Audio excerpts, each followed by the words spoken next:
You know, good morning, ladies and gentlemen. A very warm welcome to all of you to the second day of World Summit on Disaster Management, WSDM 2025. Ladies and gentlemen, we had a power-packed day one, a lot of fruitful deliberations, the opening session, the remarks by Professor D.K. Aswal, the inaugural session graced by Honorable Chief Minister and Honorable State Minister Independent Charge. Hear it from. I am very honored to welcome you all on behalf of Graphigara Fraternity, on behalf of the. I am very honored to welcome you all on behalf of Graphigara Fraternity, on behalf of the organizing committee of WSTM.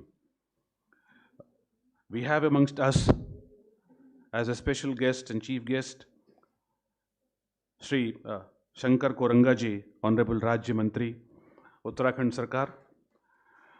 We have our very own powerful, dynamic, and the most moving Indian Administrative Services Officer, Sri R. Meenakshi Sundaramji, IAS, Secretary Planning and Development, Government of Uttarakhand.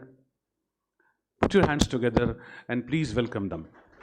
I'll like to request Honorable Director General UCOST, Professor Durgesh Panji, to present a floral welcome to both the dignitaries.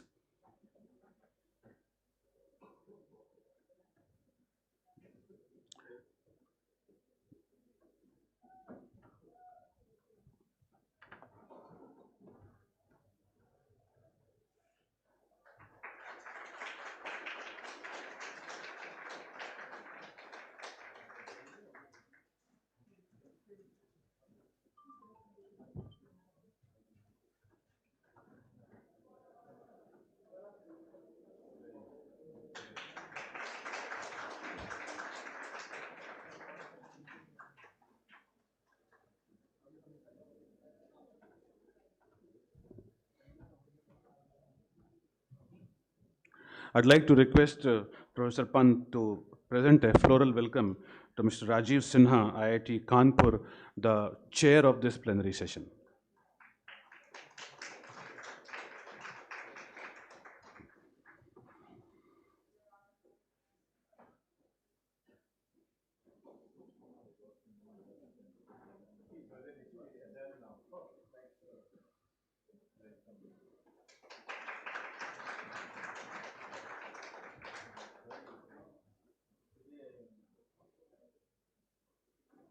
Ladies and gentlemen, it's going to be a very, very powerful session. We have amongst us Professor Rajiv Sinha from IIT Kanpur as the session chair, Dr. Raghavan Krishnan from IITM Pune as an expert, Mr. Arvind Kumar from India Water Foundation, Dr. Rakesh Bhamri from Wadia Institute of Himalayan Geology, and Dr. Sapnamita Videshwaran from Wadia Institute of Himalayan Geology.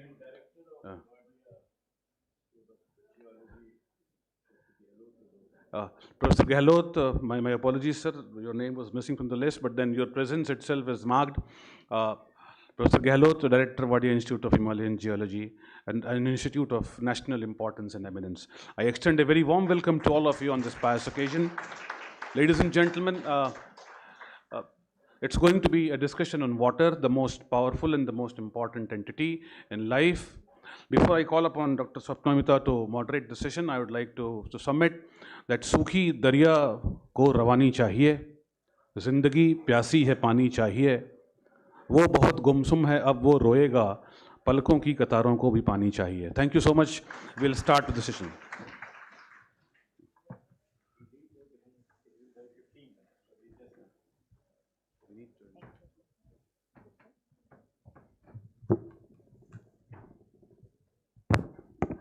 Good morning, everyone.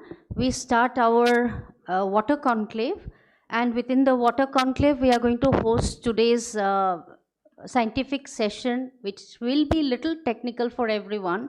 But please try to understand because there are very eminent speakers today, and they have come from all over the country just to address you and disasters and Himalayan disasters. So the name of this session is Himalayan Water and Climate Disasters, Building Resilience in a Changing World. And appropriately, our speakers are going to touch on subjects which are of very pivotal interest in context of Himalaya and the Himalayan ecosystem. I welcome to the dais our chair today, Professor Rajiv Sinha from IIT Kanpur. His specialization is river science, geomorphology. He has worked extensively in river systems and also in modeling, debris flow modeling. And geomorphology definitely plays a very important role in today's context. I now welcome the other speakers of the session, Dr. Raghavan Krishnan. His expertise is climate modeling and analysis. He is a meteorologist and a very, very famous climate person. He has been he is retired director from II Indian Institute of Tropical Meteorology, IITM, Pune. He is now adjunct faculty in NIAS, Bangalore. I call to the dais Professor Anil Kulkarni. He is from ISC Bangalore, Divecha Center for Climate Change. He is a very, very well-known glaciologist, has worked decades and decades in glaciers. He is known for his contribution all over the world. We have now Dr. Arvind Kumar from India Water Foundation. He has worked in policies in different ecosystems, but especially today, he is very important because of his expertise in mountain wetlands. And mountain wetlands are something that probably we do not even understand that there can be wetlands in the mountain. So I welcome Dr. Arvind Kumar. I welcome to the dais Dr. Rakesh Bhamri from Wadia Institute of Himalayan Geology. He is a glaciologist, has worked extensively, and he's the best person to give us a status on the glaciers of, in fact, northwestern India, but probably today he will speak especially related to Uttarakhand. We shall now start the session. To touch on what outcomes we want from this session, we want enhanced understanding of the water climate disaster scenario. We want to understand what is the present status of glaciers, our rivers, our freshwater systems, and what impact they have due to a changing climatic scenario.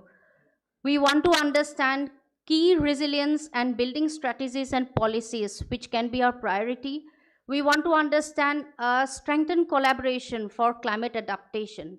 And also, most importantly, we want to understand what can we outline as the next steps for integrating the water management and climate policy and development for planning and managing disasters in a much better and resilient way. So we look forward to probably how to set up early warning systems, and we want to know that what we can understand to manage water and water related disasters in the Himalayan system. I give the dais to our chair, Professor Rajiv Sinha, sir.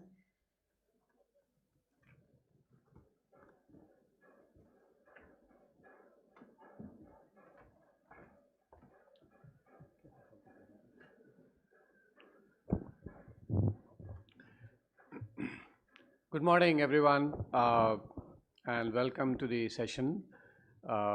It's a pleasure to be here, and I thank the UCOST for organizing this session and Dr. Swapnamita for coordinating this very important session on the Himalayan disasters or river morphodynamics and sediment-related problems, and of course the landslides, since we are sitting in Uttarakhand today. So I'll start with, this topic, and the title of my talk is very carefully chosen. I have used the word cascading river disasters in the Himalaya.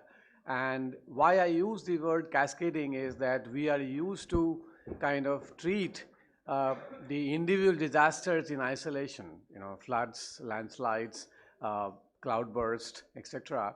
But what we have seen in recent years that many of these disasters follow upon each other, and sometimes one disaster becomes the triggering mechanism for the next one. And this is why the cascading term comes here, because and we are not used to dealing with such kind of disasters because we keep waiting for earthquakes, effects, and what happens eventually is a landslide followed by floods, for example. So our preparedness, our understanding has to improve significantly to understand these cascading disasters which are followed one after another. So that's the title. And so my first slide is that we started living very close to the places which are vulnerable, which are risky. The land use, land cover had changed in many parts of the planet, and therefore all of these natural processes have become a catastrophe, and that is the fundamental issue which we need to understand. So therefore, each of these natural processes, natural hazards, they have changed into catastrophe, and the nature and the impact of these hazards have kept changing through time. And this is where the role of the environmental geologist comes into picture. That our job is to eventually, identify these potential hazardous processes, to make them, available to the planners and to the decision makers, and then eventually to help formulating the various alternatives. That's the job of the environmental geologist eventually, and therefore, what I say, that the naturalness of the hazards is the philosophical barrier. We need to cross that barrier. We need to understand that each of these processes are natural, and what we need to understand is not when they occur and why they occur. It is also important to understand what are the driving processes and how do we then mitigate them. So rather than treating the disasters, we need to treat the root cause of the disaster if you want to find a long-term solutions, for example. So that's the point I would try to drive in today's talk. Now, what we ultimately need in this kind of analysis is, first, we need to understand the distribution of these hazards, location, where do they occur, what is the local, regional, and global distribution, what is the probability of occurrences, which is often called the frequency analysis, what are the precursor events, can we kind of issue a forewarning, what are the early warnings which we can get of that, scientifically, process-wise, and so on, and then lead to the forecasting. And that all of that depends upon a very comprehensive data and analysis. And of course, when you want to reach to the warning stage for each of these disasters, a very comprehensive scientific analysis of these disasters is required. And that's a standard way all over the world. So this is how the system works. Your data needs to be analyzed. Scientists have to work on that. We look at the review group. We issue the analysis data, and then we issue that results to regional officials, and there is a flow of information. So in disaster management, one of the very key thing is that it is not enough to produce the scientific finding. It is also equally important that the information and the warning reaches to the last mile, and that is where the efficiency of the system, which is managing the disaster, actually comes into picture. So the science has to be translated into action, and the action has to be translated into implementation and reaching to the last mile. That is the important point which I wanted to drive. Now, in recent years, the Himalayan river basins have seen a number of disasters, starting from the Uttarakhand disasters in 2013, the Kosi flood in 2008, and so on and so forth. And in many of these disasters, we have seen that the root cause of the problem is not the severity of the process itself or alone. It is also because the loss and the damage has happened because of the wrong, unplanned management. What is our current understanding of these, and my fellow speakers will further deliberate on that as well. This is one example. I picked up the June 2013 floods. which happened, which is popularly known as the Kedarnath event. A very large area was impacted, from this area, Mandakini Valley. A lot of people were affected, and and then of course what it followed up was a big loss of life and event as well.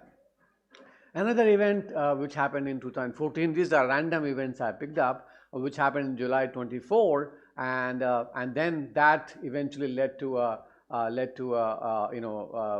big event again in Sonprayag, big landslide coming up here, and so on. So these are some known events. Then the most recent one, which most of you have remembered, June 24, August 25, the Dharali disaster, which happened again, and and everybody has seen what happened in this disaster. These videos have been viral on the internet. And this is the point I wanted to drive, that what you're looking at here is not a classical flood of water. You're looking at an event which is hyper concentrated sediment, charged material, which is flowing across the valley and literally destroying everything which came on the way. And that is the point I want to drive, that when these waters, they become charged with sediments, the erosive power and disastrous nature becomes 10 times more than only if water is moving. Okay, and that is where Himalayas are, of course, the youngest mountain chain in the world. They produce a lot of sediments, and therefore sediments are always available in the system. And when they get mixed with water, they become absolutely hazardous. So this is what we need to understand. And so what I'm going to talk about in the next few minutes is how do we understand these river-related disasters. The three topics which I have picked up are river morphodynamics, flood risk, and then the sediment dynamics. What I'm trying to emphasize that here we need to develop much more effective river management strategies without impairing a lot to the rivers as well. We need to understand how do we strike a balance between the human needs and the disaster protection. So this is my first example or slide. I want to just drive upon the fact that the rivers are a very dynamic system already, right? And this is a very famous Lane's model which tells you that the processes within the rivers are primarily governed by the water part or the slope, and then the sediment part as well. And it is a balance between the energy, the stream energy, which is governed by slope and discharge, and the sediment, which ultimately drives the water or the river systems either to upgrade or to degrade.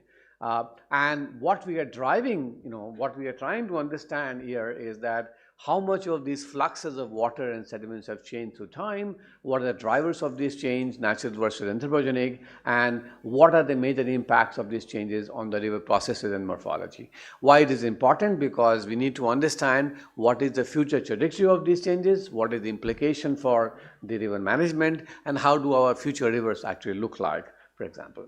So going from here, this is how we try to develop the process response framework. We try to look at the water part, discharge, the sediment load part of it, and how these processes are interlinked. That is what is shown here. And you can see that just these two parameters drive most of the processes which are operating in the system, starting from sediment generation to river changes, bed level changes, super elevation, migration of the river, and then eventually floods as well. So this slide very clearly shows that if you don't understand the linkages among these processes, it is extremely difficult to manage and manage any of these hazards as well. So this linkage of the processes is the critical point to understand. Of course, there are many modern techniques now to develop the morphodynamic models, to understand it using space technologies and GIS-based methods and so on. But the fundamental point is that you must understand this process as well if you want to, to develop the sustainable strategies here. So this is my first example. I just wanted to highlight the point that this is a river which flows very close to Jammu, and again it suffered a very major disaster recently. What we are looking at is that how the morphology of the river and the positions of the channels have changed through time. And you can see these different colors basically tell you that the total zone which the rivers actually occupied.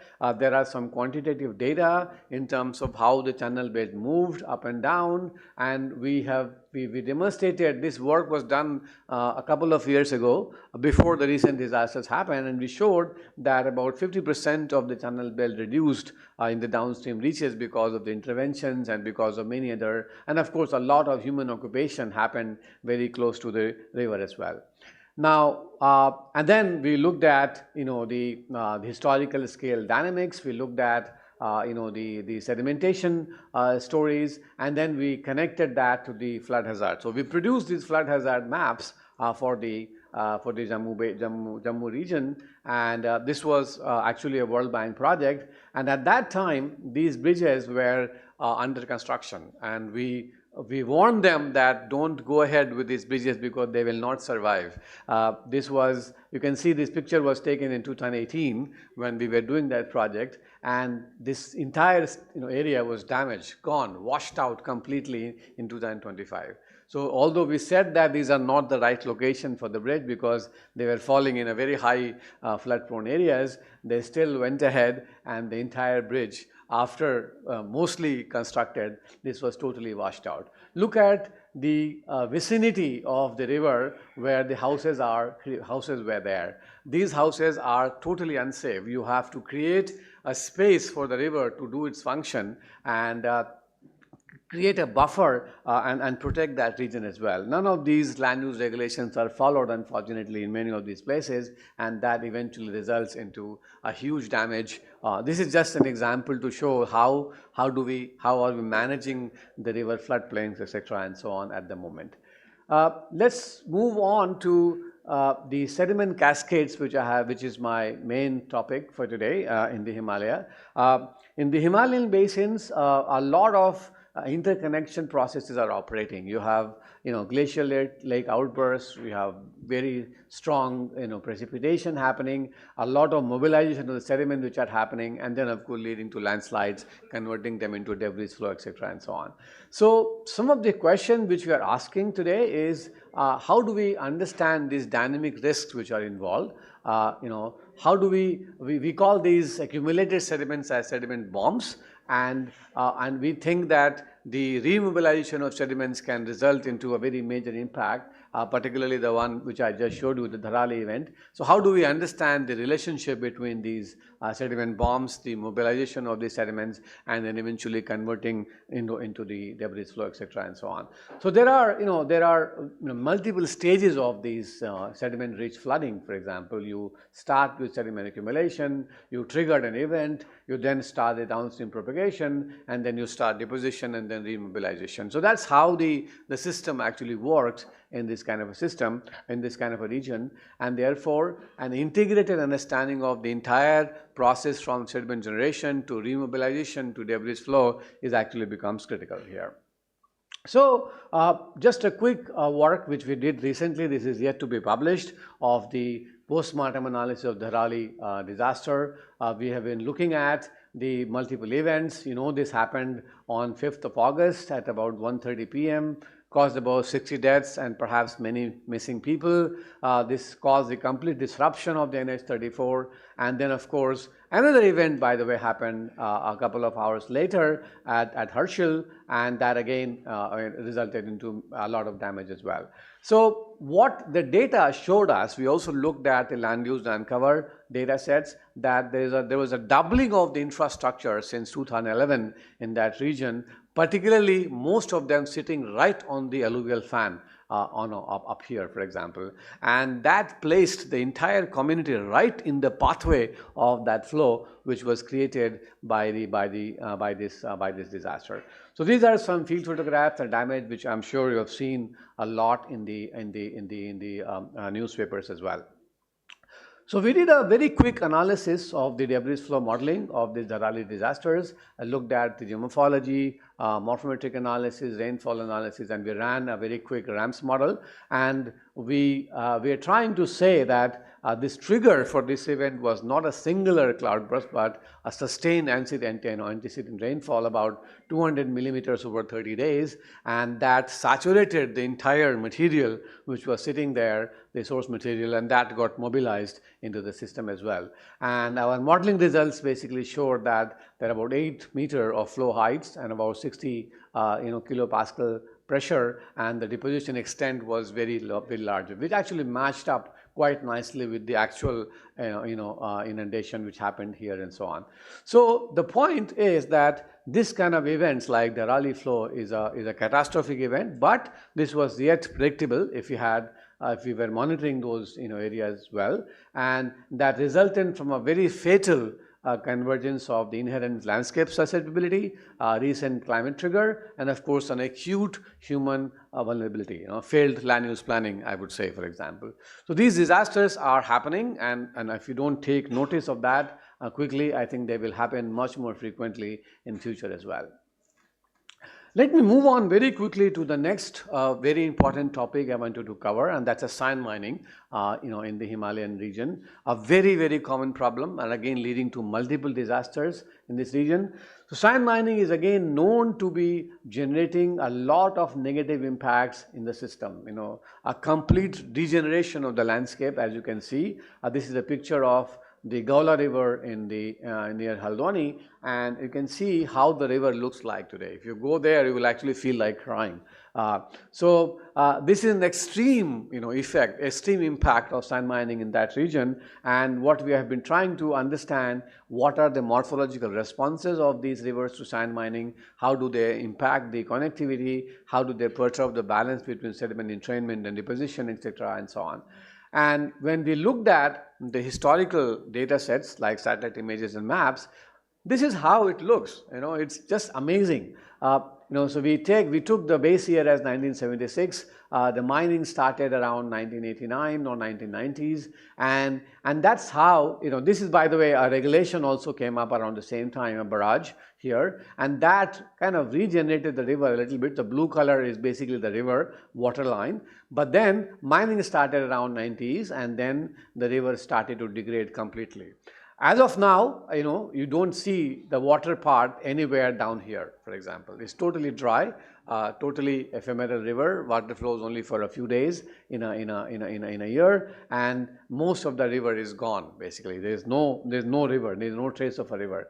The middle part is even more dramatic. You can see that the nice, multi-channel bedded system was converted into a single channel system because of regulation. The barrage came up, up here, and then it's been kind of converted to an absolutely dry bed here. All the morphological diversity gone, all the ecology gone, everything gone, basically, right?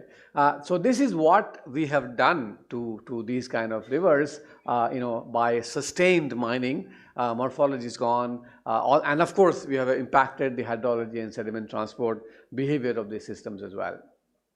So we looked at a series of impacts, geomorphic impacts. Look at this bridge, for example. The entire pile of the bridge is exposed because of sand mining. How long and when will that bridge fall is anybody's guess, for example. Look at the river bed. They are completely covered. Look at the terraces, about 11 meters of incision here. You look at the river bed again, mining pits. Look at the excavation, 4 to 5 meters of excavation. Entire truck is hidden behind that, and so on. So this is the extent of sand mining which we are doing. And if you look at the mining rules of Ministry of Environment and Forests, you are only allowed to take out 0.9 meters of sediment from any location, and the two sites of the mining should not be more than about 5 to 10 hectares. Here we are talking about a continuous stretch of 33 kilometers of river being mined continuously, and all the rules are gone to the haywire. So this is what we are doing to the natural systems here. So we looked at the system, we looked at how do they work. This is my specialization. I look at the process response system. So we looked at what the in-channel excavation is doing to the change in base level, of course. They lead to stream erosion, increase of stream power. So they increase the erosive power of the river much more. They result into channel bed narrowing, thalweg fixing, and so on. The selective removal of sand or gravel and leaving behind the coastal material that produces a very special effect which is called bed armor. armoring. And that bed armoring eventually results into the loss of connectivity of the river from upstream to downstream, fluxes change, stream power change, and again lead to erosion. So the overall effect of all of these is basically erosion here. You also remove the vegetated bars, which ultimately stabilize the rivers and put the sediments in place. And again, you lose the entire geomorphic stability as well. So this is how the process works. We have been trying to advise the government on that. We have just submitted a big report to the Ministry of Water Resources, and they are trying to now notify this region and also other states how to stop this. And again, we integrated all the data sets. We actually worked on multiple sections. We mapped the entire river in terms of the severity of the mining, devising our own system of impact assessment and so on. And then we looked at, this is how a highly impact reach will look like, this is how moderate impact reach will look like, and low impact reach will look like, etc. and so on. And all of this has now been converted into a policy guidelines for the government. We have suggested these guidelines, and they are now being notified by the NMCG, National Mission for Clean Ganga. So what we are trying to say that you must establish a reference state first. You look at the aggradation and degradation zone. You look at the safe mining depths. You look at the river stability, the morphological changes, and then you establish the continuous monitoring and the ecological hotspots as well. So we are not saying, and I must emphasize this here, that we understand that sand is a very important resource material. We are not saying that you must ban the sand mining, but a sustainable sand mining. Himalayas are also very sediment charged rivers. If you do nothing, then also they will lead to other problems. So therefore, the sustainable and systematic extraction of sediments is important, but you must do it from the places where you should be. Not everywhere, and definitely not in a very long stretch of about 30 kilometers or so. So we are trying to do some of that. So I'll close with this by saying that the Himalayan rivers are extremely dynamic systems, and we need to get into the process. We need to understand their behavior and change. And I distinguish these two parameters. Behavior is something which the rivers are used to do for time immemorial. But when this behavior and when these processes, they cross a threshold, they produce a change. And that's what we need to ultimately be careful about. Sediment, as I mentioned, is a major problem in the Himalayan systems. We need to look at much more seriously. They're leading to cascading disasters. And of course, the prediction and the modeling of understanding of these disasters and conversion into the policy guidelines is extremely important to do that. And as I showed in case of the sand mining, similar policies need to be designed for landslide warnings and early warning systems, etc. and so on. So I leave here with this thought that we must start thinking of the river-related mountain disasters as a process response system and try to get deeper into the understanding of these processes and then design the policies accordingly. I'm sure our Principal Secretary Development and Planning would look into these issues and get into the system that a blind planning is not good for the system. They will come back to you time and again, and you will end up spending much more resources and money than if you do a sustainable and a thoughtful planning on that. Thank you so much for your attention, and I look forward to interacting with you. Thank you.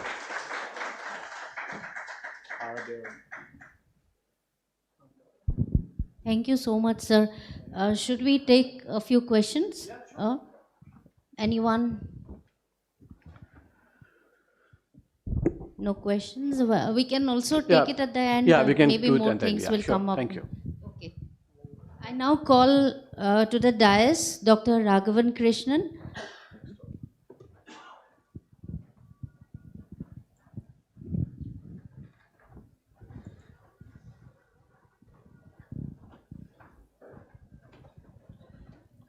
Thank you. Can we do the presentation? First of all, good morning to all of you, and I want to thank the organizers for giving me this opportunity. It's a wonderful platform, and also I really enjoyed the talk by Professor Rajiv Sinha. He really set the stage by starting the cascading river disasters. So today I will focus on something. One of the aspects is about the heavy rainfall and heavy precipitation during the summer monsoon season, and that is also affecting the Himalayan region in a significant way. So I just and especially with climate change that is already happening, it is real now, and we are witnessing more of these heavy precipitation events. And so I will just talk about it in the Himalayan context and what can we do for developing some of advancing our early warning systems. So next slide, please. So this is the time series of the global mean temperature. I think it is from 1950s. You can see an increase in the temperature globally, and 2024 was for the first time we crossed the 1.5 degree warming compared to the pre-industrial times. And this is mostly because now it is well established that this is because of the increase in the atmospheric greenhouse gases, mainly carbon dioxide, which has a very long lifetime of more than several hundred years. And this is a greenhouse, this gas can really trap the long wave radiation that is emitted by the earth, and it can warm the surface. And also, one of the things I'll show in my next slide, that once there is a surface temperature increases, there will be more evaporation. And because the earth is covered by 70% by ocean, the water vapor in the atmosphere is going to increase. And water vapor itself is a very powerful greenhouse gas. So the warming that is triggered by carbon dioxide will be further amplified through the feedback, through the water vapor feedback. And that can be substantial. I'll show. So the warming is very clear. The carbon dioxide in the pre-industrial time concentration in the atmosphere, which is a well-mixed greenhouse gas, was something like 280 parts per million by volume. Now it has gone crossed more than 420. Other greenhouse gases like methane, they have also significantly increased. So the warming is happening. So globally, you can see the increase in the temperature, the warming pattern, but the spatial pattern is not uniform. Some regions are warm faster. For example, mostly in the high latitudes, and the warming is much faster. We also see warming in the Himalayan region. This has been our climate change report we noted. We looked at the warming over India and warming over the Himalayas. In India, the annual mean temperature had warmed for the period 1901 to 2018 by 0.7 degrees. And now there has been a recent update that came out just few days back, an update on climate change over India. Average temperature over India has risen by approximately 0.89 degrees, close to 0.9 degrees. There's an acceleration from 2015 to 2024. And the Hindu Kush Himalayas have also witnessed accelerated warming by about 0.28 degrees per decade. This is during this period. So Himalayas have been warming at a much faster rate compared to even Indian region. So this is something we have to keep in mind. So this is mainly because of the increase of the greenhouse gases, it is warming. And so if the temperature is going to increase, as I was telling, one of the important consequences of the temperature increase is the increased evaporation from the surface. And water vapor, there is a temperature dependence of the saturation water vapor pressure. So atmosphere tends to hold more water vapor in a warmer climate. And this is a direct consequence of global warming. So in a warmer climate, you can have more water holding capacity, and that is typically, it increases by 7% per degree Kelvin warming. So if you increase the temperature by 1 degree, your water holding capacity is going to increase amount of water vapor by 7%.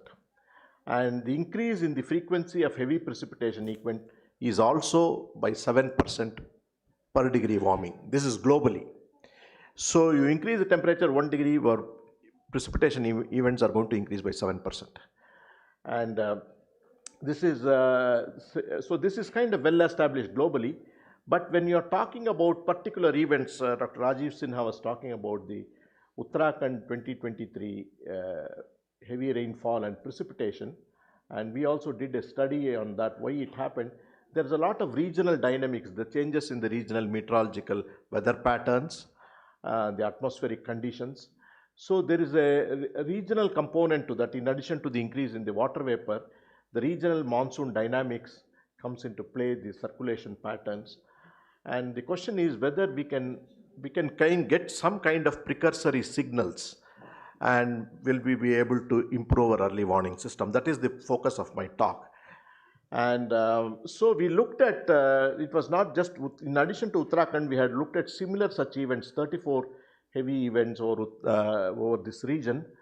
And this was a paper by Vellur et al., my colleague. And so what we find is, and there are several other studies, one of the interesting things that we see is there is a flux of, this is on 16th of June, it was a very rapid advance of the monsoon, very early onset of the monsoon. There was this low pressure system that developed over the Bay of Bengal. It moved westward very quickly, and this is 13 June, and this is a snapshot on 15 June. This was a paper by Robert House et al., and 17th of June. So it carried this huge flux of water vapor from the Bay of Bengal, this low pressure system. And you can see this is the movement of the low. This is at 500 millibar. Typically in the mid-troposphere, about 5 kilometers from the surface, the low pressure moving westward. At the same time, there was an extratropical trough extending almost from the very high latitudes, extending southward. So there was a very strong convergence of the mid-latitude trough and the monsoon low pressure system that led to this massive convection, buildup of convection over that region. And there is already moisture getting into the region. So there is moisture coming from the oceanic and nearby sources, and due to the convergence of this, the monsoon low pressure systems and the mid-latitude trough, there is a very strong uplift. So convection is enhanced, and so once you are pumping in moisture into that place, you can get these very, very intense rainfall events, and like the Uttarakhand. And this was the paper. So in the upper level also you can see this signature of this very deep trough extending almost right from the polar regions. And you have some, in the summer monsoon time, we call this as the Tibetan anticyclone. And this anticyclone becomes highly unstable, becomes very intensified, it becomes unstable. So these deep troughs are extending, and you have this monsoon low pressure system converging into this region and development of these. So you can have this flood producing extreme precipitation in such situation because of the interaction between. Some people nowadays, they are loosely calling it as a western disturbance. I don't want to use that word. It is some kind of a blocking pattern that develops in the mid-latitude, and this low pressure monsoon system is interacting with that, and it leads to these heavy events, heavy precipitation events. And this was, so when we looked at this is from the IMD data, we looked at several stations in the Himachal, Uttarakhand and other adjoining areas. The 24-hour precipitation accumulations in millimeters ending on 17 June can be very high. It can be close to almost 40 centimeters, 50 centimeters and so on. It's very high. One-day rainfall is very, very intense. These are really intense events happening in this region with this elevated topography, and the gradients are very strong. So the potential for flooding is very, very high. And now this I thought I will show, because we are talking about this Dharali event. I asked my student colleague to make some plots, and it turns out that the 2025 monsoon season was also quite wet. It was a very intense monsoon circulation from the ocean. The winds are very, very strong.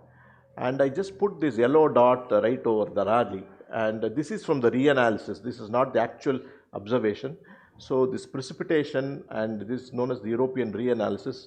This comes on a 25-kilometer grid, and this is the daily rainfall.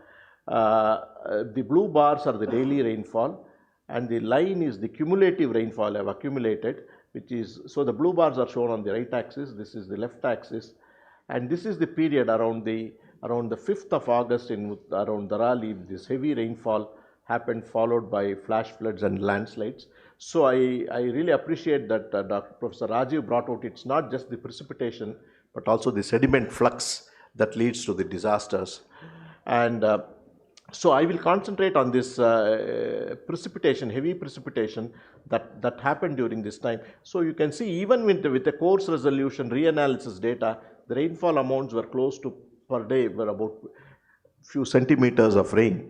And so when there is intense rainfall, these events can become really catastrophic. And we looked at the circulation patterns. Why I thought And we just made these charts of at 500 millibar geopotential on 1st of August, 2nd of August. You can see these are signatures of development of convection. Some low pressure system is forming, and this is a low pressure system on 5th of August. So these signals, you can see they are coming even somewhere from the far, a little bit eastward, not right over the place, but you can see signatures of the development of convection embedded in this region. So when people say it is a locally generated cloud burst, there could be a cloud burst. The question is whether it was locally generated or whether it has the influence of some system coming either from the Bay of Bengal or from the northeast. That is something I will be talking about. And when we look at the circulation pattern at 200 millibar, this is in the upper troposphere, you can see the elongation, this anticyclonic pattern is getting, this is on 1st, 2nd, 3rd, is getting really intensified. So the signatures are there even further downstream. It is not just over this place. So my question is whether we can get some information, some precursory information to be able to forecast this. And one more point I want to reinforce this idea is there was a flash flood in Leh in 2010. And this is a dry desert, by the way. Humidity is very, very less. And the elevations are very, very high, about more than 3,500 meters above the sea level. It's a high altitude cold desert. There's a very nice paper by Rasmussen and House. What led to this flash flooding storm at the steep edge of the high terrain? And it turns out that they did this very nice analysis. I'll show that. This is, you have the Tibetan plateau. So during the daytime when the land gets heated up, you have the development of this deep convection, and these convective cells, they start moving westward. And once you have this surge of moisture coming from the Bay of Bengal, it's a perfect time. It's, you have perfect recipe for this disaster to happen. And so basically you have to look at these mesoscale convective systems, so this is the pattern. This is the 3rd August, 4th August, 5th August. You can see the low pressure system moving from the Bay of Bengal. It is pumping in a lot of moisture. The moisture is being transported towards that region. Leh is further here. And basically these convective cells, the mesoscale convective systems are developing over the Tibetan plateau. This is 6Z, 12Z, 20Z. So daytime it gets this, because of the heating, the convection develop, it starts moving westward. So when these convective cells approach this region in the western Himalayas and you have this flux of moisture, you can get this development of deep convection. So whether we can, so these are from the satellite, Meteosat satellite images, and the reanalysis also is giving some signal.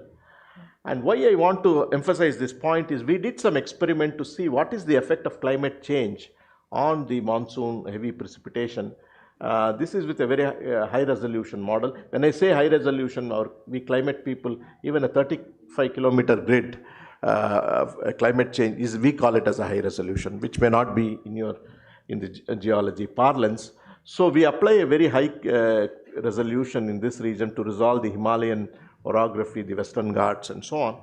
And we looked at the future, what happens to the monsoon by the end of the 21st century. This is one of the scenarios, we call it as the middle of the road scenario, where the warming in this, even by 2050, we would cause the 2-degree warming in the SSP 245. And we just remove the simulation for the historical period, that is 1995 to 2014. We see how much change has happened in the rainfall and wind. We see a very clear strengthening of the circulation and increase in the precipitation over the Indian region. And major strengthening, what we call is this in the meteorological parlance as the Somali jet. The Somali jet really intensifies. And this was an experiment, SSP 245 GHG. Only we have greenhouse gases, no other changes in the land use or in aerosols. If we have only the greenhouse gas, we see a even further strengthening of the circulation and intensification of the precipitation. And this was also by my student Ashwin Sagar, his PhD work. And we looked at why the rainfall is increasing over north central India, and we see an increase in this is for the historical experiment and the SSP 245 and the SSP 245 GHG. We see there is a increased genesis, there is more low pressure systems like even monsoon depressions that form in the Bay of Bengal, and they are moving westward. And this westward movement, there's an increased genesis of the low pressure systems which produce a lot of rainfall, and the frequency also increases in the future in these different experiments, and the extreme precipitation above the 90th percentile, it substantially increases. So in the future, we can, as the monsoon is going to intensify both in rainfall and circulation, these low pressure systems are projected to intensify, which means we can expect more of these extreme convection to happen. So in summary, what I want to say is human induced climate change is real, it's already happening, and it's affecting weather and climate patterns in every region of the globe, including the Indian summer monsoon, which is a very complex dynamical system. There are multiple scales of interaction involving the land, ocean, and atmosphere, cryosphere components.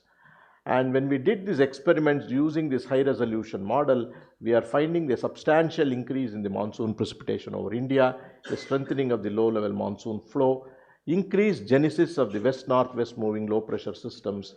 That means extreme rainfall events are going to increase. Basically, the monsoon convection, I want to emphasize the point, the convection over north central India, Himalayan region is going to be substantially enhanced. So that means the flood producing systems in the monsoon Himalayan region are going to increase. This is a real challenge. So what is the way forward? Way forward is we are doing very well in terms of the early warning system. The IMD has done extremely well when it comes to tropical cyclones. I remember the Orissa cyclone which happened in 1999, more than 10,000 people died. But nowadays for the tropical cyclone prediction, we have significantly advanced. The loss of lives we have substantially reduced. But when it comes to the monsoon rainfall, still we are having challenges. The loss of lives and also property damages are very extreme. So there is an opportunity for us to strengthen our early warning system, and which means we can improve our weather radars, our Doppler weather radars in the Himalayan region. And this will be an opportunity to monitor the evolution of these mesoscale convective systems. And we also have to, in addition to the weather radars, we have to look at the satellite, the in situ observations. And combining these capabilities, observations, we have to improve a data assimilation, high resolution modeling to represent the monsoon convection or orography. Fundamentally, I want to say that human capacity building is very, very fundamental. We have to enhance our basic research on the Himalayan weather and climate. I think these are the main points I want to tell. And thank you very much for your kind attention. Yeah, happy to take. Any questions? Yes, sir.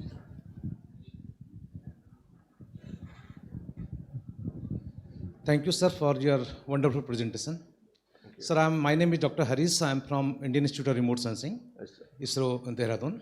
Yes, sir. Sir, this is regarding cloudburst. This is really a challenge for the researchers and scientific community. In your view, why we are not able to achieve it? The early warning of the cloudburst. Second thing, is it possible to identify the risk areas, or is there any relation with the topography and the cloudburst? Yeah, thank you, sir. I think you raised a really fundamental point. Now, when we say cloudburst, typically they say the amount of rainfall in 1 hour should be more than 100 millimeters. This is a typical genre. And one of the challenges, we don't have enough observations.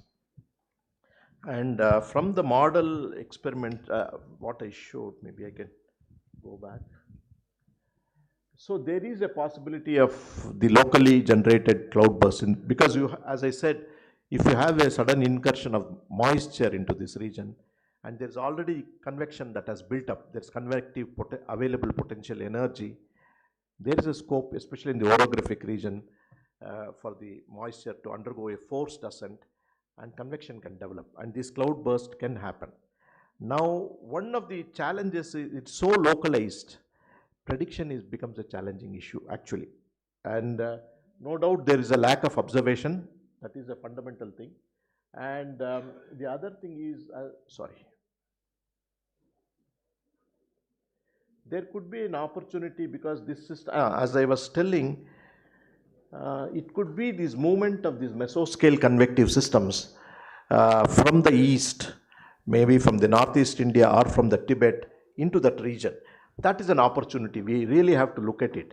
Whether they are generated locally or it is coming from something behind. If there is an indication, that could be an opportunity to exploit. So we really have to track these mesoscale convective systems, which means that's why I emphasize that we need to have this Doppler weather radar network and see how these systems are moving, how they are propagating. So if you work on that problem, and of course you need the in situ observations, because from the radars you get the reflectivity, you have to convert them into rainfall. So you need the in situ observations, you need to do that calibration. And once we do so we have to focus on research in the Himalayan region. We need to have a focused radar network plus the in situ observations. My gut feeling is that it may be possible, at least the nowcasting, few hours in advance, we will be at least able to save lives as we have done for the tropical cyclones. Maybe another 10 years down the line, if we start focusing now, probably loss of lives we could minimize substantially. And that is my hope also. So one is, so these recommendations I made, it's a challenging problem. Sorry. Yeah. So we need to first of all enhance our observing systems, our weather radar network, look at even the satellite and the in situ observations, and then whether we can ingest these satellite derived reflectivities in the model using high resolution model, improve weather forecasting. But nowcasting capabilities, I am very hopeful, at least few hours in advance. With the improving our observation systems, we will be able to do it. So one of the key is getting to the weather radars. Thank you, sir.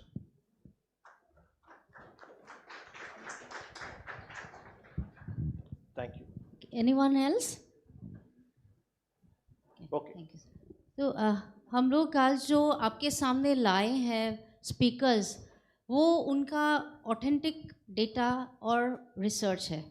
ये आपको ऐसा मुझे नहीं लगता है कि ऐसे speakers हमको हमेशा सुनने को मौका मिलता है. सो इसीलिए मैं उनको बोलने के लिए दे रही हूँ. आप सुनिए, जितना समझ में आता है, नहीं आता है तो पूछिए, लेकिन I want them to speak and I want them to continue. We will have one more speaker now, Professor Anil Kulkarni, and then we will have Shri Kurangaji to address us. Pehle Anil Kulkarni sir, please.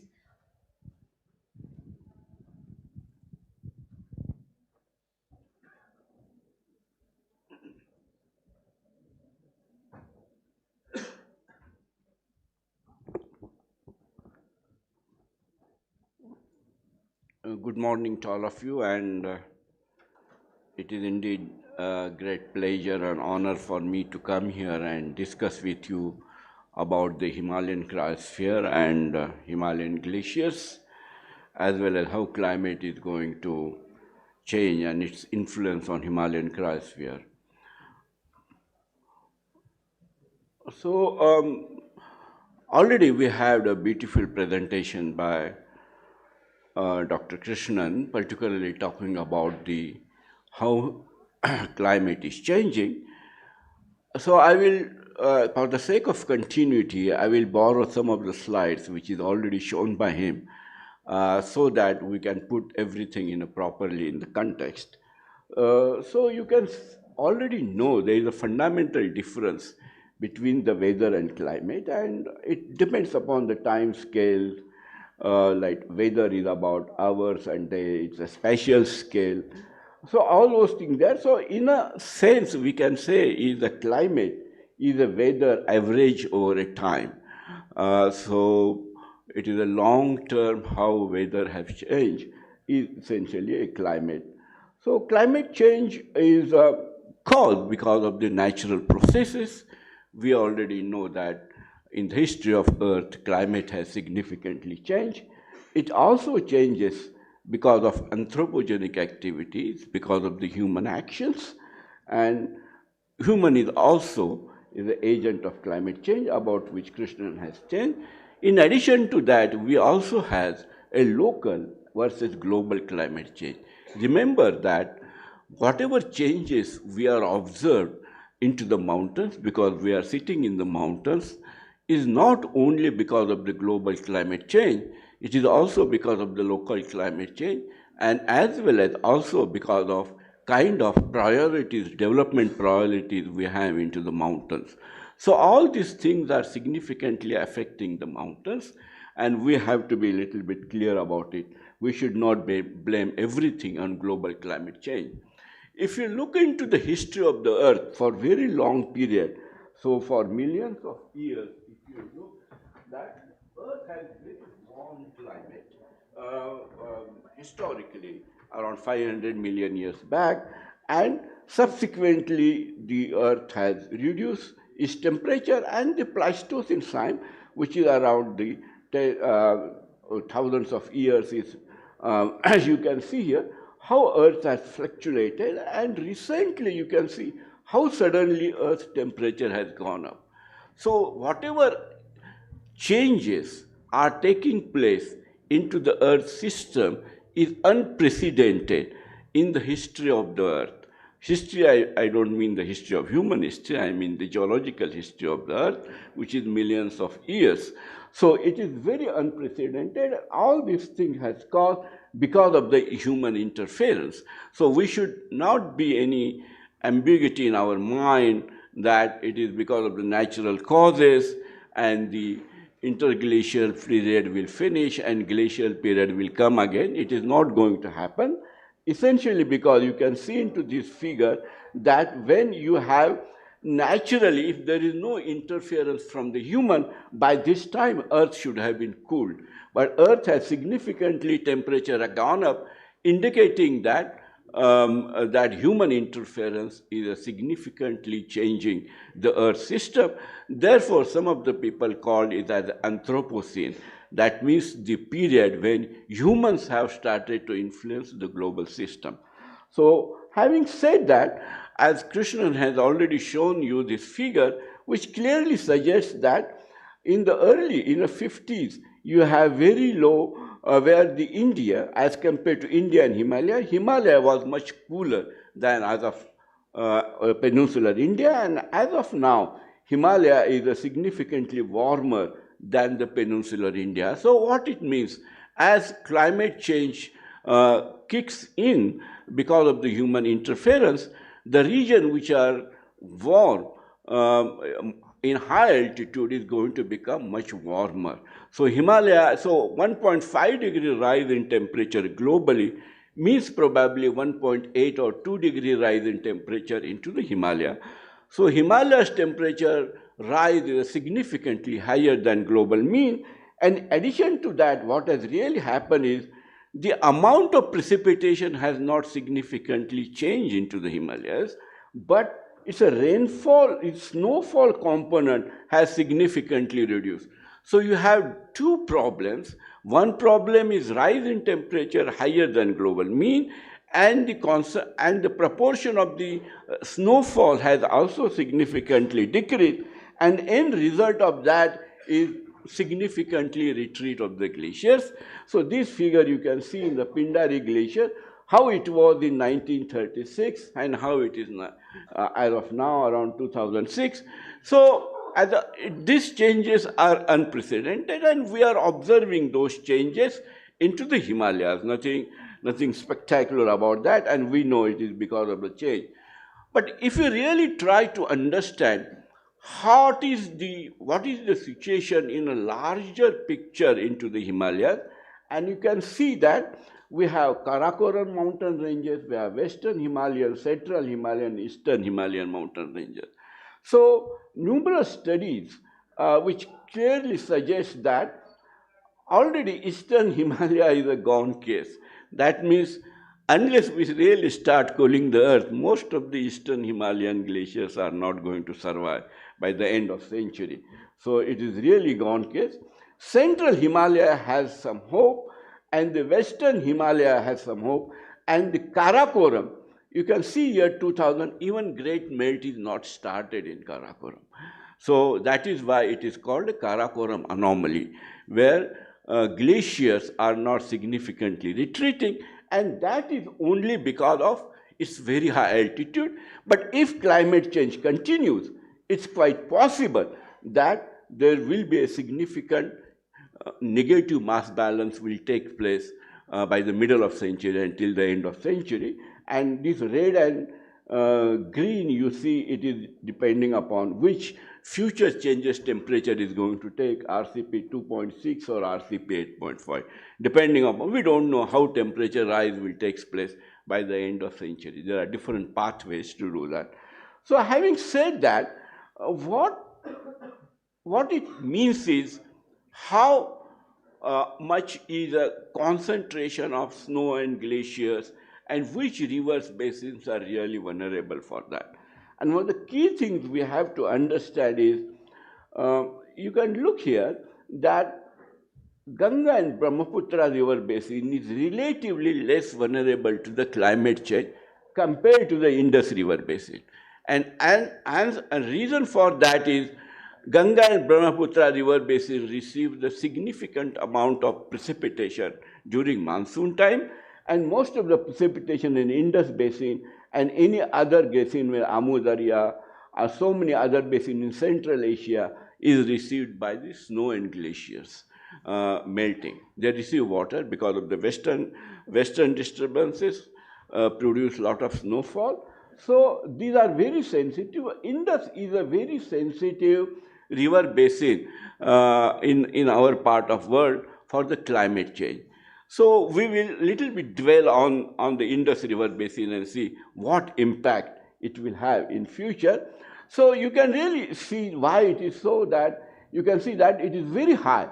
In the Indus river basin is very high, around 75%, depending upon where you measure, can have 75%, 60 to 75% water which is coming from snow and glacier melt, and it significantly reduces as you enter into Ganga and Brahmaputra river.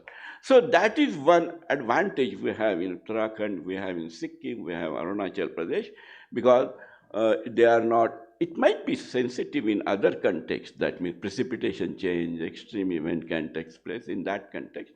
But in a cryosphere point of view, it is very sensitive.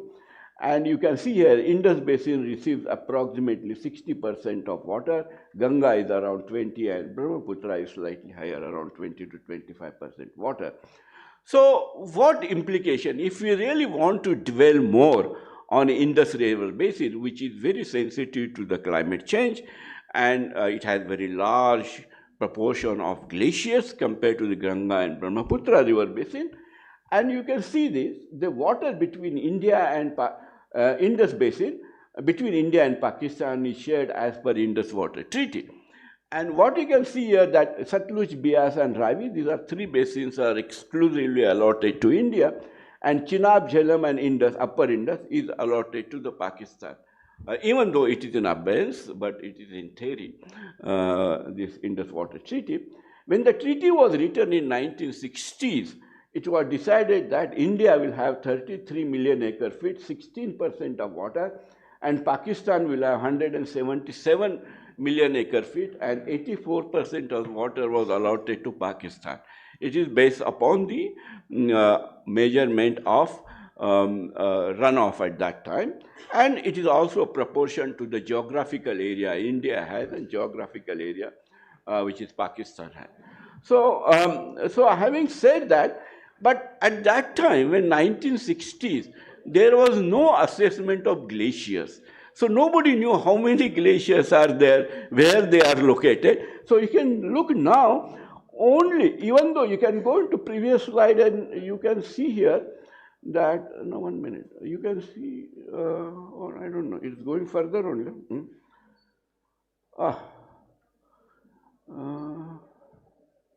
Okay.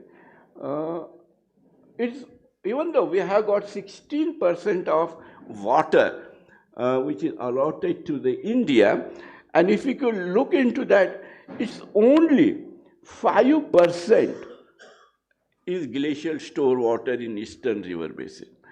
So the proportion of water available in Eastern River is substantially lower than, and 95% glacial store water is in Western River Basin, which is allotted to the Pakistan. That is first thing we have to understand. And second thing we have to understand, differential glacier mass loss is taking place. That means, yes, previous slides we have seen Karakoram still has a positive mass balance. So the great melt has not even started. So when many Pakistani scientists say that if climate change is taking place and glaciers are melting, where is the water? There is no water because those glaciers are not yet melting. But you can see here that most of our glaciers are significantly melting. And in the western Himalaya, I have shown that by the middle of century, most of the glaciers will be gone.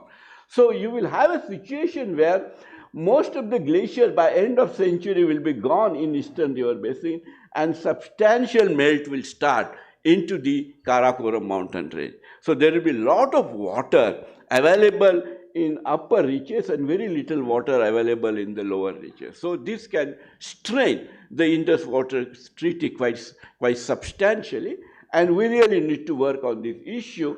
So another issue which mountain communities is going to face is low altitude glacier lose mass. I think Bhamri will probably talk about this in more detail, so that there is a substantial taking place, and all mountain communities are living near the small glaciers.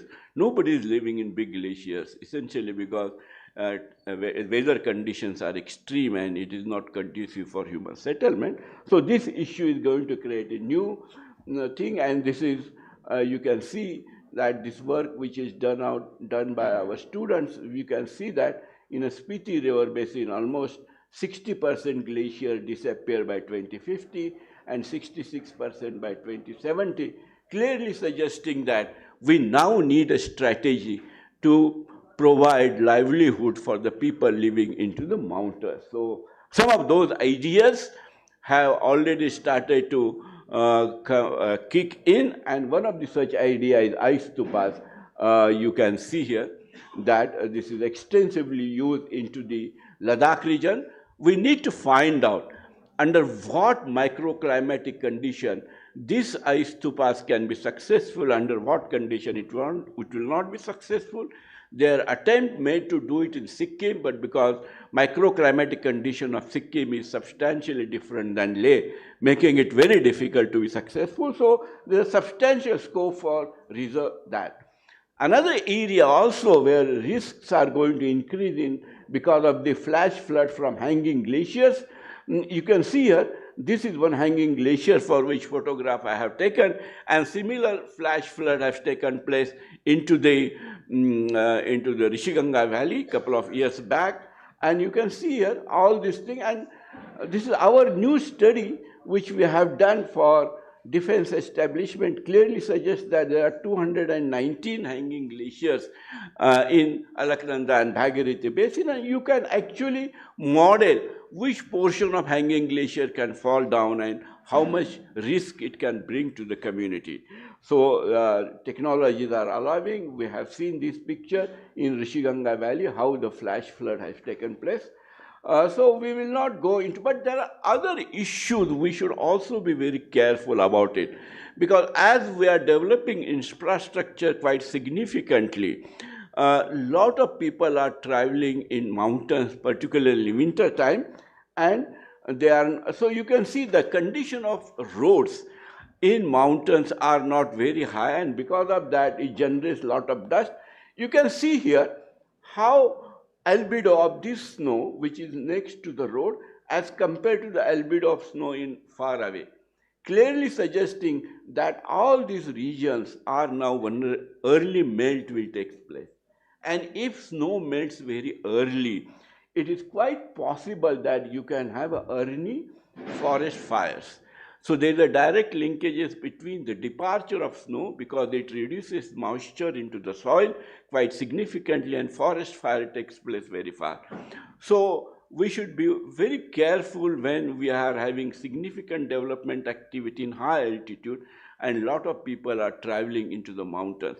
So this is one very, I have seen this, you will be surprised to know, this is the road which we have in the very dusty road is there, and the vehicle goes on this road. You can see very high altitude, 6,000 kilometers, so it's almost 4,600 meters, very high altitude. You see the road.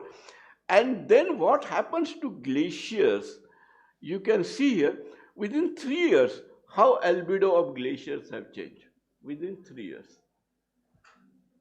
So development activity can also accelerate departure of glaciers very fast. So some of those changes are taking place because of the global climate change. Temperatures are rising, it is leading. Some of these taking place because of local development activity. Some of these taking place because of the local climate change. So we really have to consider all these aspects and then come to the conclusion that how Himalayan glaciers are changing. So this was the idea, which was one of the idea was put forward when we had 2 years back, not 2 years, a year back, a conference at IISc Bangalore. We thought that one of the idea we can have a high mountain regulation zone. That means how to control development activity in a high altitude region. And another is cryosphere change impact assessment report. So until now, we have an environment impact assessment report, but nobody is thinking how cryosphere is going to change and what impact change of cryosphere will have on infrastructure. It's other way around. Right now, we think what change what impact of infrastructure will have on environment, but it is other way around. You think what if you spend 10,000 crore in building a dam, but if there are a lot many cryosphere is changing around that, and how that dam will be affected because of the changing cryosphere, we need to think other way around also. So I think with this, my suggestions, I think we have potential to improve the resilience of the mountain community. With this, I think I will stop here. Thank you very much. We'll take quick questions if you have.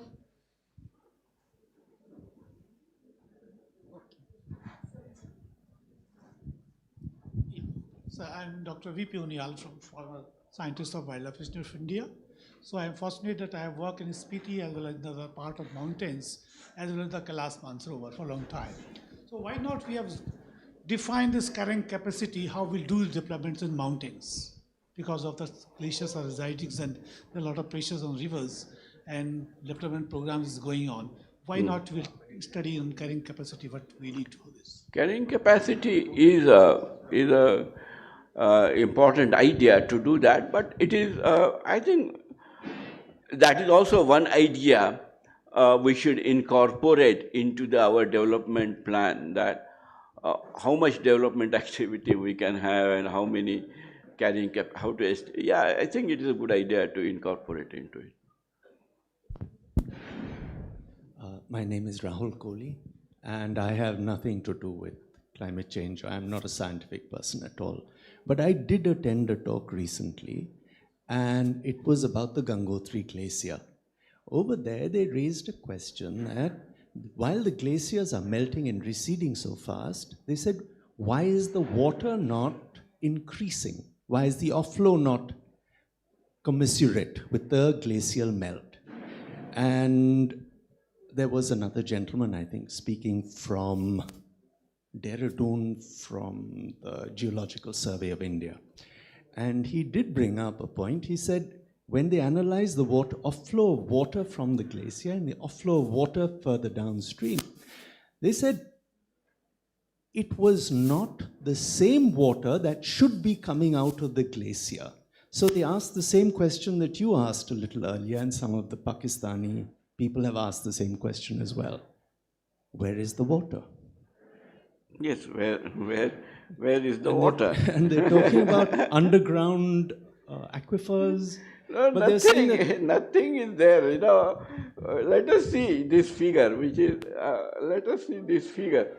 How much is, if you are talking about the Ganga basin, correct? Huh?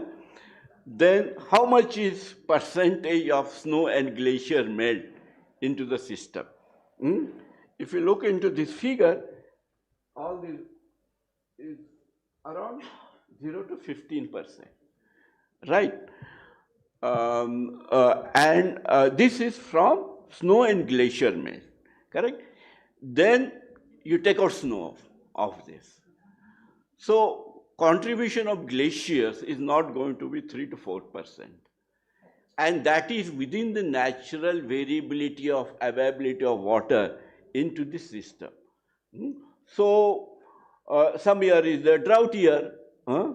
So some year rainfall is less.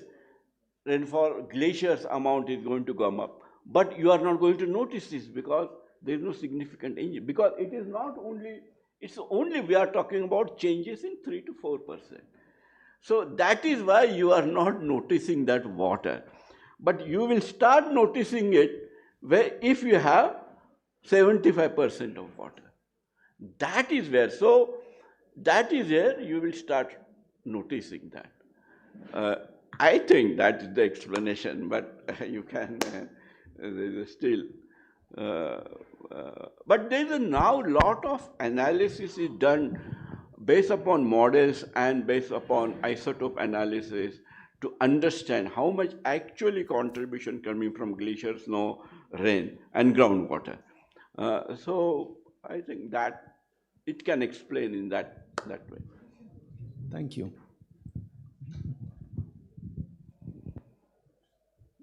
Thank you.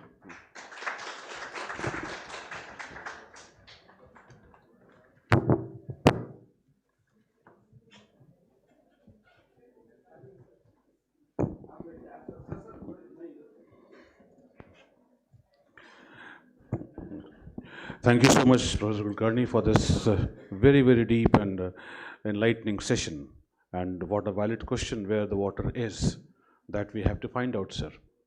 I have been requesting and crying on various forums that the scientists from NASA and everywhere they keep shouting slogans that look, after spending so many millions of dollars, keep shouting slogans that look, we have found traces of water on Mars, traces of water spending after a few millions of dollars.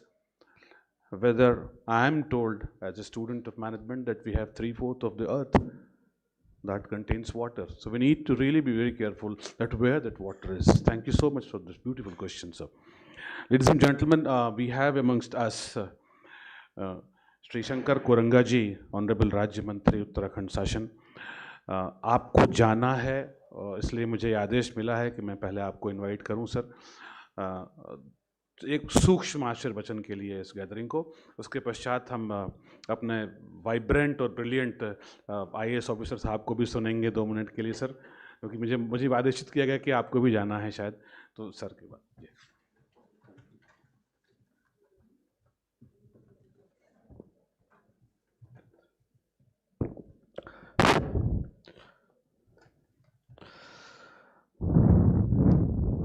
आज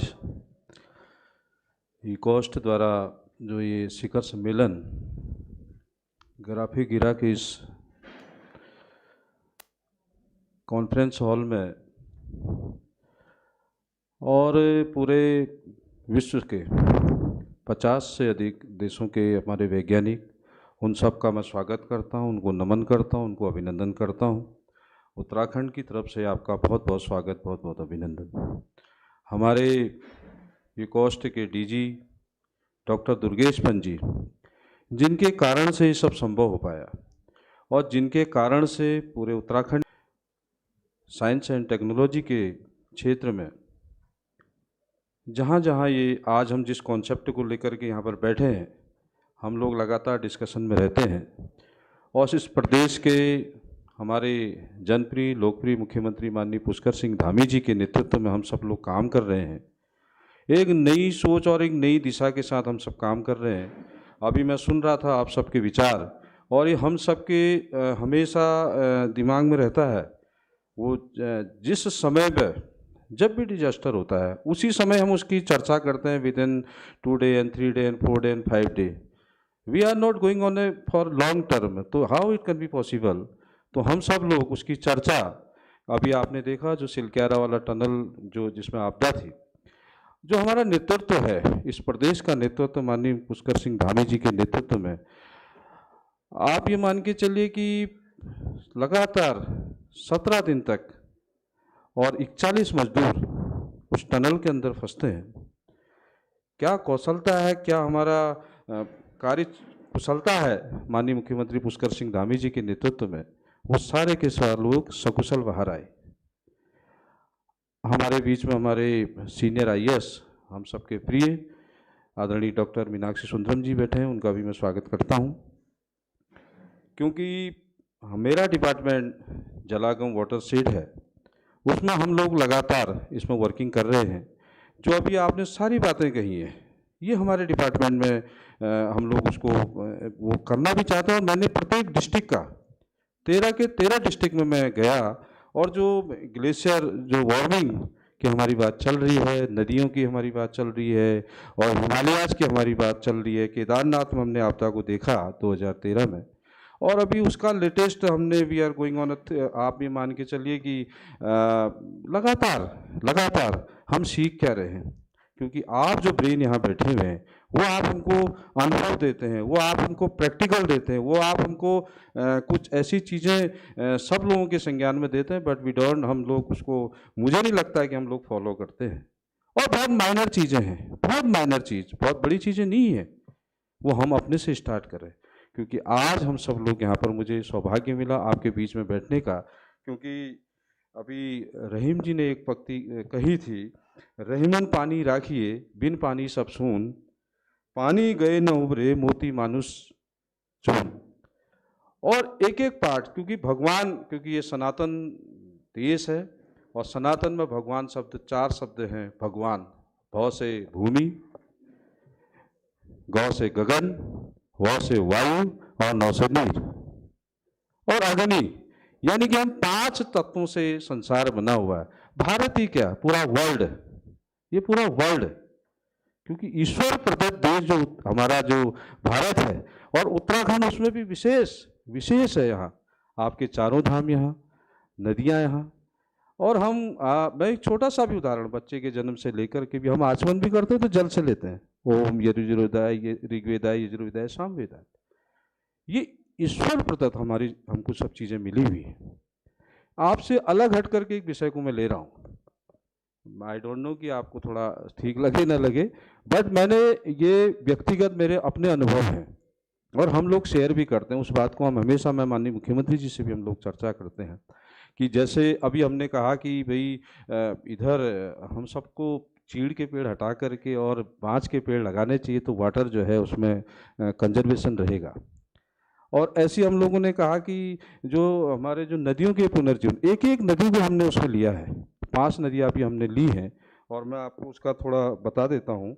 क्योंकि जलागम विभाग उत्तराखंड द्वारा सुख से जलागम क्षेत्र की अवधारणा के आधार पर प्राकृतिक संसाधनों, जल, जंगल तथा जमीन के संरक्षण हेतु जन सहभागिता के माध्यम से अनेकों कार्यक्रम और परियोजनाएं संचालित की जा रही हैं, जिसमें ग्रामवासी स्वयं अपनी योजनाओं का निरूपण और क्रियान्वयन करते हैं। माननीय मुख्यमंत्री जी के निर्देशन में कार्यक्रम में जल शक्ति मंत्रालय भारत सरकार द्वारा जल संरक्षण प्रबंधन के क्षेत्र में उत्कृष्ट कार्यों हेतु ग्राम धसपड़, जिला अल्मोड़ा को उत्तर क्षेत्र का सर्वश्रेष्ठ ग्राम पंचायत के रूप में राष्ट्रीय जल पुरस्कार 2022 में सम्मानित किया गया। ये हमारे विभाग की एक बड़ी उपलब्धि है। और जो हमारा सारा है 2023 में, जिसकी स्थापना हम सब ने की है, एक नए अध्याय में हमने विशिष्ट प्राधिकरण उसको बनाया है। इसी प्राधिकरण के द्वारा नोडल एजेंसी के रूप में राज्य के प्राकृतिक जल स्रोतों एवं नदियों का चिन्हीकरण, जल उत्सर्जन में वृद्धि और मापन एवं अनुश्रवण आदि कार्य किया जा रहा है। प्रथम चरण में जनपद नैनीताल, चंपावत, पौड़ी तथा टिहरी की 5 क्रिटिकल नदियों शिप्रा, गौड़ी, पूर्वी तथा पश्चिमी नयार एवं सौंग का चिन्हीकरण कर IIT रुड़की एवं NIH रुड़की द्वारा इनकी विस्तृत कार्य योजना तैयार की गई है। सरकार द्वारा एक जनपद एक नदी की अवधारणा के आधार पर अन्य जनपदों में भी समान कार्रवाई अपनाई जा रही है। प्राधिकरण द्वारा विकसित भागीरथी मोबाइल ऐप के माध्यम से आम जन को जल स्रोतों के चिन्हीकरण और उपचार में भागीदारी बनाते हुए अब तक लगभग 6000 जल स्रोतों का चिन्हीकरण किया जा चुका है। हमारा लक्ष्य है कि हम वैज्ञानिक पद्धतियों से इन जल स्रोतों का उपचार करें और वर्षा आधारित नदियों के चिरस्थायी प्रभाव को सुनिश्चित करें। कार्बन उत्सर्जन को कम करने के प्रति माननीय मुख्यमंत्री जी की वचनबद्धता की जहां पूरे विश्व ने सराहना की है, वहीं उत्तराखंड राज्य ने भी एक विशिष्ट परियोजना उत्तराखंड जलवायु अनुकूल बारानी कृषि परियोजना के माध्यम से धान की फसलों से उत्सर्जित होने वाली ग्रीन हाउस गैसों को कम करने हेतु देश में अग्रणी भूमिका निभाने की पहल की है। इस परियोजना में 1148 करोड़ रुपए की लागत से अक्टूबर 2024 में मार्च 2030 तक 8 जनपदों में संचालित की जा रही है। हमारा जो बेसिक जो हमारे विभाग और हमारे जो लोगों द्वारा जो अभी हम लोग काम कर रहे हैं, ये जो ग्लोबल वार्मिंग और नदियों के पुनरुद्धार, जल संरक्षण की जो हम बात कर रहे हैं, वो सिर्फ और सिर्फ संभव तभी है जब आप सब लोग हमारे साथ रहेंगे, हम सब लोग इसमें बैठेंगे, आगे भी हम इसमें चर्चाएं करेंगे। और यूकोस्ट के डॉक्टर दुर्गेश पंत जी हम सबके गुरुजी और जिनका हमको आशीर्वाद भी मिलता है, और इसी चर्चा को बात रखने के लिए माननीय मुख्यमंत्री जी ने लगातार हम सबको इसमें एक विशेष निर्देश भी दिए हुए हैं। हम सब लोग उसमें लगातार काम कर रहे हैं, क्योंकि मैं बोलना बहुत चाहता हूं, मैं ये मेरा सब्जेक्ट भी रहा है, but I have to be go. हमारा एक अभी अखिल भारतीय विद्यार्थी परिषद का सम्मेलन भी है 28, 29, 30, और वो एक पूरे भारत का राष्ट्रीय सम्मेलन है, उसमें भी हम सब लोग को जाना है। आप सब इसी सब बातों को कहते अपनी बात को समाप्त करता हूँ। जय हिंद, जय Bharat.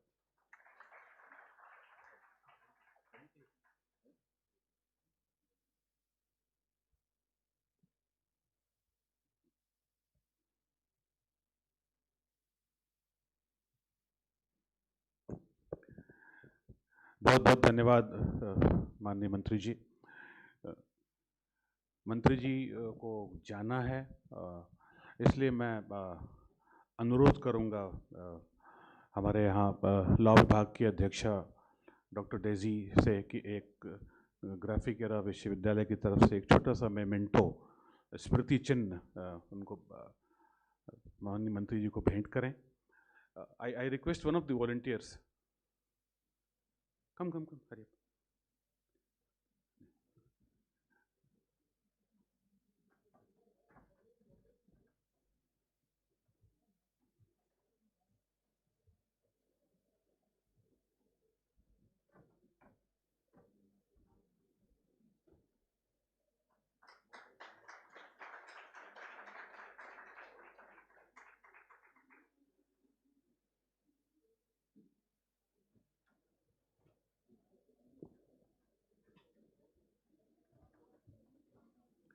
Ladies and gentlemen, now I'll take this as a matter of privilege and opportunity to invite our very own Shri Meenakshi Sundaram Singh Ji, IAS Secretary Planning and Development. Ladies and gentlemen, put your hands together. Sir, I invite you for your brief address. A person who is keenly interested and involved in the planning and development of the state, by all means, sir.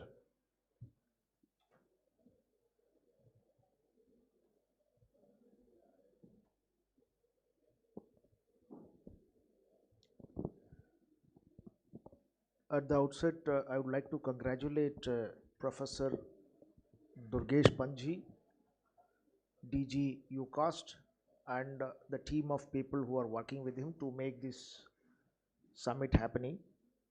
In fact, it was started from the previous year, I believe, and it was during this period that the Silkyara tunnel rescue work happened, and after that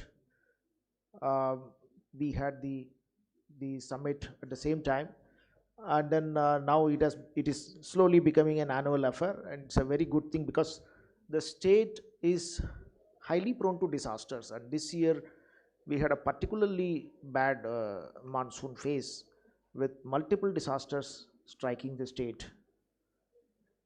In fact, in the earlier years also we used to have one or two disasters almost every monsoon, but this year in 1 month we had multiple disasters happening in many parts of the state.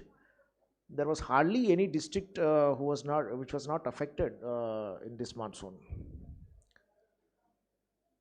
I was very fortunate to listen to these 3 eye-opening lectures, and I am thankful to Professor Sinha, Dr. Krishnan, and Professor Kulkarni for giving very insightful thoughts. What is the scientific basis for whatever is happening?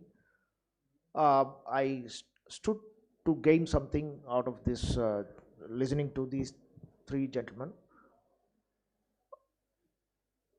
एक saying है कि जल ही जीवन है, और जल ही जीवन है is not just a statement, it is not an exaggeration.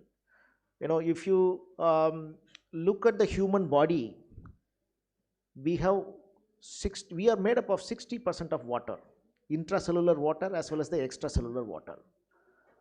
All put together, you know, we can even say that we are all walking water bags.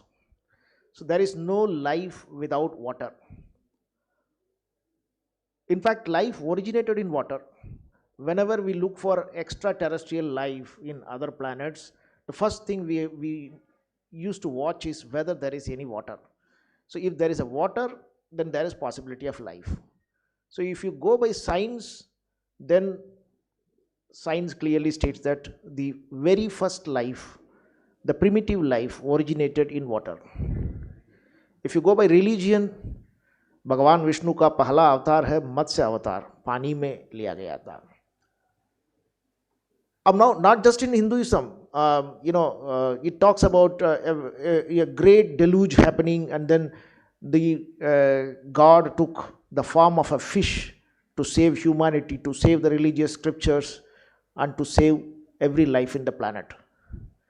If you look at the Semitic religions, they also talk about a huge deluge based on water. Moses narrates a story where Noah's ark comes and then saves every species. So this deluge based on water is also there in almost every culture and every religion. So there must have been some solid background of some great deluge based on water happening at some point of time in the human life. So water is both a boon as well as a bane. So without water we don't survive. But how much water do we need? At what time is a very, very critical question. Excess of water is a problem. Scarcity of water is a problem. Water management becomes very, very critical for our survival as a species. When I joined the state, it was way back in 2001. My first exposure to a water-based tragedy was in 2002 when I was doing my district training in the district Tehri Garhwal. So there was a cloudburst which wiped away 3 villages. After that, I have been witness to so many water-based disasters in the last 25 years. The biggest challenges were, Kedarnath, everybody know 2013 disaster. It was a glacial lake outburst flood, which wiped away almost everything in Kedarnath except the temple. Then the one thing that people don't know much about is the 2010 floods. 2010 floods were also very, very huge. In fact, in Haridwar, I was the district magistrate of Haridwar at that time. In Haridwar, we had a 100-year maximum flood in the river Ganga. Of course, it was a predictable disaster because we all knew that there has been huge precipitation up in the Bhagirathi and the Alaknanda valley, and we will be getting a 100-year maximum flood in a span of 7 to 8 years. So we could get a 7 to 8 hours of reaction time where we could mobilize our teams to ensure that all people living in low-lying areas were evacuated to safe places, and then ensured no casualty took place. So in 2013, it was a GLOF and hit immediately. There was no prediction. Nobody knew anything about it. It was the very first day of the monsoon. The monsoon struck immediately on the very first day in June.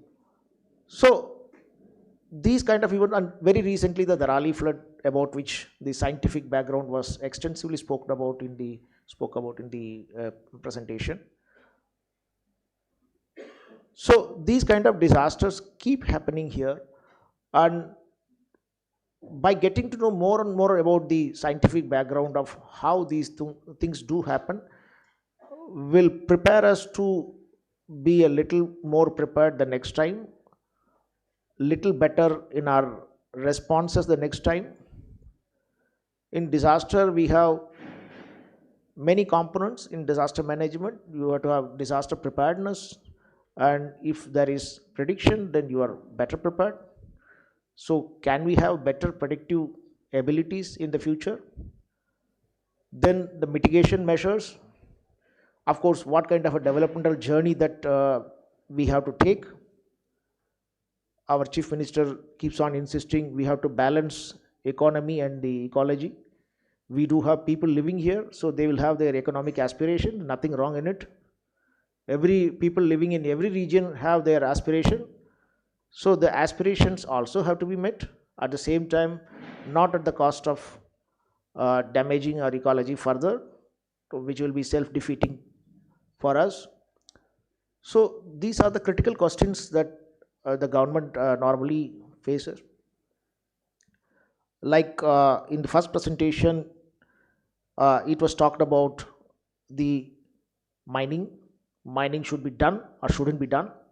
Mining is a critical source of revenue for government, critical source of livelihood for many people engaged in that. But it also, indiscriminate mining is a problem. Controlled mining is not a problem. In fact, controlled mining may be desirable at some point of time, where you have a lot of, very recently, the Honorable High Court has completely banned the mining in Ganga bed. Now that is also not a scientific approach, because the sediments keep coming and they'll get accumulated. If they are not removed, then the river changes its course and it may go closer to the village or closer to the human habitations. So they need to be removed, but in what way, in what quantum, has to be scientifically decided. Similarly, another big dilemma that we face is the hydropower projects. There are huge arguments in favor of them, there are arguments against them too. In my own experience, I talked about the 2010 floods of Haridwar. The city of Haridwar got saved because of the Tehri Dam. Because we had huge rainfall in both Bhagirathi Valley and the Alaknanda Valley.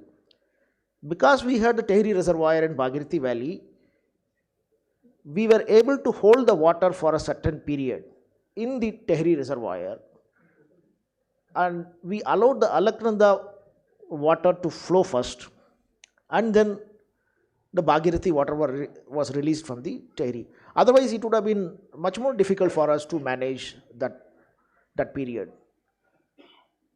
So now there are a lot of people who say that no, reservoirs shouldn't be built. The truth always lies somewhere in between. No, we shouldn't go for extreme ends. How to have the reservoirs, how to generate energy using the water, not losing a critical, the advantage of having a critical resource, but at the same time doing them well, so that it doesn't result in problem. The third is our urbanization. Urbanization keeps happening. Darali, post Darali, everybody had come with a comment that why so many buildings here. Now, the solution lies in coming out with a regulatory framework. We do have a regulatory framework, but the regulatory framework is not for the whole state. The regulatory framework has created development authorities or regulatory bodies for certain packets or the larger urban conglomerations. It is not for the whole state. Now, extending it to the whole state will have its benefits, will have its reactions by the public also. So the elected government always has to tread a very, very safe path. But whenever such things happen, the similar things happened in Joshimath also. Joshimath, there was a land subsidence incident. In fact, when I went there, I saw that 7th floor, 8th floor buildings were there. The 2 hotels that collapsed, they were all 8 floors. They got constructed because there is no regulatory body in existence there. So people used to construct whatever they wanted. So extending the regulatory framework across the state is also essential, and if it can't be done across the state, at least the key pockets have to be identified and then should be brought under the ambit of the regulatory framework to minimize the losses during such disasters. So I'm very thankful once again to the organizers, for arranging this wonderful event, especially Professor Durgesh Panji, and also inviting me to listen to this very insightful presentation. Thank you.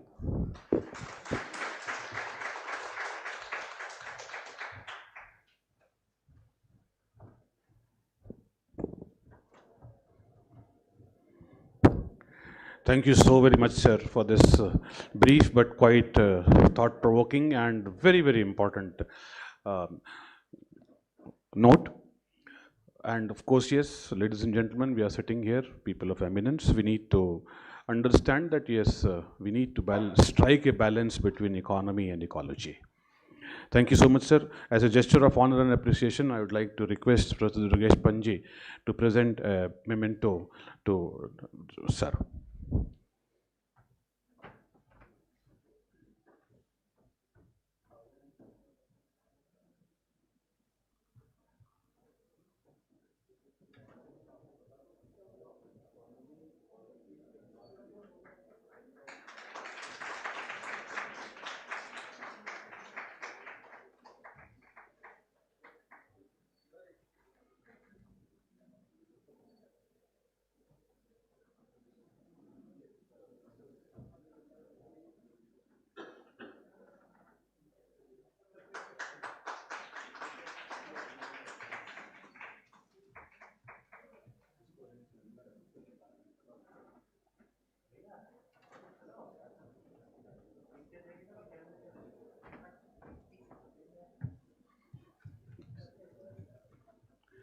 Ma'am, it's over to you.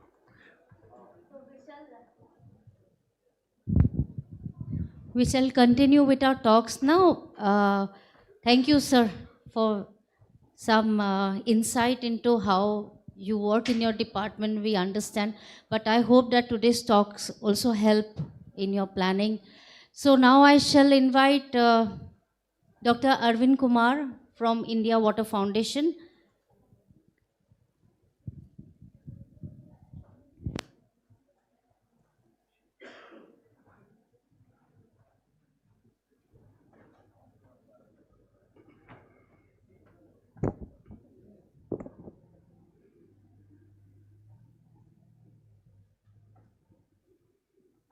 Move this. This one forward, sir. Okay.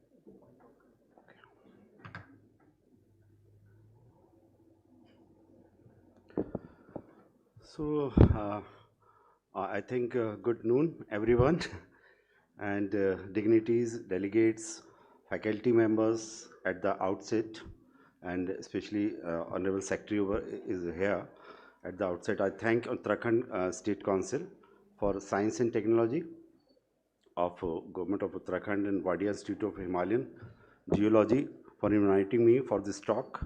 The title of my presentation, Restoring of Wetland Ecosystem for Disaster Resilience.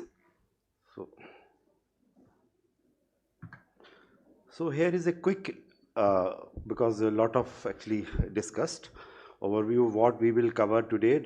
First, we will look at Himalayan wetlands, a position at the front line of the climate crisis and facing increasing pressure from extreme weather and ecological degradation. We will then briefly outline the crisis itself, how wetlands are under threat due to land use change, infrastructure, development, pollution, and climate impact. Very well said, Secretary Sir. So there is a need of some balance between ecology and economy. So next, we will examine the crucial role wetlands play in disaster risk reduction, acting as a natural buffers against floods, landslides, water scarcity. I will also highlight our contribution to India's wetland conservation efforts, showcasing ongoing initiative, research, and partnership. We will discuss the key stumbling block and leading to ecosystem-based adaptation, EBA, as a strategic pathway for resilience. So just give me a brief about me as well. I'm Dr. Arvind Kumar, President of India Water Foundation, and also with the Meghalaya government and Chief Minister Council. So last 15 years, actually, we have witnessed a lot of good development in that particular region, basically the basin programs, look-at-this policy, transportation corridor, and many more. So here we are talking about the Himalaya. Wetlands are not just geographic feature, they are frontline indicators of our climate crisis. These high altitude ecosystems are undergoing rapid transformation that signal urgent planetary change. The Himalayas are warming 3 to 5 times faster than the global average. While planet has warmed by about 2 degrees centigrade, high altitude regions are heating dramatically faster, reshaping wetlands that function as water sources, carbon sinks, and the biodiversity hubs. Glacier melt rate have doubled since 2000 compared to the previous 25 years period. This is not gradual change, it's a acceleration as a result. Wetland formation patterns and the long established hydrological systems are being fundamentally disrupted. Between 2011 to 2024, glacier lakes area increased by 34%, leading to rising incidents of GL and LL of now become frequent, predictable threats, placing downstream communities at direct risk. Monsoon cycles are shifting, extreme flood in monsoon seasons, followed by droughts in dry months. Wetlands that once regulated water flows and now being overwhelmed. Most critically, degradation of Himalayas wetland threaten water, food security. When wetlands fail, agriculture fails, and the livelihood of the billions at the risk. So we were moving past the tipping points. Globally, we have lost 411 million hectares of wetlands since 1970, as a 22% decline.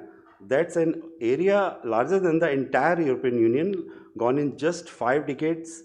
In India, the situation is far more urgent. We will lost 40% of our wetland in last 30 years. Today, we are losing 2 to 3% of the remaining wetlands every single year. At this trajectory, the crisis will soon become irreversible. Between 20 to 14, 20 to 25, lakes, wetlands declined 37%, riverine wetlands 34%, sand and beach wetlands 25%, and lagoons 6%. Every category is trading downward without exception. The drivers are interconnected. Urban encroachment, real estate, infrastructure expansion, agriculture pressure, water extraction, pollution, unregulated tourism, all compounded by climate change. High altitude wetlands are especially vulnerable. With the Himalayas warming 3 to 5 times faster than the global average, glacier melt patterns and rainfall cycle are shifting too rapidly for wetlands to adapt. And the consequences are severe. Water scarcity collapses, agriculture productivity falls, biodiversity disappears, and disaster risk, flood, droughts, and landslides intensify. Community depending on wetland for drinking water and livelihoods face immediate danger. The data is apparent. So next slide is about wetlands are not just wildlife habitats, they are nature's disaster defense system. In hilly and mountainous regions, they are critical infrastructure for community survival. They play various critical functions. Wetland absorb excess water, reducing downstream flooding, intensify, and protecting communities from catastrophic inundation. They act as a natural flood regulator. They mitigate landslide and to erosion control, vegetation and soil structures stabilize slopes, preventing catastrophic failures during heavy rainfall and glacier outburst events. They regulate climate and mitigate drought. Wetlands store the released water gradually, maintaining flow during dry period and buffering against precipitation extremes. Mitigation of glacier lake outburst floods, strategic wetlands downstream act as a buffer zones, absorbing the stock of sudden glacier release and saving lives. Biodiversity and ecosystem services, healthy wetlands support species diversity and natural system that sustain agriculture, fisheries, and water quality. Cultural and community resilience. Wetlands are integral to local livelihoods, traditional knowledge, and community identifying, strengthening social cohesion during crisis. So, we have relations in Uttarakhand since 2009, when I come with the Ministry of Water Resources at that time, and we met the Chief Minister, and after some time with the USEC, so my work in wetland began in Dehradun in 2012, I think, during the release of Uttarakhand Wetland Atlas. So this was the first atlas. I later served as a member, hydrology, in the committee of Ministry of Environment, Forest, Climate Change, drafting guidelines for the implementation for the wetlands rules 2017, advocating for the inclusion of wetlands in land records. Most recently, just a couple of weeks ago, I had the privilege of meeting Sri Kamlesh Paswanji, Honorable Minister of State for Ministry of Rural Development, where the release of our comprehensive report titled Revitalizing the Wetlands of India Status Report 2025. A QR code is provided on the slide. Please feel free to access the soft copy of this. Actually, when we are drafting this wetland guidelines, there are a lot of issues. But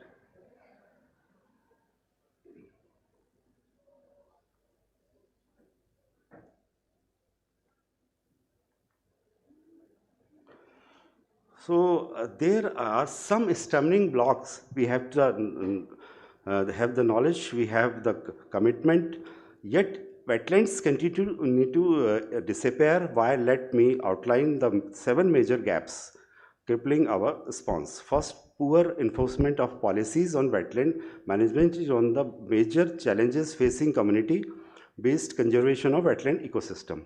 In 2021, we organized a program with Ministry of Jal Shakti on 2nd of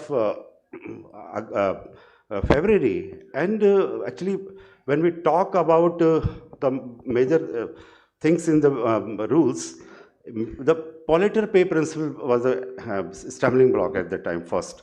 But we say to the ministry that all the rivers, all the water bodies are comes under wetland. So wetland have a forest act. So why not use this? So second, data gaps and monitoring failure will lack real-time wetland monitoring systems. Without accurate baseline data and continuous tracking, we cannot measure degradation or enforce protection effectively. Policy and degradation, weak environmental standards mean sewage, industry waste, and agricultural runoff contaminate wetlands unchecked. Enforcement is sporadic at best. Fourth, road construction and tunneling infrastructure project, even earlier speaker are also show some light on that. Environmental impact assessment are inadequate, and project clearance bypass wetland protection protocols. So hydrological development and displacement, larger scale dams and hydrological regimes. Communities are displaced with minimal consultation, and ecosystem impact on underestimated or ignored. Invasive species and land use change. Uncontrolled invasive species colonize wetlands while competing land uses convert them to agriculture or urban areas without inadequate mitigation. So climate change multiplier, extreme weather intensify all existing pressure. Governance framework have not adapted to address climate-driven wetland dynamics. Strong policy framework exists, but enforcement is missing link. Sir, we have a ISRO program after this. We'll have to finish up a little. Should I stop here? Sir, you wind up. Okay, thank you. Okay, sir. Because Any questions? I have a model here also. So, If you you give me can- 3-4 minutes, I am coming from Delhi, so if you give me 3-4 minutes. So please show the model fast, otherwise, because we are late. No problem at all. Just show you, because I am working with Meghalaya government last 15 years. So we come up with a lot of fund first, then knowledge, then lot of partners over there. And this is I have the one who developed this EBA. To the stage. Thank you.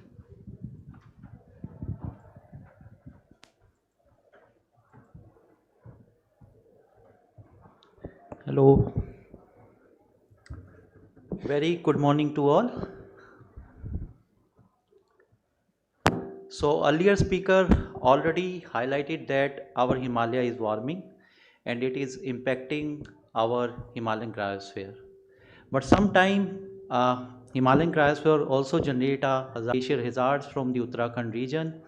And in the end of my presentation, I will discuss what are the challenges which we are facing today to mitigate these hazards.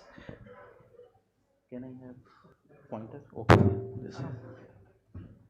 So most of Himalayan glaciers are receding at their mass.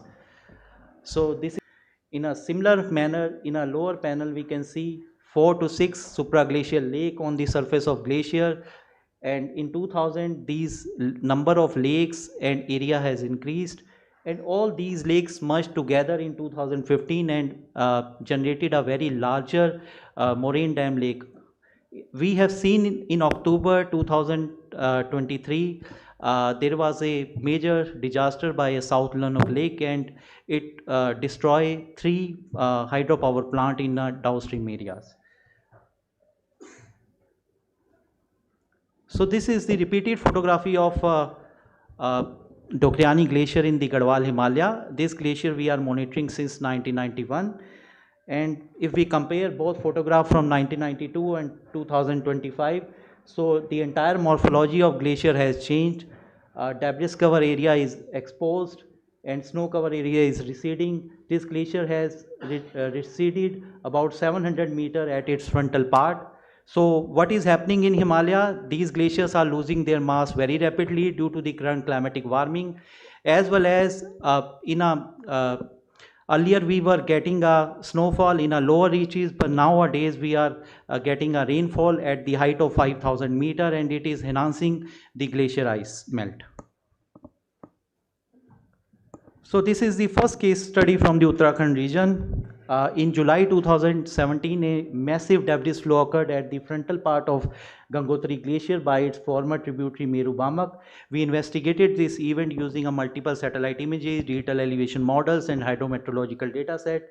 And our results suggest that this event is closely associated with the frontal retreat of Gangotri Glacier. If we see the data sets from 1935 to 2022, about 1.7 kilometer retreat occurred at its frontal part, and due to this frontal retreat, its lateral moraines become unstable, and before the 2012, the melt water from the Meru Bamak is draining from this left stream, but in 2012, about 10-meter wide gully was developed somewhere here in the left lateral moraine, and due course of time, it increased its width and depth. And during the 3 days continuous rainfall in July 2017, this event was occurred along this channel and deposit a huge amount of sediment at the frontal part of Gangotri Glacier. We also quantify how much sediment was drained during this event using a DM differencing technique in the right panel. And we can see this is a closer view. This blue color is highlighting here a deposition of sediment, and this red color is presenting here a eroded sediment. This is a graphical method. This eroded area deposit somewhere here. We published this paper in a Geomorphology Journal, and we also conducted intense field work. And when we visited there, we came to know that these are not a simple moraines. These contains ice. So these are the ice-core moraines, which are very sensitive to the current climatic warming, and they can easily degradable when they come in the contact of water. So these are some, again, repeat photography of Gomukh, which is the snout of Gangotri Glacier, pre and post event. We can see after this event, Bhagirathi River has changed about its course 150 meter, and this sediment was deposited during this event. My colleague also collected a suspended sediment concentration from Bhagirathi River water at Bhujwasa site, which is about 4 kilometers downstream from the Gomukh, and 6 times more suspended sediment concentration was increased in the Bhagirathi River water. And these are some field photographs of this event, and these are the ice-cored moraines, which are the main culprit for this event. This is second case study from a Chorabari Lake outburst flood, which burst in June 2013. And in a normal condition, we observed the water level of this Chorabari Lake was about 1 to 2 meter. But during this event on 16th and 17th June 2013, the water level has risen up to 25 meter. And this lake was burst from somewhere here.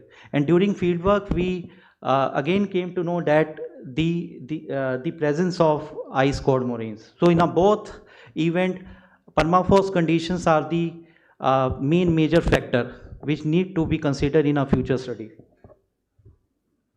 So these are landscape change in the Shri Kedarnath Valley using a repeated photography as well as a high resolution satellite images analysis. So about 120 buildings were completely washed away during this event, and about 130 buildings were badly damaged during this disaster. And this is a field photograph of Ghoda Padav.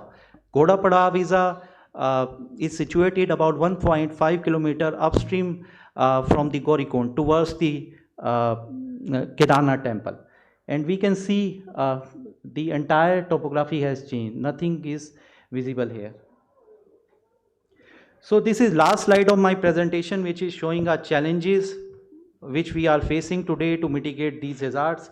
So first is we do not have a baseline information. We do not have a high resolution or a large scale geomorphological maps. We need this if we really want to make a hazard assessment, realistic hazard assessment. We do not have these weather stations, temperature gradient or precipitation gradient data. So we need to install real-time automatic weather station. If really want to install some early warning system, we need a dense network of these sensors.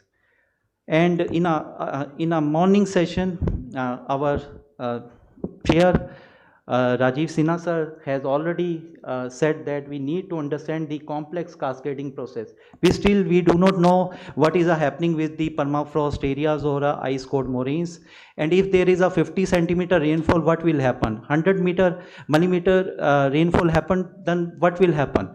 So we need to first install all these sensors, and then we have to conduct a threshold type studies. And we do not know what is the properties of these debris. So I also observe there is a very big gap in our data sharing. Many organizations are working on the same glaciers like a Gangotri or Dumdrung. I think we need our nodal agency which can integrate all these things. And in the last, our secretaries have also highlighted this issue. We are making our settlements in alluvial fans and a flood plan. I think we need to make a frame one policy on this. So thank you very much for your kind attention, and if you have any questions, I am companies who run UAVs and LiDAR mapping. We also had a lot of help from SDRF. We had the community to help us, and overall what we saw, this is something that I would like to bring in front of you today. Just to summarize the whole session that we conducted.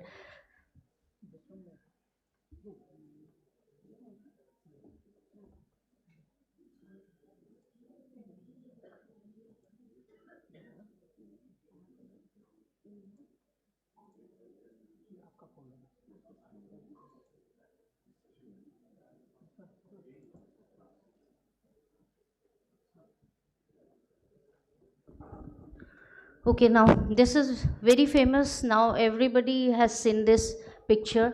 Next, please. I can control, right? So this was what was before. We see the embankment that they had made. Probably there were floods, and in fact in satellite data we did see that 2014 there was a very bad flood, after which this embankment came up. Now this place is like this. We did a lot of work together. This was a very, very collaborative work. And for that today, I have also called the SDRF person who was coordinating it with us, and also the army who helped us through Mr. Armit Sharma. He is also here today. Now this is what I want to show you. There are streams coming down very steep, narrow channels. Now these steep, narrow channels were affected throughout. And if we say that it is only the moraine material which has come down, no, it is not true. All the channels, 5 in number, were completely scoured, and landslides occurred in heap because see the kind of narrow gorge, steep gorge. These are the gorges in that, all the gorges are like this. So what we say for the Dharali event is definitely it was a climate induced high intensive rainfall triggered hydrometeorological event. But what we are concerned about is that we have got stations in the valleys, but we don't have our meteorological stations at elevations. We do monitor the larger glaciers. We do not think about the smaller glaciers, the cirques, and these are actually the fastest melting glaciers, the smaller glaciers. Then we do not have a good network. We understood that this was a very short spatial variability of the intensive rainfall, and we cannot even understand how to quantify it, because within that short spatial variability, how do we actually have meteorological stations, or we have, like Dr. Krishnan also pointed out, we are concerned about very short distances. So how to work that out so that we are prepared with more data to go into a forecasting mode and now forecast for even short areas. Then we have to understand how landslide, dam, outburst, floods can happen not in very big episode, but very small episode, but compounding together and then bringing a very big event. Then also we do not have very high resolution data, topographic data. Now why this is necessary is whether we do LiDAR survey or whatever, we need high resolution topographic data for the mountain states, and we need continuous data. So that something happens, we do a LiDAR survey and then we can see what was before and what is now. Now we have nothing to compare. The previous data with the high resolution data we did acquire, but we had nothing to compare. So these are some points I wanted to bring out today, and we have paucity of time, so we are winding up fast, and we should move on. Thank you very much.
We have with us Sri Rajendra Nath ji from SDRF, and we have with us Sri Amit Sharma from Matrix Geo Solutions.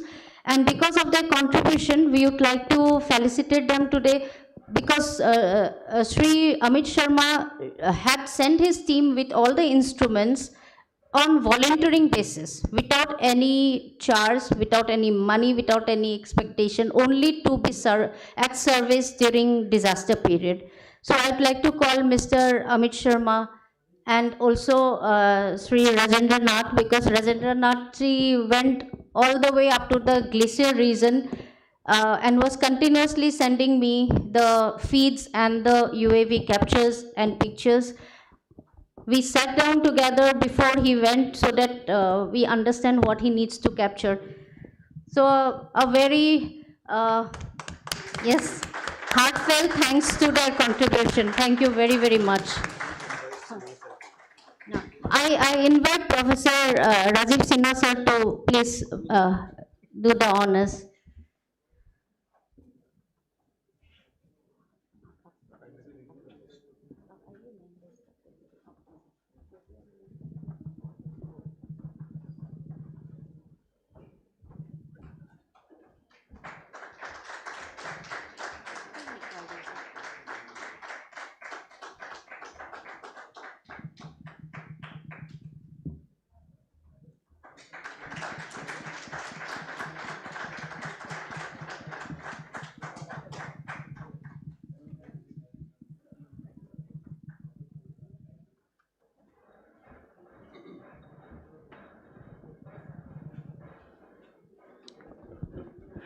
Thank you so much, ma'am.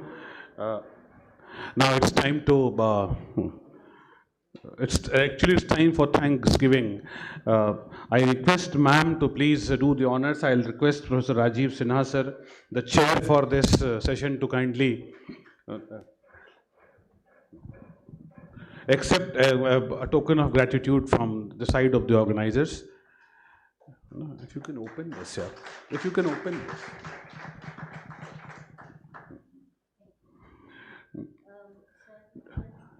आप दोनों लोग करिए sir. I request you to be here, sir, because I'd like to invite Dr. Raghavan Krishnan, the climate modeling and analysis scientist. Yes, now this is okay. Yes. Open it, yes.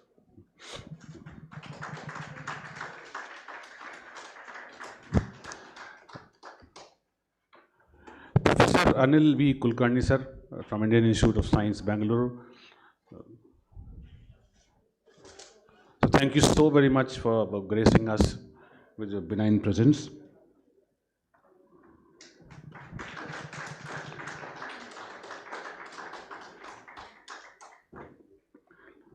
Dr. Arvind Kumar, the President, India Water Foundation. He has left. So somebody from the foundation, if at all he or she can receive. All right, we'll get it done, sir. We'll have to. Dr. Rakesh Bhambri from Body Institute of Himalayan Geology.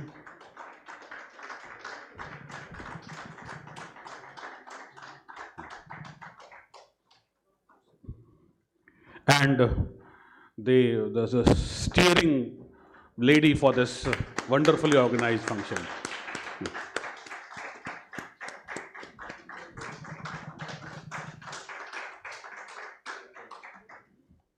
Thank you so much, sir. Thank you so much, ma'am.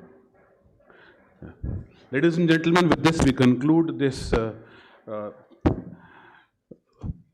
plenary session in the name of Water Conclave. And since we are having some paucity of time, we'll be immediately jumping into another session, plenary session scheduled, that was scheduled for 12 o'clock, but then we are running late by 10-15 minutes. The session is on space to safety, leveraging space technologies for resilient planet. The session partners are ISRO, IIRS, and USEC. But sir, I would like to invite Dr. C.M. Bhatt to please take it further from here. panelists, sir? Ma'am? Thank you. Thank you. Thank you so much. Thank you, sir, for giving this opportunity. Now, I invite you all to remain here. A very interesting session, space to safety. We are running short of time, already 25 minutes almost late, but we'll finish in time. That is our promise. And before starting this session, good afternoon to all the distinguished delegates, eminent scientists present in this particular hall. This session is on space to safety, leveraging space technologies for a resilient planet. We will begin with a keynote presentation on ISRO Disaster Management Support Program, current capabilities and emerging innovations from our keynote speaker, Dr. J.V. Thomas from ISRO headquarters. Then we have a panel of experts will be joining on the dais. And I invite first Dr. J.V. Thomas to. Okay. Then next we have in the line Dr. Neeru Jaiswal. Madam, you may please take the seat. Dr. Srijit, Dr. Shyam S. Kundu, Dr. Tapas will be joining online. Dr. Arjit Roy, Dr. Harish, and myself.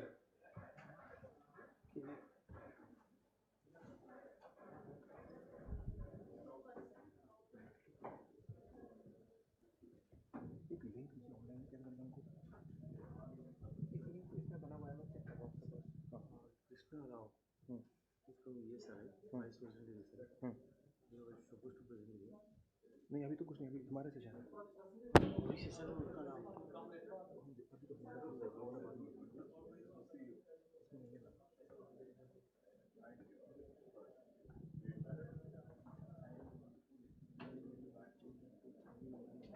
सारे presentation कर लो फिर बैठेंगे panel के first you complete even तपस का link करो तपस का link करा दो आप तपस का लिंक हो जाए तपस का मीटिंग ले रखिए जीमेल है तपस का जीमेल उसको पता नहीं है व्हाट्सएप पे देना पड़ेगा उसको व्हाट्सएप बस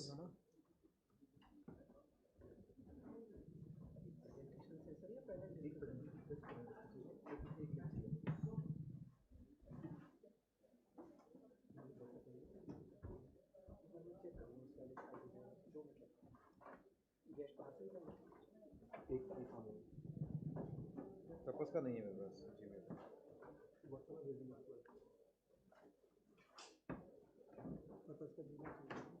है we have one expert joining online, so little time we will have to share the link from the organizers end, and then we'll come back.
So it will occupy the stage.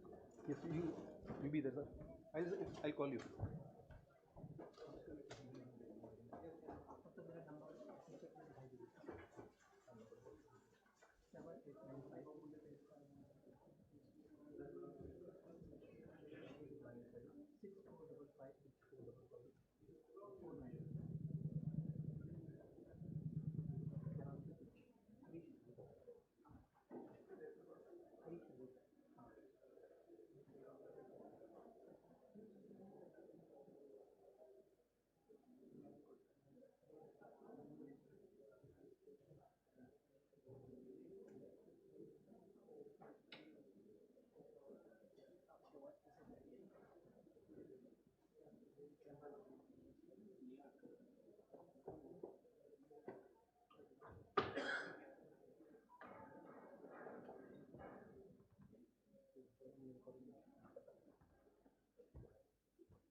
Okay.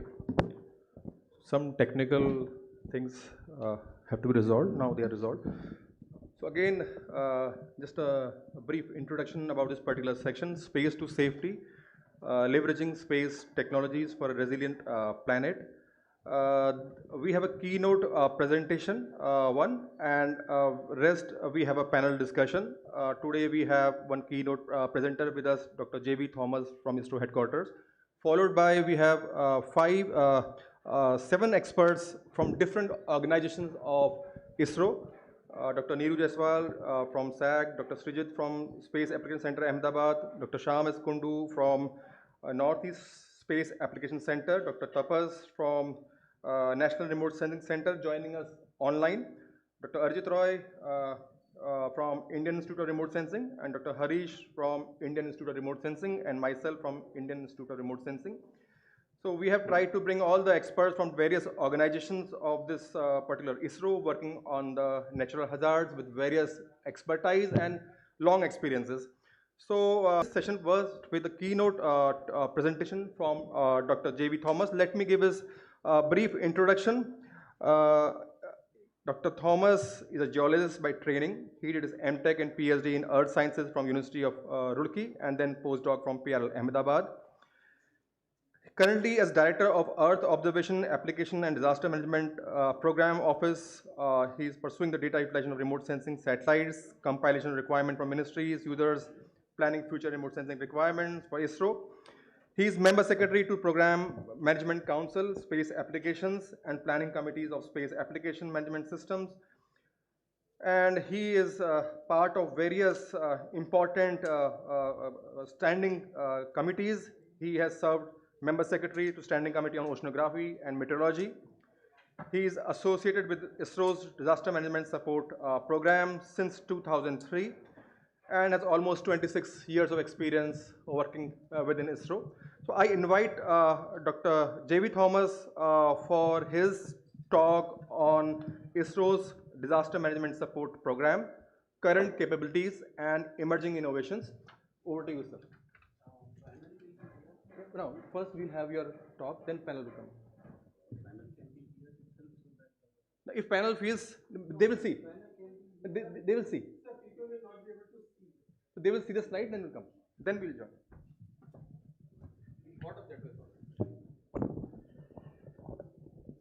Good afternoon to all. So I was given this topic, ISRO's Disaster Management Support Program, current capabilities and emerging innovations. So I will be, I mean, in this panel, all these people in the panel are also working in disaster management program. I will give you a quick overview of the disaster management program, and then based on that thing, panel can interact. You can interact with the panel and for any questions or answers. First slide, please.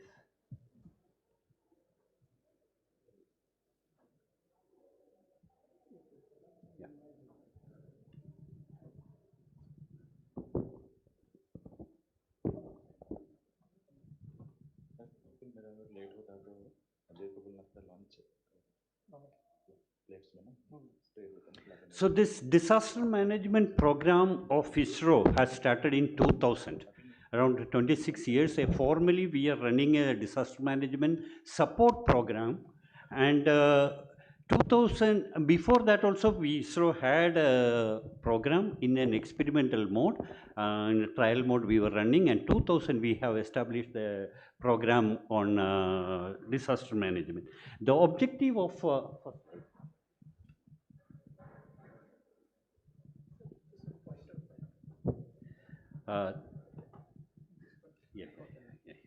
thank you.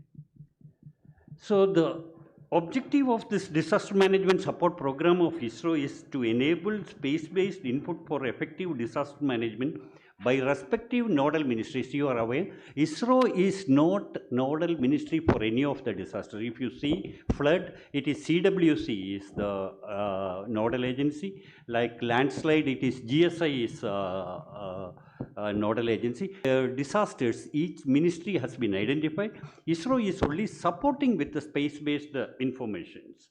So we have, ISRO has gotten under this disaster management program, we have got the space, aerial and ground infrastructure is there. Whatever is output, we are utilizing it for disaster management support.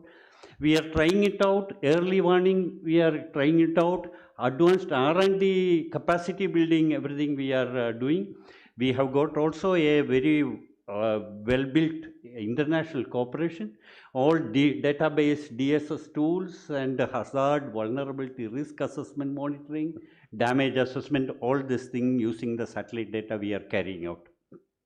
And we are in this, all this program is running in liaison with the Cabinet Secretariat, Ministry of Home Affairs, National Disaster Management Agency, SDM, State Disaster Management Agencies, and other nodal departments, nodal ministries, everything we are working in association with them. And we are mainly looking at flood, cyclone, forest fire, lightning, GLOF. Morning session you have heard a lot about the GLOF, landslides, earthquake. All these disasters we are doing it through this satellite-based input. So what are the satellites currently available for this thing? We have got a ResourceSat satellite. We have got two satellites called the ResourceSat series, ResourceSat 2 and 2A, which gives three resolution images, one in 56 meter, one is in 23.5 meter, and also 5.8 meter data we are getting from ResourceSat 2 and 2A. And we have got microwave satellites called ReSat, which is working in C-band radar, and also recently launched NISAR, which is a NASA ISRO synthetic aperture radar, which has got two bandwidths, L and S band, two radars we are operating in the same satellite.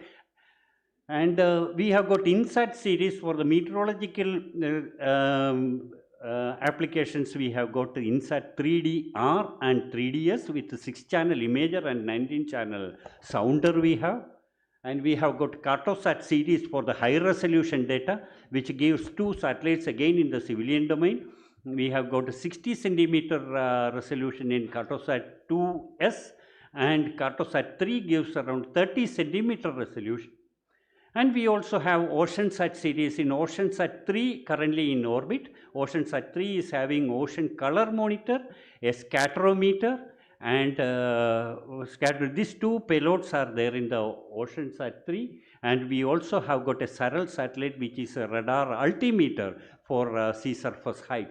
All this data we are utilizing for remote dam, all the disaster management application support we are utilizing this. In addition, we have got all 2 aircrafts for aerial surveys. We also have several UAVs and also ground instruments like Doppler weather radar, automatic weather stations, lightning detection network, and also the course whatever in addition to us, what we're GSI also is having, Survey of India is having the course, that data also is now available for all to use it. So the first one, the NISAR, I have told, NISAR is the latest satellite which has been launched on 30th July 2025. It has completed its Calval operations, and this September 20th only it has come to its final orbit. Now another 2-3 months we will be validating all the data, and that data is going to come out in the open for the public to use. And we have got, today we have got Srijit is there in the panel. Srijit will be able to answer all related to NISAR related applications, everything it can be told. It has got L-band and S-band radar. It will be giving day and night imaging, SweepSAR technology. SweepSAR technology is along with wider swath. We are also getting higher resolution. This is a new technology which has been experimented in NISAR, and it is now operational. And it is a exact repetition path it is following. In 12 days, we will get 2 coverages. One in the day pass coverage and the night pass coverage. Both will be covering. The 2 coverages we will be getting in the 12 days.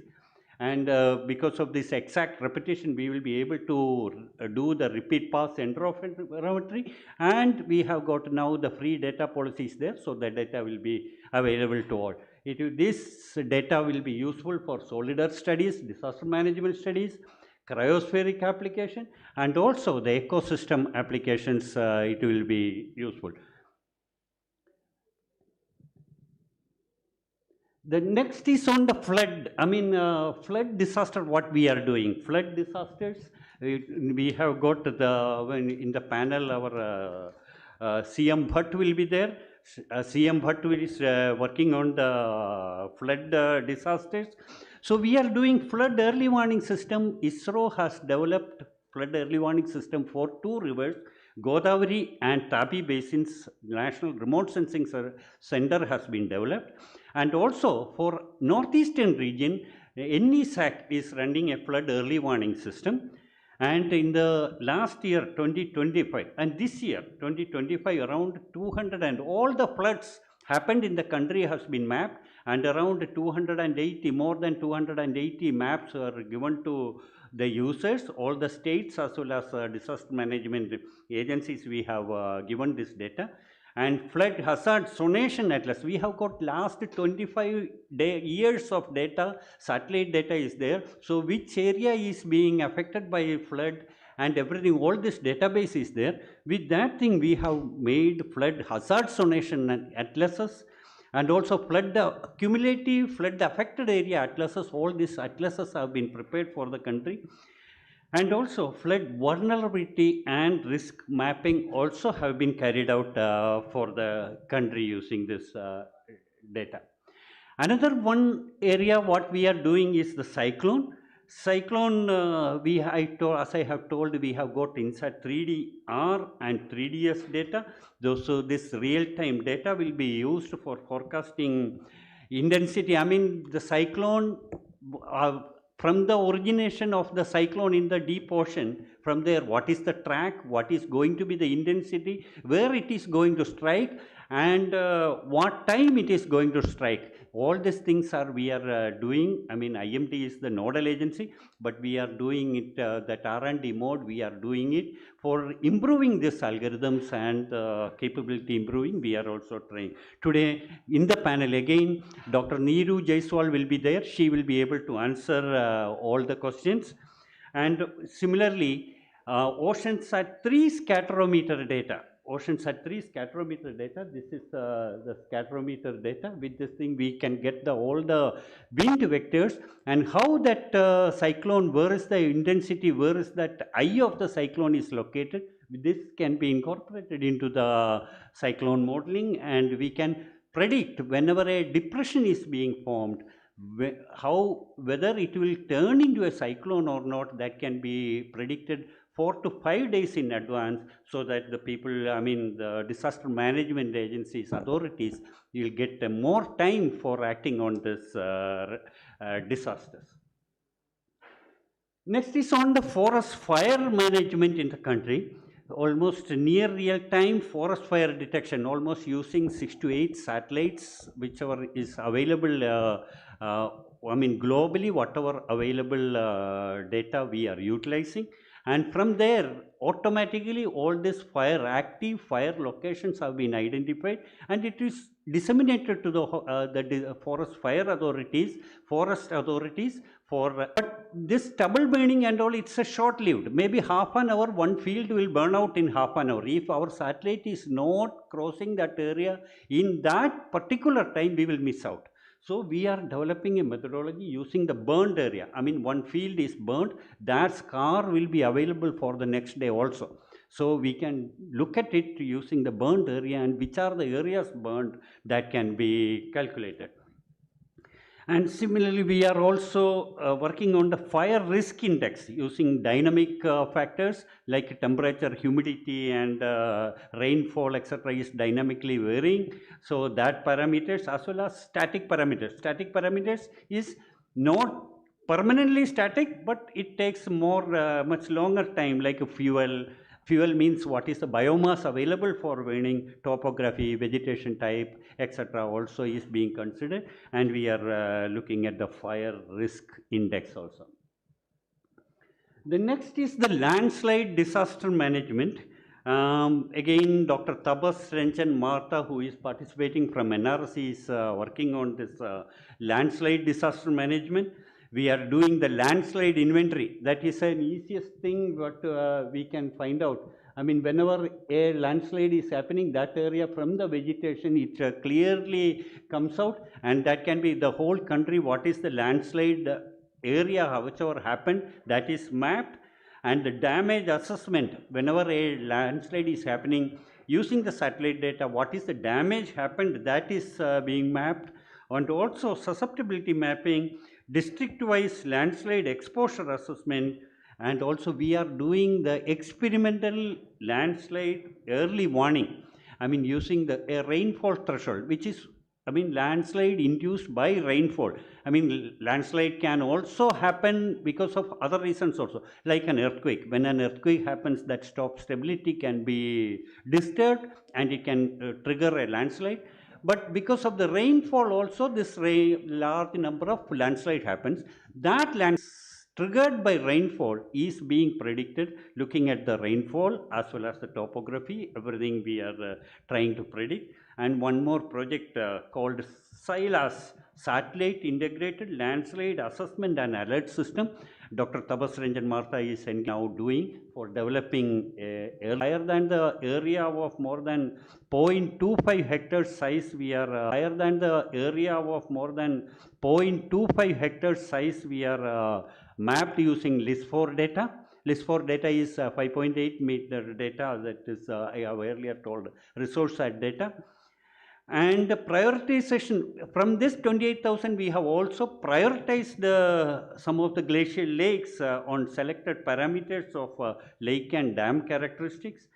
And unsteady flow hydrodynamic model of 15 selected glacial lakes for various globe scenario. In case a globe happens, glacial lake outburst flood happens, what is the scenario? This also modeling has been carried out for 15 selected GLs, and that activity is still continuing.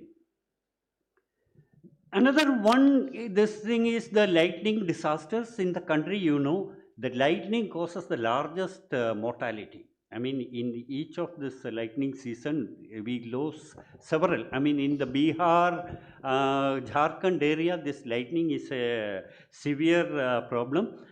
And again, once again, today in the panel, we have our Shyam Kuntu is there. From NESAC, Northeastern region, he is working on this lightning disasters. We have established, National Remote Sensing Center has established around 49 lightning detectors we have already established.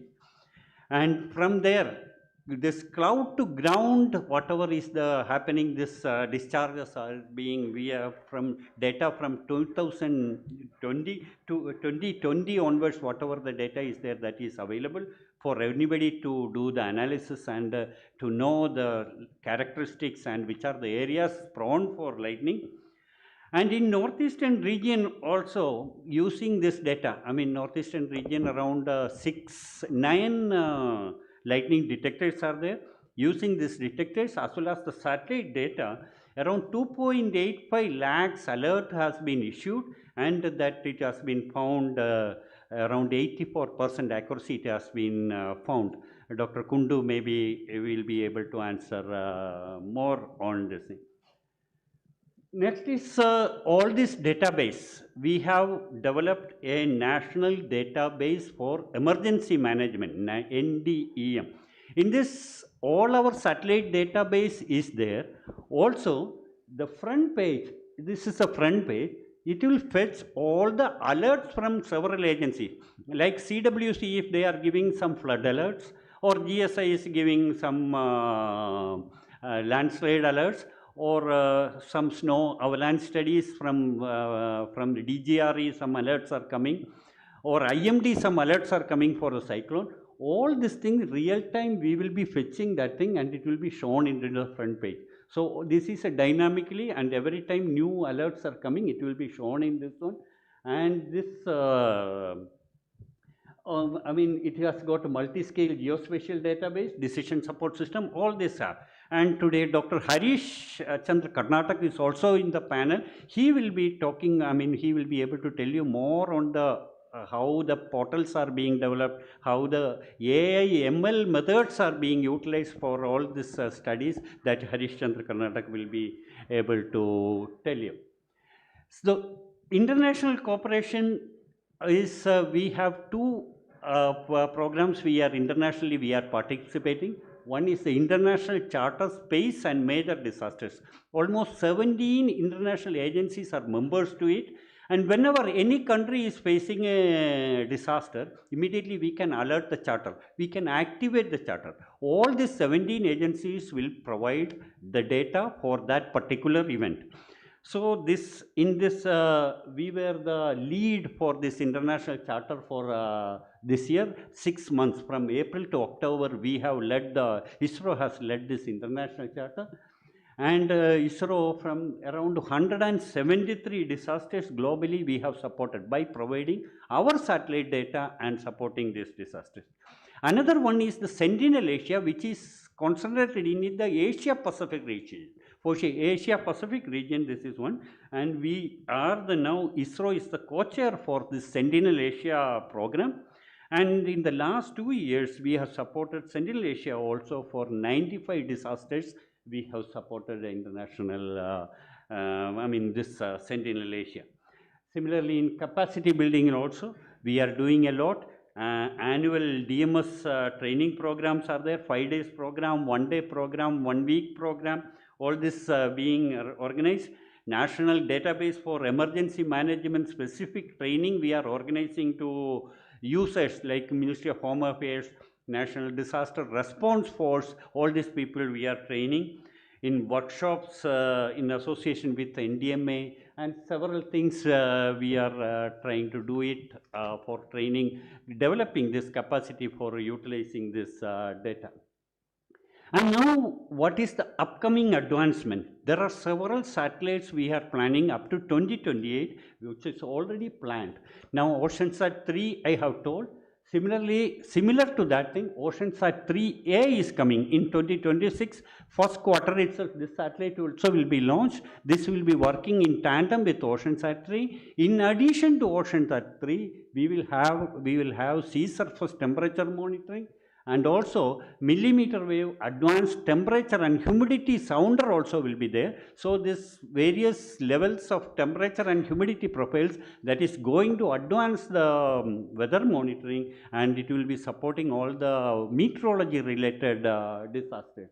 Similarly, we are going to get a resource at 3 and 3A in 2027 and 2028. This will give 20 meter data for 900 kilometer swath and also 10 meter resolution data for around 300 kilometer swath. This will be again supporting the data availability and the disaster management activities. It can be done very efficiently. And the resource at 3S and 3SA are stereo missions. Earlier we had stereo mission in 2005, Cartosat 1. Now that was 2.5 meter resolution. Now with 1.4 meter resolution, resource at 3S and 3SA is going to give higher resolution 3-dimensional data it is going to give. And we are also going to get HRSat, 3 satellite, high resolution satellites. And also one satellite called Trishna. This is a, with CNES we are going to get this Trishna satellite which is going to high resolution thermal imaging and also one G20 satellite which is environmental and climate change for studying air quality, forest fire, etc. will be studied. And also recently we held one national meet and all the users have come up and told what is their requirement. From that requirement also we are planning INSAT 4th generation from 3DR, 3DS, next generation satellite. Now 3DR is having 6-channel imager. In next generation we are going to have 18-channel imager we are going to plan. And also dedicated satellite optical and SAR constellation for disaster monitoring, constellation of satellites for forest fire monitoring, high resolution satellite constellation in addition to HRSat, and also the adoption of advanced techniques like edge processing, on-board AI, event-driven sensing, all this thing as proper. All this thing we expect the new missions will ensure the data availability for the advanced studies, and also it is going to take our disaster management activities to the next level. So here I will stop because otherwise next panel will not have any time. This is an overview and details can be sought from the expert panelists available. Thank you so much.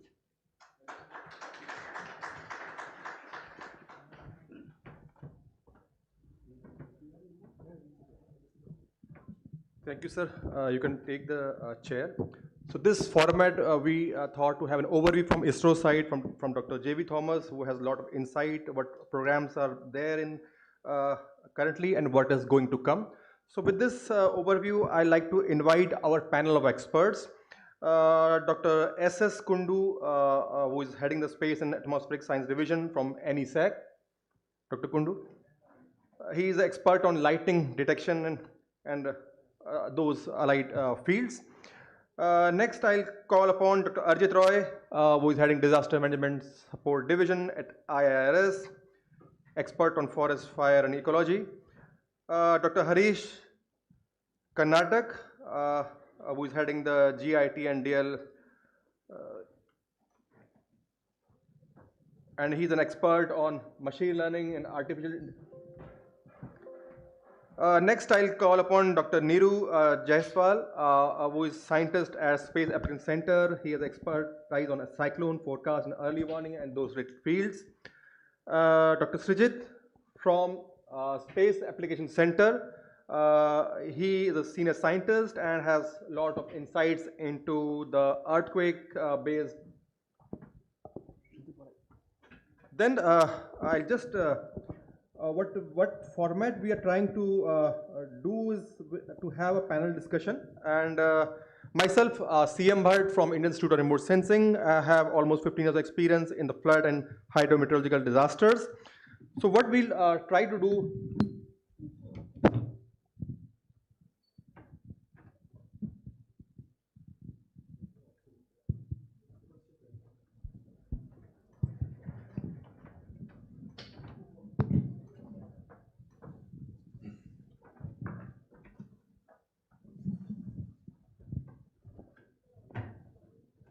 with this background, not taking much time, we will go to a panel discussion so that the technology and whatever we are trying to set becomes much simplified.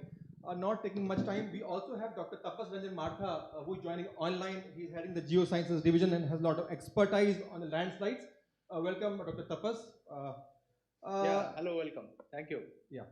So now, let me ask Dr. Srijit. We are hearing that NISR has come, and how does it help the Himalayas or the Uttarakhand, in terms of deformation or earthquake? Can you simplify that overall? What is it? Yeah.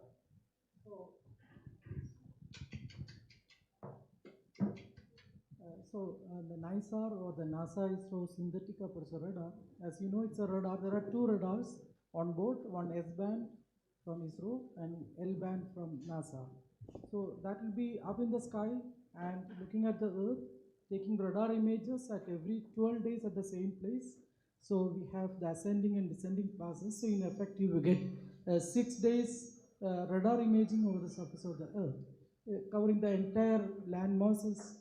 That includes the forests, mountains, the ice sheets, and entire globe.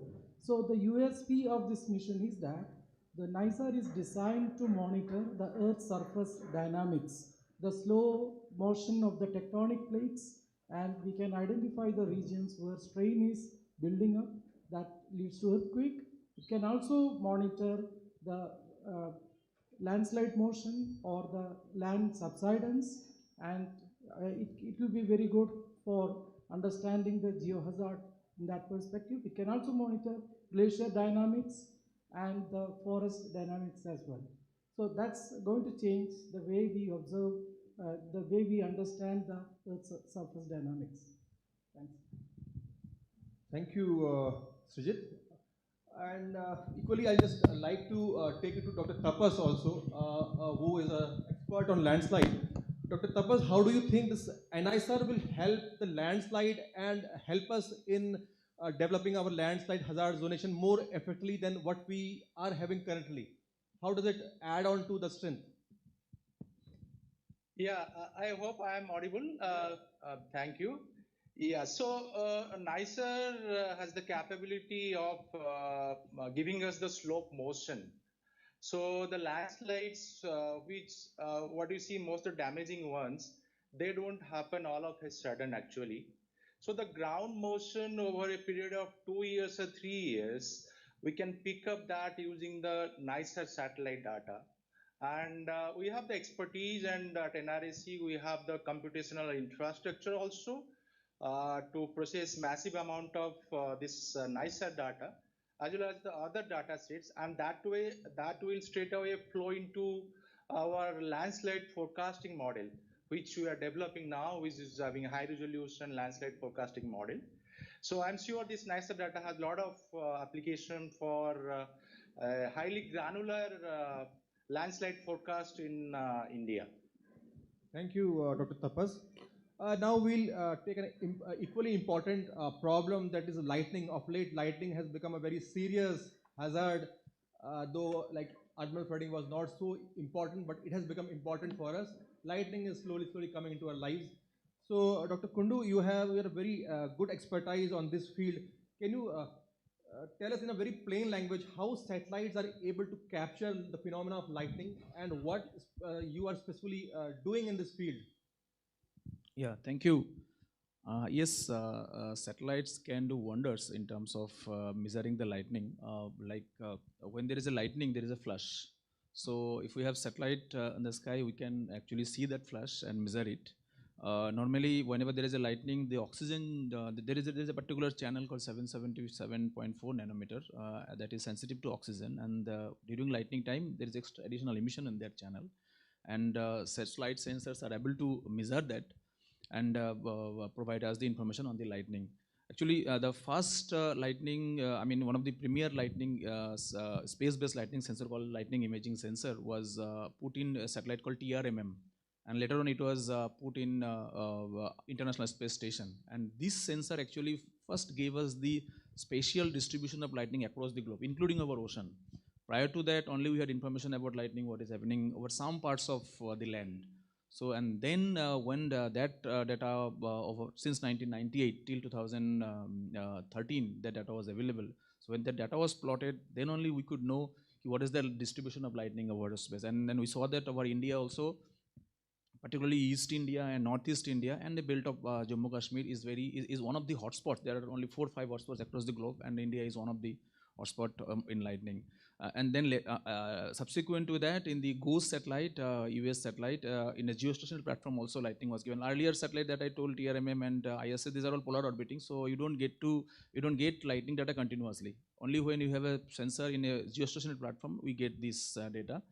But unfortunately, as of now, none of the Indian satellite, Sir has already mentioned, none of the Indian satellite has lightning sensors, and therefore we don't have continuous data of lightning over Indian region. There is a satellite, Chinese satellite, FY04, that covers part of Indian subcontinent, particularly the eastern part of the India is covered, but then that data, we don't have access to that data in real time. But definitely, space-based lightning provides data continuously across the border, over ocean. But in India, what we are doing is, in absence of that, we are primarily relying on the ground-based lightning detector data as well as radar DWR data. So DWR data helps in identifying the convective zones inside 3D and 3DS, even though it is not giving lightning directly. But these satellites, along with the imager, 6-channel imager and sounder, is giving us information about the proxies that are proxies of lightning. So this helps us to identify the convective clouds, the direction of movement of the clouds, at what rate it is growing, because if we combine 3DR and 3DS, we get 15 minutes data. So it's a good enough data to provide, I mean, the dynamics of the cloud growth also can be measured. So even though we don't have lightning imager on board, but these current satellites are also in a way supporting in giving lightning early warning when these are used in conjunction with the data that is coming from ground-based lightning detectors. I had mentioned about NRSC has a network, IITM also has a network, and these networks are very fast network. You get lightning data every second from these networks. So combining this ground-based data, lightning, and then satellite imagers, we are able to provide, I mean, IMD is able to give operational lightning early warning at reasonably good accuracy. And ISRO centers we are doing R&Ds to support these operational activities further. Let me just add on to Dr. Kundu, your this particular explanation. How well we are now capable to ingest Doppler weather radar. I know actually we are seeing it as a product, but still I find there's a gap in understanding the product and in assimilating in your products. You have told that you are using it. Yes, yes. So how well the capacity exists? Capacities, I will tell it is very good actually. I mean, if you say Indian leading institutes like IITM, Krishnan sir is here, NCM or WF, they have very good infrastructure in terms of running the WRF, running the numerical weather prediction models, configuring them for the Indian regions. And then recently we have got our Indian forecasting models, the Bharat forecasting system is also operational. So if we talk about how we understand the numerical models and how we understand our region, customizing the models for the Indian region, and even developing new models, we have good expertise. Assimilation, if it is called, inside 3D based satellite images, ground based data are going to models on a regular basis. DWR data also goes to the model. NCM or WF assimilates this data for many of their models. Even at NESAC also we operate a radar at Cherrapunji. So that radar data also we have assimilated into the numerical weather prediction models. But IMD's operational models, sometimes the data is not operationally assimilated, but capability is there to assimilate this data into the models. Thank you. Yesterday, in addition to the thing, our INSAT 4th generation satellite, which is going to come in 29-30, that will have a lightning imaging sensor. Thank you, sir, for this information. And yesterday, Chief Minister and I think Minister of Science and Technology, Dr. Jiten Singh, announced that additional 3 Doppler weather radars are coming in Uttarakhand, one close by Haridwar. So we need to have more capacity building in this particular field and utilization also in terms of real assimilation into the model. Next, let me go to Dr. Harish. Dr. Harish, now because since we have a lot of satellites in the platform and a lot of data is coming, and if you read petabytes of data is coming, how this artificial intelligence, machine learning, and all those digital twin, big data play a role in solving DRR problems? Yeah, this is a very relevant questions. Today we are talking about the use of artificial intelligence, data science approach to solve many problems, and disaster risk reductions and disaster mitigations are the important topic. And here the most important is what we have to understand is fusion of multi-source data. So when we fuse this data, and then we can get the meaningful insight of this data. As morning time, we listened the experts. Dr. Krishnan was there, Kulkarni sir was here, and Professor Sinasa from IIT Kanpur. They also mentioned about the major gap is the observations gap.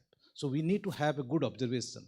So when we have a good network of observations, maybe from the ground, maybe from space, or maybe drones, then manually we cannot interpret this data, what this data is saying, because there are a lot of challenges in this data. So AI can help us to basically to understand this data better way. And also the AI can help us to basically understand your model outputs, because the physical models are very, very important to understand any disaster phenomena, or process-based models are very important. In this case, whatever model outputs are coming, or maybe direct observation from the satellite, from the ground, so AI can basically directly help us to fuse this data combinedly and to get the insight of this data. For this purpose, definitely the AI awareness or AI education is very, very important. Right now the scientists and researchers, they are expert in their own domain. They are expert in maybe to understand the physics of this, our extreme weather condition and all. But here the integration of this advanced computation approach or AI-based algorithms are very, very important. And we have seen in the recent past, last 2-3 years back, when the ChatGPT came in the market, suddenly a lot of attention was given by the community, a lot of attention was given by the society to how to use this ChatGPT approach for a specific problem of the society. The same way, and we understand the power of the AI, and many companies are working in these directions, and definitely scientific organizations like ISRO is very serious. Our data centers are full with the data, with algorithms, and our the scientists and researchers are basically developing the new methods, models like integrating the large language model to understand the geospatial data, to understand the satellite imageries. And this complex data we can very easily interpret, and we can set up a communication between the decision makers, planners, citizen, and also the scientific data. So this way it is very, very important. And here the most critical thing, what all the agencies those are involved in the data preparation, data analysis, or data utilization has to increase the AI awareness or AI education in their system. Adoption by the agencies will be very, very important. Otherwise, there will be no use of this technology. Thank you, Dr. Harish. Very interesting that we are geared up with this technology, and we will be using and are using currently. My next question goes to Dr. Arijit Roy. ISRO has been working in the field of forest fires, as well as other institutes are also providing alerts. We are providing alerts, and we have a lot of satellites. But how, I have seen that forest fire spread is a very important aspect that has to be modeled, because how the forest fire is spreading, in which direction the forest fire will spread, what are the factors or parameters that will guide the spread of fire. That is now more requirement of the time, not only alerts.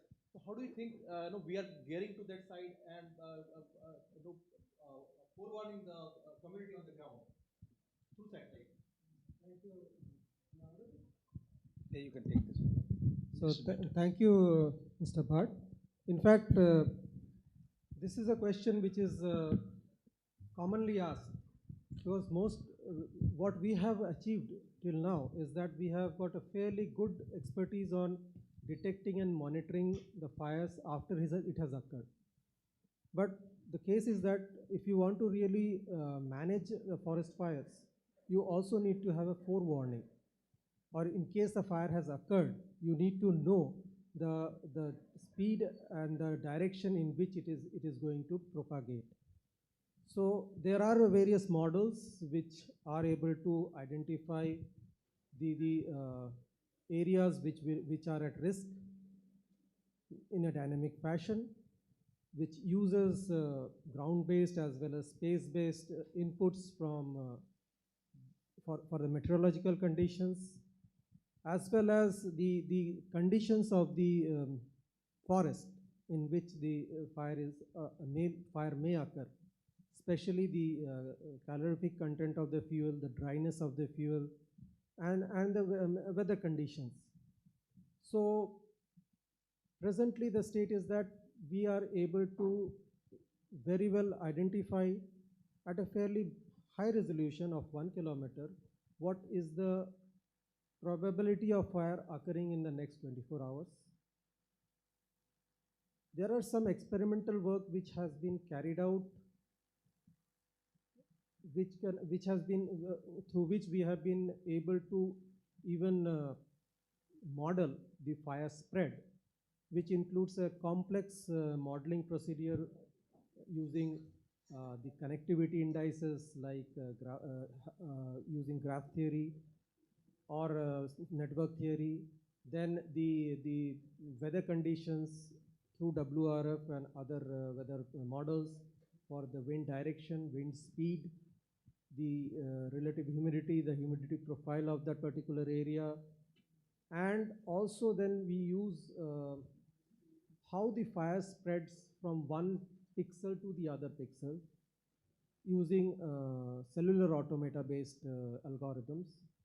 And the accuracy of these models in specific areas where it has been experimentally tried out, for example in Corbett Tiger Reserve, has been more than 79 to 80%.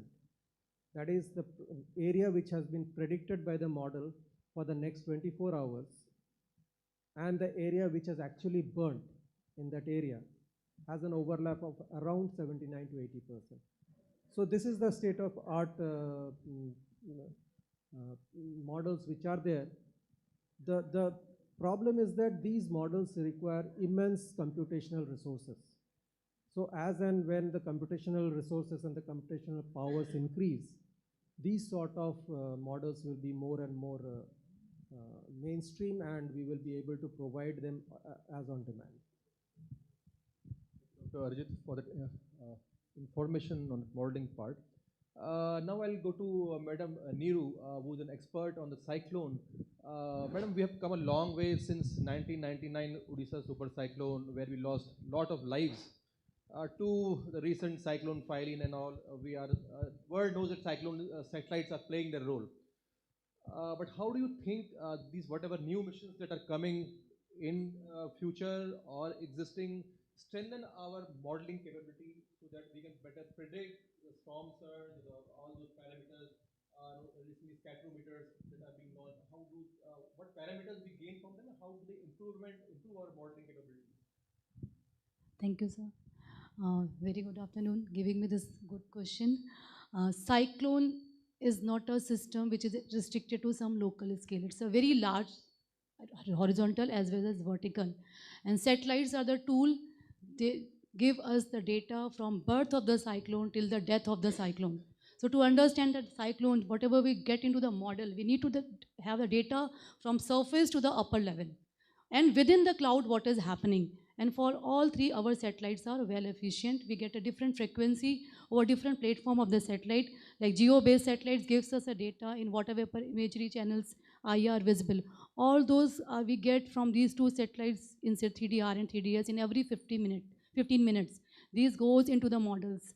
And we get the spectrometer data, which gives us the information of the lower surface wind vectors that goes into the model. And within the cloud, what is happening that we get from our humidity sounder data, temperature sounder data. So all those within the cloud, what is happening at the surface, what is happening, and at the top of the atmosphere, what is happening, at the mid level, what is happening by whatever channel that all goes into the model, that strengthens the model, and that initialize the model as the cyclone initial parameter that is required. So in that way, we get a very advanced information, and as we get more better initialization of our model, we get the better output. That is the first condition of the modeling.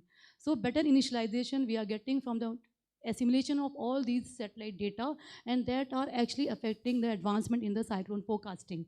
Computational facility we have advanced from Odisha super cyclone to till date, but the advancement in the observational data set from the satellites and in situ as well also that goes into the model that actually improves our cyclone predictability. Thank you, Dr. Neeru. My other next question will be Dr. Thomas from headquarters, our headquarters.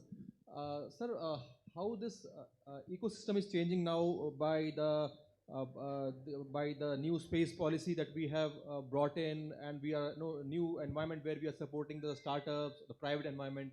How do you think it is changing or will support our disaster preparedness?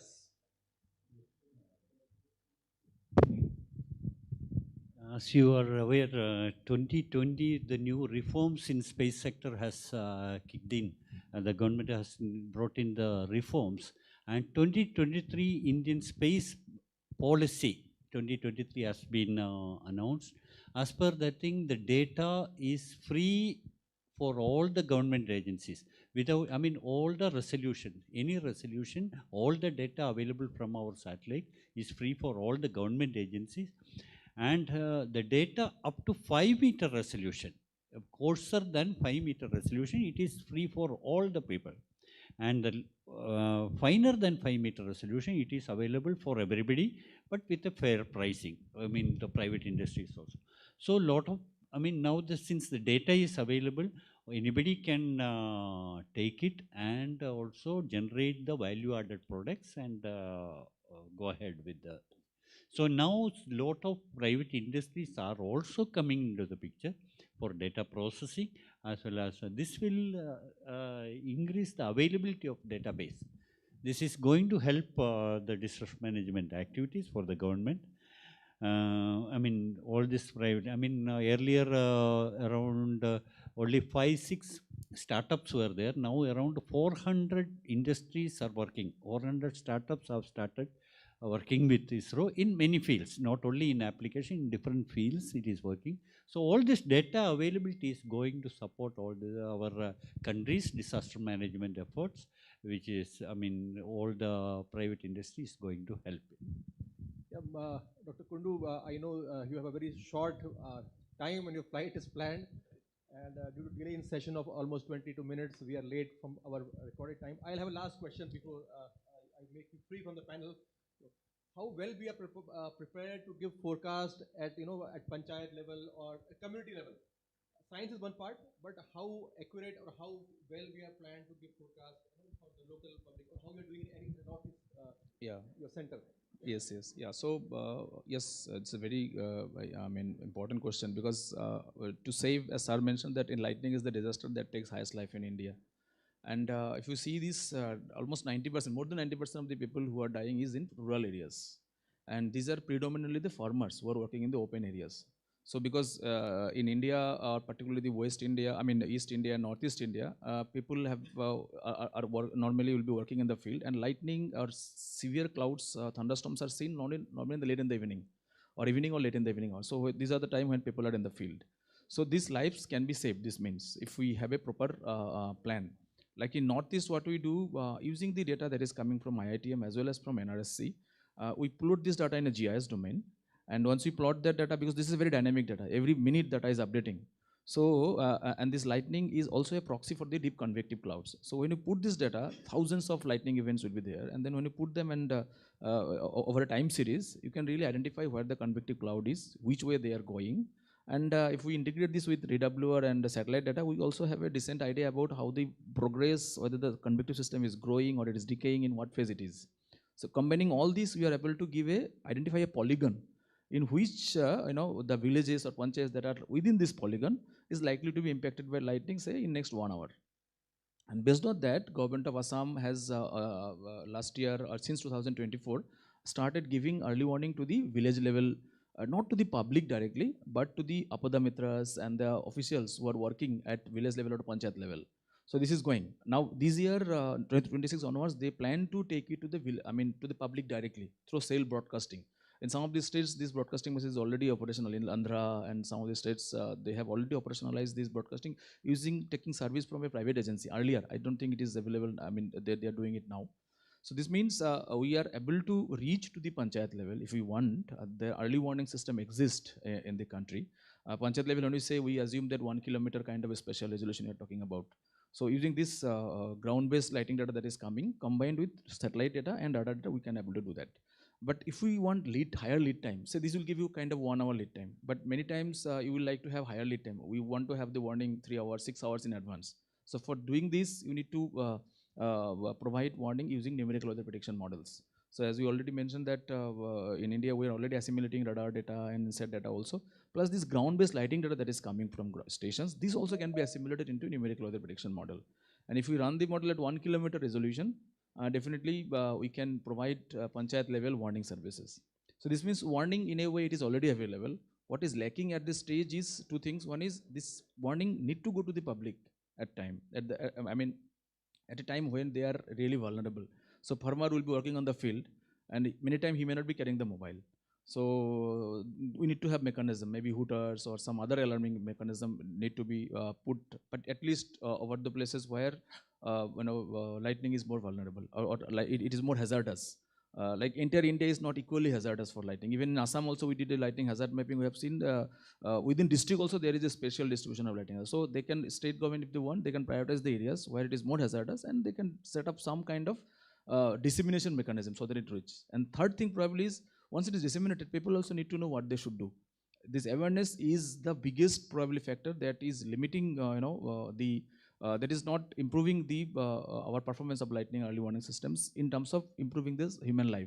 Like every year 2,500 life is dead, and then since last 3-4 years, a lot of campaign, a lot of early warning is going on. Still, the casualty figure is not improving. It is still around 2,500 plus minus some hundreds. So people really don't know what they should do during lightning. Many people, what they will do, farmer who is working on the field, they will go under a tree and stand, and that is the worst thing to do during lightning. So probably we need to have lightning arresters at more places. Lightning shelters also can be built, because if you have a pakka house which is grounded properly, is also safe. So what I mean to say is that there is a alert system already available in the country which can go up to panchayat level, but we need to have a good dissemination and good awareness to really save the life that we are losing every year. Thank you, sir. In fact, lightning is becoming a prominent hazard, and every year a lot of people are dying from it. Next question might goes to Dr. Tapas. Dr. Tapas, we heard from Dr. Thomas. You can, yeah, you can leave, sir. If organizers are there, I'll just like to, we'd like to facilitate Dr. Kundu. Yeah, our program was planned 11:15. Actually, it went to 12:15, so everything. Yeah, please. I'll request Dr. Thomas. I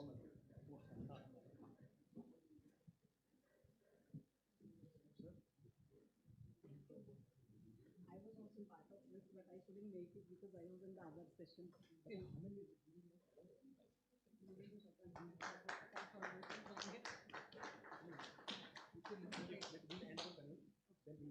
let you in. We'll end our panel. Space technology वाला यही है ना? I was supposed to be here. I think I can sit at the corner. Yeah, you can. Now already one person has gone. I have space. Sorry for being late.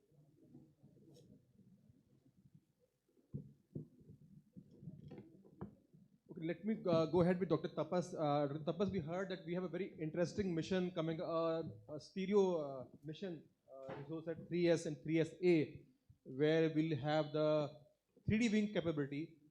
How do you think, we did not have, after Cartosat 1, there was no DM, and all those geological studies do require DM to a higher level, but how do you think your geological hazard or landslide will get benefited with this particular mission?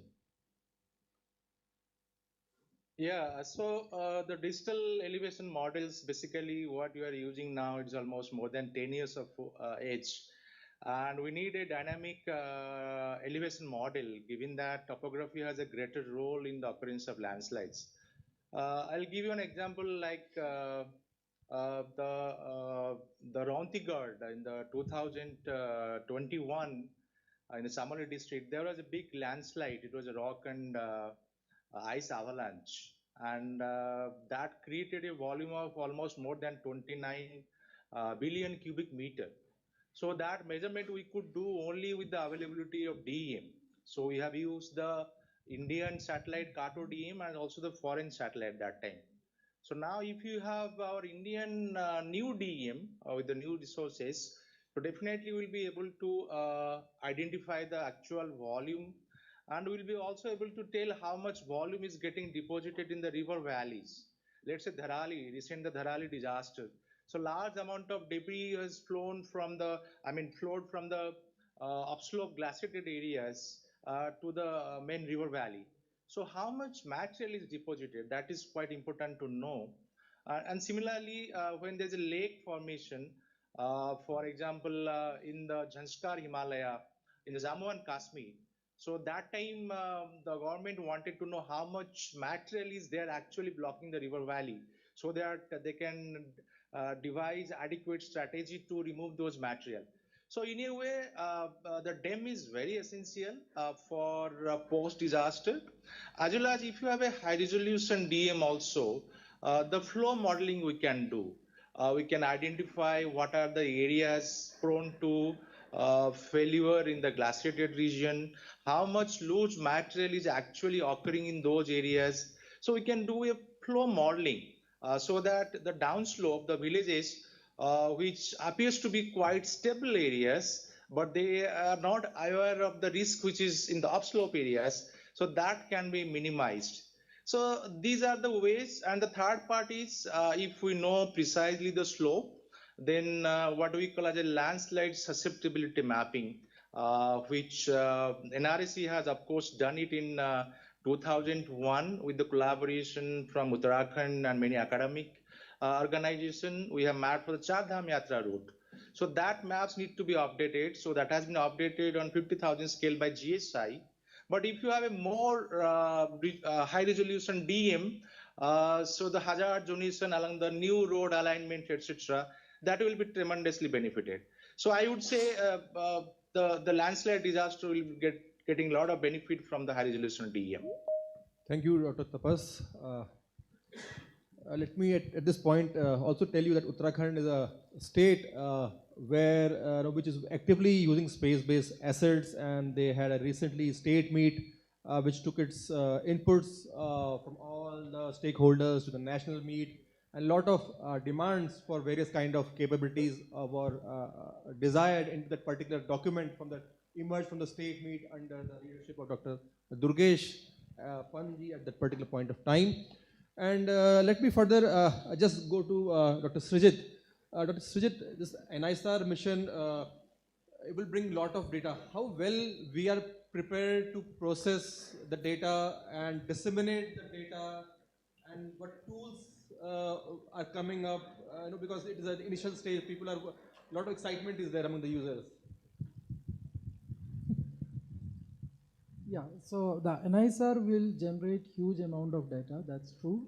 And the beauty of the mission is that the analysis ready data will be disseminated through the NRSC Bhunidhi portal. So the interferograms generated by the NISR mission is already processed in a chain at both NASA and ISRO at NRSC, and the products are available. So everyone need not to process the heavy data, because it's a very hundreds of GBs or thousands of GBs of data. They don't need to process themselves. They get the processed data they can use for advanced analysis. So that's for the first time. I mean, some space agencies giving, especially the interferometric and polarimetric product as a part of the mission. So, and if some researcher want to start from the raw data processing, and it's going to be quite expensive in terms of computation and storage as well. Thanks. Dr. Arijit, since you are from a capacity building institute and heading a department over there, and you create a lot of academic requirements, let me have a view from you how ISRO DMS program is supporting the needs of the people who are trying to look for those kind of scope to have those capacity building initiatives. Thank you, Mr. Bhatt. So ISRO has a dedicated, as Sir has told, that ISRO already has a disaster management support program. So under this program is for the last 4-5 years, we have a dedicated program on advanced studies and capacity building.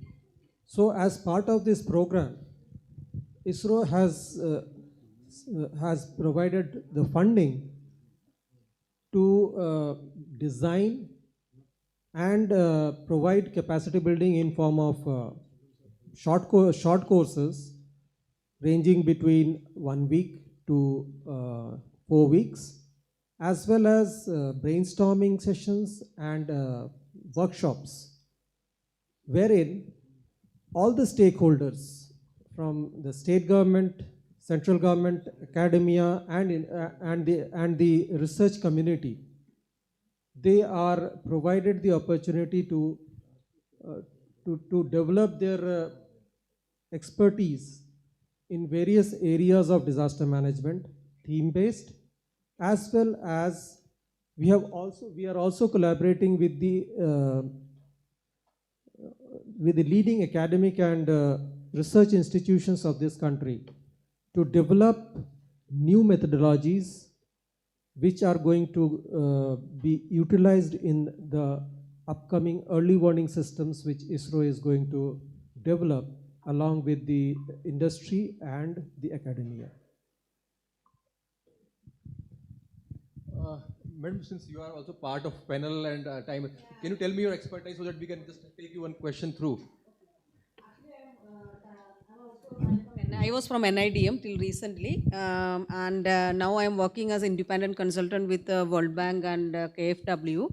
I am working on climate change related vulnerability and adaptation measures for enhancing the resilience of road network. Now currently I am working for the transport sector.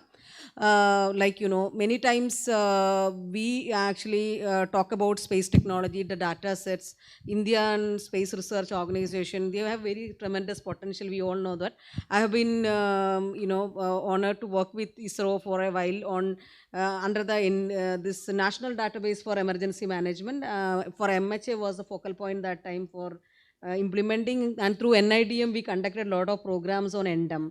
NDM's initial tools and all, and we also enhanced the capacities of the states at that point of time, state EOCs, and we had a VPN facility at our institute that time when it was located at ITO. But now it's not functioning as of my knowledge is, so it's not working. But this particular project, I just want to tell you like how we have used, the space-based products and IPCC data together to assess the climate vulnerability and risk of transportation infrastructure. So we have done kind of for all the exposed elements, we have actually carried out vulnerability assessment. So we have used this data, space-based data, especially the space-based data as well as the models like which we generated using SWAT tool and as well as HECRAS to understand the depth of inundation and future discharge under the changing climatic conditions, and with the use of DEM and land use land cover data, many of those obtained from the NRSC, and also the past flood data, inundation maps which is prepared by NRSC decision support system, which is also available in Bhuvan portal. So all those data sets are used to identify which are the roads passing through the most hazard prone, flood prone areas currently, and using the IPCC's future data like projected rainfall and temperature and other scenarios, which are the roads which are likely to get inundated in the future. So that data has been, space-based data has been extensively used, and we would able to identify the roads which are going to be the most exposed in future also, not just current but in future also.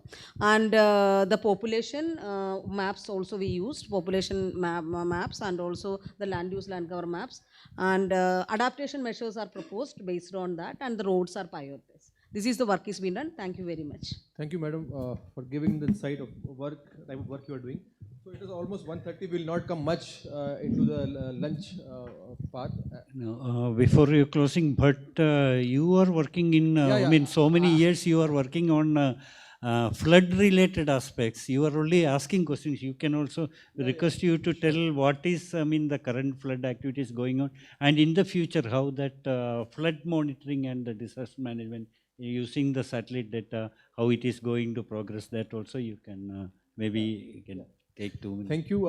From the satellites, this flood is the hazard which has been most well monitored right from the launch of Landsat. Satellites are very important for monitoring of the floods, and ISRO has been operationally monitoring these floods more than 2 decades, and we have a lot of rich repository of past floods, which we have released in the form of flood hazard atlases for 5 states of India, and I was part of few states in that, Assam, Bihar, UP, In fact, we have done for West Bengal and Andhra Pradesh. So these atlases are available in our Bhuvan portal, which tell you what is the extent of flood hazard. And let me now just highlight, these are not only maps, because these maps have to be translated to ground. Like Dr. Kundu told, it has to go to panchayat level. So there is one example where Assam State Disaster Management Agencies have used our maps not as maps. They have taken those names of villages and then they have translated into ground where the villages are under high risk and what kind of support they require in terms of crops, in terms of public transport or medical facilities, shelters. So all those departments have been guided. That is where the products gets translated into an action plan. For each district, this flood maps have been translated. Same way, our satellite-based products are being translated into an actionable product. And let me also touch into what future is there. At the moment, we have this NISAR L-band, which is will be greatly benefiting the floods in the case of wetlands or where there are forested areas because of the longer wavelengths and deeper penetration. We'll be in a position to estimate flooding on those areas which remain underestimated or neglected at the moment. So that capability will be enhancing.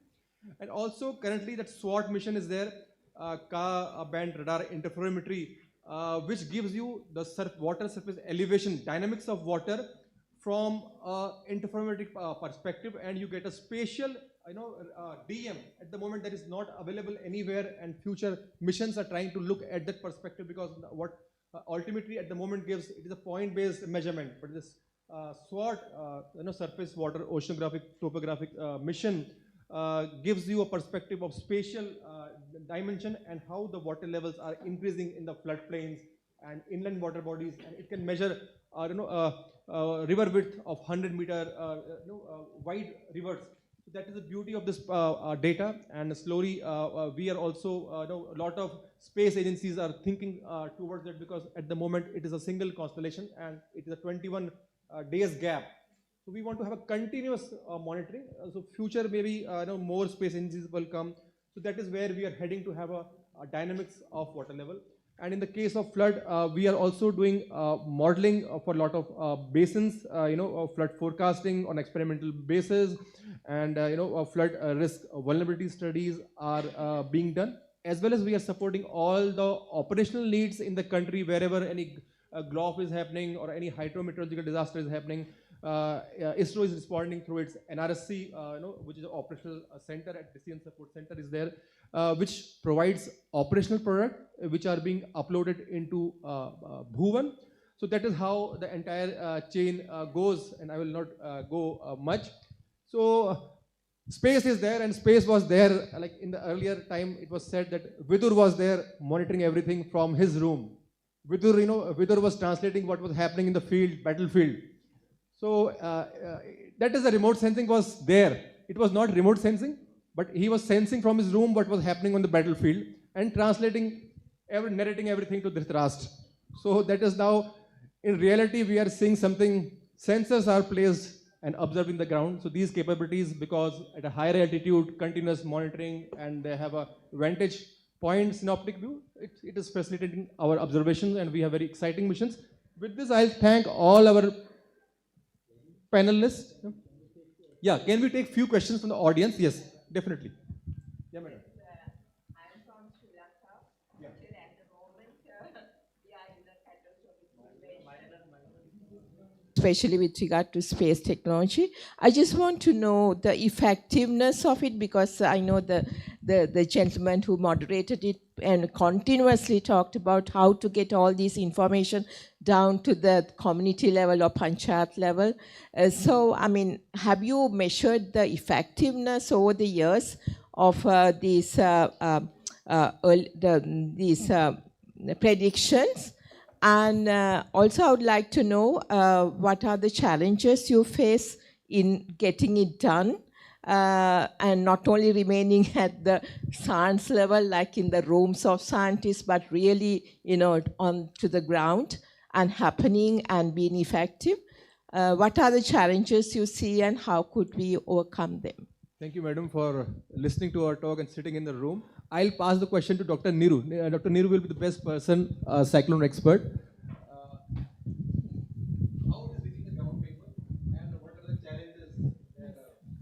Yes, ma'am, you are very correct. These systems are getting disastrous nowadays. Climate change studies are being done. We do analyze the data. Now more strong systems are occurring in our basin, like it is occurring, happening the Sri Lanka region also. Like recently we found one system near Indonesia, right? That part. A very one-day system was there, but it was like disastrous. Now Ditwa is there. Fortunately, it is not going to touch India as per the forecast is saying. It is just passing by and turning its direction. Yes, the systems are disastrous now. Like in Arabian Sea also, we're getting more and more systems.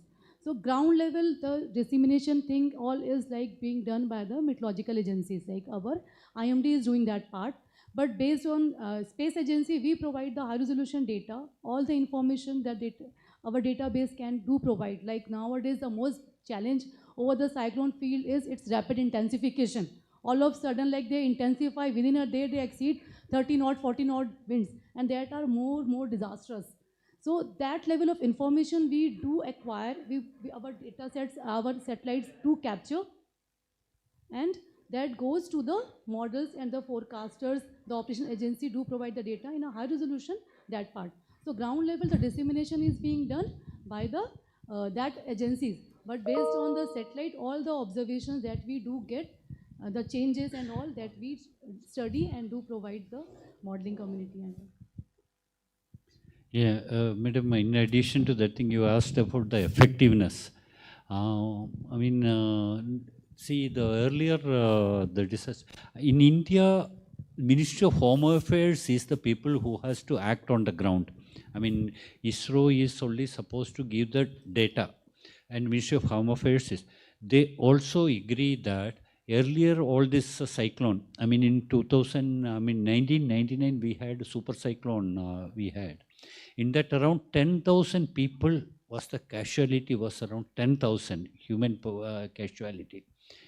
And the recent super cyclone, similar to that 1999 super cyclone, now whatever happening, maximum 2 or 3, that also some building roof has fallen, or something, some maximum 2 or 3 casualties happens. It is in the single digit now the casualties are coming. That is the effectiveness of the system, which is the satellite-based information, which gives that forecast. I mean, many of the time, MHA evacuates, the information is going to the local administration, and they evacuate the people from that region. Earlier, it was, the cyclone forecast was huge. I mean, we may tell around 100 kilometers. If people have to be evacuated around 100 kilometer area, people had to be evacuated. Now, since the accuracy has come down, it has come to 25-30 kilometer area. That much, some few villages, they can certainly evacuate. That is being done because of that thing. Now, the loss of property, loss of life and livestock has come down very drastically. Any other question? Then otherwise we'll wind up with us. Yeah.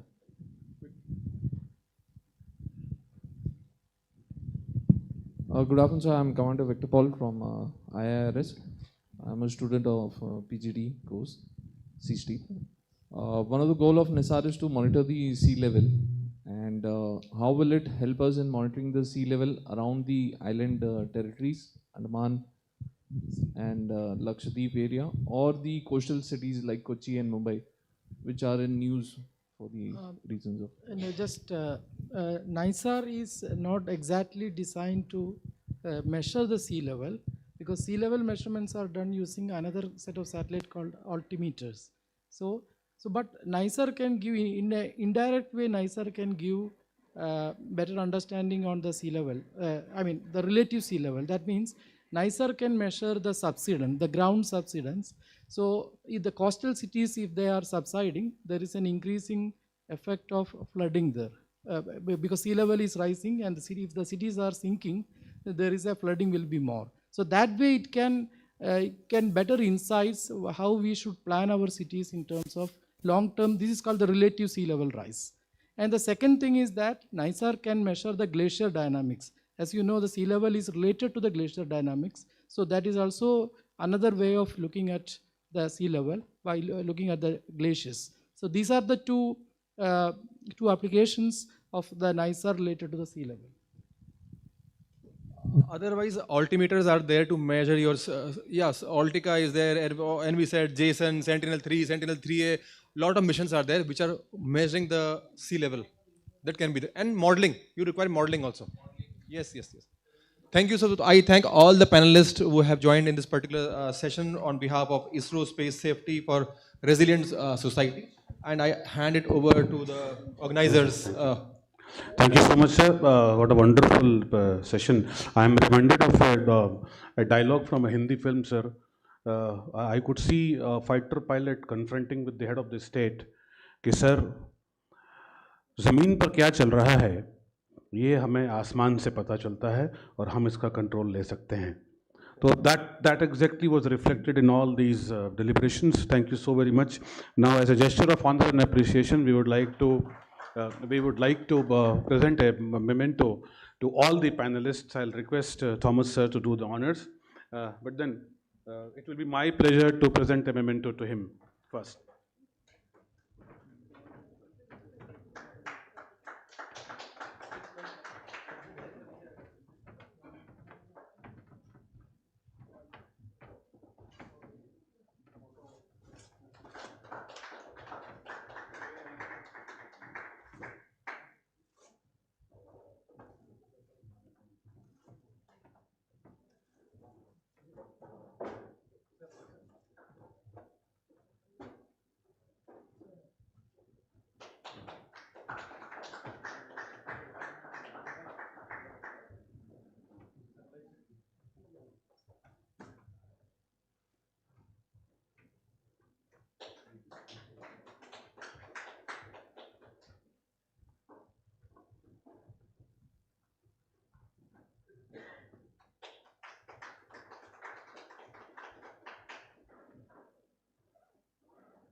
Thank you so much, sir. Now here we break for lunch, which is going to be extended by 15 minutes or so, and we resume here back at 2 o'clock, 2:15 for the plenary session on Guardians of Himalayas, Voices of Communities session, and the session partner is Gunj. We'll assemble at 2:15 here.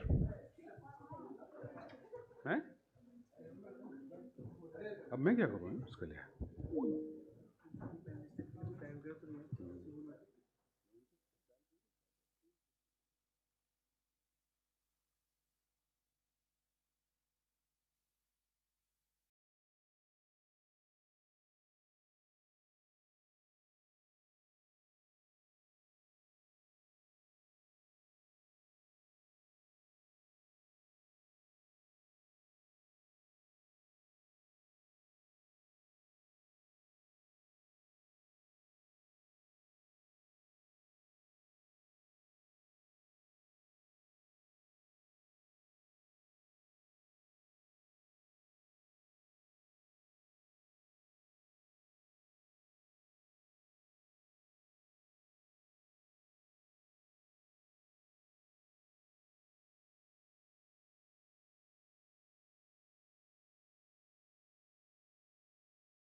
So shall we? Good afternoon, ladies and gentlemen. Welcome back after a short break for lunch. This is going to be the plenary session 4 for the Word Summit. Ideally, it is going to be the second plenary session for the day. But previously, we had a very power-packed session from the experts of IIRS, ISRO, and other important organizations dealing with space in India and abroad. Space to safety, leveraging space technologies for a resilient planet. Now, in this plenary session, we'll be taking up a very rather immensely important subject, and that is the guardians of Himalayas, voices of the communities. The session partner is Goonj. I would like to invite Sri Anshu Gupta ji to take it forward from here. I welcome you all to this pious occasion, and I'm very sure that this plenary session certainly will emerge with some very concrete points and action points to take it further from here. Mr. Anshu Gupta.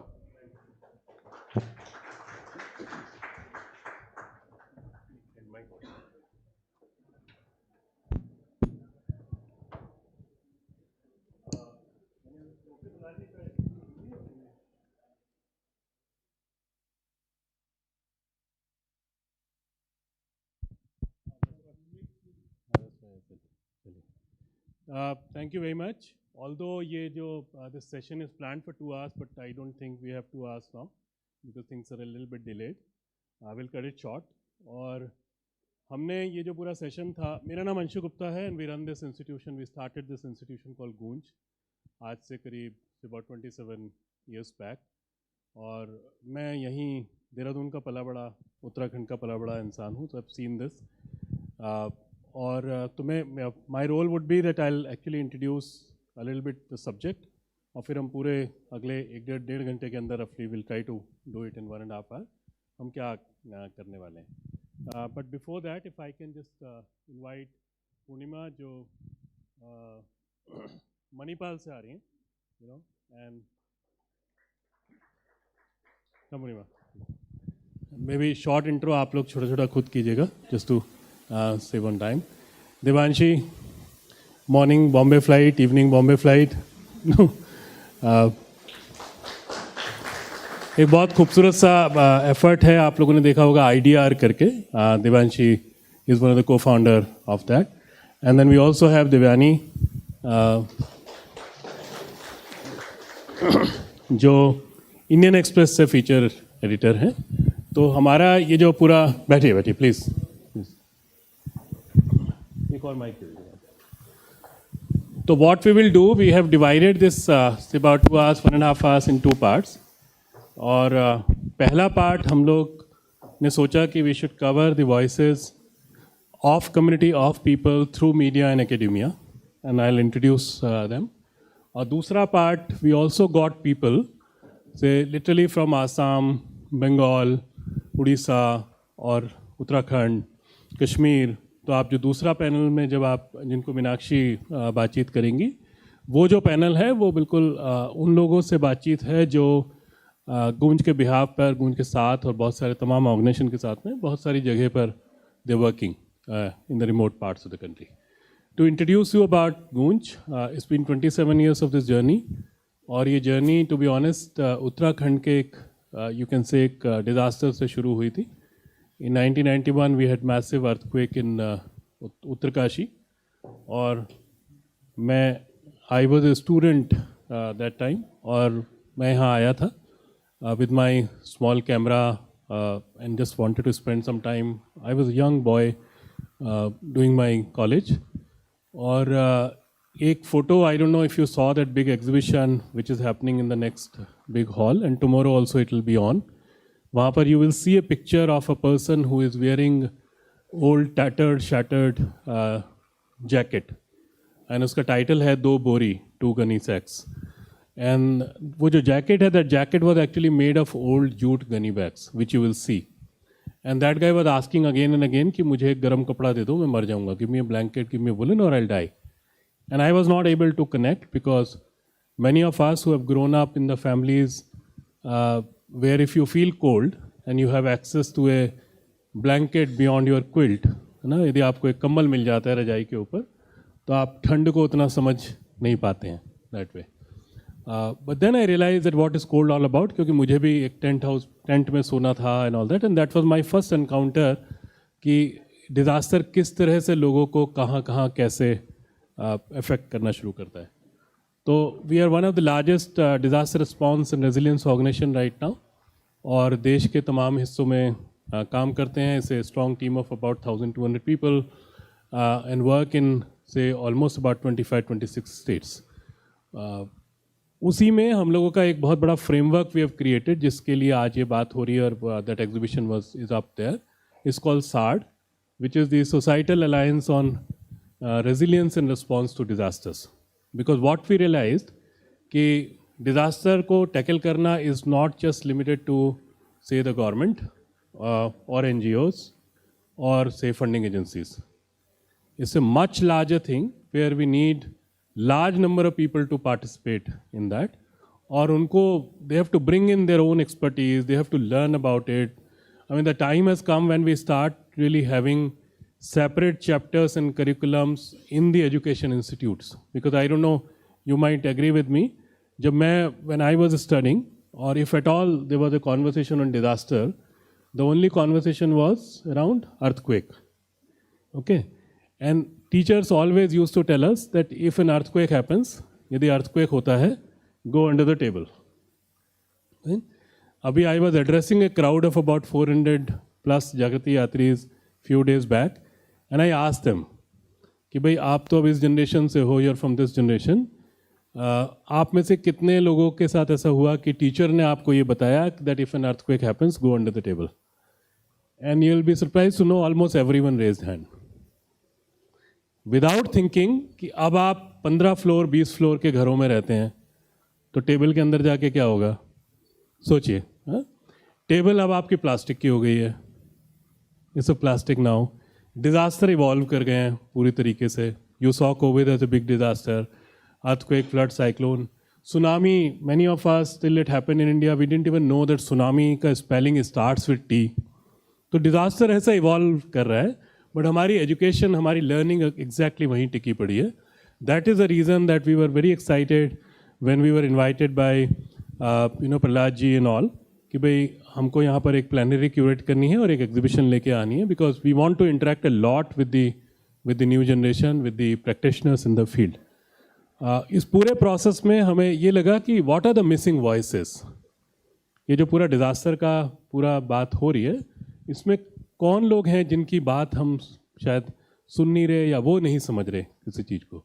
तो of course एक academia, और दूसरा हमें लगा कि media का बहुत बड़ा और बहुत रिस्पॉन्सिबल रोल है इस समय, जो कहीं ना कहीं मिस होता जा रहा है. मतलब मेन लाइन मीडिया की जगह बहुत सारी जगह alternate media ने ले ली है, trade media ने ले ली है, which is trying to really fill that gap somehow. But still I feel, and today we'll have a small discussion and a little bit of debate on that also. Still I feel कि अभी बहुत करना बाकी है, media को बहुत करना बाकी है, क्योंकि हमारे लिए तो अवेयरनेस सिर्फ वहीं होती है. तो खबर धराली की आ जाती है, because Dharali was very very badly affected. या यदि आप देखें तो last year we got lot of news from Wayanad because some 250-300 people died there. But the fact also remains कि केरला के जो बाकी हिस्से थे वो भी disaster affected थे, right?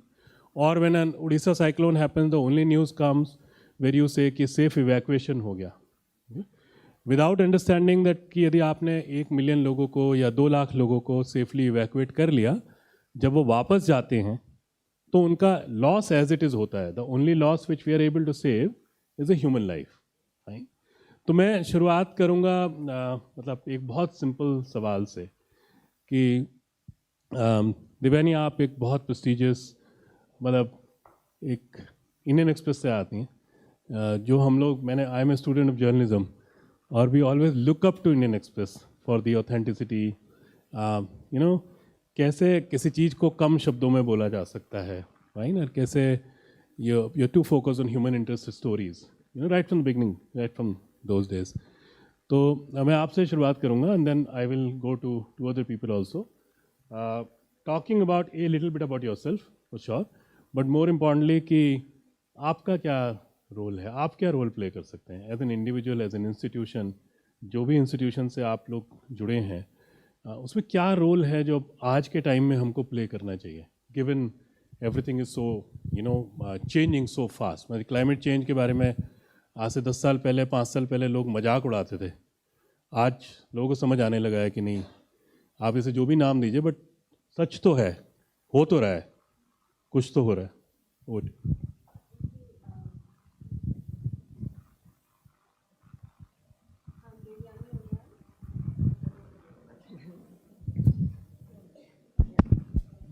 So I'm the national features editor at the Indian Express, and I've worked with the Express for all my life, basically. So I've worked with different departments, and we've led, news teams. We've assigned stories. We've followed up. So I think in those 20 years, I have seen a change. So earlier it was that something happens and you send people there, right? You get the information out. But over the years, we've been we track vulnerable areas through the year practically. I'm not saying it's ideal or that, lot still needs to be done. But now, especially with climate change, there is such a lot of conversation in our newsrooms that now it's kind of followed as a beat which it never used to be. Yeah. So that's a beat. And we are looking at it, in fact, through different lenses, through communities, through even culture, So that I find is a big shift. The other thing I also find is that over the last few years, if you see, there's been a rise in explanatory journalism. So through that, we've been we work closely with experts in the field too. So if a dharali happens and, the initial reports, they're quick to say that it's because of a cloud burst or something. So we won't stop at that, right? So we will talk to as many people, and we do take in many times, even if you see in these high-powered committees, whether it was the Char Dham project, so we will take the dissenting voices too. We will talk to the experts on that. So kind of to put it out on the table and start a conversation. So I think that needle has moved. And what is the role of the community voices? I mean, the people who are affected, because the most unfortunate part is that the moment you start talking about disaster, everyone who is affected is called a victim of a disaster. Yeah, right? yeah. And then often we also think that by giving 10 kg rice to a family, we have done enough, because someone who has already lost everything which that person collected in the last 3 maybe generations, right? Yeah. So what is that media take on that? Yeah. How do you really bring out those stories of maybe resilience and courage and a whole lot of that instead of that victimization? So I feel, though TV has done a lot in that sense to bring out the first visuals are there, so that the scale of a disaster, you find out from the first visuals, right? So I'm not dissing that. But I think sometimes if you see on television that the way the victims are shown, or it's just that immediate loss, which is important too, but none of the voices around, which I feel print does more, especially if you see these days with kind of long form podcasts. I see more of that coming. So talking to the community, and also they're not just victims. If you see in Wayanad, how the crisis, how they responded themselves, yeah? So they are just not victims, they're people with agency. And even if you see, I'll talk specifically maybe of the Express coverage, say of Dharali. My colleague here, Aishwarya, has done a series of stories. So in that, she's spoken a lot to the community. So they've spoken of how, they had they were always apprehensive, but also a bit of introspection within the community themselves. Because sometimes what's happening is in our big infrastructural projects, because everybody is so gung-ho, local communities these days sometimes themselves are people who know what can happen, but still when you're looking at the short-term gains, you do tend to sometimes forget what can happen long term. So for instance, in her stories, there were a lot of introspective voices from the community themselves. That, we built too close, say, to the river, because we saw one person build, that hotel was successful. So we said, okay, let's start too. So I think increasingly that's happening too. And also to learn from them. Yeah. Purnima, over to you. Is the academics doing enough, or can the academics really do more? Because one question which we have been raising, that the kind of institutions, like if you see Graphicera, or if you see any other private university right now, or I'm saying the urban education system, जो भी इंसान यहाँ पे पढ़ रहा है at the end of the day, आज के टाइम में, that person will become the decision maker. Okay? जो अभी village education का हिस्सा है, that maybe that generation will take one more generation to come up to the decision making thing. And if this entire group of decision maker is not well informed, doesn't understand the nuances of something, then of course it's a problem. और शायद यही वजह होती है कि हम लोग जो डिज़ास्टर जिस तरह से हैंडल होते हैं, जैसे उनके बारे में कॉन्वर्सेशन होती हैं, वो हम नहीं समझ पाते. Any take on that? Okay, Namaskar, my name is Purnima, and I am a social worker by training, and Anshuji has also introduced me as an academician. That's been about 10 years of my life. And we are currently sitting in a university. I am an academician, and I have to say that the way we understand knowledge is very limited. So I'm sure this place has a lovely library, and of course there are a lot of digital resources and tools available. But our definition of knowledge still is very narrow. हम उसे बहुत ही narrow तरीके से सोचते हैं. So one of the things that Devyani, you were also talking about is when we think about local knowledge, जब हम local knowledge की बात करते हैं, so then we don't bring this knowledge into the people who tomorrow will be the ones making the decisions.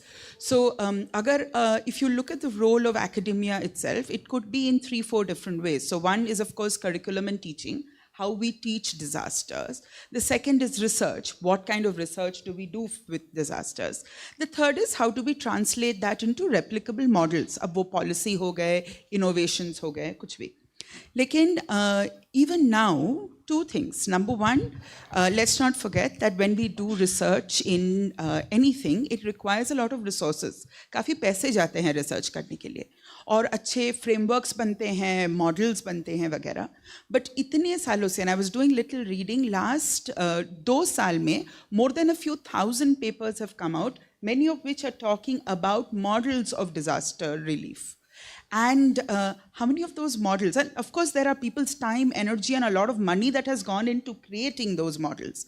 But have we tested to see how much of them works in different contexts? एक, दो, वो model बनाने के लिए, who are the people we have spoken to? So एक होता है consultation, कि हम communities के साथ बैठ के बात करें. Of course things have become much better, कि लोग at least communities के साथ बैठ के बात ज़रूर करते हैं.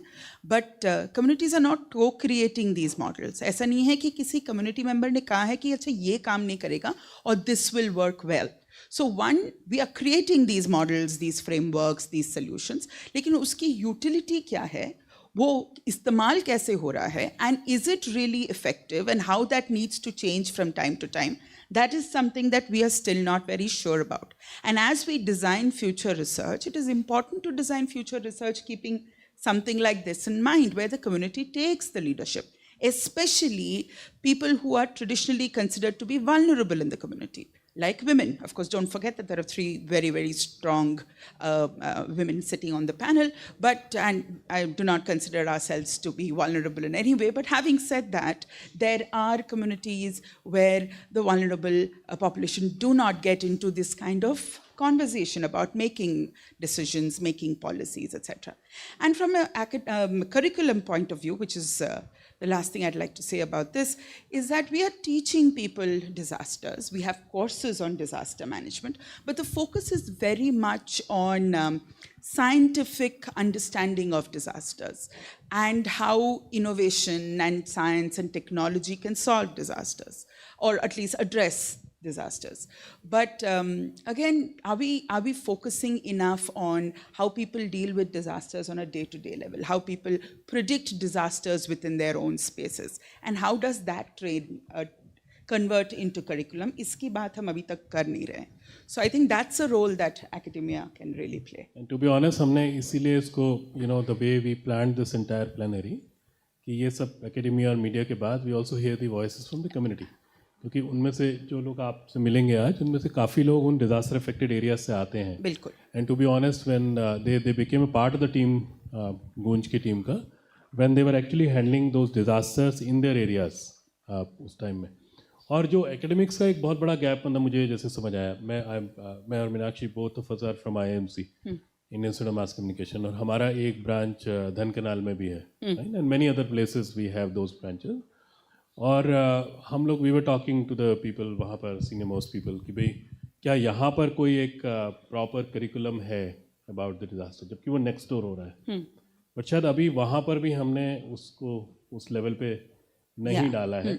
And we are actually training people to become journalists, and then those journalists go in the neighboring areas and report without that kind of understanding of the community. I mean, maybe that is the reason कि बहुत ज़रूरी है ये होना.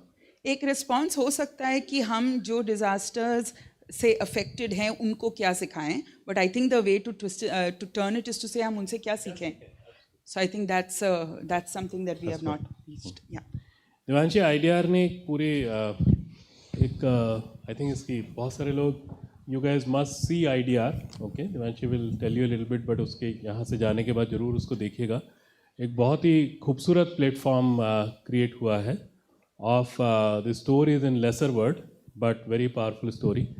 और एक चीज़ जो हम बहुत अप्रिशिएट करते हैं उसके लिए वो ये है कि ये लार्जली प्रैक्टिशनर्स लिख रहे हैं.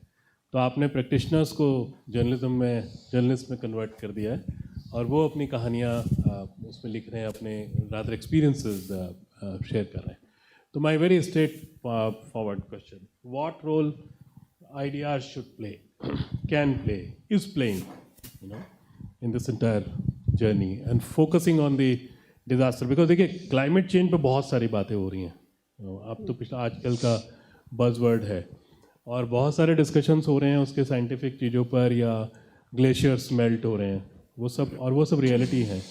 बट वो लास्ट माइल के इंसान उससे कैसे अफेक्टेड है, उसकी क्या कहानियाँ हैं, उससे क्या सीखा जा सकता है, मतलब उत्तराखंड के लोगों से क्या सीखा जा सकता है, क्योंकि इतने लार्जर रेगुलर डिजास्टर्स के बीच में लोग रहे हैं, but still they are able to come up. What is the role of IDR there? Thank you. Hi everyone, my name is Devanshi, and I think यहाँ पर बैठकर my age is becoming very evident. Anshu doesn't need any notes. Devyani's notes are printed on paper. These notes are a notebook, mine are on my phone. So if you see me looking at my phone constantly, I'm just looking at my notes. Hybrid. No, Anshu, thank you for asking that. I think the difference, IDR is not a traditional news platform. We don't cover any news. Like Anshu said, we have non-profit practitioners, we have community members, people working in CSR and philanthropy directly writing for us.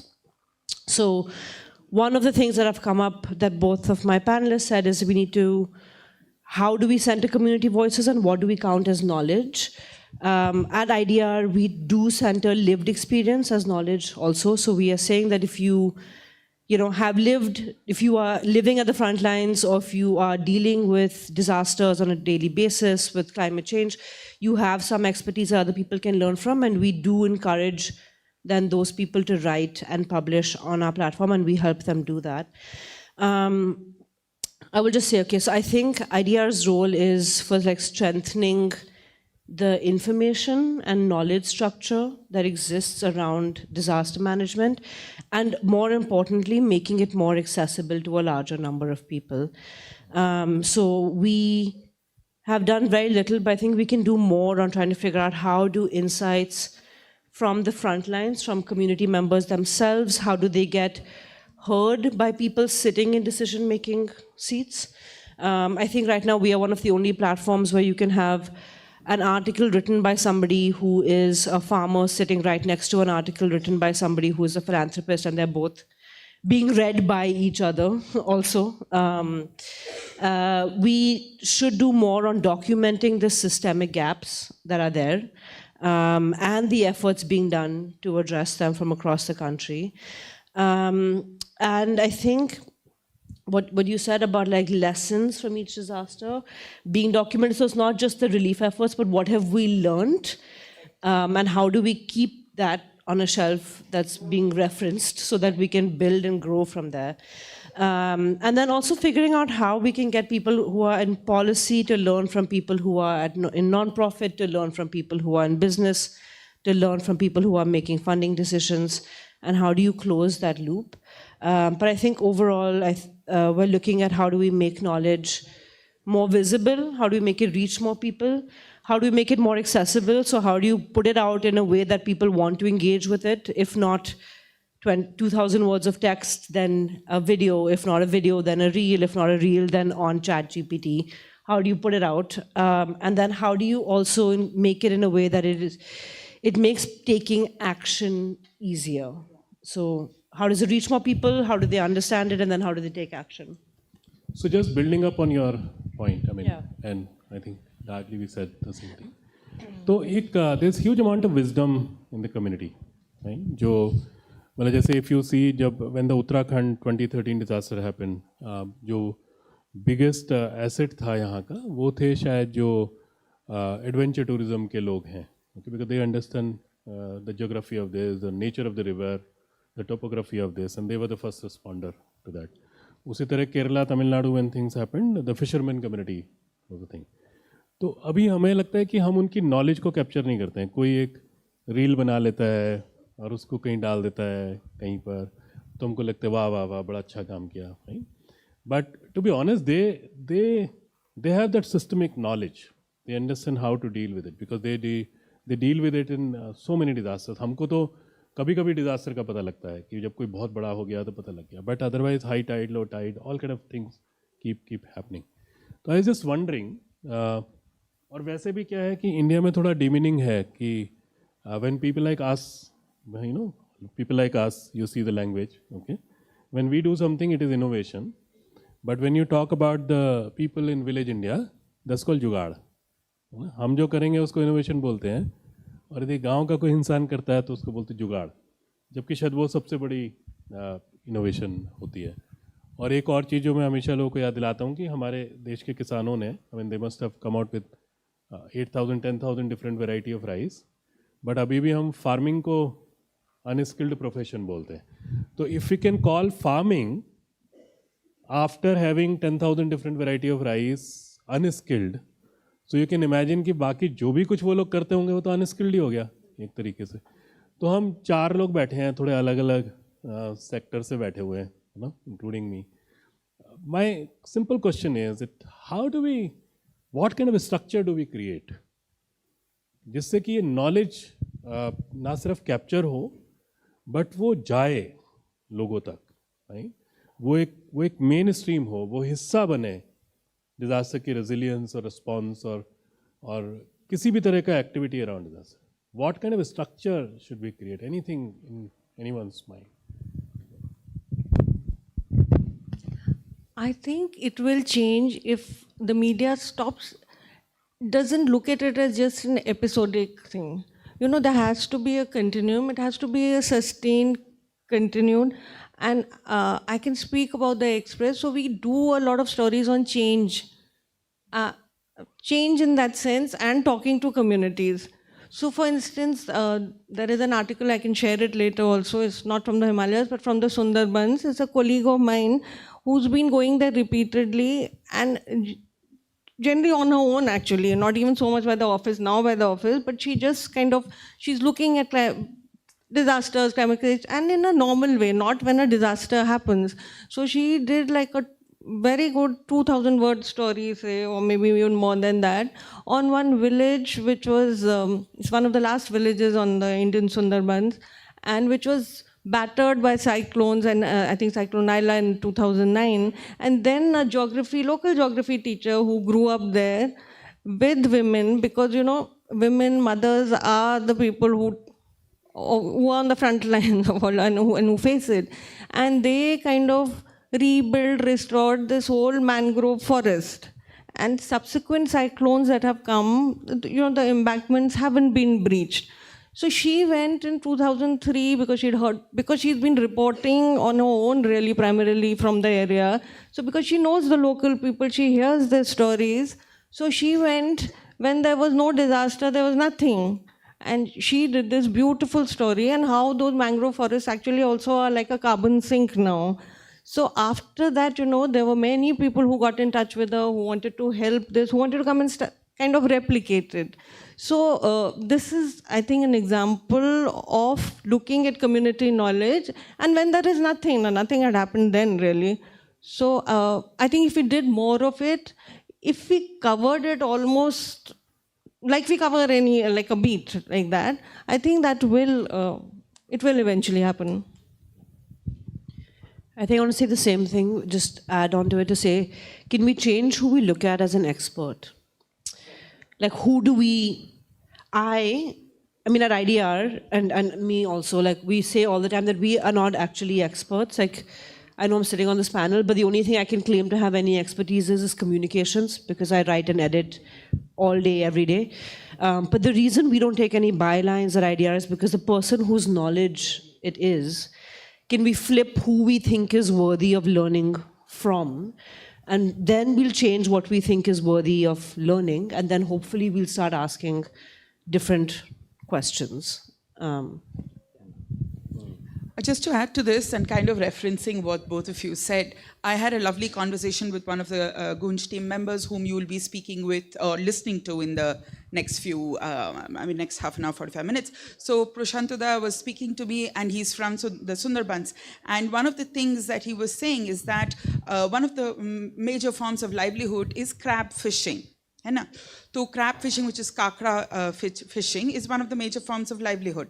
But when this person, due to disasters, has to then shift to migrate to Calcutta, Bombay, etc., their skill of crab fishing has no value. So interestingly, somebody who has a very specific, almost technical skill is then categorized as unskilled labor and then gets paid as an unskilled laborer.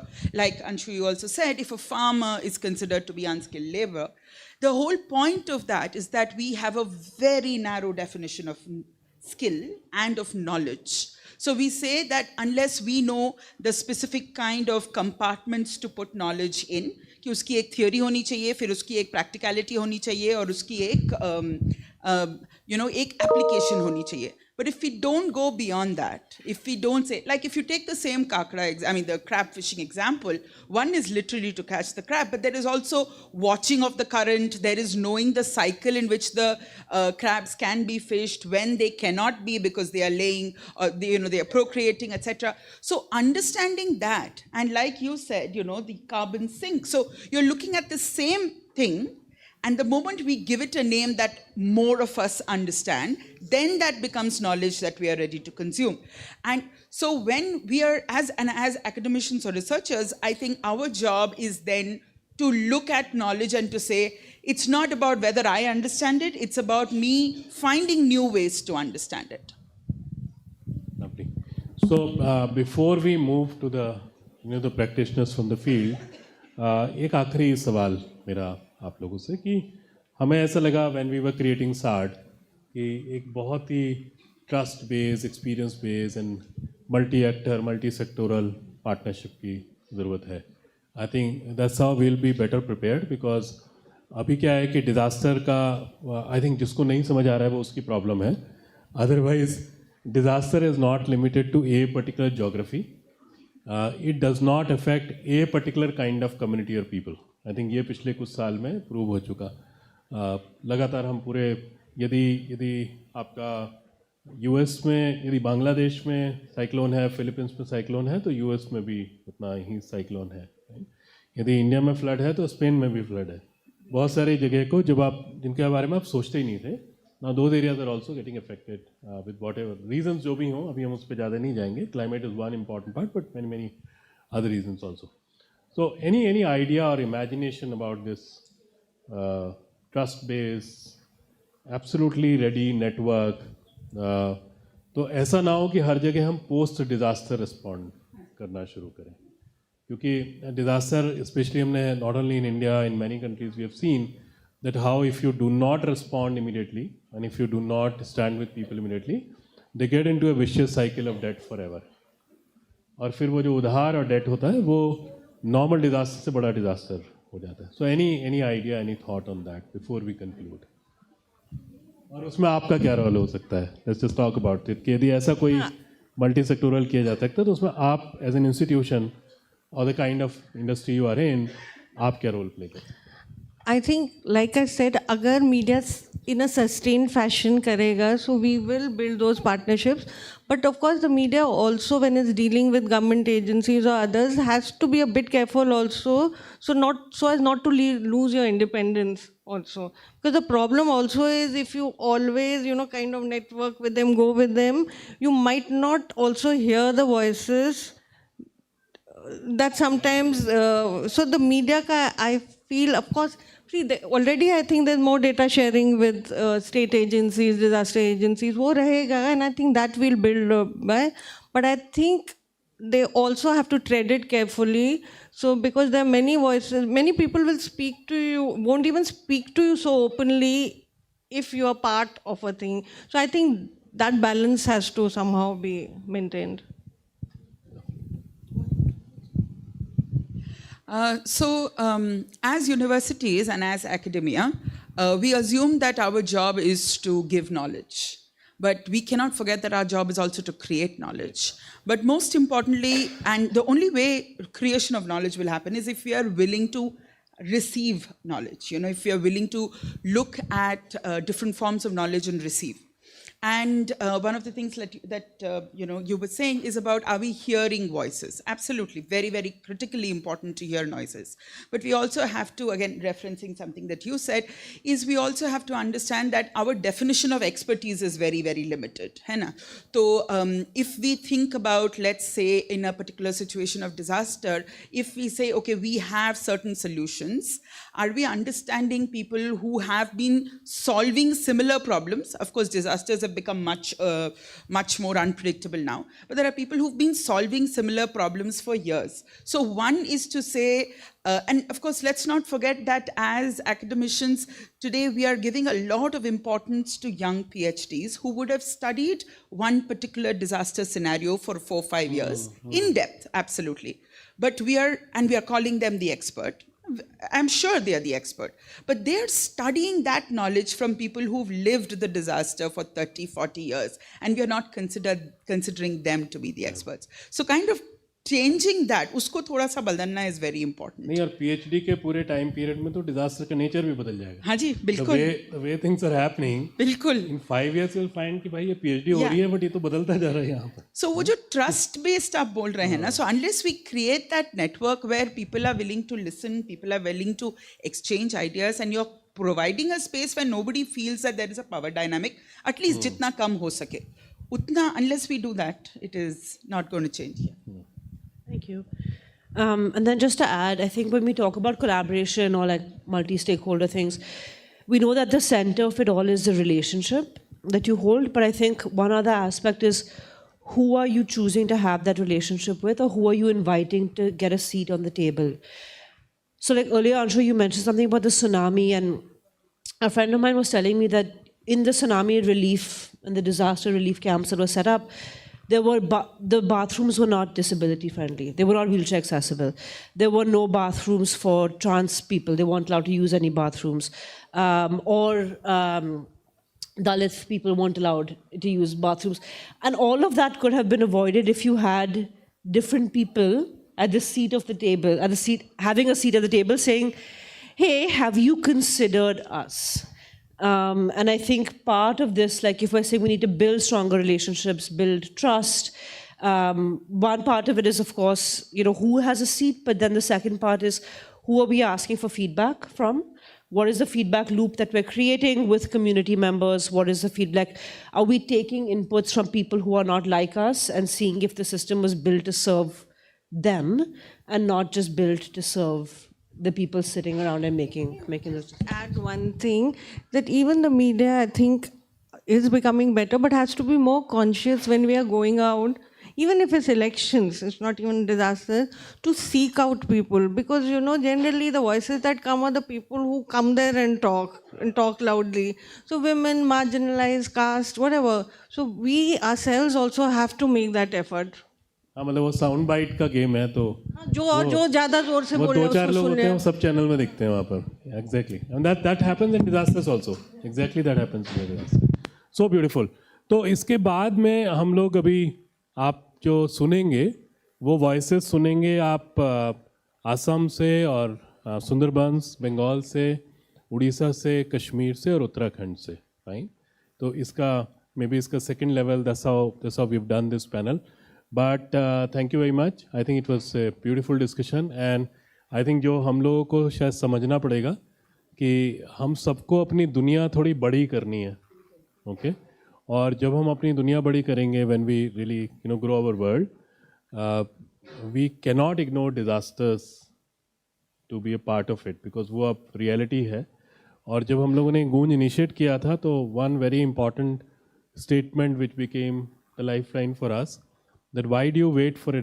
disaster in the world where half the world does not need a disaster because economic and social poverty itself is a disaster और यदि हम लोग normal time में prepared रहेंगे if we are prepared fine if we understand the access to the bathroom to the people with disability in the normal times in the tough time also you don't have to give a second thought about it because then automatically it will happen. तो I think ये जो ज़रूरी है हम सबके लिए जो आज बैठे हैं यहाँ पे और सुन रहे हैं कि हमको किसी डिज़ास्टर की वेट नहीं करनी है ऐसे किसी भी बारे में सोचने में you know to think about these things but it's a part of life and it needs to become a part of life thank you very much over to Meenakshi and हम लोग अपने जो नेक्स्ट पैनल के लोग हैं उनका यदि video चल गए तो आधे मिनट के छोटे छोटे वीडियो से will introduce you to those people thank you so much thank you so much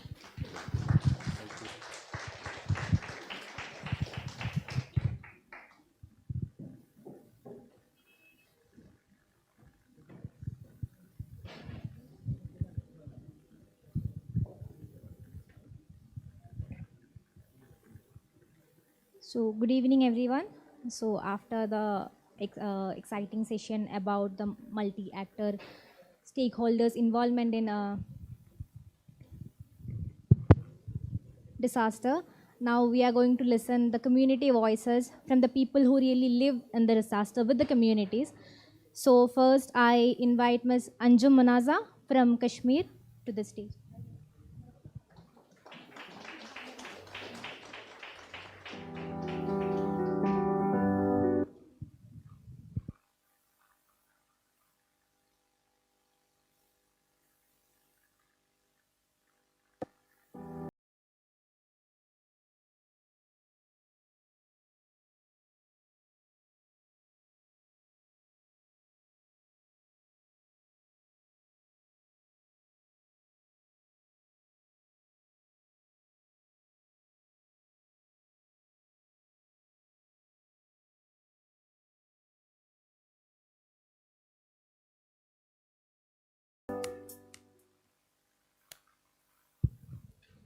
Now Mr.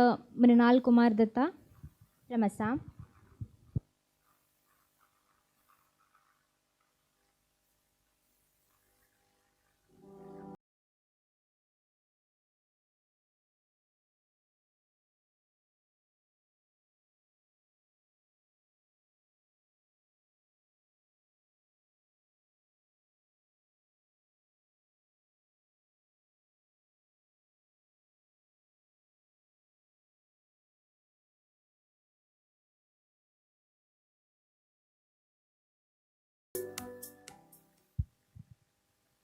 Mr. Prashanta Sarkar from Sundarbans.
नमस्कार सबको, मेरा नाम मीनाक्षी गुप्ता है और यहाँ पे इट्स माय ऑनर कि मैं एक ऐसे सेशन को मॉडरेट करने के लिए हूँ जो शायद इस पूरी कॉन्फ्रेंस में एक इकलौता सेशन है जो बिल्कुल देश के बिल्कुल दूर दराज क्षेत्रों से जो लोग डायरेक्टली डिज़ास्टर्स पे काम कर रहे हैं उन लोगों से बात करने का मौका मिल रहा है। जैसे कि अंशु ने बताया कि यहाँ पे जो पैनल है वो वेस्ट बंगाल से लेके कश्मीर से लेके उड़ीसा तक और उसके अलावा कई क्षेत्रों में काम किए करे हैं जो लोग, उनका पैनल है। तो मैं ज़्यादा समय नहीं लूँगी। मैं हमारी बात थोड़ी पहले से शुरू हुई है अंशु की बातचीत से कि कैसे कौन सी चीज़ें हैं, कौन सी बातें हैं जो मिसिंग है। तो यहाँ का पैनल जो है वो बिल्कुल उन लोगों के साथ कई डिज़ास्टर्स में काम कर चुका है। तो मैं एक सवाल सबसे एक सिंपल सवाल पूछती हूँ कि एक तो थोड़ा सा आप अपने बारे में, अपने जो आपकी जर्नी रही है डिज़ास्टर्स के काम को लेके, उसके बारे में थोड़ा बताइए। और इस बात का ज़रूर जिक्र कीजिए कि सबसे मुश्किल क्या होता है एक डिज़ास्टर के बाद किसी कम्युनिटी के साथ काम करने का, जो पूरा आपका काम रहता है उसमें सबसे मुश्किल बात क्या लगती है आपको? कौन शुरू करना चाहेगा? वहाँ से शुरू करें, शिव से शुरू करें, उत्तराखंड के लोगों से।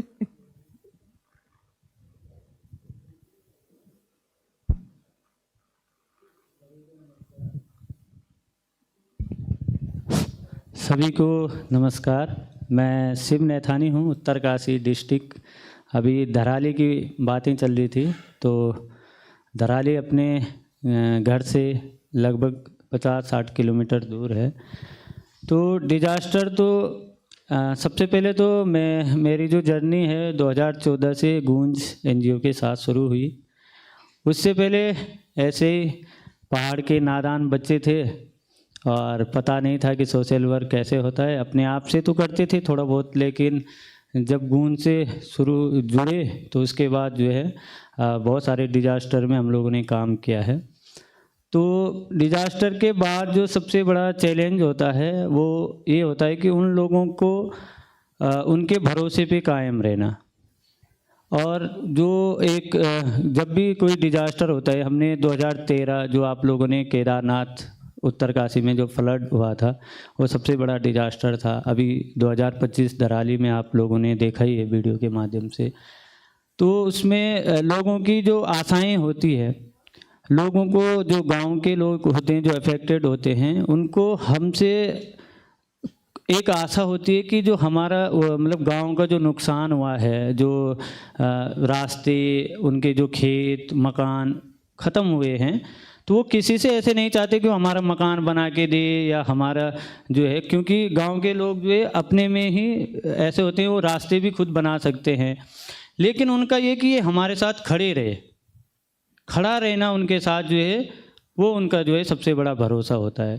बहुत सारे लोग वहाँ पे जाते हैं, बहुत सारे जो डिजास्टर के बाद जो रिलीफ मटेरियल होता है वो वहाँ पे प्रोवाइड करवाते हैं और उसके बाद वहाँ से निकल जाते हैं।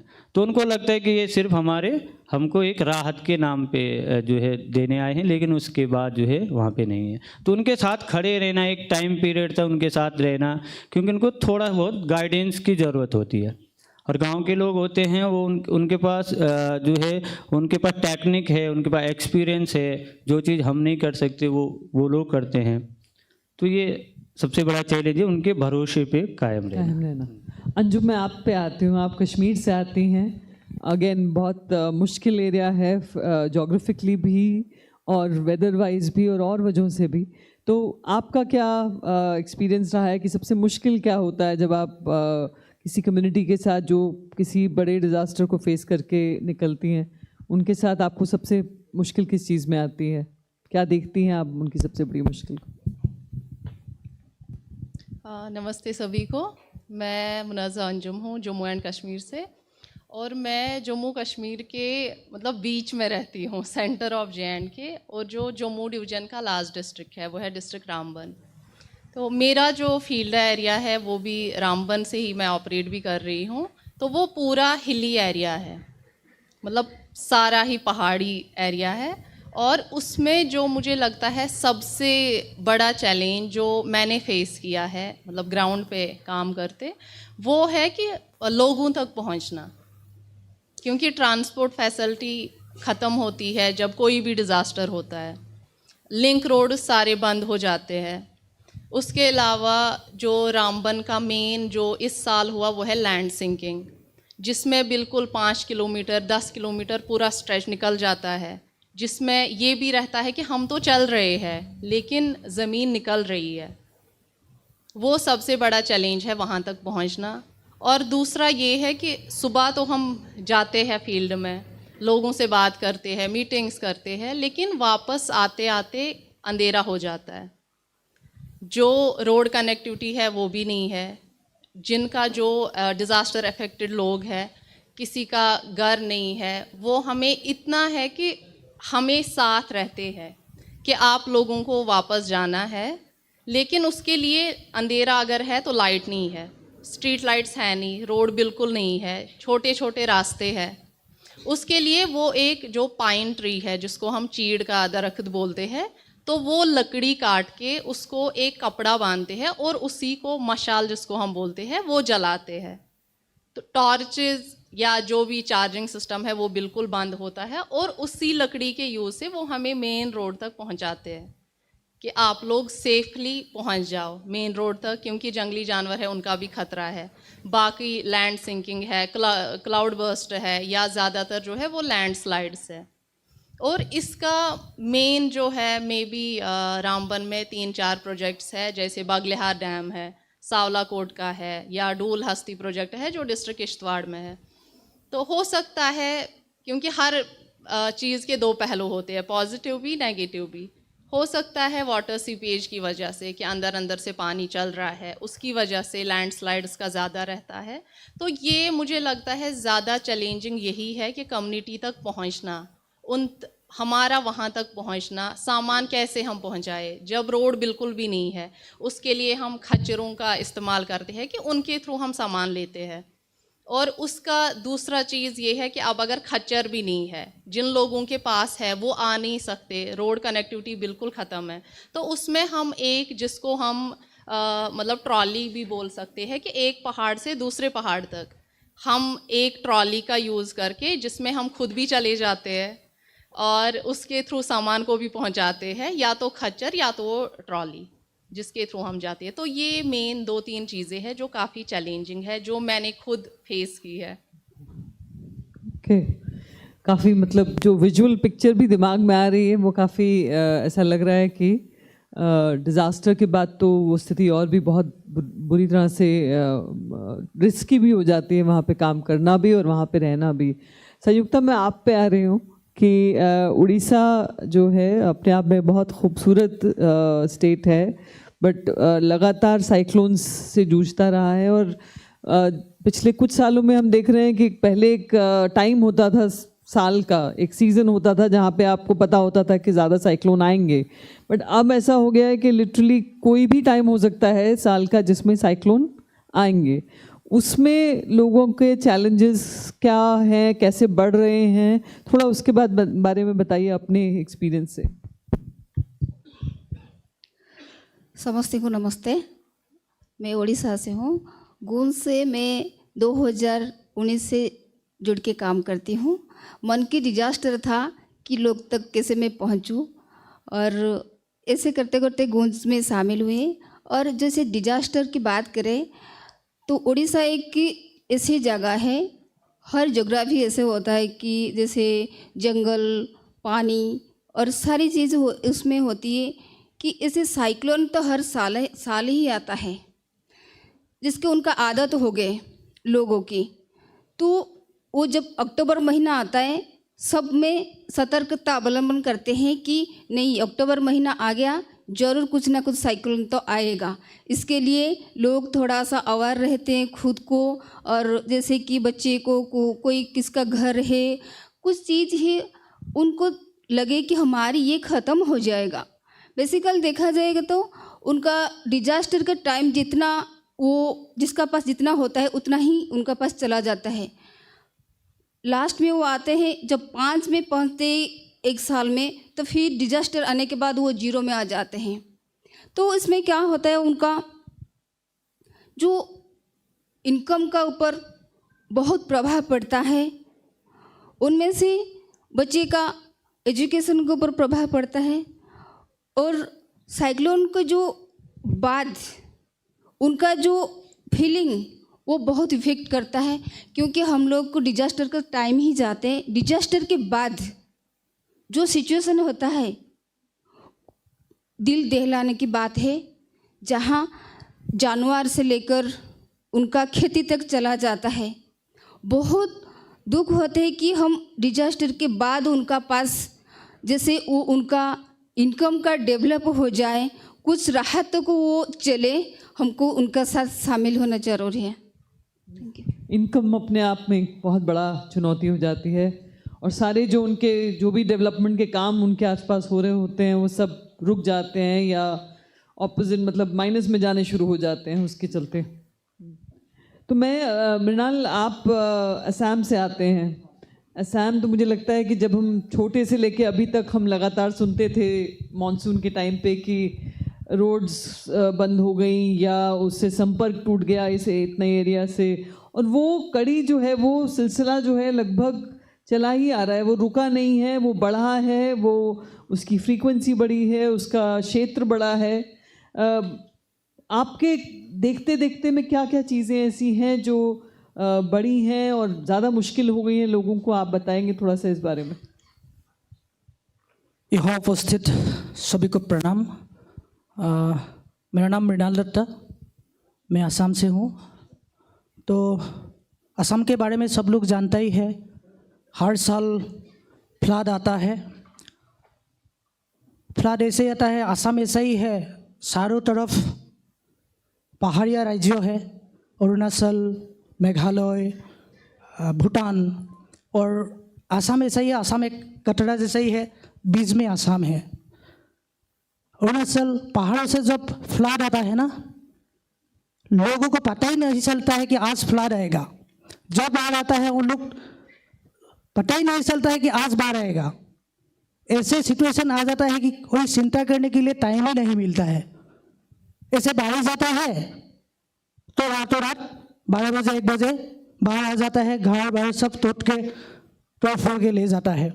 लेकिन एम्बेंगमेंट भी टूट जाता है, क्योंकि हम लोग मैं तो बेसिकली तो ट्राइबल लोगों का साथ ही काम करता हूँ, और ट्राइबल कम्युनिटी बेसिकली पैदाइश से नदी का किनारे में रहता है, और ऐसा ही होता है उसी समय सब कुछ चला जाता है और बाकी रोड वगैरह कुछ नहीं होता है, जाने के लिए भी रास्ता नहीं है, बूट वगैरह कोई नहीं, कुछ नहीं होता है। उसी समय वो लोग क्या करते हैं, जो बनाना है ना, बनाना का बूट बनाता है, बना के वो लोग वहाँ का ऊपर घर भी नहीं है, ज़मीन भी सब कुछ लेके जाता है। उसका बाद वो लोग क्या करते हैं, कभी कभी जो बनाना का ऊपर खाना बना के खाने के लिए मजबूरी हो जाता है। उसी टाइम ऐसा लगता है देख के, हम क्या सिर्फ वहाँ पहुँचते हैं सिर्फ बात करने के लिए, लेकिन जो इंसानियत है ना, हम लोग जाके जब हम जाते हैं उसका बाद उनका बात सुनते हैं ना, उसका बाद हम लोग इतना दुख पहुँचता है। सिर्फ हमारा साथ ऐसा ही होता है, तो हम क्या सिर्फ बात करके सिर्फ उसी जाके जो हम लोग देखते हैं ना, उसी से हम लोग का बहुत दुख लगता है। और ये भी है कि सिर्फ हम बहुत लोग ऐसे ही है, सिर्फ फ़ोटो खींचने के लिए जाता है। अभी तो फ्लड आ गया है, लोग फ्लड में चला गया है, लेकिन लोग कोई लोग होता है कि सिर्फ फ़ोटो, उसी टाइम रेस्क्यू करने के लिए कोई चिंता ही नहीं करता है, सिर्फ फ़ोटो के लिए फ़ोटो खींच रहा है, लेकिन लोग जा रहा है, कोई चिंता नहीं है। हमारा साथ ऐसा होगा तो हम लोग का बहुत से का अभी जो फ्लड आया है उसी समय ऐसा सिचुएशन था, बहुत से लोग एम्बैंकमेंट का ऊपर सब लोग खड़ा है, इतना बड़ा बारिश आया है, घर भर तो सब कुछ पानी है, जाने के लिए भी जगह नहीं है, कहीं पे रुकने के लिए भी जगह नहीं। वो लोग एक ट्रिपल के ऊपर वो लोग जी रहे हैं, बच्चे रो रहे हैं, खाने के लिए कुछ नहीं है, पानी नहीं है।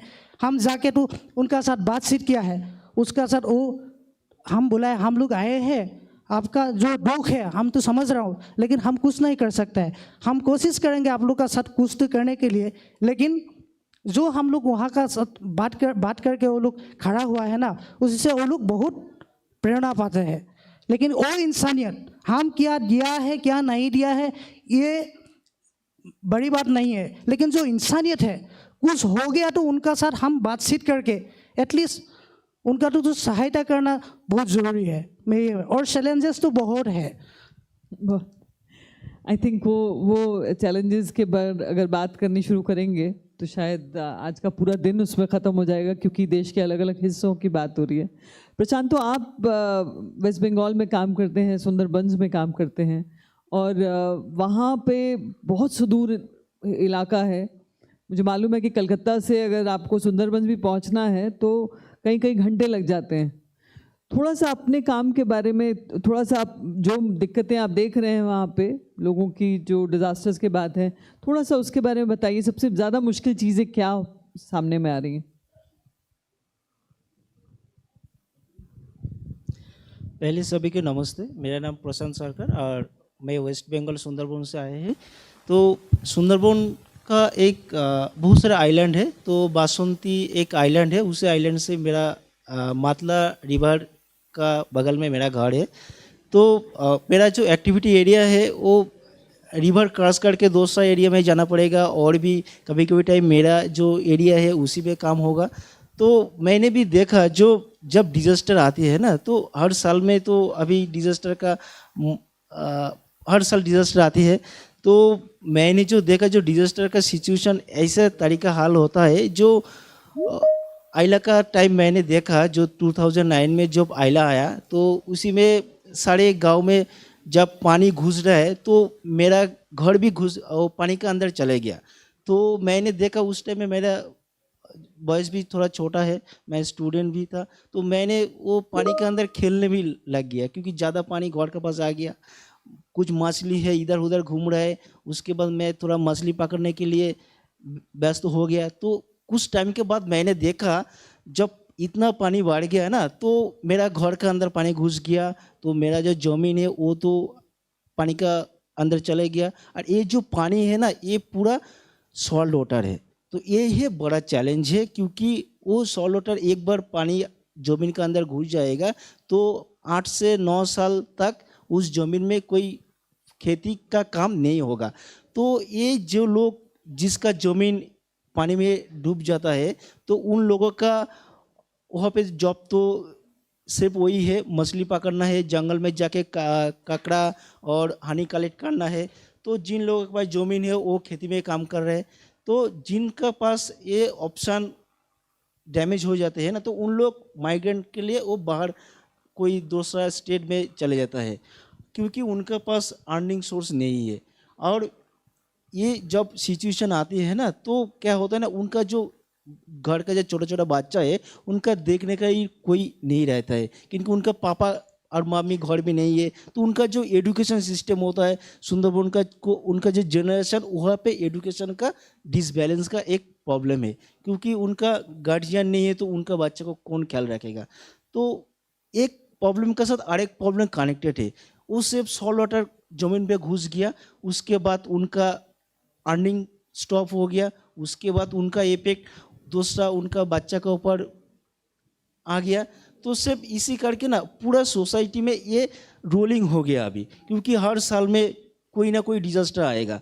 तो क्या होता है, सुंदरबन का जो लोग रहते हैं तो उनका जो ज़मीन है सबका ये सब नहीं, मेरा घर अच्छा होना चाहिए, मेरा घर का सब ने ये एक पॉन्ड होना चाहिए, मेरा घर का इतना तरीक़ा से मैं डेकोरेशन करना है। जो शहर में जो लोग रहते हैं उनका तो एक सपना है, सबका अपना अपना ज़मीन का किस तरीके से डेकोरेशन करना है। तो सुंदरबन में जो लोग रहते हैं उनका ये सपना बिल्कुल नहीं है, क्योंकि वो ज़्यादा कुछ करना है ना, तो उनका ये दिमाग में आएगा तो हर साल में कोई ना कोई बाढ़ आएगा, कोई ना कोई साइक्लोन आएगा, तो हमारे सपना टूट जाएगा। तो सपना देखने का मन नहीं, ये लोग भूल गया जो हम किस तरीके से सपना देखेंगे।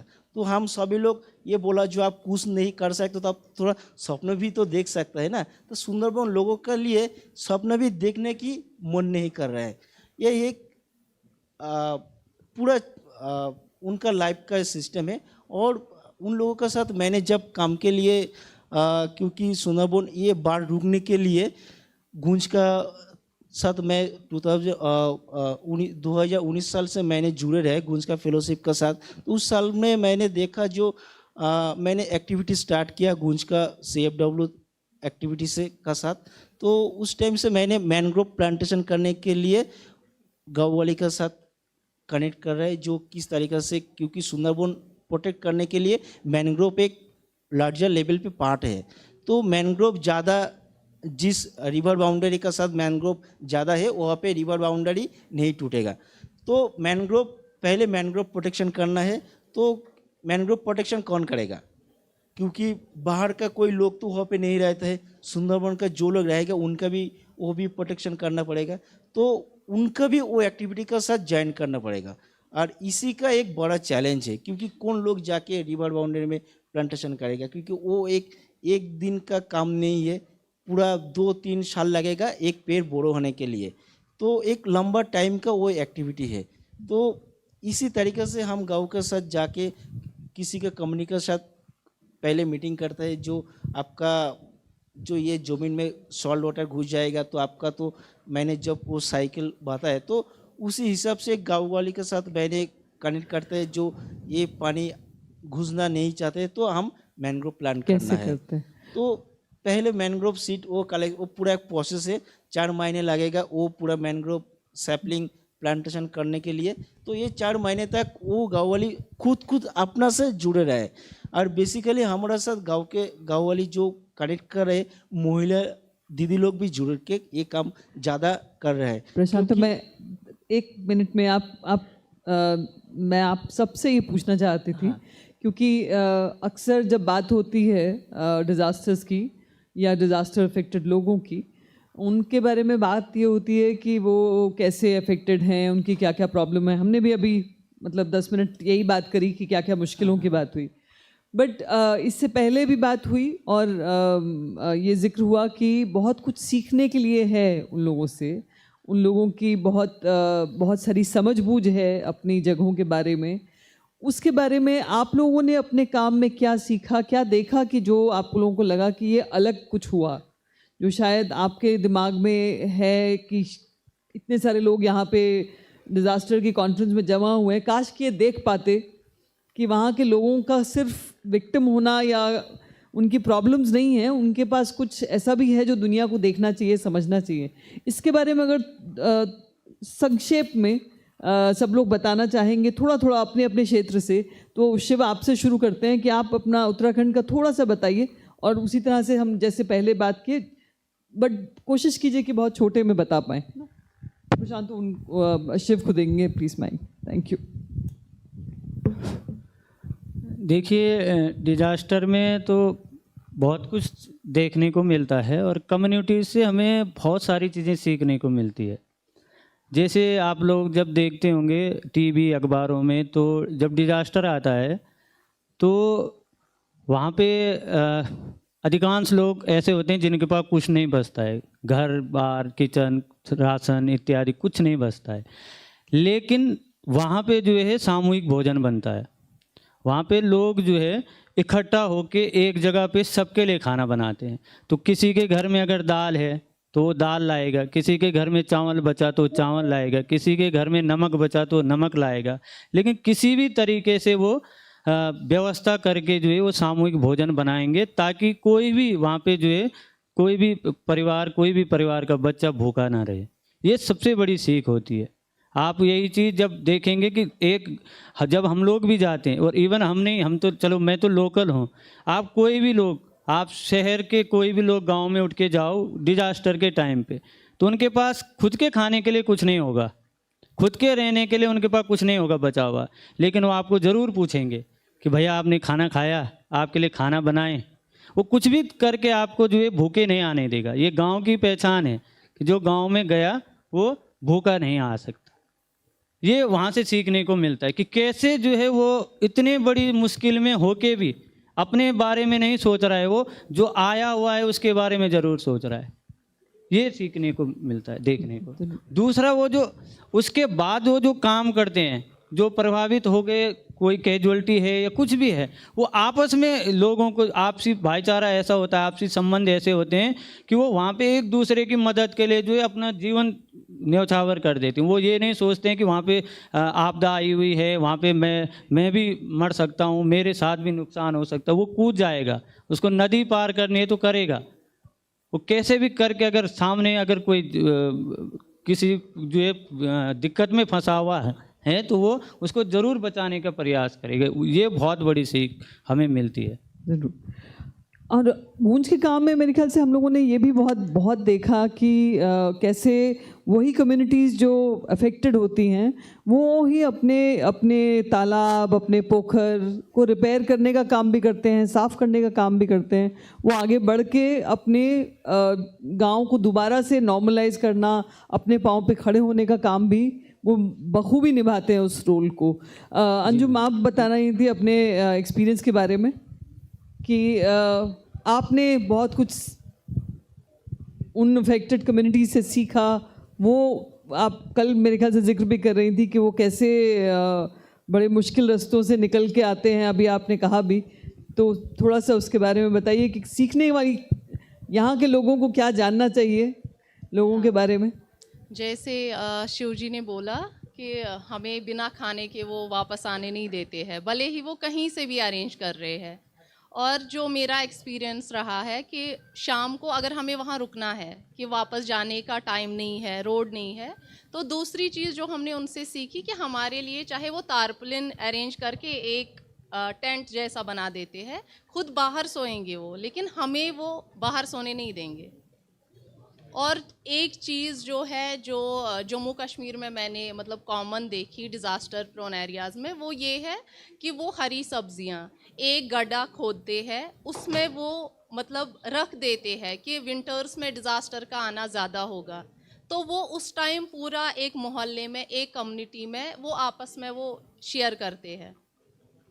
और इसके अलावा ये चीज़ है कि मतलब रिकवरी एक शॉर्ट प्रोसेस नहीं है, it's a long term process. तो वो कैसे इस चीज़ से बाउंस बैक करते हैं, काम भी कर रहे हैं, अपने लिए इंफ्रास्ट्रक्चर फिर से रिबिल्ड कर रहे हैं।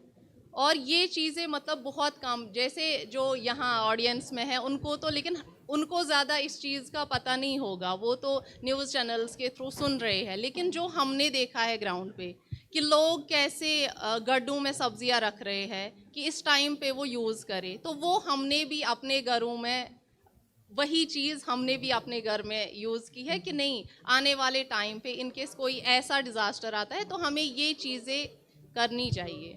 हमने खुद पे भी अप्लाई की। और संयुक्ता, आप कुछ कहना चाहेंगी इस बारे में? बस थोड़ा सा शॉर्ट रखेंगे क्योंकि हमारे पास समय बिल्कुल कम है, हम रैप अप करेंगे।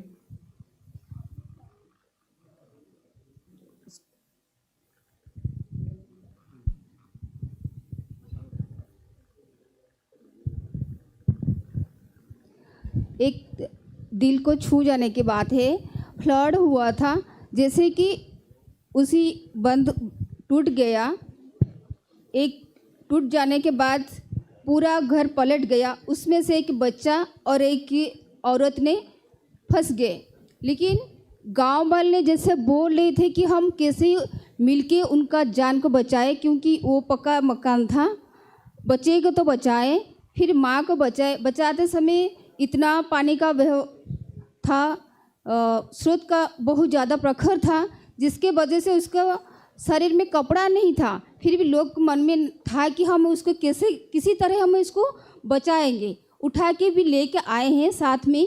वो एक चीज़ बहुत बड़ा है, जैसे बोल रहे थे, इतना गांव लोग मिलके बोल रहे थे कि हम कुछ ना कुछ हम एक जीवन तो बचा ही दिए, कि सब कुछ सुनना चाहिए कि बाद में आएंगे, ठीक है। लेकिन वो जो चीज़ है, रियलिटी है, आप थोड़ा सा भी मतलब आए हैं डिजास्टर के बाद आए हैं, फ्लड के बाद आए हैं, तो हमारे ये जो कहानी सुन रही है, कहानी नहीं है, सच है। ऐसे है कि वो औरत खुद बोल रही थी और सर चारों तरफ भी लोग, उनका भी जो फैमिली मेम्बर है वो भी रो पड़े हैं। धन्यवाद। तो आप सब ने सुना कि बहुत सारी ऐसी बातें हैं, मैं समय की कमी के कारण और जो दो स्पीकर्स हैं उनको नहीं बोल पा रही हूँ, बट आप लोग ज़रूर इन सब से बात कीजिएगा। इनके पास बहुत सारी ऐसी कहानियाँ हैं जो ये बताती हैं कि शायद जो हमारे गाँव में लोग हैं, जो लोग इन डिज़ास्टर्स को फेस कर रहे हैं, शायद उनको देखने का नज़रिया शायद हमें बदलने की ज़रूरत है। उनकी बात सुनने का, उनसे वहाँ के नेचर के बारे में समझने की बात जो है, वो शायद एक बहुत बड़ा इनपुट है जो डिज़ास्टर मैनेजमेंट के सॉल्यूशंस में या आइडियाज़ में बहुत एक इनपुट और एक बड़ा कारगर रोल प्ले कर सकता है। So thank you very much to this panel and thank you for listening.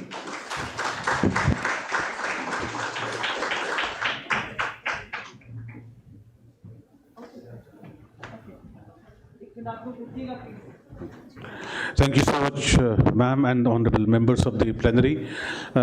It was a fantastic experience sharing, that is learning directly from the mouth of the people, those who have suffered and seen what disaster meant to them. Quite a learning, huge round of applause for them. It's time, I request Dr. Bala Adhikali sir to please honor them with a gesture of honor and appreciation, a memento.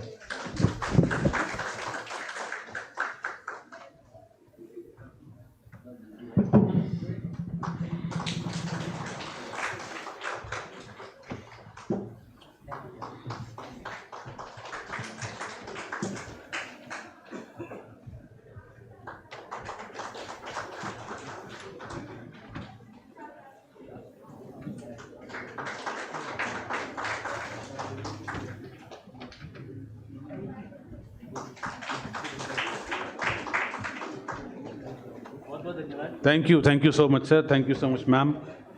आप सभी लोगों का बहुत बहुत धन्यवाद अपने experiences को share करने के लिए।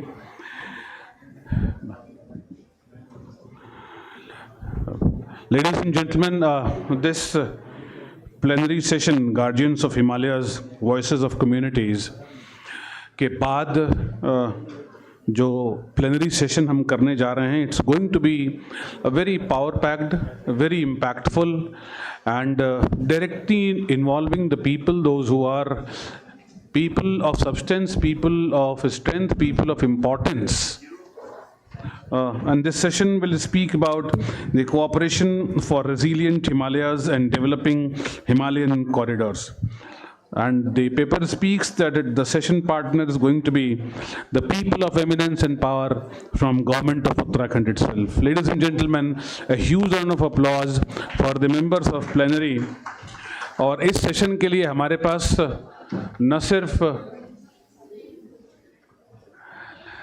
सिर्फ उत्तराखंड राजनीति बल्कि संपूर्ण भारतीय राजनीति के पुरोधा एक अत्यंत महत्वपूर्ण राजनीतिक, सामाजिक और सांस्कृतिक और एक ऐसे प्रतिभाशाली व्यक्तित्व हमारे इस सत्र के मुख्य अतिथि होंगे, माननीय श्री भगत सिंह कोश्यारी जी, जो कि एक एमिनेंट पॉलिटिशियन हैं, एक former chief minister of Uttarakhand, former governor of Maharashtra, एक बहुत बड़ा कद, एक बहुत बड़ी काठी न सिर्फ उत्तराखंड की राजनीति में बल्कि संपूर्ण भारत की राजनीति में। सर, मैं ग्राफिका विश्वविद्यालय परिवार प्रबंधन और आयोजन समिति WSDM 2025 की तरफ से आपका हार्दिक अभिनंदन और हार्दिक स्वागत करता हूं। मैं आपसे अनुरोध करता हूं कि कृपया मंच पर अपना स्थान ग्रहण करें।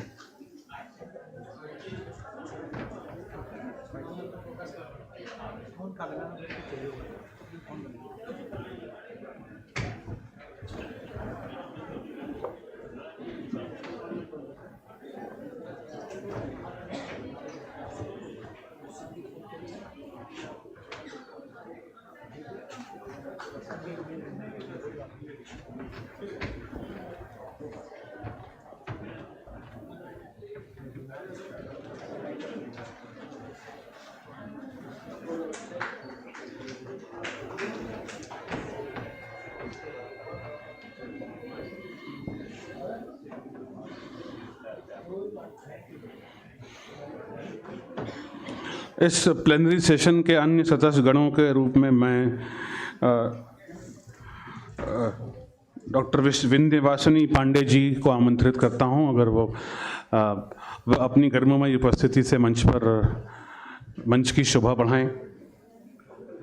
I would like to invite Dr. G.S. Rawat, Senior Scientist, as the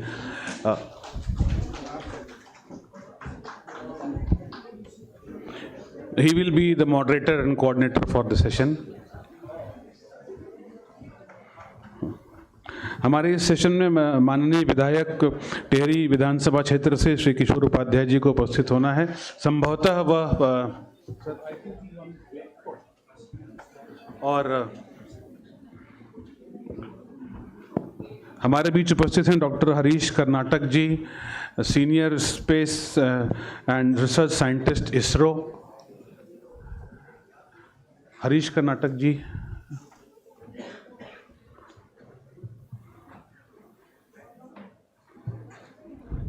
Dr. Manoj Pant ji. I would like to request you to grace the dais. I would like to request Professor M.M.S. Chauhan, Honorable Vice Chancellor, G.B. Pant University, to please grace the dais.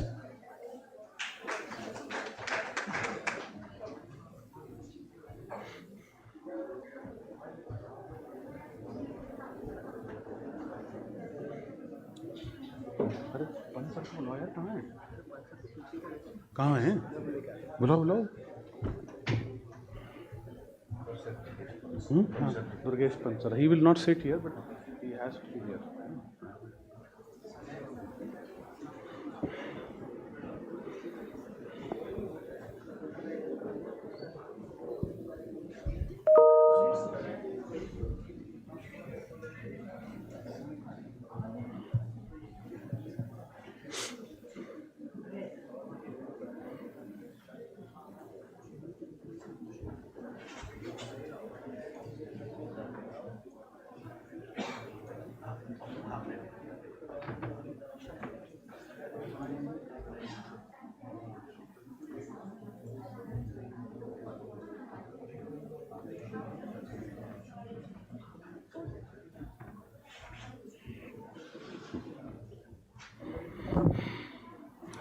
मैं doctor G.S. Rawat इस सत्र के moderator और senior scientist से अनुरोध करता हूं कि वे पुष्पगुच्छ देकर माननीय अतिथिगण का पारंपरिक स्वागत करें।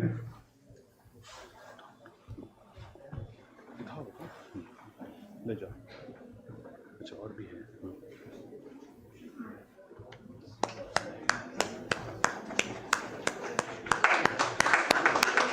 एक और ले जाओ, ले जाओ, ले जाओ, ले जाओ, ले जाओ।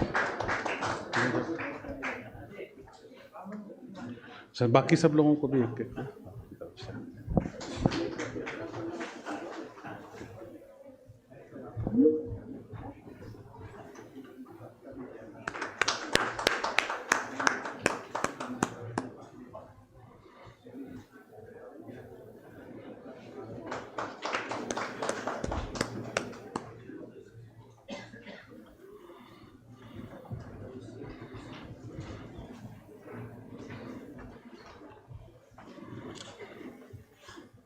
देवियों और सज्जनों, इस सत्र की महत्ता इसलिए भी बढ़ जाती है क्योंकि इसमें हम सिर्फ उत्तराखंड हिमालयी राज्य की या उत्तराखंड के हिमालय की नहीं बल्कि पूरे हिंदुस्तान के हिमालयी राज्यों के बारे में चर्चा करेंगे।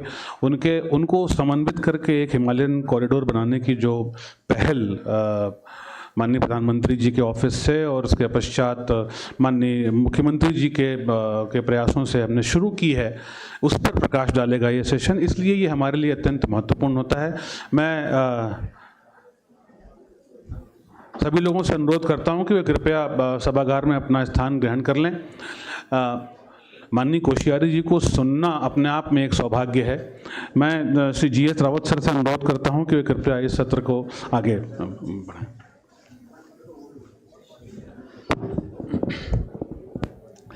इस सत्र के मुख्य अतिथि माननीय श्री भगत सिंह कोश्यारी जी, महामहिम राज्यपाल, पूर्व राज्यपाल महाराष्ट्र और पूर्व मुख्यमंत्री उत्तराखंड, और इस मंच के पैनलिस्ट और इस सभा में आए हुए सभी पार्टिसिपेंट्स का मैं तहे दिल से स्वागत करता हूं। ये सेशन जैसा कि अभी बताया गया था, it deals with the cooperation for resilient Himalaya and developing Himalayan corridor. ये गवर्नमेंट ऑफ उत्तराखंड का एक इनिशिएटिव है। जैसा कि ऑल ऑफ यू नो, सभी जानते हैं कि Uttarakhand has been consistently faring extremely well in achieving the sustainable development goals। आप लोगों ने पेपर्स में सुना होगा कि कुछ पिछले 2-3 सालों से उत्तराखंड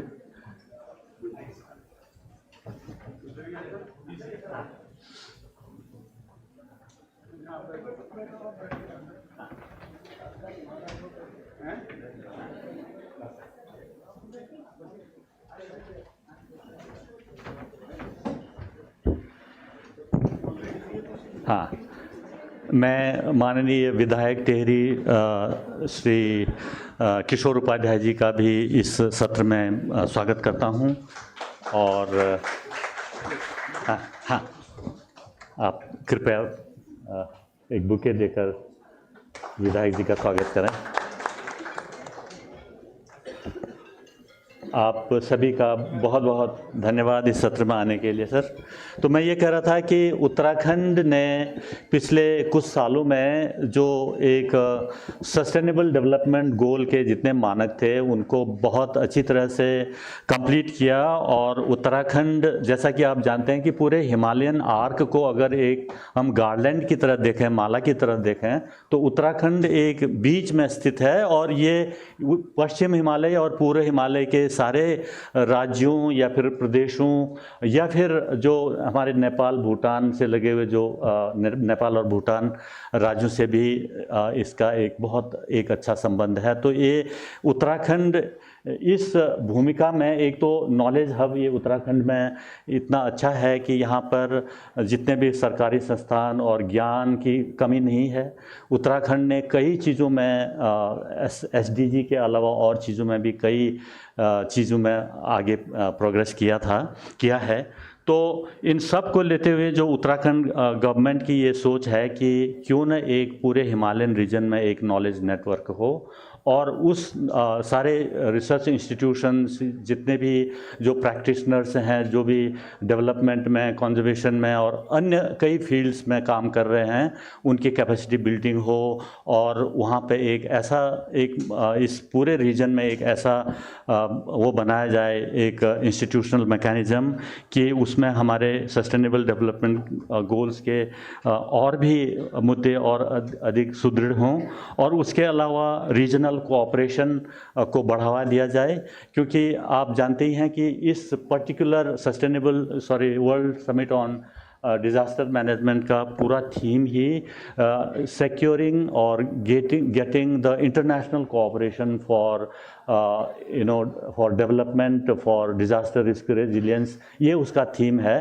तो इन सब को देखते हुए ये माना गया कि इस पर्टिकुलर सेशन में हम लोग इन सारे चीज़ों पर विचार करेंगे, मंथन करेंगे और पैनलिस्ट से हम लोग इन चीज़ों पे विचार वो करेंगे, आमंत्रित करेंगे। तो पहला हमारा जो एक गोल ये था इस पर्टिकुलर सेशन का कि defining the Himalayan corridor vision. इस पूरे हिमालयन नॉलेज नेटवर्क का, इस वैसे कॉरिडोर इसका नाम दिया गया है, पर इस पर भी चर्चा हो सकती है कि क्या इसका विजन होना चाहिए इस पूरे नॉलेज नेटवर्क का। दूसरा ये है कि हम पूरे अंतर राज्यीय यानी कि राज्य के हिमालय के राज्यों में ही नहीं, आसपास के पड़ोसी देशों से जो मित्र राष्ट्र हैं उनके साथ कैसे हम लोग कोऑपरेशन बढ़ाएंगे। थर्ड ये है कि साइंस और पॉलिसी के अलाइनमेंट को कैसे हम स्ट्रेंथन करेंगे। फोर्थ हमारा ऑब्जेक्टिव ये है कि जो डिज़ास्टर रिस्क रेजिलियंस को बढ़ाने के लिए, उसकी स्ट्रैटेजीज बढ़ाने के लिए क्या हमें आगे करने की ज़रूरत है। और फाइनली जो एक्शनेबल रोड मैप है, आप सभी जानते हैं कि जो प्लानिंग कमीशन ने भारत सरकार में एक बहुत ही एक हाई लेवल का एक जो बॉडी सेट क्रिएट किया था कि हम पूरे हिमालयन रीजन के डेवलपमेंट के लिए, उसके कंजर्वेशन के लिए एक हाई पावर्ड कमेटी बनाएंगे। इसी लाइन में गवर्नमेंट ऑफ उत्तराखंड ने भी एक हाई पावर एक बॉडी का वो किया है, कंसेप्ट किया है, और उसमें प्रोफेसर दुर्गेश पंत जी उसके कोऑर्डिनेटर बनाए गए हैं। और उनका रोल ये होगा कि हिमालय के अन्य राज्यों के साथ भी तालमेल बिठाकर उनसे जो उनके गुड प्रैक्टिसेस हैं अन्य राज्यों में वो हम लोग सीखेंगे, और उत्तराखंड ने जो गुड प्रैक्टिसेस और अभी जो चीज़ें अचीव की हैं उनको भी और राज्यों के साथ साझा करेंगे। और हमारे जो मित्र राष्ट्र हैं पड़ोस में, नेपाल, भूटान जैसे राज्यों के साथ, इवन चाइना के साथ हमारे संबंध सुधर रहे हैं कि कैसे हम हिमालयन रीजन के लिए हम एक ऐसा हब बना सकें नॉलेज शेयरिंग का और एक्सपीरियंस शेयरिंग का। तो ये हमारे उद्देश्य हैं सर। तो सबसे पहले मैं इस पर्टिकुलर सेशन के लिए मैं कमेंट्स और उनके सुझाव आमंत्रित करूंगा। मेरे ख्याल से सबसे पहले मैं शुरू करूंगा मनोज पंत जी से। आप इसके बारे में कुछ प्रकाश डालें, उसके बाद हम लास्ट में मेरे ख्याल से माननीय पूर्व राज्यपाल कोश्यारी जी से हम लास्ट में उनके आशीर्वचन और उनके विचार सुनेंगे। यस, पंत जी।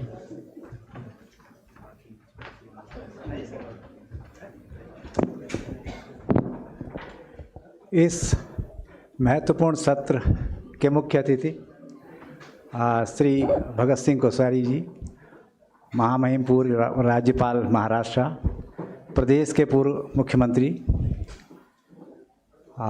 हमारे विधायक टिहरी श्री किशोर उपाध्याय जी, मंच पर आसीन अन्य सभी महानुभाव और सभी श्रोतागण, सबसे पहले तो मैं आप सबका इस सत्र में स्वागत करता हूं। और ये जो समिट हो रहा है, इस समिट का एक बहुत महत्वपूर्ण सत्र ये है, और मुझे बड़ी खुशी हुई जब हम लोग देख रहे थे इसको। हमने प्रोफेसर पंत से भी इस बात को कहा था, और वाकई ये एक बड़ा महत्वपूर्ण सत्र है जिसमें हम इस हिमालयन कॉरिडोर की बात कह रहे हैं। जैसा डॉक्टर रावत ने भी बताया, कॉरिडोर शब्द अपने आप में इस पर भी हमें चर्चा करनी होगी, क्योंकि कॉरिडोर तो हिमालय का एक ऑलरेडी बना ही है। तो हम किस कॉरिडोर की बात कह रहे हैं, इस कॉरिडोर में हम क्या करने जा रहे हैं, इन तमाम बिंदुओं पर हमारे सभी लोग यहाँ पे बातचीत करेंगे। मैं विशेष रूप से, चूँकि मैं नियोजन विभाग को देखता हूँ, मैं निदेशक हूँ उसमें, और हम माननीय मुख्यमंत्री जी का जो एक इकोनॉमी एंड इकोलॉजी के बैलेंसिंग को लेकर के एक जो विज़न है, उस पर काफ़ी कुछ काम भी कर रहे हैं। और साथ ही साथ जो SDG सस्टेनेबल डेवलपमेंट गोल की अभी बात कही है, आप सभी जानते हैं, आपने देखा होगा पिछले कुछ सालों में उत्तराखंड राज्य अभी जो लास्ट जो रैंकिंग आई है नीति आयोग की, पूरे देश में छोटा राज्य होने के बावजूद पूरे देश में प्रथम स्थान पर रहा। तो ये एक बहुत बड़ी बात है कि एक छोटा राज्य होने के नाते उत्तराखंड राज्य लगातार 2018 में ये 10वें स्थान पर था, फिर ये 9वें स्थान पर आया, फिर चौथे पे आया, और फिर फर्स्ट इसने अपना छोटा राज्य होने के बाद केरल, तमिलनाडु और बड़े बड़े राज्यों से इसने अपनी को आगे बढ़ाया। तो स्वाभाविक रूप से ये हमारे लिए बहुत महत्वपूर्ण है। जहाँ तक हम आज जिस कॉरिडोर की और जिस विषय की बात कह रहे हैं, तो हमारा भी ये मानना है कि हम नीति आयोग में भी ऑलरेडी एक हिमालयन स्टेट रीजनल काउंसिल बनी हुई है HSRC। 5 प्रमुख मुद्दे पर हम लोग चर्चा करते हैं। एक तो sustainable tourism, this is one of the important point. Tourism तो है ही है, हम सस्टेनेबल टूरिज़्म की बात कह रहे हैं कि इस पूरे हिमालयन कॉरिडोर में टूरिज़्म एक बड़ी एक्टिविटी है, चाहे वो नॉर्थ ईस्ट की बात कहें, चाहे हम हिमाचल की बात कहें, चाहे हम जम्मू कश्मीर की बात कहें, चाहे हम लद्दाख की बात कहें, चाहे हम उत्तराखंड की बात करें। तो टूरिज़्म हमारे लिए एक बड़ी इंपॉर्टेंट एक्टिविटी है, तो but it should be sustainable. तो यहाँ पर एक चर्चा का विषय होता है कि सस्टेनेबल टूरिज़्म की हम बात कह रहे हैं, तो वो एक बड़ा मुद्दा है कि sustainable tourism is one of the important thing. Second is, हम कहते हैं कि स्किलिंग एक बहुत बड़ा मुद्दा है आजकल।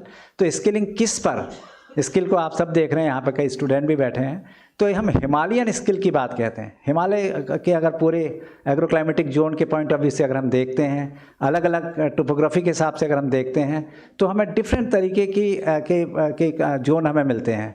तो वहाँ पे अलग अलग उस पर स्पेशली हम अगर अपने हायर हिमालय, मिडिल हिमालय को देखते हैं, तो जो हॉर्टिकल्चर प्रैक्टिसेस हैं, जो एग्रीकल्चर प्रैक्टिसेस हैं, वो हमारे लिए बड़ी इंपॉर्टेंट होती हैं, क्योंकि हमारे पास सबसे ज़्यादा लोग उसी पे डिपेंडेंट भी हैं। तो वो उसके लिए को लेकर के हम हिमालयन स्किल पे एक बड़ा मुद्दा हमें लगता है कि इस पर हमें चर्चा करने की आवश्यकता होगी।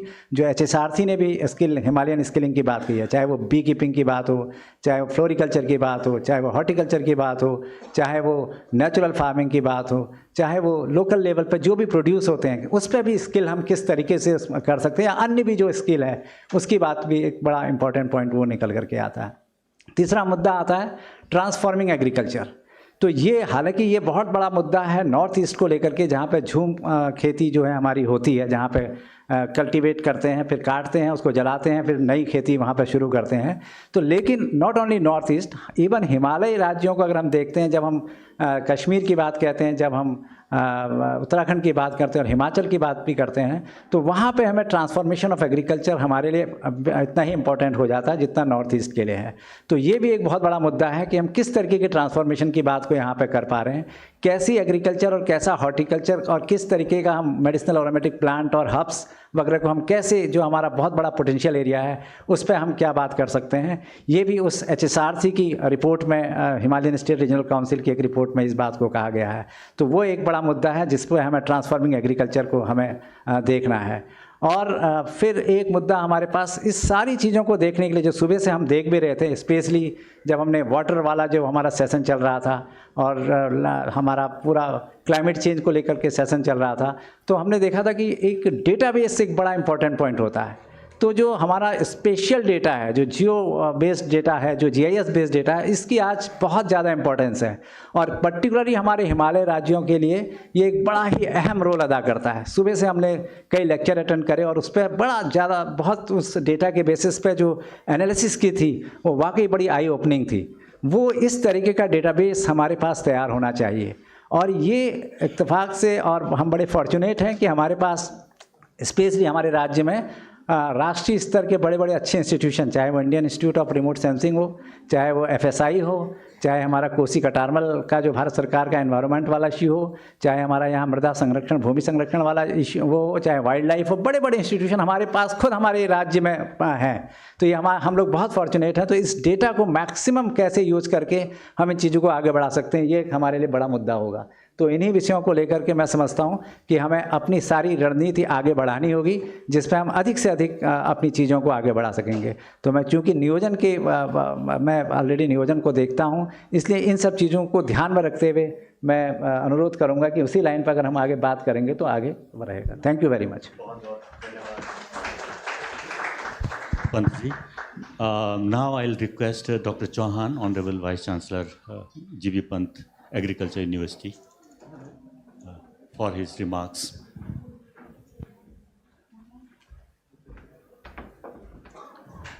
Okay, thank you very much. सभी को मेरा नमस्कार।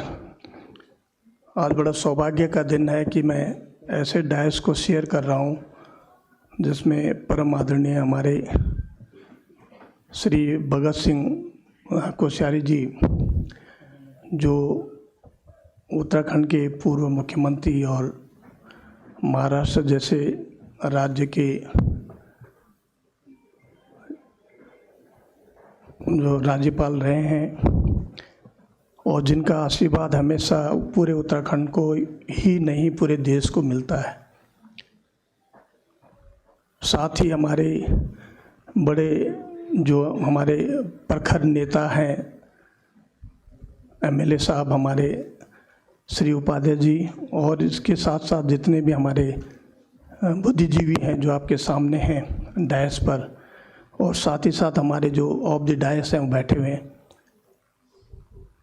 श्री डॉक्टर प्रोफेसर जो है दुर्गेश पंत जी ने मौका दिया यहाँ पर आने का। मैं क्योंकि पंतनगर कृषि विश्वविद्यालय से आता हूँ, तो जो विश्वविद्यालय जिसका कि पूरे देश में ही नहीं पूरे विश्व में नाम है, and this is the number 1 agriculture university in India which was established long back in 1960 and has done marvelous job in terms of having a green revolution, and therefore it has been noticed as the harbinger of green revolution. तो हमारा, क्योंकि अब ये विश्वविद्यालय हमारे उत्तराखंड में है और सबसे बड़ा इसका योगदान तो रहा ही है, पर अब विशेष योगदान पिछले 25 सालों से उत्तराखंड के लिए है। जब मैं अपने वैज्ञानिकों के बीच में बैठता हूँ और एनालिसिस करता हूँ कि उत्तराखंड का इस विश्वविद्यालय की ओर से क्या योगदान होना चाहिए, तो पिछले 2-3 सालों में हमने कहा है कि हम उत्तराखंड को एक ऑर्गेनिक स्टेट बनाएंगे और अब नेचुरल स्टेट की भी, हम नेचुरल फार्मिंग स्टेट भी की भी हम उसको बात करते हैं। तो जहाँ तक हिमालयन कॉरिडोर का सवाल है, ये जैसे कि कहा गया कि पंत साहब ने कहा कि सबसे मुख्य योगदान जो हमारा यहाँ पर, जो हमारे मार्जिनल फार्मर्स हैं, स्मॉल फार्मर्स हैं, छोटे किसान हैं, छोटे छोटे जोत हैं जिनके, उनका कैसे विकास हो। क्योंकि कोई भी कॉरिडोर, कोई भी जैसे गलियारा जिसे बोलते हैं, तब तक अच्छा नहीं माना जाता जब उसके आसपास के लोग सक्षम और समृद्ध ना हो। तो पन्नगर में हमने कहा कि पन्नगर का अगर ऑर्गेनिक फार्मिंग और इसमें जाना है तो सबसे बड़ा ये है कि 3 भागों में इसको डिवाइड करना पड़ेगा।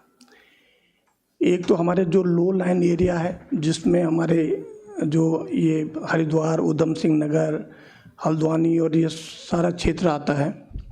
एक उससे ऊपर वाला एरिया है जिसमें हमारा पौड़ी है, अल्मोड़ा है, ये डिस्ट्रिक्ट आते हैं। और एक उससे ऊपर वाला है जिसमें कि हमारा ये चमोली है, उत्तरकाशी है, ये वाले डिस्ट्रिक्ट हमारे आते हैं, पिथौरागढ़ है। तो आप ये मान के चलें कि जो हमने कहा कि जो केमिकल फार्मिंग हम जो करेंगे और वो भी जुडिशली हम इसको करेंगे, वो करेंगे लोअर एरिया में। और जो मिडिल एरिया है, जो हमारा जैसे पौड़ी है, अल्मोड़ा है, उसमें हम ऑर्गेनिक फार्मिंग करेंगे। और जो उससे ऊपर है उसमें हम नेचुरल फार्मिंग की ओर जाएंगे। क्योंकि देखो, एक चीज़ आप ये मान के चलेंगे, जब तक हम अपने किसानों की आमदनी नहीं बढ़ाएंगे तब तक इस क्षेत्र का विकास नहीं हो सकता। तो यहाँ पर एक चीज़ सोचने की ज़रूरत है कि अब आमदनी कैसे बढ़े। क्योंकि अगर हम ऑर्गेनिक फार्मिंग को करेंगे तो उनको पहले बीज और इस सब चीज़ों से प्रोत्साहन देना पड़ेगा, ऑर्गेनिक सीड उनके लिए लाने पड़ेंगे। और मैं पिछले 3 साल से जब विश्वविद्यालय में कुलपति हूँ तो मैंने कहा कि ऑर्गेनिक सीड पैदा करो। तो फिर ऑर्गेनिक फार्मिंग हमने शुरू कर दी है, जो कि ऑर्गेनिक सीड पैदा करेंगे, जो हम उसको जो है डिस्ट्रिक्ट को देंगे, जिसमें अल्मोड़ा है, पौड़ी खासतौर से है, और टिहरी का भी कुछ एरिया है। और जो ऊपर वाले डिस्ट्रिक्ट हैं जिसमें हमारा पूरा जो है उसको प्योरली नेचुरल में रखेंगे। बड़ा कन्फ्यूज़न होता है कई बार ऑर्गेनिक फार्मिंग, नेचुरल फार्मिंग और केमिकल फार्मिंग का। मैं यही कहूँगा कि ऑर्गेनिक फार्मिंग में जो हमारे ऑर्गेनिक तौर तरीके से इंटरवेंशन होते हैं उसको हम ऑर्गेनिक फार्मिंग बोलते हैं, जिसमें हम गोबर की खाद है और ये सारे चीज़ें हम उसको करते हैं। और ये बायो पेस्टिसाइड्स का भी हम यूज़ करते हैं। लेकिन जो नेचुरल फार्मिंग है उसमें हम कुछ नहीं करेंगे। अब ये क्यों हो रहा है, मैं क्यों इसको कर रहा हूँ, डिवाइड कर रहा हूँ कि अगर आगे आने वाले दिनों में आपने देखा होगा कि लोगों का रुझान बढ़ा है कि ऑर्गेनिक और नेचुरल ही प्रोडक्ट हम इस्तेमाल में लाएं। तो ये सब चीज़ें, और इसके लिए हम क्या कर सकते हैं। पन्नगर विश्वविद्यालय इसमें जितने भी ट्रेनिंग है, जैसे ऑर्गेनिक का है, जैसे जिसमें हमारे पूरे आते हैं, जैसे मधुमक्खी पालन है हमारा, हॉर्टिकल्चर में ट्रेनिंग है हमारे, कृषि विज्ञान केंद्र हमारे जुड़े हुए हैं, उनके द्वारा ट्रेनिंग करना, समय समय पर ये सब चीज़ें करना। तो पन्नगर का योगदान इसमें हमेशा रहेगा। और मेरे ख्याल से जिस हिसाब से हम मोटिवेट, और हमारा जो है डेयरी फार्मिंग बहुत इम्पोर्टेंट है, क्योंकि जो हमारे पलायन हो चुके हैं उसमें जो ज़मीन पड़ी हुई है वहाँ पर, उस ज़मीन को हम फॉडर के लिए इस्तेमाल करेंगे, ऑर्गेनिक फॉडर। और बड़ी डिमांड हो रही है। मैंने देखा कि नीचे अगर आप पन्नगर के आसपास भी जाएंगे तो ऑर्गेनिक फॉडर की डिमांड हो रही है। इसी ढंग से जो नीचे भी हैं, जैसे मेरठ के आसपास जाएंगे, जो डेयरी है वो ऑर्गेनिक फॉडर की ढूंढते हैं। तो ये देखने के लिए हम स्किल डेवलपमेंट में पन्नगर का मुख्य योगदान इसमें होगा। और जिससे कि और समय समय पर जो भी हम सीड पैदा करना है, जो नो हाउ करना है, उसको जो हनी में हमें योगदान देना है, तो उसमें पन्नगर विश्वविद्यालय लगातार इस दिशा में कार्यरत है। और आगे इसको, ताकि हमारा हिमालयन कॉरिडोर जो हमारा सपना है ये सच होगा। बहुत बहुत धन्यवाद। Thank you so much Chauhan ji, आपने बहुत इम्पॉर्टेंट इशू पर, क्योंकि एग्रीकल्चर हमारे पूरे हिमालयन रीजन का एक बहुत बैकबोन है, तो आपने बहुत अच्छे सुझाव दिए हैं और इन चीज़ों को हम लोग नोट करेंगे। I hope our reporters are making note of all the suggestions. Now I'll request Professor Pandey to kindly give his brief remarks about his ideas of cooperation for resilient Himalaya and developing the Himalayan corridor. Thank you sir, thank you very much. हम सबके परम श्रद्धेय और हम सबके संरक्षक और पूरे देश के लिए गर्व के लिए परम आदरणीय कोश्यारी साहब, सचमुच में सर आपके साथ डायस पर बैठना बड़े सौभाग्य की बात है। हम आपको तहे दिल से श्रद्धेय प्रणाम करते हैं। क्षेत्र के MLA Kishore Upadhyay ji, vice chancellor GB Pant university professor Chauhan साहब, इस कॉन्फ्रेंस के कन्वेनर श्री पंत साहब एंड माननीय प्रहलाद अधिकारी जी, डॉक्टर GS रावत साहब, डॉक्टर मनोज पंत जी और इस सभागार में बैठे हुए हम सबके प्रेरणा स्रोत और हम सबके गुरु प्रोफेसर विनोद के शर्मा सर, जिन्होंने भारत देश में national institute of disaster management जैसी संस्था के संस्थापक रहे हैं। और बहुत सारे लोग हैं इसमें। प्रोफेसर जोशी साहब JNU में प्रोफेसर हैं, हिमालय पर बहुत काम कर रहे हैं जोशी साहब, और हम सबके लिए बड़े प्रेरणा के स्रोत हैं। दिल्ली में रहते हुए भी हिमालय पर दिल से जो काम कर रहे हैं। और यूनिवर्सिटी ऑफ कैम्ब्रिया से आए हुए प्रोफेसर रिचर्ड जॉनसन साहब, who is working with the collaboration with the GB Pant institute of Himalayan study. और साथ में ये बड़ा इम्पॉर्टेंट टॉपिक है आज का, हिमालयन कॉरिडोर। साथियों, कॉरिडोर होता क्यों है? If you see the concept right at the time of our late prime minister Atal Bihari Vajpayee ji, जो सबसे पहले भारतमाला प्रोजेक्ट लाए, नेशनल कॉरिडोर प्रोजेक्ट लाए। कॉरिडोर होता क्यों है? It is a linkages between the developed areas and under developed area so that entire country can be develop. हमारा एक बाह बड़ा मजबूत दूसरा कमज़ोर है तो शरीर मजबूत नहीं हो सकता। We need each and every corner of the country to become strong enough. Similarly Uttarakhand, Delhi विश्वविद्यालय में मैं एक सच्ची घटना बता रहा हूँ सर। हिमाचल प्रदेश से एक इकोनॉमिक्स में प्रोफेसर लगे, परमानेंट फैकल्टी मेंबर लगे। 5-6 महीने बाद वो अपनी जॉब छोड़कर हिमाचल वापस चले गए। मैंने पूछा क्यों जा रहे हो यार? कहा यार हम इससे ज़्यादा अपने हम सेब के खेत में कमा लेते हैं, यहाँ क्यों टाइम बर्बाद करेंगे, दिल्ली के पोल्यूशन में क्यों रहेंगे। एक वो भी स्टेट है। एक यहाँ उठाकर देखिए तो दिल्ली विश्वविद्यालय में जिस हॉस्टल में मैं प्रोवोस्ट हूँ, इंटरनेशनल हॉस्टल में, वहाँ कम से कम 12 कर्मचारी हैं मेस में, 12 में से 10 अकेले उत्तराखंड के हैं।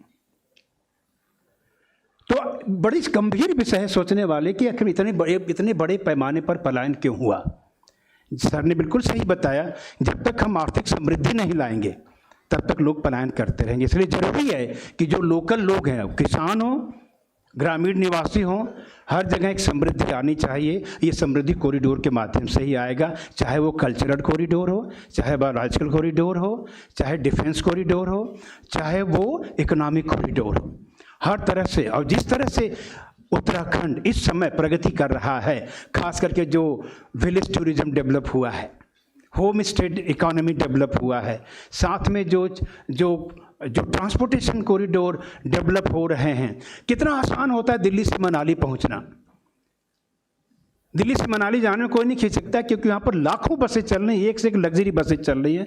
लेकिन वही दिल्ली से जब किसी को आना होता है अल्मोड़ा, तो 10 बार सोचते हैं, क्योंकि ये उतना लंबे रूट का अच्छी लग्जरी बसें नहीं हो पाती हैं। तो कहीं ना कहीं हमें इंफ्रास्ट्रक्चर को भी डेवलप करना होगा। साथ में we have to think over sir कि हमें बॉर्डर एरिया का जो मोस्ट इम्पॉर्टेंट पॉइंट है वो भी हमें ध्यान में रखना कि हमारे पड़ोस में उत्तराखंड के पड़ोस में चाइना है। We have to enrich our border areas also so that we can challenge any issue in the future. तो इन सब चीज़ों को देखते हुए हम सब लोग सुनेंगे। कोश्यारी साहब को ज़्यादा टाइम हम नहीं लेंगे, लेकिन इसके लिए, इस सत्र के लिए बहुत बहुत शुभकामनाएं। और बहुत अच्छा है, और ये कॉरिडोर के माध्यम से उत्तराखंड हमारा और समृद्ध हो, हम बार बार आएँ उत्तराखंड में और समृद्धि को देखें, यही मेरी शुभकामना। Thank you so much. बहुत बहुत धन्यवाद पंडित जी, आपने बहुत इम्पोर्टेंट चीज़ें आपने कही कि कॉरिडोर को बड़े लार्जर पर्सपेक्टिव पे हमको देखना पड़ेगा, चाहे इकोनॉमिक हो, कल्चरल हो, चाहे ट्रांसपोर्टेशन और चीज़ें हों। अब मैं निवेदन करना चाहूँगा माननीय विधायक श्री किशोर उपाध्याय जी से, वो अपने विचार संक्षेप में रखने की कृपा करें।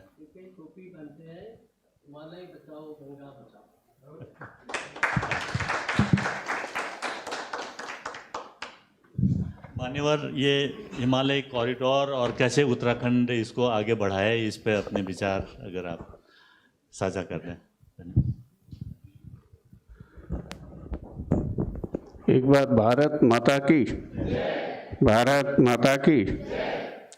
हमारे मंच पर विराजमान और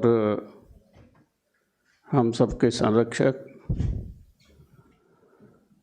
आप मेरे तो तब भी संरक्षक थे जब मैं इस पार्टी में नहीं था, और हम दोनों, मेरा सौभाग्य रहा कि जो पहली निर्वाचित विधानसभा बनी, मुझे कोश्यारी जी के चरणों में बहुत कुछ विधानसभा में सीखने को मिला। और हमेशा आप कोई भी नवाचार या कुछ अलग से करता है तो उसको आशीर्वाद देते हैं। तो मैं आपको बहुत प्रणाम करता हूँ इस मंच पर।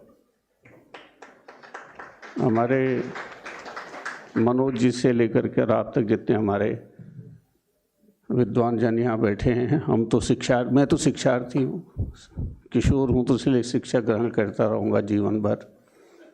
और सामने भी हमारे बहुत विद्वान सब लोग बैठे हुए। मैं नाम के औपचारिकता में नहीं जा रहा हूँ, लेकिन मैं बहुत बधाई देता हूँ।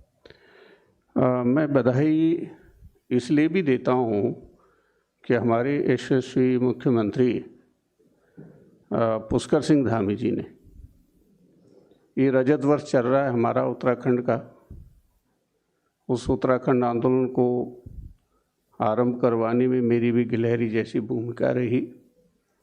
तो ये 25 वर्षों के उपरांत उन्होंने एक वैश्विक और पूरे विश्व में जो आपदाओं से संबंधित विषय हैं, 3 दिन का यहाँ पर कार्यक्रम आयोजित किया है। एक छोटे प्रदेश के लिए बहुत बड़ी बात है।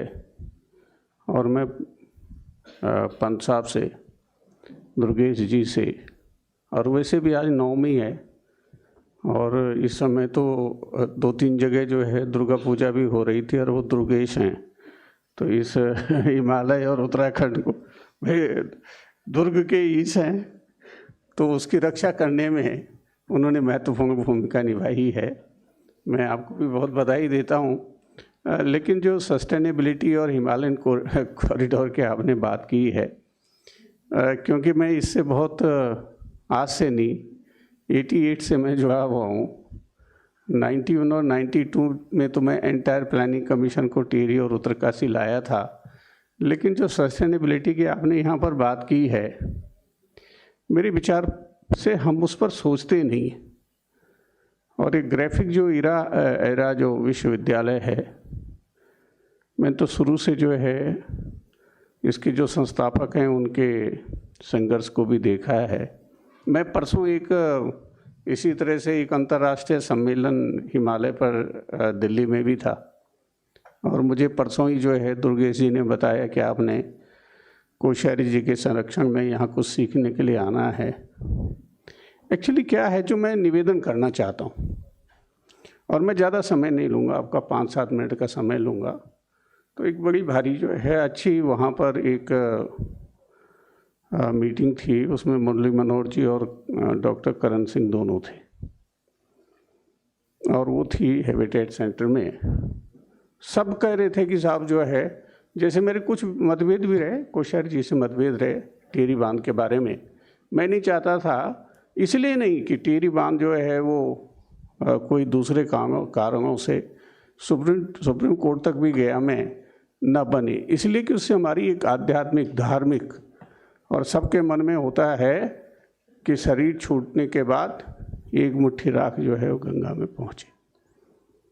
तो सब कह रहे थे वहाँ सड़क नहीं बननी चाहिए, वहाँ बांध नहीं बनना चाहिए, वहाँ रेल नहीं जानी चाहिए, वहाँ एयरपोर्ट नहीं बनने चाहिए। मैंने कहा तुम बहुत अच्छी बात कह रहे हो यहाँ, लेकिन ये जो हैबिटेट सेंटर बना है, जब मैं 81 में था पीएम के साथ, और जब हमने एशियाड 82 आयोजित किया, मैंने कहा हैबिटेट सेंटर और आईआईसी जो है दोनों, मैंने कहा यार कृपा करो इसको हटा करके और यहाँ पेड़ लगाना शुरू करो।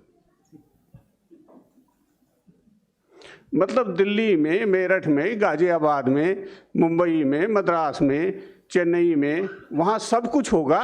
सारे के सारी चीज़ें आप हमारे ऊपर थोप दोगे कि किशोर उपाध्याय अगर 30 किलोमीटर पैदल चलता है तो उसको ज़िंदगी भर पैदल ही चलता रहे। सबसे बड़ा भारत को, आप सस्टेनेबिलिटी की अगर बात करते हैं तो सस्टेनेबिलिटी के लिए यहीं पर जितने लोग बैठे हुए हैं, मैं आपसे निवेदन करता हूं कि जरा 3-4 मिनट के लिए अपनी सांस रोक करके दिखा दो। सबसे पहले ऑक्सीजन चाहिए ना, कोविड ने दिखाया ना आपको। फिर हमारे गुरुजी को पता है, मैंने अल्टीमेटम दे दिया अपने छोटे भाई निशंक जी को। मैं भूख हड़ताल पर था, मैंने कहा भाई अब तो मैं पानी पीना छोड़ दूंगा। सारे डॉक्टर्स आए, उन्होंने कहा किशोर उपाध्याय ऐसा मत करना, मैक्सिमम 3 दिन 4 दिन, नहीं तो any vital organ will fail, kidney will fail सबसे पहले। तो 3-4 दिन से ज़्यादा तो जिंदा नहीं रह सकते हो ना। तो 73% हमारा उत्तराखंड इस देश को आपा ददाति जीवनम, जल देने का काम करता है। अगर आप नहीं हैं तो ये देश भी नहीं है। और उसके बाद मैंने कहा भाई हमारे श्रीदेव सुमन जी तो 84 दिन तक रहे, अपने वर्तमान को उन्होंने हमारे भविष्य के लिए कुर्बान कर दिया। तो मैंने कहा बिना खाए मैं कितने दिन रह सकता हूँ? बोले मैक्सिमम 90 दिन। तो हमारा फोकस किस पर है कि साहब बहुत बढ़िया जो है किशोर उपाध्याय जैकेट पहना रही, इसमें अगर मान लो पानी ना हो और 4 दिन आपको बंद कर लें तो क्या इसको पियोगे क्या? तो हमको सबसे पहले, जैसे पुष्कर सिंह धामी जी ने एक फोकस किया हिमालय पे, हमने जब ये हिमालय बचाओ वाला कार्यक्रम किया था तो दिल्ली में हमने एक कार्यक्रम किया था, उसमें हमने कहा कि भाई एक हिमालय दिवस होना चाहिए। उसमें डॉक्टर जोशी भी थे, बहुत लोग थे, लगभग 700-800 लोग थे कॉन्स्टिट्यूशन क्लब में। और फिर ये हुआ कि 9 सितंबर को हम जो है वो हिमालय दिवस मनाएंगे। और इस बार के हिमालय दिवस में जिसकी चर्चा आपने अभी की है, वो हिमालय परिषद बनाने की, मैं आभारी हूँ मुख्यमंत्री जी का। मैंने उनके कान में कहा, मैंने कहा ये सब दिवस मनाते रहेंगे लेकिन कुछ आगे बढ़ना चाहिए। तो मैंने कहा जो कनेक्ट कर सके, जो आपने कॉरिडोर की बात की है, जो जम्मू कश्मीर से लेकर के, जब मैंने और सुंदरलाल बहुगुणा जी ने जम्मू कश्मीर से लेकर के अरुणाचल प्रदेश तक की यात्रा की, तो मैंने कहा इन सब को जोड़ी। पहले उसमें हिमालयन जो हमारे स्टेट्स हैं उनको जोड़े, फिर हमारे जो हिमालयन जो देश हैं, प्रदेश, और उसके बाद देश।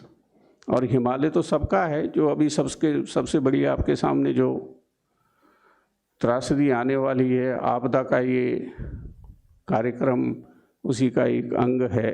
आप सोचो कि जो वैज्ञानिक बोल रहे हैं, यहाँ तो बहुत वैज्ञानिक मैं देख रहा हूँ बैठे हुए हैं, कि 2050 में गंगा में एक बूंद पानी नहीं होगा और हिमालय पर एक बूंद बर्फ़ नहीं होगी। तो ये जो पीछे बच्चे बैठे हुए, जो यहाँ कुछ हैं मेरे ख्याल से बैठे हुए, जो यहाँ शिक्षा ग्रहण कर रहे हैं, तो इनके चेहरे की तरफ देखिए और इनके जो बच्चे होंगे उनके चेहरों के बारे में सोचिए।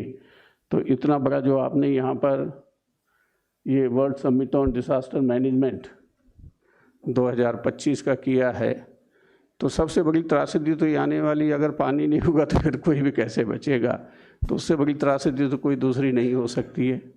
तो मेरे विचार से आज मैं बहुत आभारी हूँ। मैं ज़्यादा समय नहीं ले रहा हूँ, क्योंकि कोश्यारी जी का जो अनुभव है, उनका अनुभव यहाँ हिमालय से लेकर के और जो समुद्र है मुंबई से लेकर के पूरे देश और पूरे विश्व में है, तो हम उनको सुनने के लिए यहाँ पर आए हैं। आपने मुझे यहाँ पर अवसर दिया, मैं आपका बहुत आभारी हूँ और मुझे पूरा भरोसा है कि आप मेरी बातों पर विचार भी करेंगे। अगर मैंने कुछ भाई थोड़ा कड़वा भी कह दिया होगा तो ये तो मेरा अधिकार है किशोर होने के नाते, तो मुझे क्षमा भी करेंगे। इन्हीं शब्दों के साथ मैं आपका बहुत बहुत आभार व्यक्त करता हूँ।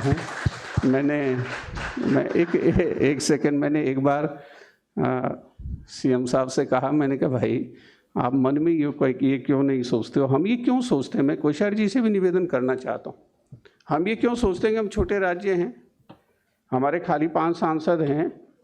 अरे मैंने कहा आपसे शक्तिशाली कोई दूसरा चीफ मिनिस्टर नहीं है, कोई दूसरा मुख्यमंत्री नहीं है जो 73% भारत की जनता को जीवन देने का काम कर रहा है। पर ये गौरव हमको अपने मन में धारण करेगा, तब वो चीज़ें फलीभूत होंगी। तो इन्हीं शब्दों के साथ आपका बहुत बहुत धन्यवाद। बहुत बहुत धन्यवाद। अब मेरा सौभाग्य है कि मैं आज के मुख्य अतिथि माननीय भगत सिंह कोश्यारी जी को, महामहिम पूर्व राज्यपाल महाराष्ट्र को, सर 15 मिनट तक, उससे 15-20 मिनट तक आपके आशीर्वाद सर, आप बहुत कुछ कनेक्ट करेंगे ये हमें पता है सर, तो आपका आशीर्वाद। इतना तो क्या है, आपको शायद इनको भी समय की सीमाओं में कैसे बांध सकते हैं। आज सबसे पहले तो आप सबको बधाई कि आप सब हिंदी में बोल रहे हैं। एक आधे हमारे विदेश के हैं तो they may not be understanding what you are speaking यार, पर मेजॉरिटी को तो हिंदी आती है, तो इसलिए तो सबसे पहले तो इस समिट की सफलता की मैं इसीलिए बधाई देता हूँ।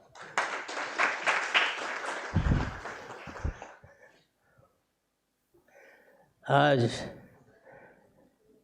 यूकॉस्ट उत्तराखंड राज्य विज्ञान एवं प्रौद्योगिकी परिषद और ग्राफिकारा की ओर से आयोजित इस world summit on disaster management तथा cooperation for resilient Himalayan and the development of the Himalayan corridor, इस परिसंवाद में यहाँ पर उपस्थित हमारे भाई विधायक श्रीमान किशोर उपाध्याय जी, अपने vice chancellor agriculture university doctor Manmohan Singh Chauhan ji, मैं सोच रहा था बिंदेश्वरी पांडे कुछ और बोलेंगे, दिल्ली यूनिवर्सिटी से आए, हम तो छोटी जगह के हैं, वहाँ अल्मोड़ा खतियाड़ी यूनिवर्सिटी माने कॉलेज से पढ़े हैं, तो कुछ और बोलेंगे तो सीखेंगे। तो मैं तो आया इसीलिए था, पहले मैं पीछे बैठा भी इसीलिए था, आप लोग कुछ बोले कुछ मैं भी सीखूं, क्योंकि सीखने का तो अंतर नहीं है, पर पांडे जी ने कम बोला। भाई दुर्गेश यहाँ पर है नहीं, दुर्गेश जी और यहाँ उपस्थित हमारे सभी मित्रों, छात्र भी हैं यहाँ, स्टूडेंट्स भी हैं कुछ, अच्छा जी यहाँ कुछ है, आप सबको मैं इस कॉन्क्लेव के लिए, इस सेमिनार के लिए बहुत बहुत बधाई देता हूँ। और एक प्रार्थना की, मैं मास्टर रहा हूँ और यहाँ ये यूनिवर्सिटी के चांसलर, वाइस चांसलर और प्रोफेसर्स हैं, तो ये कभी प्रोफेसर लोग किसी भी स्टूडेंट को डांटते नहीं हैं। अगर वो आपस में बोलने लगे बच्चे तो प्रोफेसर डांटेगा नहीं, क्योंकि उसकी उम्र के हम उम्र होते हैं बराबर, तो डरते हैं। अब मैं चूँकि प्राइमरी का मास्टर रहा हूँ तो मेरी आदत है कि बीच में अगर कोई बोले, कोई खड़े होके जाए तो मैं तुरंत डांटता हूँ, मैं बोलना भी बंद कर देता हूँ। नहीं वो जा रही ठीक है, बोर हो जाओ इससे तो पहले चले जाएं, ठीक है। तो इससे पहला बिंदु ये है कि जितना बड़ा विषय है जितना इम्पोर्टेंट विषय है, उस इम्पोर्टेंट विषय में सबसे पहला काम क्या है कि हम अगर उस पर चर्चा कर रहे हैं, हमारी समझ में नहीं भी आ रहा है, हमको लगता है अरे ये बोलने वाला क्या बोल रहा है, हम तो इससे ज़्यादा जानते हैं. And many of you knowing more than Bhagat Singh Koshari, because you are young, you are latest, you have got the latest knowledge. So I don't have got the latest. I don't know about AI. What is AI?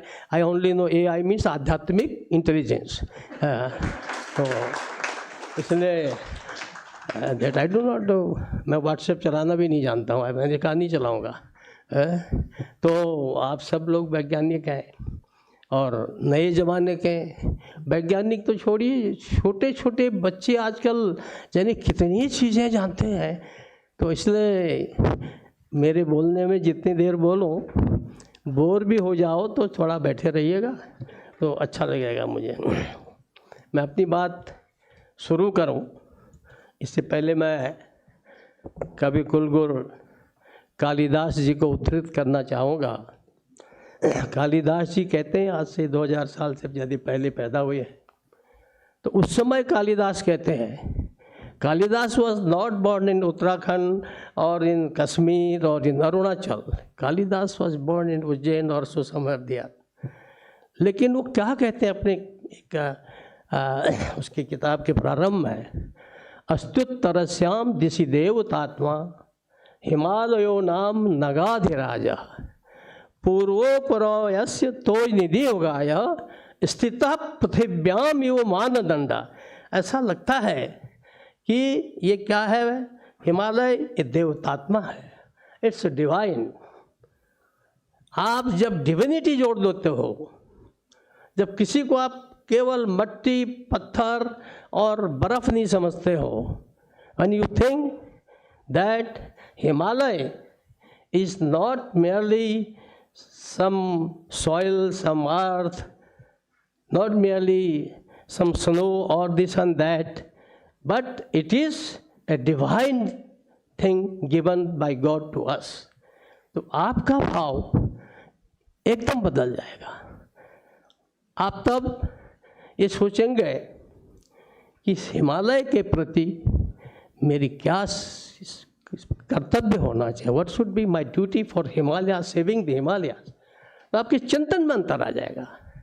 One you think it as a only simply as a material product of the god और whatever that be, तो फिर आपके चिंतन में, आपके thinking में वो बात आएगी नहीं. तो इसीलिए मुझे लगता है कि जब हम हिमालय की चर्चा करें तो सबसे पहले कालिदास जी के उस जमाने में, आज तो दुनिया में people coming all over the world are coming to Himalayas for the last more than 200 years or so.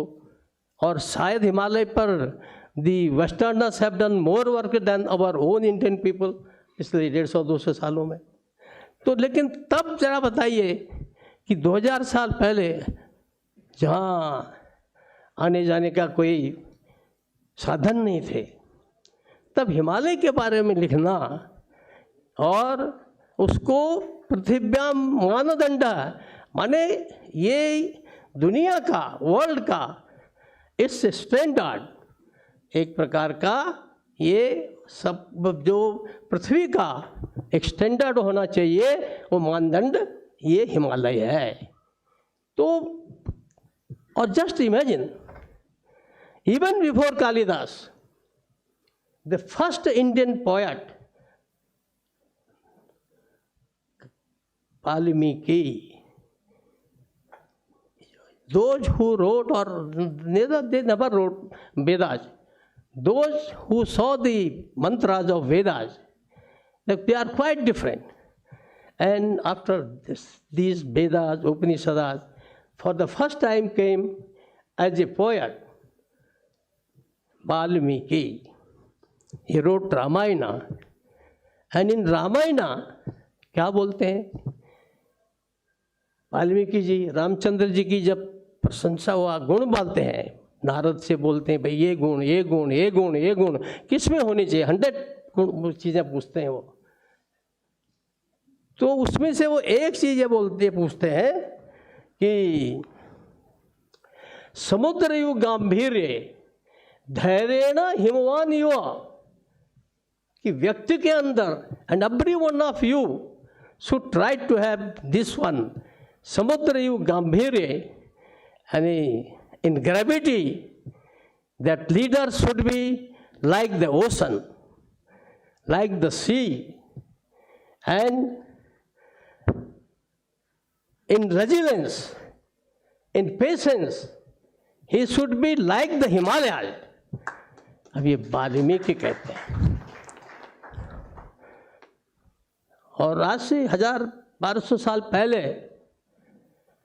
दक्षिण में पैदा हुए तमिल में लिखने वाले कंब ने भी अपने रामायण में हिमालय का वर्णन किया है। तो ये मैंने इसलिए कहा कि हमको थोड़ा सा इसका बैकग्राउंड जरूर समझना चाहिए। If you do not understand the past and if you do not take proper actions in the present, then the future will be dark. इसलिए अतीत से कुछ सीख करके तब वर्तमान के कदम लेना। तो हिमालय का इशारा ऐसा वर्णन मैंने थोड़ा आपको इसलिए सुनाया कि उपाध्याय जी नोट कर लेंगे तो अपने भाषणों में बोल सकते हो, अच्छा लगेगा। उपाध्याय हो, तुम तो पंडित आदमी हो।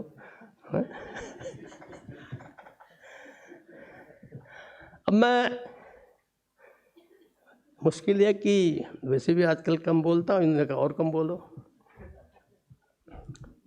आजकल जो ये इन्होंने सब्जेक्ट दिया है, cooperation for resilient Himalayas and the development of Himalayan corridor. अब ये पहले शब्द है इसमें कोऑपरेशन है, present subject, the today's subject, it is the cooperation for resilient Himalayan and development of Himalayas, Himalayan corridor. तो जो कोऑपरेशन है, आप कितने ही बड़े क्यों न हो, यदि आप दूसरे का कोऑपरेशन नहीं ले सकते हो तो आप जिंदा नहीं रह सकते हो। ट्रंप महोदय कितनी डीग हाँक ले वहां से,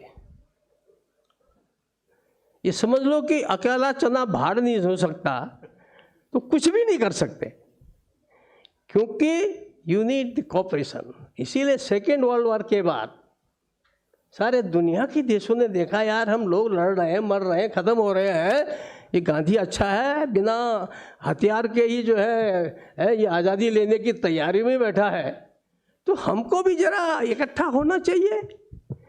जो हमारे संतों ने, कवियों ने कहा, थोड़ा विस्तार हो जाए तो ज़्यादा वो तो नहीं, टाइम दूसरा आपका, क्योंकि मैं 5 मिनट में भी ख़त्म कर सकता हूँ। मेरे को ये आदत है कम बोलने की। तो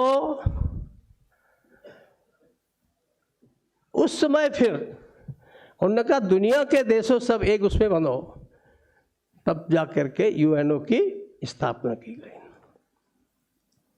ताकि हम एक जगह बैठें, एक जगह के विचार करें, और विचार केवल कि मेरा राज्य कैसे डेवलप करे इसलिए नहीं, from every point of view.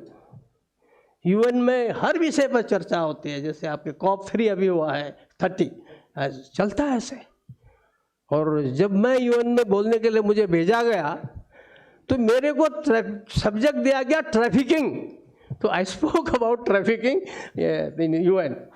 भेजते हैं, वो मनमोहन सिंह जी ने भेज दिया, मनमोहन सिंह जी यहाँ भी बैठे हैं, तो वो मनमोहन सिंह जी हम नहीं है, पर उन्होंने मुझे वहाँ भेजा, तब मैं आज मेंबर पार्लियामेंट था। तो बस चर्चा होती है।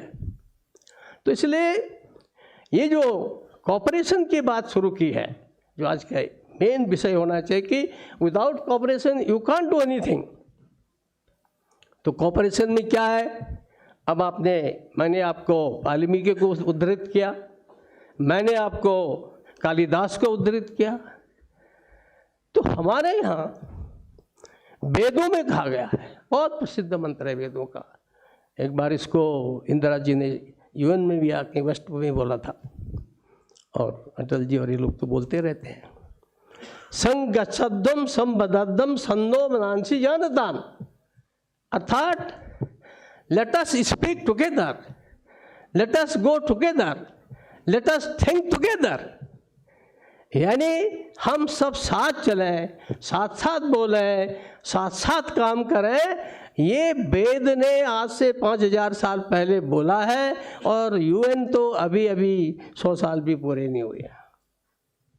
तो ये जो चिंतन है, आप जैसे लोग, आप में से अधिकांश साइंटिस्ट होंगे, almost all of you are scientist, all of you, yes, some studying what you call art or commerce or this and that, जो भी हो। तो हमारे ये जो ऋषि बोल गए कि हम लोग साथ साथ रहें, साथ साथ करें, साथ साथ काम करें। अब हम दुनिया को साथ तो तब लाएंगे ना जब हम पहले साथ हों सब लोग। हमारी दिक्कत क्या है, हम मास्टर हैं, संघ बनाते हैं, उसके भी 2 धड़े होते हैं। हम प्रोफेसर हैं, एसोसिएशन बनाते हैं, उसके भी 2 धड़े होते हैं। क्यों दुर्गेश जी, इजंट इट? ऐसा ही है? हम एडवोकेट्स हैं तो भी हमारे अलग अलग धड़े बन जाते। सबसे पहले क्या है कि how to cooperate, we should know this. उसके लिए क्या करना होगा? मेरे आईएएस अफसर, मैं उनको बहुत से कहता हूँ, you are the cream of our country, लेकिन क्या करें? तुम्हारा ईगो इतना अधिक होता है, करे कराई पर पानी फेर देते हो। बोलता हूँ, अभी नहीं, जब मैं बहुत छोटा था तब भी बोलता था, क्योंकि ये दुर्गेश जानता है कि मुझे बोलने में कहीं जरा संकोच नहीं। जैसे उपाध्याय जी फट फट फट कुछ भी बोल देते, ऐसे मैं भी कुछ भी बोल देता हूँ।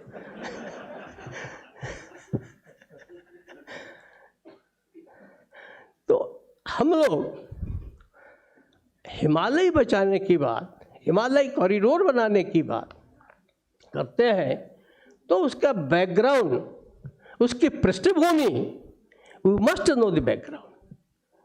तो इसलिए अगर आप फ़ोन थोड़ा बंद कर दोगी तो अच्छा रहेगा, नहीं तो फिर मैं ही मौन हो जाऊंगा। तो हम सब लोग साइंटिस्ट हैं, वैज्ञानिक हैं, थिंकर हैं। हम लोगों का जो थिंकिंग है, यानी सोक्रेटिस और प्लेटो तो कह गए हैं, अरिस्टोटल, कि the king should be A philosopher king, यानी जिसका चिंतन हो, आगे विचार हो, जो आज की नहीं। हम राजनेताओं, मैंने तो राजनीति छोड़ दी है, हमारे उपाध्याय जी हैं, तो जैसे राजनीतिज्ञ, the politician thinks for next 5 years कि भैया अगली बार कैसे जीतूंगा, टिकट कैसे मिलेगा।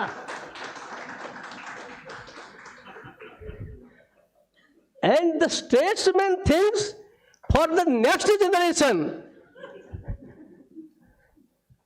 तो मैं बहुत बार कहता हूँ कि हमारे पॉलिटिशियन पूरे नेहरू जी, मोदी जी जैसे स्टेट्समैन न बने तो कुछ तो भी तो, चर्चिल जैसे न बने तो कुछ तो स्टेट्समैन सीखो, मैनशिप सीखो। तो हम आगे, इसलिए हमारा काम, जब हम हिमालय की बात बोलते हैं तो जिसको होलिस्टिक अप्रोच आजकल आप लोग बोलते हैं, तो ऐसा एक होलिस्टिक अप्रोच, ऐसा समग्र चिंतन, ये अगर हम करेंगे। अब उसका एक छोटा उदाहरण देता हूँ, बात भाटा लंबा हो जाएगा। अभी मुझे एक पत्रकार ने कहा, बोले आपके गुरु डॉक्टर मुरली मनोहर जोशी और आपके राजा कर्ण सिंह, शायद तुम भी होगे उसमें, बोले ऐसे जजेस फला ने लिख के दे दिया है कि ये हिमालय में जो डेवलपमेंट का काम है ये ख़त्म हो जाने चाहिए, इससे नुकसान हो रहा है। तो मैंने कहा उनसे बड़ा थोड़ी हूँ मैं, उनके तो चरणों की धूल भी नहीं हूँ मैं। जब उन्होंने कहा तो ठीक ही कहा होगा। पर नचिकेता तो ऐसा था कि बाप ने ये क्वेश्चन करता रहा, how many of you know about Nachiketa, कम जानते हो, कोशिश करो नचिकेता के बारे में जानने के लिए। पूछता रहा, बाप तंग आ गया। He asked so many questions कि उसका बाप तंग आ गया। उसने कहा लो मैं तुझे यमराज को दे देता हूँ। Nachiketa was sent to Yamraj, the god of death. वहाँ गया, अब वहाँ उसने यमराज से ऐसे तर्क के उसने कहा नचिकेता मैं तुझे प्रणाम करता हूँ, जा वापिस चले जा, तू जहाँ से आया है और मांग क्या मांगता है। तो उन्होंने कहा कुछ नहीं, मैं ये चीज़ें हैं, पर लास्ट में जरा मेरा बाप गुस्सा न हो, इतना ध्यान रख देना। ये मैंने इसलिए कहा कि हमारे यहाँ इंक्विजिटिवनेस कितनी होनी चाहिए।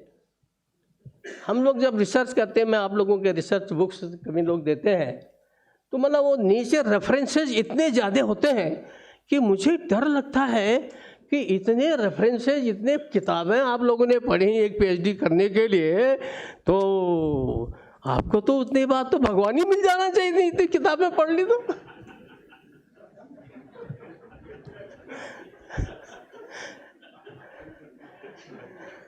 तो इसलिए whatever little मेरा जो होना चाहिए, the humble effort, whatever I can do to whether I am doing it or not।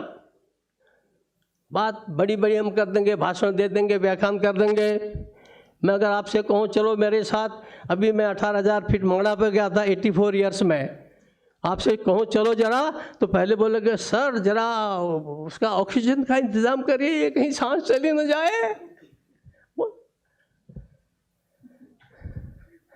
तो हम सब लोग first of all we should do it with full dedication, full devotion and with discipline. जब हम इस लाइन पर आप चलेंगे, वैसे मैं इतना भाषण आपको नहीं देता, but because you are all rishis. मुझे जब मैं गवर्नर था तो नागपुर में all India world international science हुई थी, तो वहाँ भी मैं नहीं बोला। जब पीएम को बोलना था तो मैं 3-4 ही मिनट बोला। तो मैंने कहा all you scientist, I went to you, I tribute my humble tribute to you all. और you scientist are not merely scientist, you all are the seers. आप सब ऋषि हैं। तो ऋषि जैसे दृष्टि देख करके काम करता है, आपकी वो स्थिति है। तो हम उस स्टेज पर आकर के, आजकल तो हिमालय पर बोलना और पर्यावरण पर बोलना, इकोलॉजी पर बोलना, एनवायरनमेंट पर बोलना, it has become a fashion. जो कुछ भी नहीं जानता, अब जैसे आज के लिए एक नया शब्द आ गया है इकोसिस्टम। कोई मुझे बता सकता है कब इकोसिस्टम शुरू हुआ था? ये शब्द कब आया हमारे इस दुनिया में? इस इकोसिस्टम का शुरू कब हुआ? I think some 5 or 6 year back है। इनमें भी 1935 में भी है, पर प्रचलन कब हुआ उसका? अभी हुआ ना। तो यू आर तो सीनियर, प्रचलन अभी हुआ। अब बड़े Tom tick Harry will say ओ इसका ये इकोसिस्टम है। कुछ समझते हो इको क्या है, इकोसिस्टम क्या है? तो हम विषयों की गहराई में जाएं तो हिमालय के बारे में हम सबको सोचना है। तो मेरा अपना ये कहना है कि कॉपरेशन, उसके लिए ठीक से सोच करके, ठीक से लोगों को जो who are really dedicated, who are really interested, ऐसे लोगों को इकट्ठा होना चाहिए। चोर गुंडे फटाफट इकट्ठा हो जाते हैं, भले ऋषि मुनि साइंस वो वाले लोग इकट्ठा नहीं होते। हाँ, मैंने देखा साइंटिस्ट भी आपस में लड़ते हैं। हाँ राउत, हाँ तो इसलिए हम सब लोग ये जो मैंने बेसिक प्रिंसिपल बताए, इस प्रिंसिपल से आगे बढ़ करके फिर देन आप अगर चलेंगे तो फिर हम जो भी एजेंडा बनाएंगे और जो भी टेक्निक हम बनाएंगे, तो वो टेक्निक हमारी, वो एजेंडा हमारा सफल होगा। और जैसे दुनिया ने कहा कि भाई बहुत ही प्रदूषण हो रहा है, पॉल्यूशन हो रहा है, तो माने मोदी का कमाल देखो, इसलिए नहीं कि मैं उसकी पार्टी में रहा और उससे मुझे गवर्नर बना दिया। मैं गवर्नर कुछ नहीं मानता हूँ, ठीक है नहीं, क्योंकि मैं मानता हूँ आदमी को पहले आदमी होना चाहिए, मनुष्य होना चाहिए। यदि आप मनुष्य नहीं है, आप if you are not a man, whatever you are nothing. कितने हाई पोस्ट पर हो जाओ, हिटलर ने क्या किया, आज ट्रंप भी वही करने जा रहा है। पुतिन अलग बैठा हुआ है, चाइना तो है ही है। तो अपने को, इसलिए हम, मोदी जी ने जैसे कहा कि renewable energy, I don't know whether I am correct और नॉट, पर रिन्यूएबल एनर्जी के मामले में चाहे वो सोलार हो, विंड हो, या इवन आपका हाइड्रो प्रोजेक्ट हो, आज सोलार में इंडिया ने रिकॉर्ड बना दिया है। इज इट रिकॉर्ड बना दिया। आप मोदी जी ने बनाया क्या? बनाया आप लोगों ने, जिसने सोलार पैनल की सृष्टि की होगी। वैसे चिप्स अभी भी आप लोग बाहर से मंगाते हैं, मुझे पता है, लेकिन खुद मिला करके है, मोबाइल हम अभी भी बाहर से मंगाते हैं, पर सबसे मोबाइल ज़्यादा बनते तो हिंदुस्तान में। मोदी ने कहा मैं इसमें भी रिकॉर्ड बनाऊंगा, तो सभी में रिकॉर्ड बनाने की उनकी इच्छा है और शक्ति भी है उनमें, वो ईश्वरीय शक्ति है। तो आज हम सब लोग, बहुत अच्छा लगता है। अब मैं यहाँ लोगों को बोलता हूँ भाई, ये जैसे मैं पलायन किसी ने बोला ना अभी, तो मैं सबको कहता हूँ चलो वापिस, चलो वापिस। मैं तो गवर्नरशिप छोड़ के वापिस आ गया, रिवर्स माइग्रेशन कर दिया। आप भी कर लेंगी तो अच्छा है। बॉम्बे से दोनों माताएं बैठी हैं, रिवर्स माइग्रेशन। तो यहाँ आने, जिसको आप सतत विकास या what you call sustainable development बोल रहे हो, तो पिछले कुछ वर्षों में हमारा, अगर आप देखेंगे तो इतना एक जगह सेब पैदा हो रहा है, कोई कीवी पैदा कर रहा है, कोई कुछ और पैदा कर रहा है। यानी मेरे तो गवर्नर के यहाँ भी जाने कितना बता रहे थे, 1 क्विंटल होगा, कितना होगा, शहद हो गया। और जब भी मैं जाता हूँ शहद देता है मेरा गवर्नर यहाँ का, है, बड़े अच्छे हैं सरदार जी, भले आदमी हैं। तो हम सब लोग अपने अपने स्तर पर, वो गवर्नर है 2 साल बाद चला जाएगा, 1.5 साल बाद चला जाएगा, लेकिन उसने कहा कि नहीं, हमारे जब मनमोहन सिंह जी अपने कृषि विश्वविद्यालय में बी कीपिंग कर रहे हैं, उसने कहा बेटा जरा मेरे यहाँ भी बी कीपिंग करा दे। देखो गवर्नर के यहाँ भी बी कीपिंग हो रही है। तो हम कैसे personally, individually, what can we contribute, what can I contribute, तो इस दिशा में अगर सोचेंगे तो मुझे लगता है कि आप खुद ही इतना अच्छा काम कर लेंगे। जहाँ तक भाई आपके हिमालय का सवाल है, तो हिमालय आप सभी लोग बोलते it is very fragile, every no, और आप सभी बोलते हो साइंटिस्ट। मैं तो जानता ना, मैं कोई जियोलॉजिस्ट भी नहीं हूँ और कोई बड़ा विद्वान भी नहीं हूँ, लेकिन आपके जो रिसर्च करते हैं, जिनका हिमालयन पर अथॉरिटी है, वो सब कहते हैं कि हिमालय इज द यंगेस्ट, बोल दो ना उधर से, बोलोगे नहीं आपस में तो कैसे चलेगा, यंगेस्ट माउंटेन। लेकिन उस यंगेस्ट माउंटेन के साथ, उसकी फ्रेजिलिटी के साथ, बहुत सही है वो सब बातें, सब सही है, जितने भी जियोलॉजिस्ट कह रहे हैं वो सब सही है, लेकिन उस हिमालय के साथ एक ऐसी चीज़ है, हमारे उपाध्याय जी बहुत डरे रहते हैं।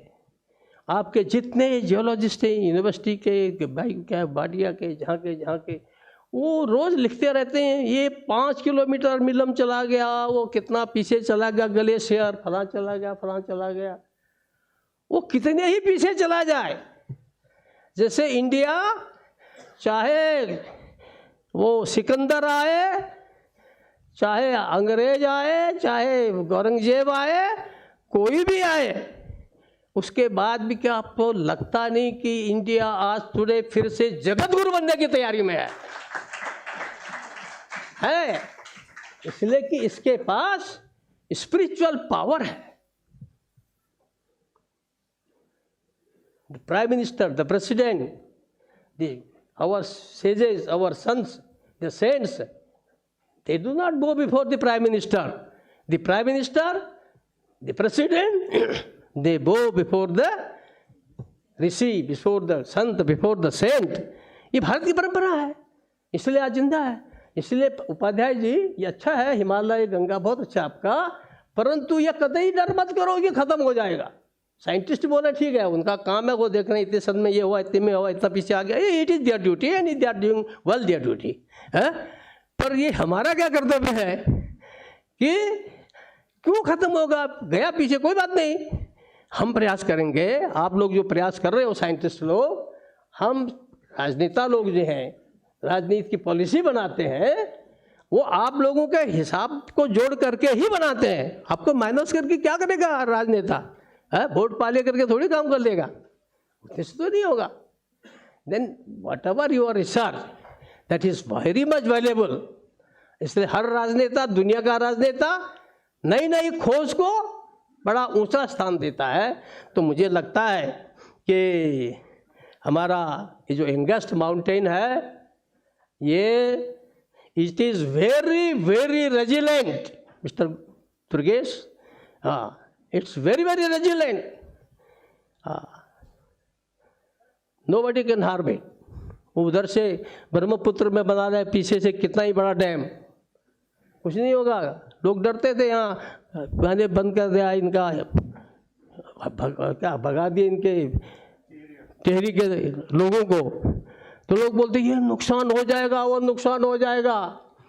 और 13 में 2013 में जो डिजास्टर आया, क्लाउड बस्ट हुआ, अगर ये नहीं होता टिहरी डैम, तो आधे आपका हरिद्वार जय श्री राम खत्म हो जाता. अब फायदे भी, नुकसान तो है ही, जो बता रहे हैं नुकसान भी है. I agree with it. हर एक चीज़ के लाभ होते हैं, नुकसान भी होते हैं. तो हम सब लोग ये कोशिश करें कि हमारा ये जो हिमालय है, ये ऑलरेडी रेजिलेंट, मैंने कहा ना पहले शुरू में आपको बताया है कि धैर्य हिमवान युवा. And everyone of us should also try in our personal life also. Don't be in a hurry. बहुत बार लड़के बच्चे बहुत अच्छी खोज करते हैं, तो कभी तो उनका गुरु ही चोर लेता है. ऐसा भी होता है यहाँ आजकल. प्रोफेसरों में कुछ ऐसे होते हैं, गादे, वो बेचारा निराश हो जाता है, ऐसे भी होता है. तो हम जिस चीज़ के पीछे एक मिशन के रूप में लें कि हमें पूरे हिमालय की, मेरा तो संसद में भाषण भी है, प्रस्ताव भी है. उसके बाद उन्होंने कहा, मैंने कहा कि यूनिवर्सिटी बनाओ. ये तब की बात है जब कांग्रेस का मनमोहन जी का शासन था, राज्यसभा में मैंने बोला है. और उसके बाद उन्होंने किया भी, पर अल्टीमेटली क्या हुआ, 100 करोड़ रुपया वो क्या है कटारमा कोसी, उसको दे दिया. बाकी जय श्री राम फिर ख़त्म हो गया आगे को. तो एक इसके लिए सॉलिड उपाय बताइए कि भाई आप इसी ढंग से करिए, क्योंकि वो आप बता सकते हैं, है ना. आप मत सोचना कि पीएम जो है हर चीज़ अपने बोलते हैं. पीएम तो एक बच्चे की राय को भी मानता है. आप ताजुब करेंगे, मेरा अनुभव है व्यक्तिगत. आप अच्छे राय दीजिए तो हम जो प्रशासक हैं वो भी करेंगे. इसलिए आप सब लोगों से मेरा इतना निवेदन है भाई, ये बाकी टूरिज़्म, ट्रांसफॉर्मेशन, ये इकोलॉजी, फिकोलॉजी और पॉल्यूशन पर बहुत ज़्यादा इसलिए नहीं बोलूँगा कि हम ही अपने निर्माता हैं, हम ही अपने ख़त्म करने वाले भी हैं. गीता में यही कहा है, आत्म विहात्म बंधुर आत्म रिपुर्य. आत्मा भी हम, अपने बंधु भी हमें, अच्छे चाहने वाले भी, और अपने दुश्मन भी हमें हैं. ये मान करके चलोगे तो मुझे लगता है कि एक अच्छा रास्ता आप लोग खोजेंगे. और जो लोग अच्छा रास्ता खोजेंगे उसमें से मुझे लगता है कि भारत ही नहीं, सारे विश्व को फ़ायदा होगा. और एक जो आपका सेमिनार किया है, दुर्गेश जी आपको बहुत बहुत मेरी बधाई, बहुत बहुत शुभकामना. और आपके इस सेमिनार से जो भी क्रीम निकले, जो भी अमृत निकले, क्योंकि मोदी जी के शब्दों में हम अमृत काल से चल रहे हैं, तो मुझे लगता है कि अपने यहाँ भी यूकोस्ट में तुम्हारे रहते हम लोग अमृत काल को ही पूरा प्राप्त कर लें. ये मैं तुमको शुभकामना देता हूँ. बहुत बहुत धन्यवाद. बहुत बहुत धन्यवाद सर। नहीं बहुत सर। वी ऑल ऑनर, हम लोग बहुत बहुत आभारी हैं सर आपके बहुत ही सर्वोत्तम भाषण मैंने मतलब अपनी लाइफ में सुना है। आपने हिमालय के बारे में जो है। अब मैं अंत में प्रोफेसर दुर्गेश पंत जी से अनुरोध करूंगा कि वो आकर धन्यवाद ज्ञापन भी कर दें और हाँ, कोई अगर किसी को एक आध प्रश्न है तो एक दो प्रश्न हम ले सकते हैं। प्रश्न अगर हाँ हाँ हाँ मेरा प्रश्न ये है कि जब हम डिजास्टर की बात करते हैं तो साइंटिस्ट की बात को खूब समझा जाता है। When it comes to policy making, उस समय पे भी ध्यान दिया जाता है, ये बड़ा मुश्किल होता है। ठीक है हेमवती जी, यदि आप लोग तय कर लो साइंटिस्ट, कल मैं सोमनाथ जी को सुन रहा था विद्यार्थी परिषद के कार्यक्रम में, तो आप लोग सोच लो तो प्रधानमंत्री आपको चंद्रमा में भेजने के लिए पूरा सहयोग देगा और आप लोग कोई सुझाव दो। ठीक है, हमारे जैसे जो छोटे मोटे लोग न समझाएं, पर राजनीति में भी ऐसे लोग हैं जो उसको समझते हैं और उसको इम्प्लीमेंट करने की कोशिश करते हैं। इन फ्यूचर कोई ऐसी बात आए तो मुझे बता दीजिएगा, ये हमारे बैठे ना राजनेता। ठीक है सर्वोत्तम, मैं अनुरोध करूंगा प्रोफेसर पंत से।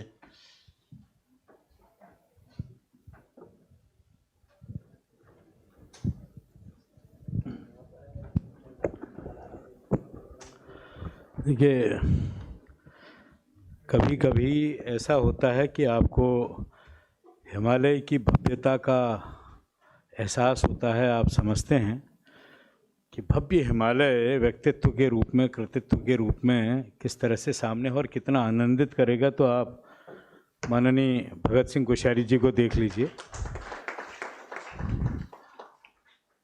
क्योंकि उन्होंने पूरे जीवन भर हिमालय को जिया है और अपने जन्म स्थान से लेके पूरे, चाहे उनका दिल्ली का कार्यकाल हो, देहरादून का हो, पूरे प्रवास आवास हो और महाराष्ट्र का हो, उनमें एक जो हिमालय की छवि होती है वो आप हमेशा देख सकते हैं। इसीलिए जिस समय हिमालय की बात आई थी, मैंने डॉक्टर रावत से कहा कि इससे सर्वोत्तम क्या हो सकता है कि हमारे साथ कोश्यारी जी का आशीर्वाद होगा। तो आपका जिस कॉरिडोर का अर्थ ये है श्रीमान कि एक, क्योंकि किशोर उपाध्याय जी ने इस बात को कहा था कि क्यों ना हम ऐसा करें कि समन्वयन की बात करें, जिसकी बात आपने करी, मिलजुल के चलें, बात करें और हिमालय की चर्चा हम क्यों ना करें। सबसे बड़ी बात यह है, हिमालय की चर्चा कौन करेगा विश्व में? सब अपनी अपनी चर्चाएं भी करेंगे, बात ये होगी, लेकिन हिमालय की चर्चा को क्यों नहीं किया जाए, सवाल ये था। तो अगर हिमालय की चर्चा दिल्ली विश्वविद्यालय में डॉक्टर पांडे कर रहे हैं, आपका बहुत धन्यवाद है, आपने समय दिया है, इतना बड़ा आपका शोध रहा है, इतना काम आपने किया है, क्यों नहीं जुड़ सकते। और आज से नहीं, किशोर उपाध्याय जी दशकों से गंगा यमुना हिमालय की बात करते रहे। अब कौन ऐसा व्यक्ति, ये इंसाइक्लोपीडिया अगर इनका collective Himalayan in terms of, जैसे हम डिजिटल उसको रिपोजिटरी बनाते हैं, तो हिमालयन नॉलेज की रिपोजिटरी बनाई जाए तो वो अपने आप में हज़ारों वर्षों की हो जाएगी, जितने लोग यहाँ पर बैठे हुए हैं। डॉक्टर विनोद शर्मा बैठे हुए हैं सिक्किम से लेके, आज देखिए कि 50 साल का आपका अनुभव है। आज भी सिक्किम का जिस तरह से डिजास्टर मैनेजमेंट से लेके जिस तरह से उन्होंने किया, ज़िंदगी भर का है ये जो नॉलेज बेस है। इस तरह से सभी हैं, प्रोफेसर जोशी से लेके प्रोफेसर लोहानी बैठे हुए हैं, तमाम लोगों ने पूरा जीवन इसमें लगाया हुआ है। डॉक्टर मनोज पंत पूरा प्लानिंग में है, डॉक्टर चौहान साहब, सबके अलग अलग डिसिप्लिन हैं, एरिया हैं।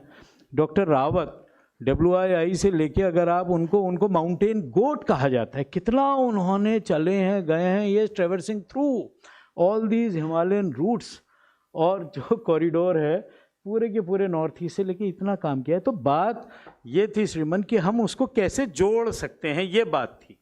और अगर उसको जोड़ के हम कोई एक ऐसा कर दें, लाइवलीहुड की एक बात जो कहीं नॉर्थ ईस्ट में चल रही है, कोई अच्छी प्रैक्टिस है, उसको हम क्या यहाँ कर सकते हैं। कश्मीर की आज हमारे, क्योंकि बड़े अच्छे अच्छे इसमें जो है पूरा क्योंकि विश्व पलक की बात हो रही है इसमें, हेमवती भाई, पूरे विश्व की तो इतने लोग जुड़ रहे हैं, बात हो रही है, हजारों लोग आए हुए हैं।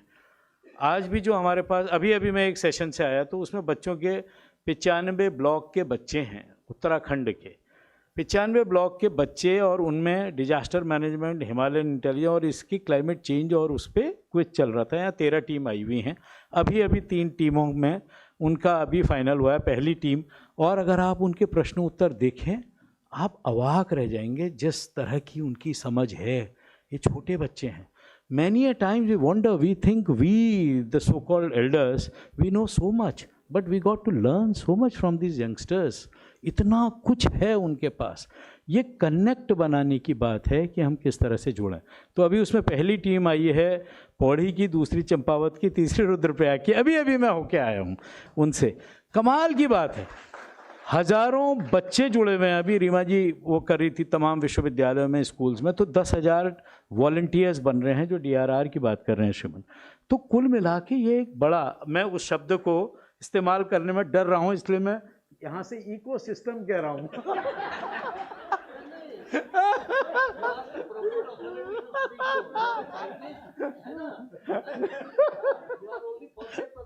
नहीं, मैं तो ऑन लाइटर साइड, बट नहीं, आप तो आप इंसाइक्लोपीडिया। लेकिन कहने का आशय ये है कि कुल मिला के, और वो ये बहुत दूर दराज के हिमालय के माणा, मुंशियारी, अस्कोट, आराकोट के वो बच्चे अगर आप देखते तो आप अभिभूत हो जाते। मैं सही बता रहा हूँ, अभी भी आप मिलिएगा उनसे। और समिट का अर्थ ही ये होता है कि हम, ब्राज़ील का आदमी भी आके बात कर रहा है, भूटान के, यूके में, यूके टू यूके कॉरिडोर के, I was talking to him while I was, why can't we do that? It's a very small world. कितना छोटा प्लेनेट है, 35-36 हज़ार रुपये का रेडी इसमें देखें इक्वेटोर में, और अगर पोल्स में देखिए और भी कम है, बहुत छोटा है। इथियोपिया में अगर कहीं पर हमारा वॉल्केनिक इरप्शन हो रहा है तो वो डेली इम्पैक्ट कर रहा है और यहाँ भी इम्पैक्ट कर रहा है। इतना छोटा है, उसमें अगर हम म्यूचुअल कोऑपरेशन की अगर हम बात नहीं कर रहे हैं तो बेकार हो गया, कुछ भी नहीं है। और पूरा ह्यूमन सिविलाइजेशन बहुत थोड़ा समय रहा है। वो बिल्कुल ठीक आपका था, अनो भद्रा कृतो यंतु विश्वतः, let the noble thoughts come from all around everywhere. क्यों नहीं हम बात कर सकते हैं? और ये प्लेटफॉर्म है, हम हिमालय की इसलिए बात कर रहे हैं कि शायद आपको यहाँ लगातार आना अच्छा लगेगा, वर्ष प्रतिवर्ष। और एक जगह तक मुख्यमंत्री जी ने इसकी शुरुआत की, प्लानिंग डिपार्टमेंट का हुआ। और सबसे बड़ी बात, लगातार किशोर उपाध्याय जी, लगातार उनका रहा है कि इसको आगे को बढ़ाओ, कुछ करते हैं इसमें। हो सकता है in the times to come. Nepal से अब आप लगातार, आपने कहा कि नेपाल, हमारा ये ज्योग्राफीज़ तो हम लोगों ने बनाई हैं, और डिजास्टर्स में तो there are no geographies as such, we have defined, अलग अलग करा है, लेकिन सबके दुख दर्द एक ही हैं। होमो सेपियंस जो एक ही मिला है, कुल मिला के तो एक ही है ना। तो उसके लिए हमको कुछ करने की ज़रूरत थी। आपसे सुंदर और कौन हो सकता था, इसलिए मैं हाथ जोड़ के आपको बहुत बहुत धन्यवाद ज्ञापित करता हूँ कि हस्ताक्षर आप जैसे व्यक्ति के हुए हैं, इसलिए ये चीज़ आगे बढ़ेगी। किशोर उपाध्याय जी का बहुत धन्यवाद, डॉक्टर पांडे का बहुत धन्यवाद, प्रोफेसर चौहान साहब का बहुत बहुत धन्यवाद, डॉक्टर मनोज पंत और पूरी प्लानिंग डिपार्टमेंट का, क्योंकि now you have to take this momentum forward. ये वाला नहीं है, ये सरकारी नहीं है, वो आपने पहले ही इशारा कर दिया था, ये सरकारी वाला नहीं है मामला, क्योंकि ये बड़ी एक तरह की आंधी है। और लगातार पूरा नॉर्थ ईस्ट हमसे लगातार बात कर रहा है। आज कश्मीर वाले लगातार जुड़े थे, हिमाचल वाले जुड़े थे।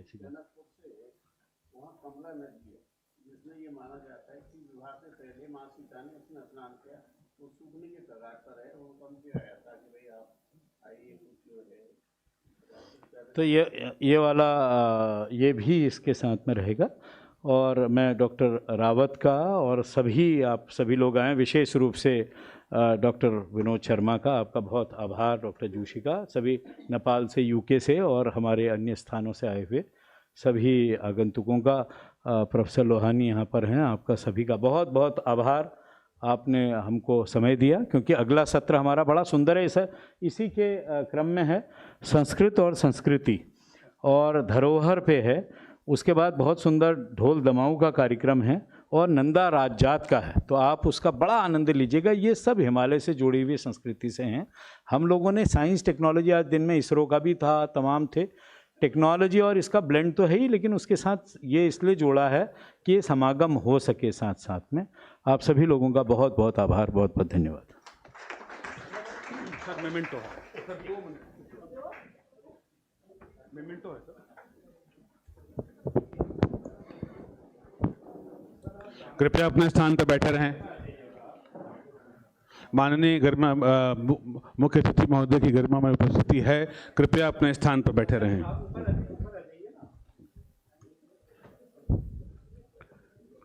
युग युग अजेय निर्बंध मुक्त, युग युग गर्वोन्नत नित महान, निस्सीम व्योम में तान रहा, युग से किस महिमा का वितान, कैसी अखंड यह चिर समाधि, यतिवर कैसा यह अमर ध्यान, तू महाशून्य में खोज रहा किस जटिल समस्या क्या निदान, मेरे नगपति मेरे विशाल। सर, हमें हिमालय की समस्या का समाधान करने के लिए हम सबको हिमालय बनना होगा। मेरी इस कविता का आशय यही था। मैं माननीय पंत जी से अनुरोध करता हूं कि वे माननीय मुख्य अतिथि महोदय को स्मृति चिन्ह भेंट करें।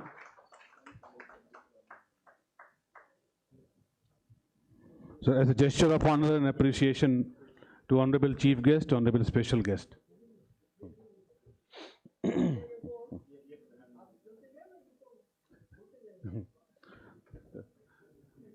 सर, एक ग्राफिकरा परिवार की तरफ से सर एक स्मृति चिन्ह।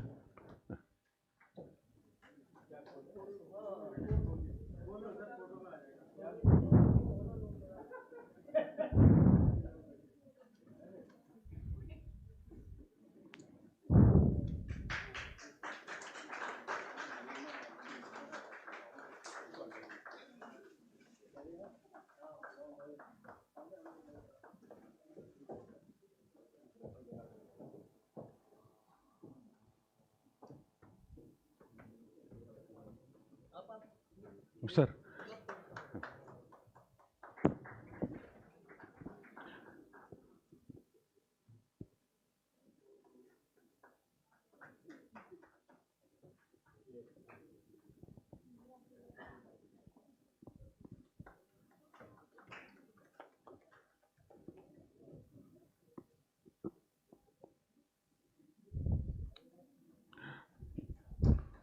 धन्यवाद सर। आपकी गरिमामयी उपस्थिति के लिए हम आपका हृदय से आभार प्रकट करते हैं। बहुत बहुत धन्यवाद आपके आशीर्वाद हेतु। जी sir,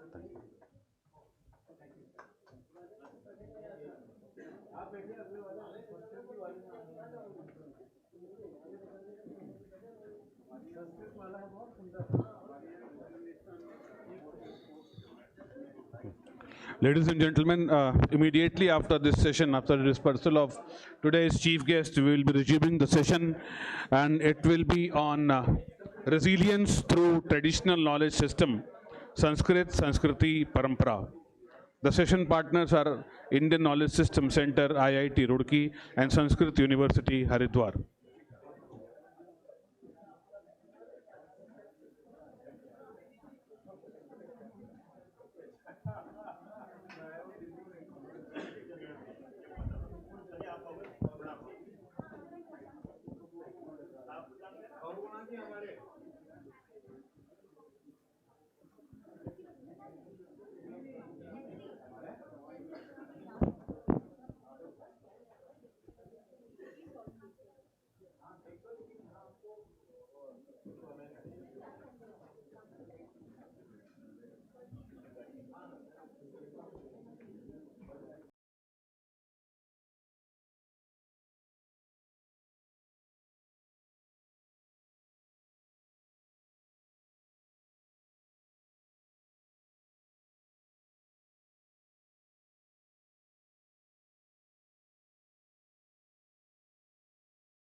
on behalf of Uttarakhand Sanskrit University, welcome you all to this session entitled Resilience Through Traditional Knowledge Systems, Sanskrit, Samskriti, Parampara.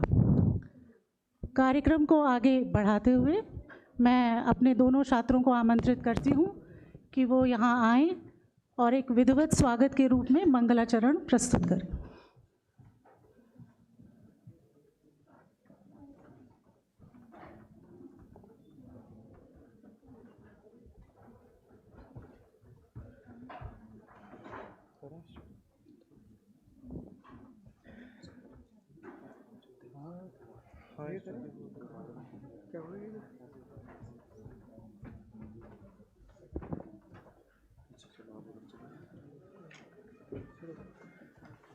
Hari ओम स्वस्ति न इंद्रो वृद्धश्रवाः स्वस्ति नः पूषा विश्ववेदाः स्वस्ति नस्तार्क्ष्योररिष्टनेमिः स्वस्ति नो बृहस्पतिर्दधातु प्रेषदश्वा मारुताः वृष्णिमातरः शुभं जावानो विधते भूयगमायाः अग्निः जीवा मानवाः शूद्रचक्षसो विश्वेनो देवा अवसागमन्यः।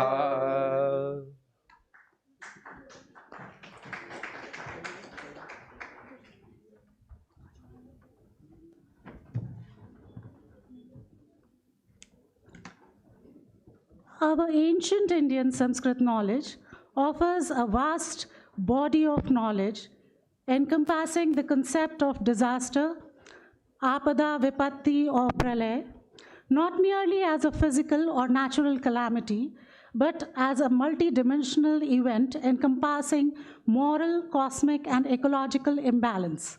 Similarly, Samskriti and Parampara represent the continuity of practices that have sustained communities through generations, promoting harmony between the individual, society, and nature. Nevertheless, this immense wisdom has been forgotten or neglected in modern times due to several reasons, including colonial education systems, modern science and technology, while undervaluing indigenous knowledge, perceiving ancient knowledge as outdated or mythological, etc. Over time, this temperament led to a disconnection from Sanskrit texts and the cultural context in which we thrived. Therefore, it becomes crucial to look back and rediscover the insights of our ancient literature, Samskriti and Parampara, not as a matter of nostalgia, but as a source of sustainable wisdom for the future.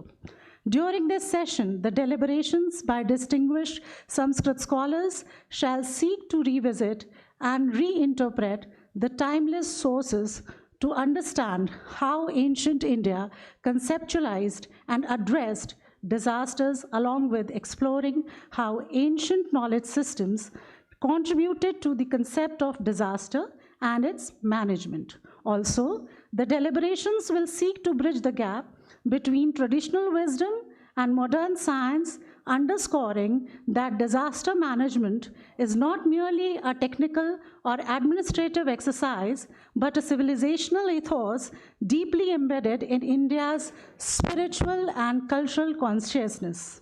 Each speaker will deliver an expert talk, followed by an interactive discussion. We'll have the question-answer round at the end of all the talks, towards the culmination of the session. Without much ado, I would like to invite our Secretary, Sanskrit Siksha, Deepak Kumar Gairola ji, to grace us with his words of wisdom.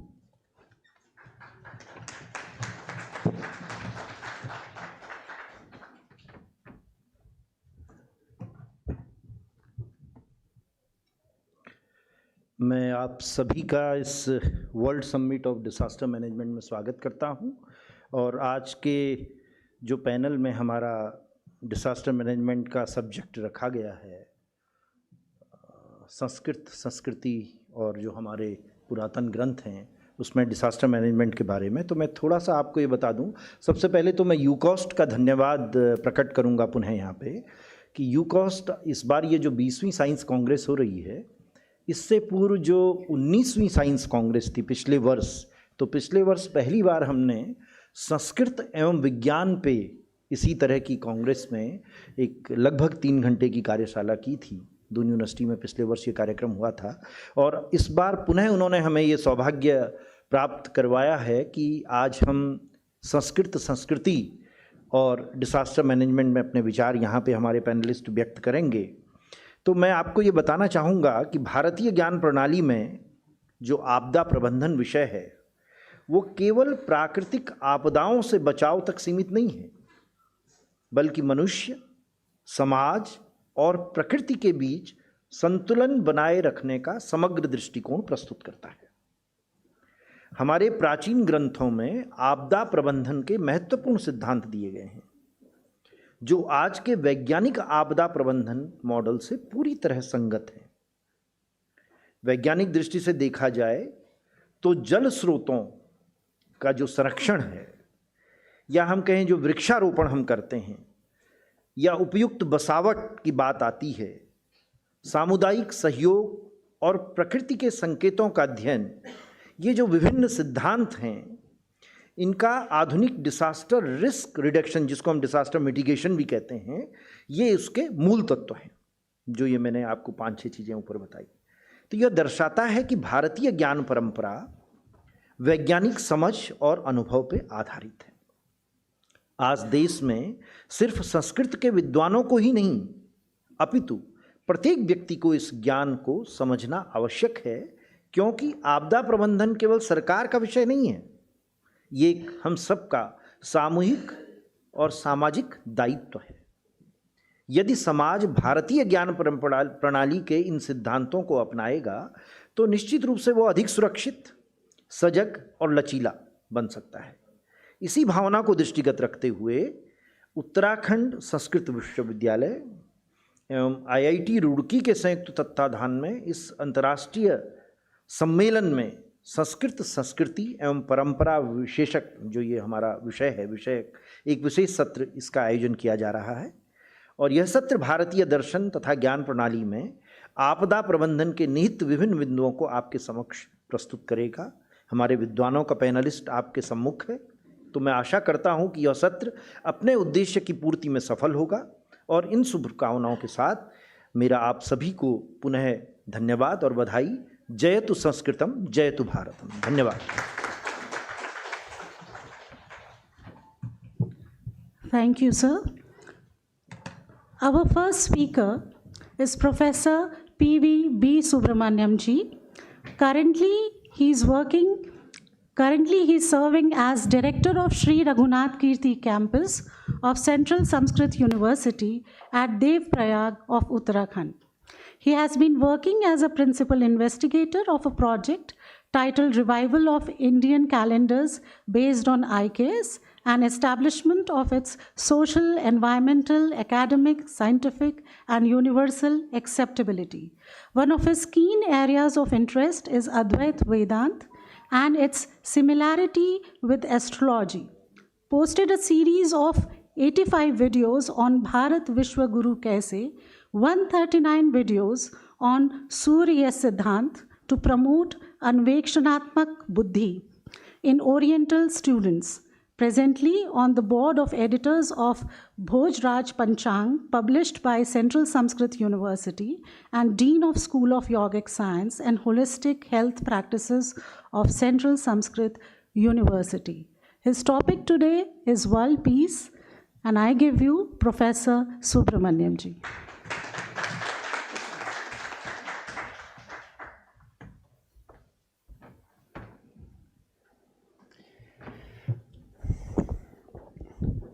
श्रीवेङ्कटाचलाधीशं श्रियाध्यासितवक्षसं श्रितचेतनमन्दारं श्रीनिवासमहं भजे।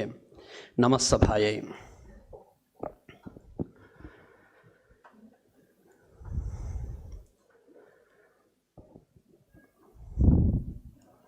जब आज के समय में कोई घोर दृश्य देखने को होता है तो हम सभी इतना ही कहते हैं कि कलयुग आ गया है, और उसकी तुलना हम पीछे के किसी दूसरे युग से नहीं कर पाते हैं। और वह दूसरे युग कैसे था कि नहीं था और क्या बताया है, और उसमें हम कभी टटोलने के प्रयास भी नहीं कर पाते हैं। और दूसरे बिंदु, हाल ही में एक विशेषज्ञ के द्वारा दिया गया बिंदु है, हम प्राचीन ना कह के अक्षुण्ण कहें, एवरलास्टिंग वैदिक knowledge, everlasting Indian knowledge system, what ever it may be. क्योंकि जब हम प्राचीन कह रहे हैं तो हमसे आज के समय के लोग छूट जा रहे हैं। तो ये एक उदाहरण होता है जब वक्ता और श्रोता का जो संबंध है, और वहाँ के श्रोता जहाँ बैठते हैं तो वहाँ पर हम उस दायरे को एकीकृत नहीं कर पाते हैं। अर्थात हमारे श्रोता में उस विज्ञान के अथवा उस आधुनिक विधा के बहुत कम ही लोग सामने आ पाते हैं, क्योंकि वो सामने नाम देखते ही, वह संस्कृत हो, संस्कृति हो अथवा परंपरा हो, वो निकल जाते हैं। तो धीरे धीरे ये हमें और गर्त में ले जा रहा है। तो इसको अक्षुण्ण भारतीय वाङ्मय में, अक्षुण्ण वैदिक वाङ्मय में क्या बिंदु था अथवा क्या बिंदु हैं हमारे डीएनए में, क्योंकि हम जन्य सिद्धांत पे विश्वास रखते हैं। गोत्र भी बोलते हैं, अब किसी भी कारण से बोलते हैं गोत्र, भले हम प्रयास ना करें कि आखिर मैं कौंडिन्य गोत्र का कैसे हूँ और उस कौंडिन्य ऋषि से मेरा क्या लेना देना है, अथवा मेरे कौन सा ऐसे सेल्स में मैंने कौन सा ऐसे डाटा है जो अभी तक हम डिसिफर नहीं कर पाए हैं इत्यादि, भले हम विचार ना करें, किंतु जहाँ जहाँ आवश्यकता होता है वहाँ हम कहते हैं कि मैं अमुक वेद का हूँ, अमुक परंपरा का हूँ, मेरा अमुक सूत्र हैं इत्यादि हम बोलते हैं। कभी कलयुग कहते वक्त हम द्वापर और त्रेता और कृत तक नहीं पहुंच पाते हैं। इस ना पहुंचने के कारण हमारे साथ क्या दिक्कत हो रहा है कि भगवान श्री राम 4000 वर्ष पहले और श्री कृष्ण 2000 वर्ष पहले आ जाते हैं। शोध बहुत सामने आता है और बहुत लोग प्रस्तुत करते हैं और प्रचार प्रसार होता है। पिछले कुछ दिन पहले मैं लेखक गांव में आया था, तो वहाँ एक लड़की बोल रही थी अपने शोधपत्र वाचन में कि सत्य को भी प्रचार चाहिए, क्योंकि जब आप प्रचार नहीं करते हैं तो वो धीरे धीरे समाप्त हो जाएगा। तो वही हम लोगों के साथ भी बहुत हद तक हो रहा है। हम ब्रह्मा को जानते हैं, 100 वर्ष के हैं ब्रह्मा, और एक कल्प उनका एक दिन होता है, एक कल्प रात्रि होता है। उस हिसाब से आप गिन लीजिए कि 100 वर्ष में कितने कल्प होंगे, तो 72,000 वर्ष हो, 72,000 संख्या हुआ कल्प का। एक कल्प में 1000 महायुग हुए, और एक महायुग में कृत त्रेता द्वापर कली 4 हुआ। तो हम कितने पीछे जाते हैं, पीछे जा ही नहीं पाते हैं। हम कुछ ग्रंथ तक सीमित हैं और कुछ विषयों तक सीमित हैं। हम ये जानते हुए भी कि 1000 शाखाएं सामवेद के थे और ऋग्वेद के 121 थे, इतना कहते हुए जो 1-2 शाखाएं बचे हैं उनके अंदर भी हमारे लिए क्या संदेश हैं इसको हम समझ नहीं पाते हैं। महाभारत हो अथवा भागवत हो, यह हमें पुण्य कमाने के लिए हैं, और वहाँ पर हम ये इससे चूक जाते हैं कि ये पुण्य क्या चीज़ है। कर्म करते हैं तो हम यही कहते हैं कि जैसे करनी है वैसे भरनी है, किंतु ये जो भरनी वाली चीज़ माने डीड एक्यूमुलेशन कहाँ पर हो रहा है हम इसको पहचान नहीं पाते हैं। वराह मिहिर कहते हैं कि नरापचारान नियतम उपसर्गः प्रवर्तते। उत्पात जो होता है मनुष्य के अपचार से ही होते हैं। तो यहाँ अपचार का अर्थ ये लिखा हुआ ये नहीं करना वो नहीं करना नहीं है, कि अपचार वही हुआ है कि प्रकृति के जो संगठित माने जो घटक हैं, तत्व हैं, जिनको हम देवताओं का नाम दिए हैं, और प्रकृति के जो घटक हैं जो पंच महाभूतों के नाम से हम जान रहे हैं, उनके प्रति हमारा जो अत्याचार है वो उत्पात में परिवर्तित होता है। तो इसलिए वहीं पर वराह मिहिर कहते हैं कि प्रकृतिर वैपरीत्यम उत्पातः। उत्पाद किसे कहते हैं? प्रकृति अपने प्रकृति से हटकर जब प्रवृत्त होने लगता है उसको हम उत्पाद कहते हैं। वो जो विकृति ही है प्रकृति में वो उत्पाद हैं। उसमें जाने अनजाने में हम सभी दोषी हैं। और भारत मात्र एक ऐसे स्थान है और भारतीय संस्कृति एकमात्र ऐसी संस्कृति है जहाँ पर दैनंदिन जीवन शैली ही प्रकृति के साथ जोड़ने वाली थी। अब उस शैली से हम हट गए हैं। तो हम कैसे डिजास्टर मैनेजमेंट, मैं अचानक जाके किसी गिरते हुए पहाड़ को रोक नहीं सकता हूँ, मैं होने वाले क्लाउड बर्स्ट को रोक नहीं सकता हूँ, किंतु यदि विश्लेषण कर सकते हैं आखिर ये क्लाउड बर्स्ट कहाँ से हो रहा है अथवा ये विपरीत कहाँ से हो रहा है।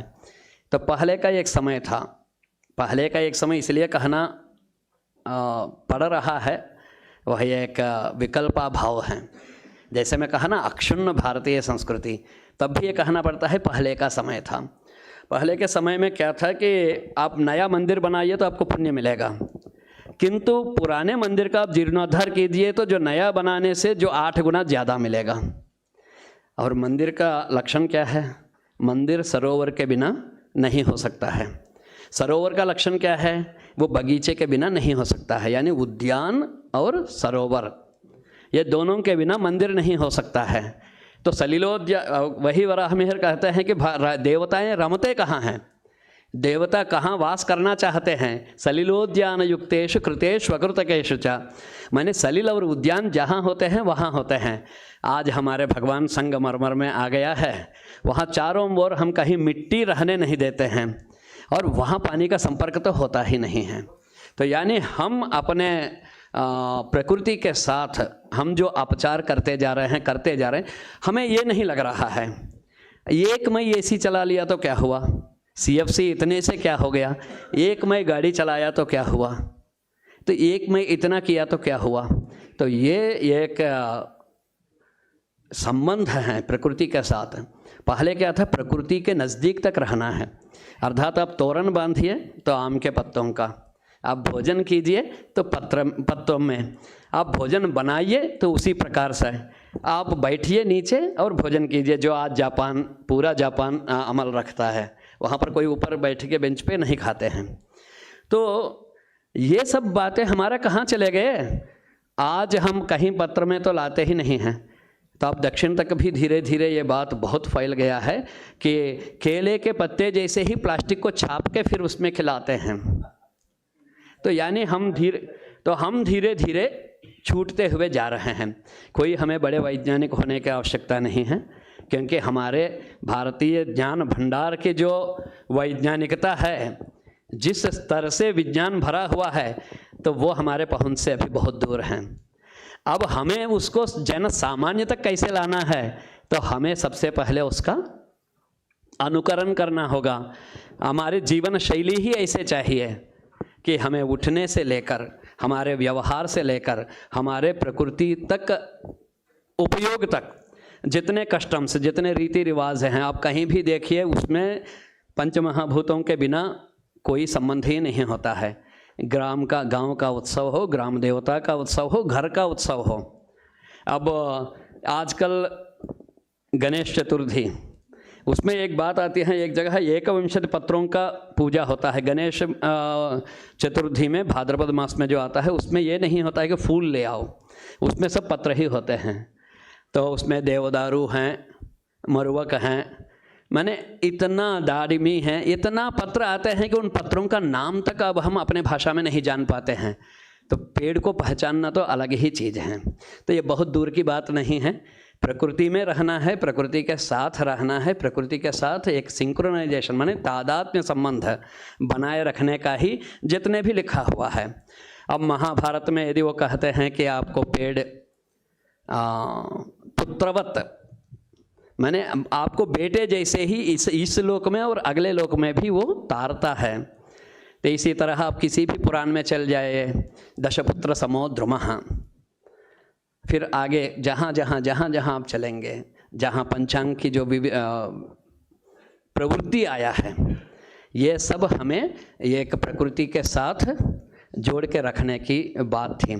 तो अपचार कहाँ से हो रहा है? तो अपचार सबसे हो रहा है। मैं नहीं किया कहने से नहीं।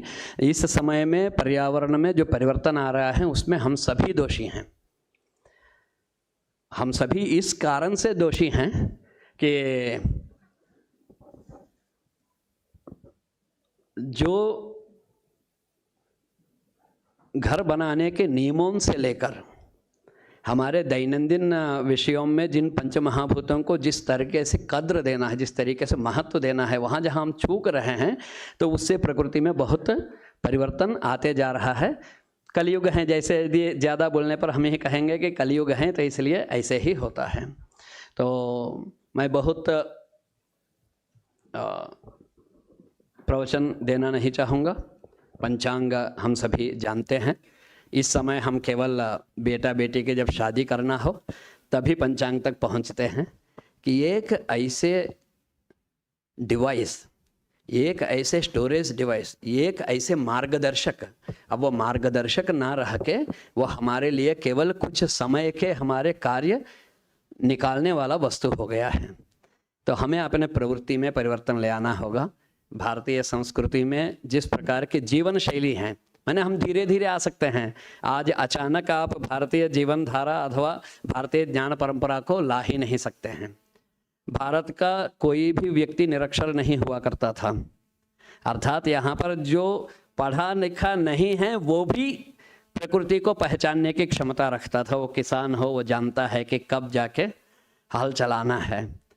इसी प्रकार जितने भी विधाएं हम देखते हैं, जितने भी क्षेत्र देखते हैं, तो सभी को यह जानकारी हुआ करती थी।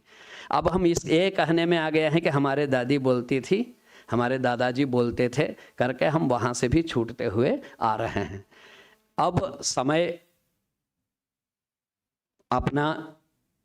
अपने ही तरीके से समय सबको सीधा करता है। तो इसलिए हमें बहुत चिंता करने की आवश्यकता नहीं है कि हम चूक रहे हैं, क्योंकि प्रलय एक वस्तु है। अर्थात जिस तरीके से विज्ञान में द्रव्य और ऊर्जा का संबंध बताया हुआ है, इसी तरीके से हम जितने भी हैं, जैसे कहते हैं ना कि आत्मा मरता नहीं है तो जाता कहाँ है, और कर्म संचित होता है तो होता कहाँ है। तो इन सबका यदि बहुत गहराई से यदि हम चिंतन करते हैं तो यहाँ के विज्ञान वास्तव में आज के विज्ञान से बहुत परे हैं और हमारे पहुंच से बाहर हैं। तो इस पर कोई चिंतन, ये तो उसके लिए असीमित समय चाहिए होता है। केवल एक बात से मैं विराम लेता हूँ। गणितात् सिद्ध्यते कालः, काले तिष्ठन्ति देवताः। हम बहुत बार कहते हैं कि गणित का आविष्कार हमारे यहाँ हुआ है। उसी समय में हम बहकावे में भी आते हैं। हम ये कहते हैं कि शून्य का आविष्कारक आर्यभट्ट हैं। 5वीं सदी का आर्यभट्ट यदि शून्य का आविष्कार किए तो वैदिक वांग्मय में जो शून्य है वो कहाँ से आया? और यदि 5वीं सदी के आर्यभट्ट ही सब कुछ किया तो इस कलयुग के पहले का द्वापर, द्वापर के पहले का त्रेता, तो फिर हम कहानियों में समेट गए। तो इसलिए हमारे चिंतन में हम प्रश्न करते हैं कि कैसे हो सकता है, नहीं हो सकता है, क्योंकि आज विज्ञान इतना आ गया है, इत्यादि जो बातें करते हैं। एक बार वैदिक वांग्मय तक पहुंचते हैं, एक बार वैदिक वांग्मय तक पहुंचते हैं तो फिर वास्तव में वो विज्ञान, विष्णु, ब्रह्मा, आप टीवी सीरियल में ही देखते हैं अभी, एक तो सहस्राक्ष हैं और एक तो चतुर्मुख हैं। तो वास्तव में विश्वव्यापकशीलत्वात् विष्णुरित्यभिधीयते। यूनिवर्स में जो तत्व हैं, विश्वव्यापकशीलता जहाँ है वो विष्णु हैं, वो परे हैं ब्रह्मा से। तो ब्रह्मा कौन होते? ब्रह्मते व्यापनोति ते ब्रह्मा। वो केवल और कुछ नहीं है, सूर्य के किरण जहाँ तक पहुँचते हैं उसको ब्रह्मांड कैसे नापे होंगे। और गणित प्रकृति के वही तत्व हैं। तो अब एक पत्थर ऊपर फेंकने पर नीचे गिरता है तो उसका कितने एंगल में हमने फेंका है, कितने वेग से हमने फेंका है, ये सब पत्थर को पता है, प्रकृति को पता है, भले हम विश्लेषण करने में नहीं कर पाते हैं। तो गणित का भी कोई आविष्कारक नहीं है। गणित प्रकृति का एक घटक है, प्रकृति का नियम है, प्रकृति का नियामक है, और जिसको अपने बौद्धिक क्षमता से ही जिसने अधिकार प्राप्त किया हुआ है, जो भारतीय ऋषि, आज वह प्रथा, वह विधा, हमारे दृष्टिकोण में ही धूमिल हो गया है। तो अतः यहाँ पर एक दृष्टिकोण नवनिर्माण करने की आवश्यकता है और प्रकृति बचाना नारे से नहीं होगा, प्रकृति बचाने का पहलू अपने से ही प्रारंभ होना है। मैं इतना ही कहकर सर्वे भवन्तु सुखिनः कहने से ये कोई नारा नहीं है, ये कोई मंत्र नहीं है, केवल कहने से सभी सुखी होते हैं। वो सभी को सुखी बनाने का पहल अपने से चालू होता है। सर्वे सन्तु निरामयाः, जब प्रकृति निर्मल होगा, निश्चल होगा, तभी निरामय होते हैं। वहाँ पर भी अपना ही दायित्व है। सर्वे भद्राणि पश्यन्तु, ये भद्र क्या वस्तु हैं, माने सब साकार आप अनुकूल ही देखें, फिर माँ कश्चित दुख भाग भवेत। ये कोई एक शांति मंत्र नहीं है, ये प्रतिदिन हमें याद दिलाता है कि हमारा कर्तव्य क्या है और प्रकृति से किस प्रकार से जुड़ना है। मैं इतना ही कहकर यहीं पर विराम लेता हूँ। धन्यवाद। बहुत बहुत धन्यवाद सर। आपने मानव एवं प्रकृति के मध्य जो समन्वय और सामंजस्य आज आवश्यक है उसका हमें बोध कराया। आपने हमें ये महसूस कराया कि हमें अपनी जड़ों से जुड़ने की ज़रूरत है और आज आपदाएं और समस्याएं जिस रूप में हमें दिख रही हैं उसके मूल में कहीं ना कहीं मानवीय गतिविधियां और उसका परिवर्तित स्वरूप जिम्मेदार है। अगर मैं 2 पंक्तियों में सर आपके पूरे उद्बोधन को संक्षिप्त करना चाहूँ तो मुझे 2 पंक्तियाँ याद आती हैं कि वो शख्स बाअमल था मगर ज़िद पे अड़ गया, वो शख्स बाअमल था मगर ज़िद पे अड़ गया, अपनों से दूर होके मुसीबत में पड़ गया, मिट्टी से अपनी जो भी वफाएं न कर सका, वो पेड़ आंधियों में जड़ों से उखड़ गया। सर, हम अगर भारतीय संस्कृति से दूर हुए, भारतीय ज्ञान प्रणाली से दूर हुए तो निस्संदेह हमारा भविष्य खतरे में होगा। आने वाली पीढ़ियों के सामने हमें नतमस्तक होना होगा। आपके उद्बोधन के लिए सर बहुत बहुत धन्यवाद। अब बारी है अगले वक्ता की।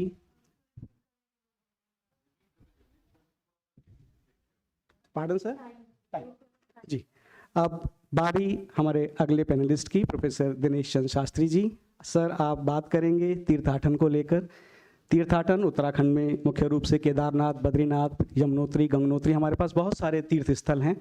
तीर्थयात्री किस प्रकार तीर्थ की मर्यादा को भंग करते हैं और वो किस तरह से आपदा से जुड़ता है, किन बातों का ध्यान रखकर तीर्थाटन को सही मायनों में किया जा सकता है और उसका पुण्य लाभ अर्जित किया जा सकता है। तो तीर्थाटन का कोड ऑफ कंडक्ट क्या है, क्या करें और क्या ना करें, इस विषय पर प्रकाश डालने के लिए मैं उत्तराखंड संस्कृत विश्वविद्यालय के माननीय कुलपति प्रोफेसर दिनेश चंद्र शास्त्री जी को सादर आमंत्रित करता हूँ।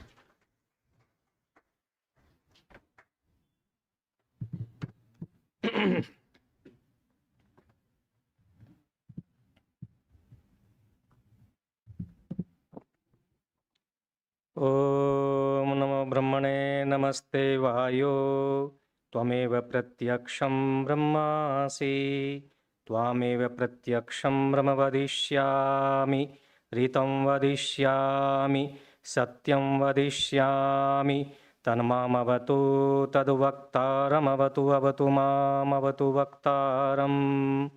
ओम शान्तिः शान्तिः शान्तिः।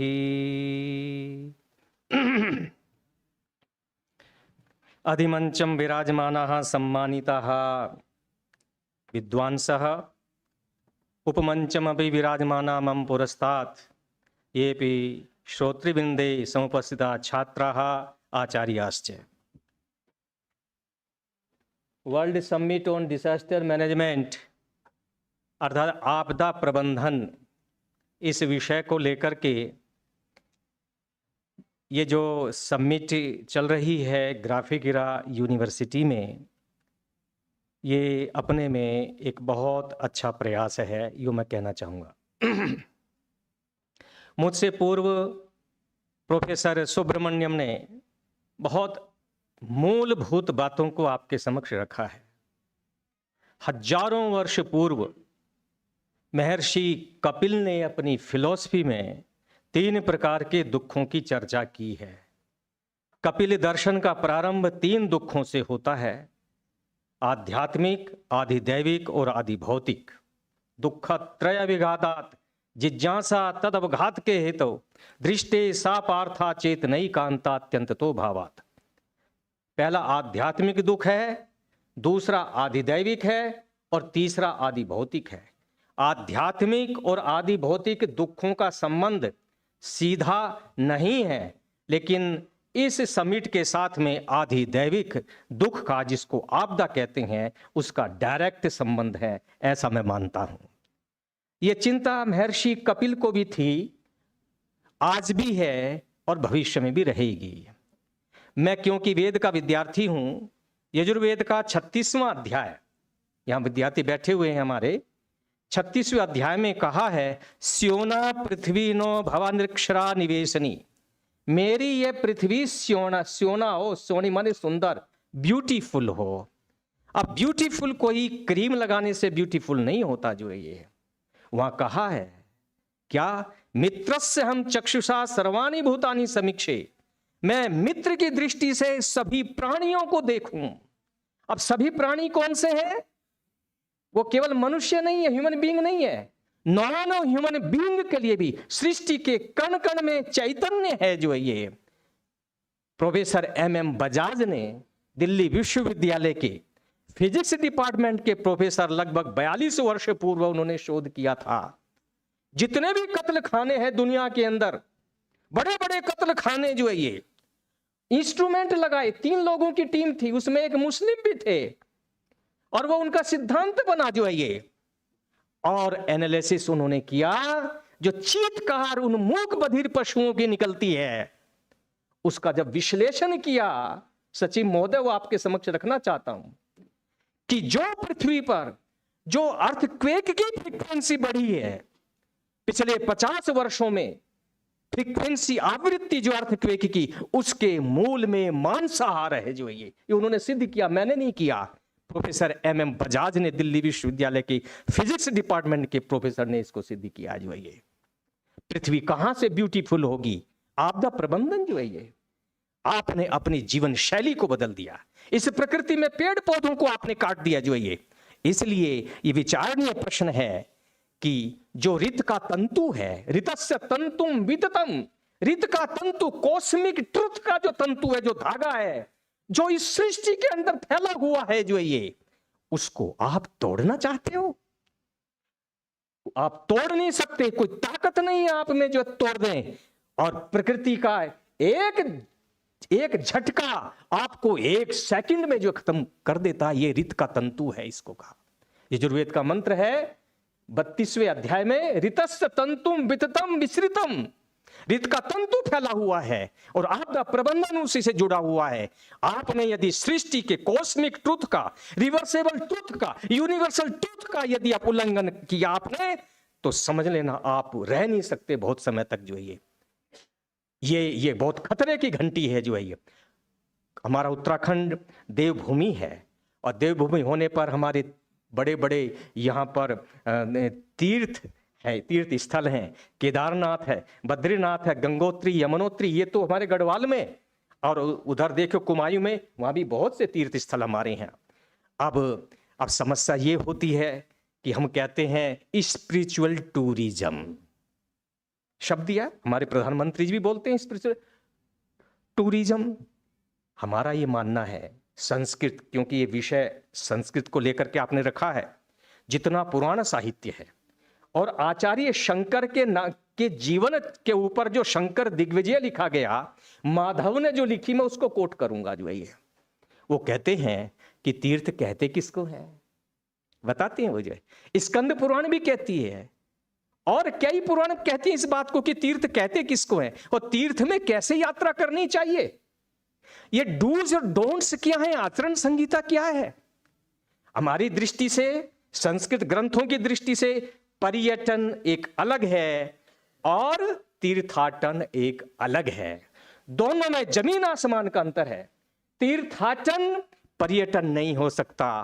कदाचित पर्यटन में यदि अच्छी भावना आपके अंदर है, आप पर्यटन करते करते आपके मन में आता है कि मैं तीर्थ देखूं, तो कुछ अंश में वो समाहित है। परंतु तीर्थ की आचरण संहिता क्या है? हमारे ऋषियों ने, हमारे मुनियों ने, महर्षियों ने आज नहीं, हजारों वर्ष पूर्व इसको देख लिया था जो है ये। मैं आपके समक्ष उसको रखना चाहता हूं।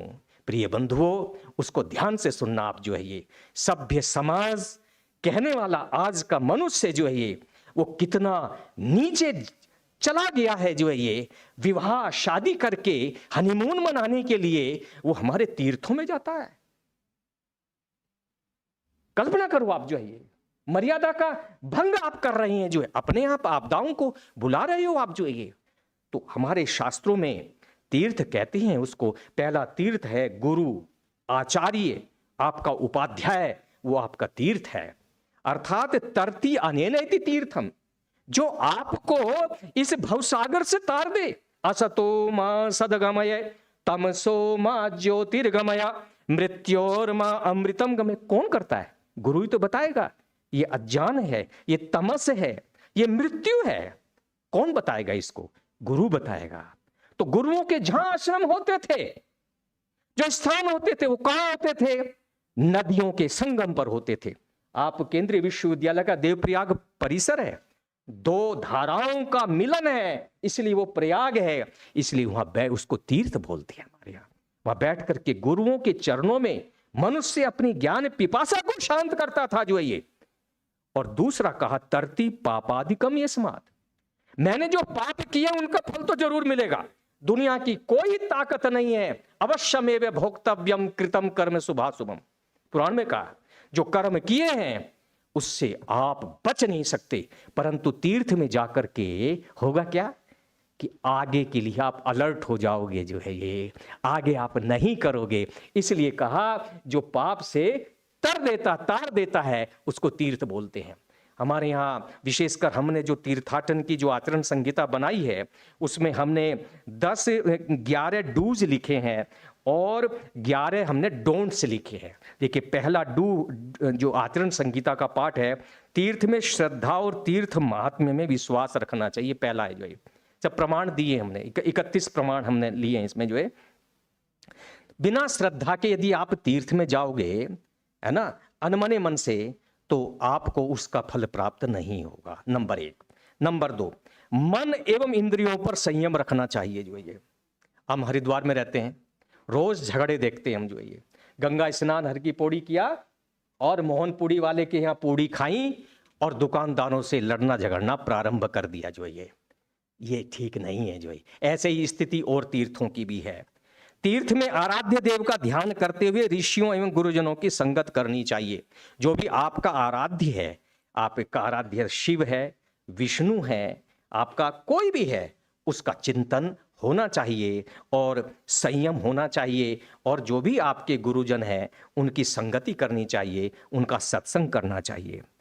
और चौथी बात है, तीर्थ में पैदल यात्रा को परम तप कहा गया है। पैदल यात्रा जो है, तीर्थ पैदल होता था जो है, और आजकल क्या है, 1 घंटे में हम वहां पहुंच जाते हैं। ये तीर्थ की कोटि में नहीं आता जो है ये। धीरे धीरे नंगे पैर जो है ये, हमारी चट्टियां बनी हुई हैं, आज भी हनुमान चट्टी है, दुनिया भर की चट्टियां, वहां रुकते थे विश्राम के लिए। 1 महीना पहले से पैदल चलना प्रारंभ करते थे, पैर में ज्योति नहीं होती थी जो है ये। कितना फायदा होता था जो है ये। और फिर कहते हैं 5वां, तीर्थ में स्वाध्याय, तपश्चर्या, संध्योपासना, हवन आदि करना चाहिए जो है ये। संध्योपासना, हवन, ये सब करना चाहिए जो है ये। और हम क्या करते हैं? हम धूम्रपान करते हैं, हम ड्रिंक करते हैं जो है। क्या नहीं करते आप जो है, बताइए आप। कहने की आवश्यकता नहीं है, ये सब हो रहा है जो है, और उसका दुष्परिणाम हम देख रहे हैं जो है ये। और फिर कहते हैं आहार विहार में संयम रखना चाहिए जो है। आहार के विषय में बोल चुका, अब व्यवहार के विषय में भी संयम होना चाहिए। जो प्राप्त है वह पर्याप्त है की भावना को आत्मसात करते हुए तीर्थ यात्री को संतोषी होना चाहिए जो है। सेटिस्फैक्टरी वो होना चाहिए, सेटिस्फैक्शन उसको होना चाहिए जो है। अपने कार्यों के लिए स्वावलंबी होना चाहिए, सेल्फ डिपेंड जो है। अब करते क्या है कि दोनों कर साथ में चलेंगे जो है ये ठीक नहीं है जो है ये। फिर कहा तीर्थ में सर्वदा सत्य ही बोलना चाहिए, झूठ नहीं बोलना चाहिए जो है ये। और फिर कहते हैं तीर्थ यात्री को सभी प्राणियों के प्रति मैत्री, अहिंसा एवं आदर का भाव रखना चाहिए जो है ये। जीव जंतु मात्र पर जो है ये। और तीर्थ यात्री को यथाशक्ति दुखियों की अन्न, वस्त्र आदि से सहायता करनी चाहिए जो है ये। हमने 11 डूज बनाए हैं और इसके प्रमाण हमने दिए हैं, 31 प्रमाण हमने दिए हैं। फिर कहते हैं क्या नहीं करना चाहिए। जब ये करना चाहिए तो ये सिद्ध हो जाता है सचिव महोदय कि ये नहीं करना चाहिए, विपरीत में जो है। फिर भी मैं आपके समक्ष रखूंगा कुछ विशेष बातें हैं जो नहीं करनी चाहिए जो है ये। अब आप देख लीजिए, पर्यटन डिपार्टमेंट कहीं ऑब्जेक्शन ना करे जो है ये, लेकिन हम तो शास्त्र की बात कर रहे हैं जो है ये, क्योंकि शास्त्र क्या कहता है हमारा, ये हमारी मोरल ड्यूटी है बताना जो है ये। कहते हैं शास्त्रों के अनुसार गोवंश तथा अश्ववंश के द्वारा की गई तीर्थ यात्रा निष्फल हो जाती है जो है। चाहे आप वैष्णो देवी जाओ, चाहे कहीं भी जाओ जो है ये। गोवंश का मतलब है बैल आदि के ऊपर बैठना, अश्ववंश के होता है घोड़े या खच्चर के ऊपर बैठना जो है ये वर्जित है। किसी व्यावसायिक व्यक्ति, यदि ये नहीं है तो कुछ व्यक्ति भी पीछे अपनी कमर पर लोगों को लेकर के जाते हैं। नरयान, डोली, पालकी के माध्यम से तीर्थ यात्रा करने पर तीर्थ यात्री को आधा फल प्राप्त होता है, ये पुराणों में लिखा है। गोवंश, अश्ववंश तो बिल्कुल वर्जित है, लेकिन यदि मनुष्य पालकी आदि में लेके जाता है तो उसको पूरा फल प्राप्त नहीं होता। फिर कहते हैं तीर्थ में अभक्ष्य वस्तुएं जैसे मांस, मदिरा, प्याज, लहसुन, नशीली वस्तुएं आदि का सेवन कदापि नहीं करना चाहिए। और तीसरा है जूते का प्रयोग बिल्कुल वर्जित है, नंगे पैर करना चाहिए। और यदि जूते का प्रयोग करता है तो चतुर्थांश फल की ही प्राप्ति होगी जो है ये। अब आप देखिए उन मुनियों ने कितनी दूर दृष्टि रखी होगी जो है ये, कि आगे आने वाला जो समय है वो कैसा होगा, ये हम सामान्य व्यक्ति नहीं देख सकते। जो ऋषि होते हैं वो क्रांतदर्शी होते हैं, वो आगे का भी देख लेते हैं कि आगे क्या स्थिति होगी जो है। अपवित्र हाथों को, ये बहुत इंपॉर्टेंट पॉइंट है, अपवित्र हाथों को गंगा यमुना जैसी पवित्र नदियों सहित तीर्थ के जल से कदापि नहीं धोना चाहिए। मैं हरिद्वार से आता हूँ, जब ये गंगा बंद होती है सफाई के लिए तो कितने गंदे नाले उसमें स्रोत मिल जाएंगे आपको जो है ये, आप देख सकते हो, उसके चित्र हैं, समय समय पर आते हैं जो ये। तीर्थ में गए हुए तीर्थ यात्री द्वारा दान लेना अनुचित माना गया है। जो तीर्थ में लोभवश दान लेता है उसका यह लोक तथा परलोक दोनों ही नष्ट हो जाते हैं जो ये। तीर्थ यात्रा पति पत्नी को परस्पर सहमति से करनी चाहिए, अर्थात पत्नी के बिना तीर्थ यात्रा नहीं करनी चाहिए। भाई जिसकी शादी होगी उसके लिए लिखा है ये, जिसकी शादी नहीं हुई वो तो कभी भी तीर्थ यात्रा कर ले जो ये, कोई दिक्कत नहीं है। अन्यथा तीर्थ यात्रा का फल प्राप्त नहीं होता, ऐसा स्कंद पुराण में लिखा हुआ है जो मैंने यहाँ कोट किया। पवित्र तीर्थों में छुआछूत का विचार मन में नहीं रखना चाहिए। आज ये करंट टॉपिक है ना। अब बताइए प्रयागराज में है ना 66 करोड़ से अधिक तीर्थ यात्रियों ने जो स्नान किया था, पता था कि ये वो है, ये वो है, ये वो है, पता किसी को नहीं। ऐसे तीर्थ यात्रा में अस्पृश्यता, छुआछूत का ध्यान नहीं होना चाहिए बिल्कुल भी जो है ये कितना सामाजिक सद्भाव का उदाहरण है जो ये। फिर कहते हैं तीर्थ यात्री को तीर्थ स्थानों की गरिमा के प्रतिकूल परिधान धारण नहीं करना चाहिए जो है ये।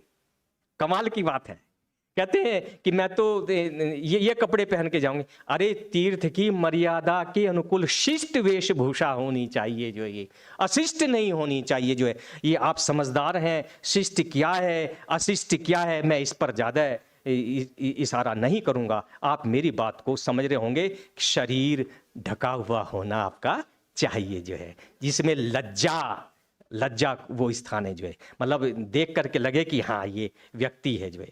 ऐसे भड़काऊ वस्त्र नहीं होने चाहिए जो है। फिर कहते हैं कि तीर्थों के जल में कपड़ा धोना, जल पीटना, उसे तैरकर पार करना, रति क्रिया करना, हंसी मजाक करना, मैल छुड़ाना आदि कृत्य निषिद्ध बताए गए हैं।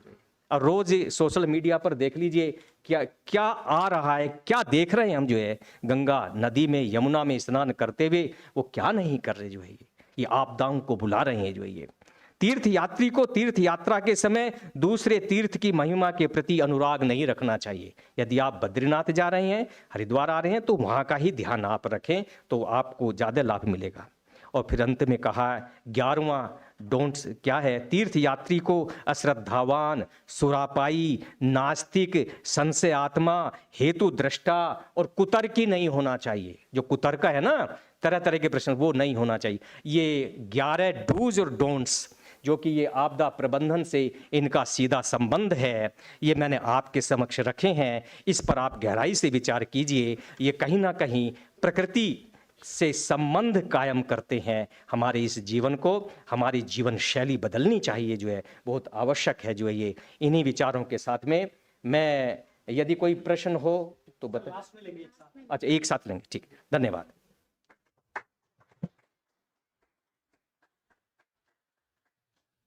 धन्यवाद सर।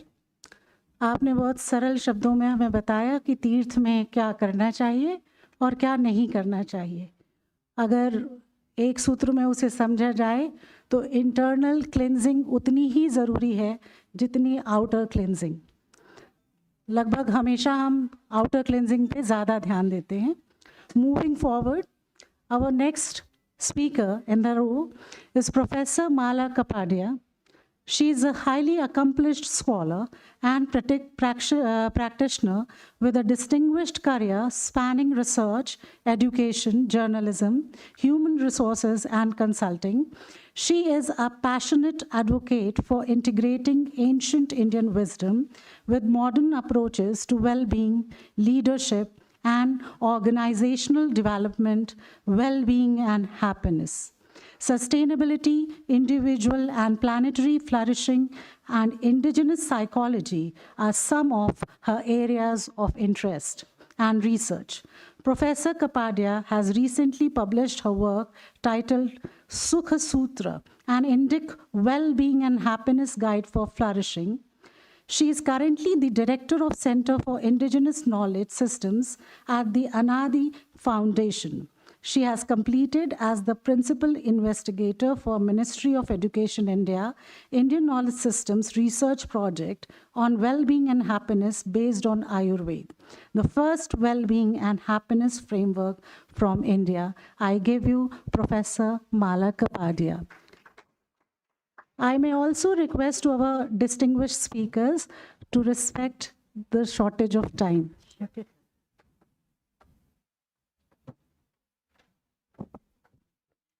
नमस्कारम।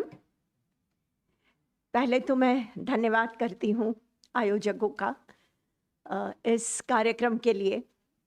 और कल से जो शुद्ध हिंदी कानों में पढ़ रही है, वरना ज़्यादातर कॉन्फ्रेंसेस अंग्रेज़ी में ही होती है, तो यहाँ अच्छा भी लग रहा है कि हिंदी में बात कर रहे हैं हम, और इतने सारे विद्यार्थी हैं। सबसे पहले तो मैं एक कहानी से शुरुआत करूँगी।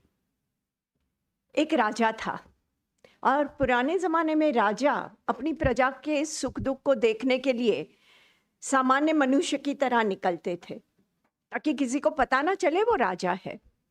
और ये राजा अपने घोड़े पे बैठकर प्रजा में घूमने गया था गांव में, और आगे निकल गया महल से बहुत दूर। मध्याह्न हो रही थी, सूरज सर पे था और प्यास लगी थी। तो खेत में उसने देखा कि कहीं दूर एक ग्राम्य माता, क्योंकि ये कविता है एक्चुअली, और कविता का शीर्षक भी ग्राम्य माता है, ग्राम्य माता खेत में काम कर रही है। तो वहाँ जाके राजा ने पूछा कि मन में तो वो, उसे पता है वो राजा है, इसलिए वो घोड़े से नहीं उतरा, और उसने कहा कि पानी मिलेगा। तो माँ ने कहा पानी क्यों, गन्ना है यहाँ खेत में, गन्ने का रस पिलाती हूँ। माँ ने गन्ना निकाला, काट के रस निकाल के राजा को दे दिया। और गन्ना उसने जब काटा तभी भी बहुत सारा रस उससे निकल रहा था। तो राजा बेध्यानी से, प्यास लगी है, खेतों को देखते देखते पी गया गन्ने का रस। पर उसके मन में एक विचार आया कि फसल अच्छी हुई है, मुझे ज़्यादा कर लेना चाहिए मेरी प्रजा से। और बेध्यानी से उसने वो प्याला दे दिया माँ को और कहा एक और चाहिए, प्यास और है। माँ ने एक और गन्ना निकाला। आपको क्या लगता है क्या हुआ होगा? गन्ने में रस नहीं था या कम हो गया। तो राजा की समझ में कुछ नहीं आया, पर वो वृद्ध माँ थी, वो जमीन पे बैठ गई और रोने लगी। तो राजा ने कहा एक और गन्ना ले लो। इसमें क्या फर्क पड़ता है? बोली नहीं, आप नहीं समझोगे, धरती का रस सूख गया है, और वो इसलिए सूखा है क्योंकि हमारा जो राजा है उसके मन में लोभ जागृत हुआ है। अब राजा को एकदम से वो आहा फीलिंग कहते हैं ना, वो हो गई। घोड़े से उतर के माँ के चरण स्पर्श करके उसने माफी मांगी और कहा मैं ही वो राजा हूं जिसके मन में लोभ आ गया था। हम भारत में हमेशा, मुझे एक दुख होता है, आप लोगों को देखती हूँ, यंग स्टूडेंट्स को, कि अनफॉर्चुनेटली आप पूरा कॉलोनाइज्ड करिकुलम पढ़ रहे हो। भारतीय संस्कृति के बारे में आप ऐसी कॉन्फ्रेंस में ही जान पाते हो, लेकिन हमारी भारतीय संस्कृति एक तरफ क्वांटम फिजिक्स और दूसरी तरफ न्यूरो साइंस दोनों को जानती थी। अब सोचिए ये कितना न्यूरो साइंस है जो जमीन, उसके रस और राजा के मनोभाव यानी साइकोलॉजी को जोड़ती है। और ये अगर हम समझ ले तो आपदा प्रबंधन नहीं करना पड़ेगा। जब पेंडेमिक हुआ तो मेरे लिए तो आयुर्वेद मेरा शोध का विषय रहा है, चरक संहिता मेरे लिए भगवत गीता है। तो जब पेंडेमिक हुआ तो मैंने चरक संहिता खोली और मैंने देखा यहाँ क्या हमारे लिए है, कि इससे बड़ी आपदा क्या हो सकती है। तो उसमें एक पूरा प्रकरण है विमान स्थान में जनपदोध्वंस, और सूत्र में कुछ सूत्र ऐसे हैं जिनको, क्योंकि मैं मैनेजमेंट की प्राध्यापक रह चुकी हूँ, तो बच्चों तक बात पहुंचानी है तो 5P या 3T या तो एक फ्रेमवर्क बनाइए तो उनको आसानी से समझ में आ जाता है। तो उन्हीं सूत्रों से मैंने एक फ्रेमवर्क बनाया है जनपदोध्वंस, जो हमारी वर्तमान आपदा का ही प्रतीक है। तो आचार्य चरक कहते हैं कि हम अभी है इस समय में जहां पेंडेमिक है, जनपदोध्वंस है, ये क्यों हुआ? तो समय में पीछे जाए तो विकृत वायु, जल, देश और काल की वजह से, क्लाइमेट चेंज की बात है। आयुर्वेद ने क्लाइमेट चेंज शब्द नहीं लिखा है, विकृत लिखा है सिर्फ।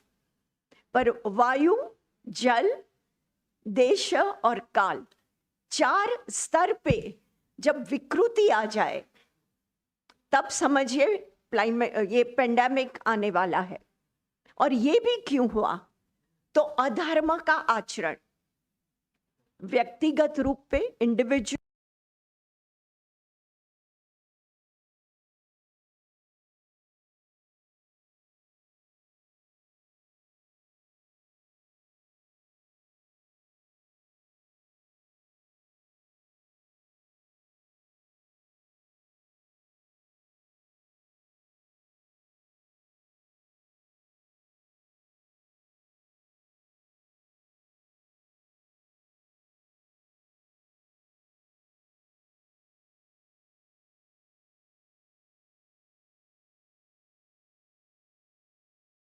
धारण करता है, जो हमें सस्टेन करता है, वो धर्म है। और रित की बात हो चुकी है, तो रित से धर्म और धर्म से आचरण। तो धर्म का जब लोप होता है व्यक्तिगत रूप, सामाजिक रूप या राजकीय रूप पे, और आज हम देख रहे हैं कि जो सुपर पावर देश कहलाते हैं उनकी तो इकोनॉमी ही वॉर इकोनॉमी है। विश्व में कहीं ना कहीं युद्ध ना करवाए तो उनकी इकोनॉमी तो ठप हो जाए। तो अधर्म तो है ही, हर जगह है। और अब आचार्य चरक बात करते हैं कि इसका, उन्होंने तो न्यू वर्ल्ड ऑर्डर ऐसे कोई शब्द नहीं प्रयोग किए, पर न्यू वर्ल्ड ऑर्डर कैसे आएगा? तो अधर्म से धर्म की तरफ जाना है, व्यक्ति को, समाज को, उद्योग और उद्योगपतियों को, और आगे चल के राजकीय नेताओं को, अंतरराज्य और अंतरराष्ट्रीय स्तर पे। तो ये एक जब फ्रेमवर्क मैंने देखा तो मैंने कहा भारतीय ज्ञान परंपरा का यही है कि सबसे पहले वो हमें जीवन दृष्टि देते हैं, the world view. How do you look at the world? Do you look at it as a resource और do you look at it as mother earth? क्योंकि जब हम माँ कहते हैं पृथ्वी को, पृथ्वी सुप्त है हमारे यहाँ, भूमि सुप्त है, पृथ्वी को जब हम माँ कहते हैं तो उसको आप गंदा नहीं कर सकते, उसको आप अधर्म से, आचरण से कलुषित नहीं कर सकते। और वेस्टर्न वर्ल्ड इंडस्ट्रियल रेवोल्यूशन 1 से 4 तक क्या रहा है? Nature is a resource and people are a resource, so we look at each other as a resource. And इसीलिए वो सेक्रेडनेस जो होनी चाहिए जीवन दृष्टि में, क्योंकि हम कहते हैं नदी माँ है, पर्वत पिता समान है, तो जब हम सेक्रेडनेस लाते हैं, और ये मैं तो देख रही हूँ हवाई से लेकर न्यूजीलैंड तक सारे इंडिजिनियस कल्चर्स में एक ही समानता है कि वहाँ मनुष्य केंद्र में नहीं है, केंद्र में प्रकृति है। और केंद्र में प्रकृति है, इसलिए आपदा का विचार प्रबंधन तो बात की बात है, आपदा की सोच तक का भी हम अपनी जीवन शैली में प्रबंध करते हैं ऐसे कि आपदा ना हो। आपदा आए और फिर प्रबंधन करना ये तो बाद की बात है, पर आपदा ना हो इसलिए हम क्या कर सकते हैं? और इसलिए हमारे सनातन धर्म में, हमारे शास्त्रों में पंच ऋण की बात है।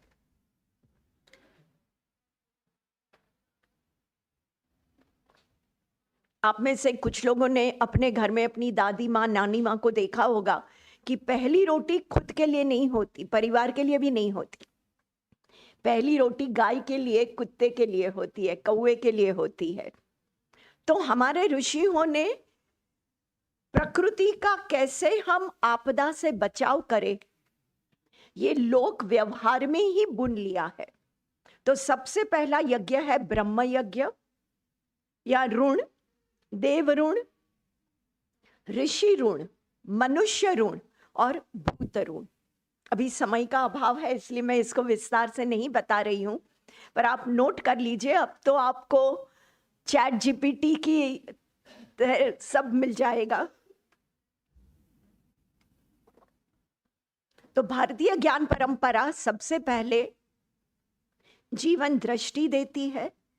वो दृष्टि से, वर्ल्ड व्यू से हमारे मेंटल मॉडल्स बनते हैं। वो मेंटल मॉडल्स हमें जीवन मूल्य देते हैं और जीवन मूल्य से लौकिक प्रयोजन होता है, हमारी प्रैक्टिसेस होती है। हम हमेशा कर्तव्य बेस्ड, ड्यूटी बेस्ड समाज रहे हैं, हम राइट बेस्ड नहीं रहे। आजकल जो प्रोटेस्ट चल रहे हैं वो राइट बेस्ड है, पर हम हमेशा कर्तव्य बेस्ड थे।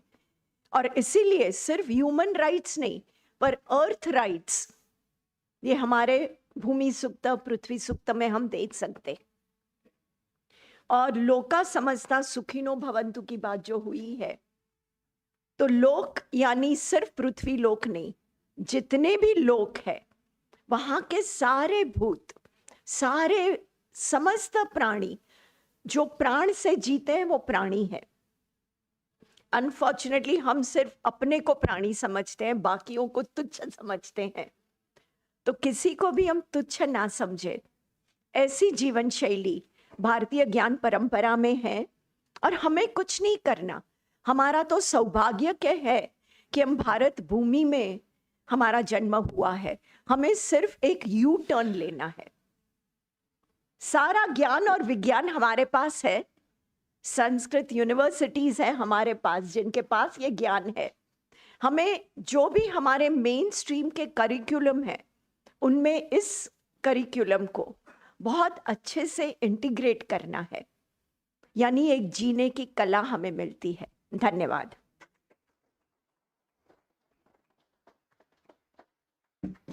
धन्यवाद मैम, बहुत ही सरल शब्दों में आपने बताया कि किस तरह से अपनी जीवन शैली को नियोजित करके हम इन आपदाओं से बच सकते हैं। आपने बताया कि कॉलोनाइज सिलेबस की वजह से आज की यंग जनरेशन बहुत दूर चली गई अपने ट्रेडिशंस, अपनी लाइफस्टाइल से, उसी कॉलोनाइज सिलेबस को पढ़ के हम भी बड़े हुए हैं मैम। फॉर्चुनेटली मैं एक संस्कृत यूनिवर्सिटी में हूँ आज, और उसके चलते आज ये अवसर है कि हम इन चीज़ों पर बात भी कर रहे हैं और काम भी कर रहे हैं। अब मैं बुलाना चाहूँगी हमारे अंतिम स्पीकर को, professor Vindumati Dwivedi ji from Uttarakhand Sanskrit university. She has done extensive research in the field of Advait Vedant Upanishads and other fields of Sanskrit and Indian knowledge system. So please, ma'am, grace us.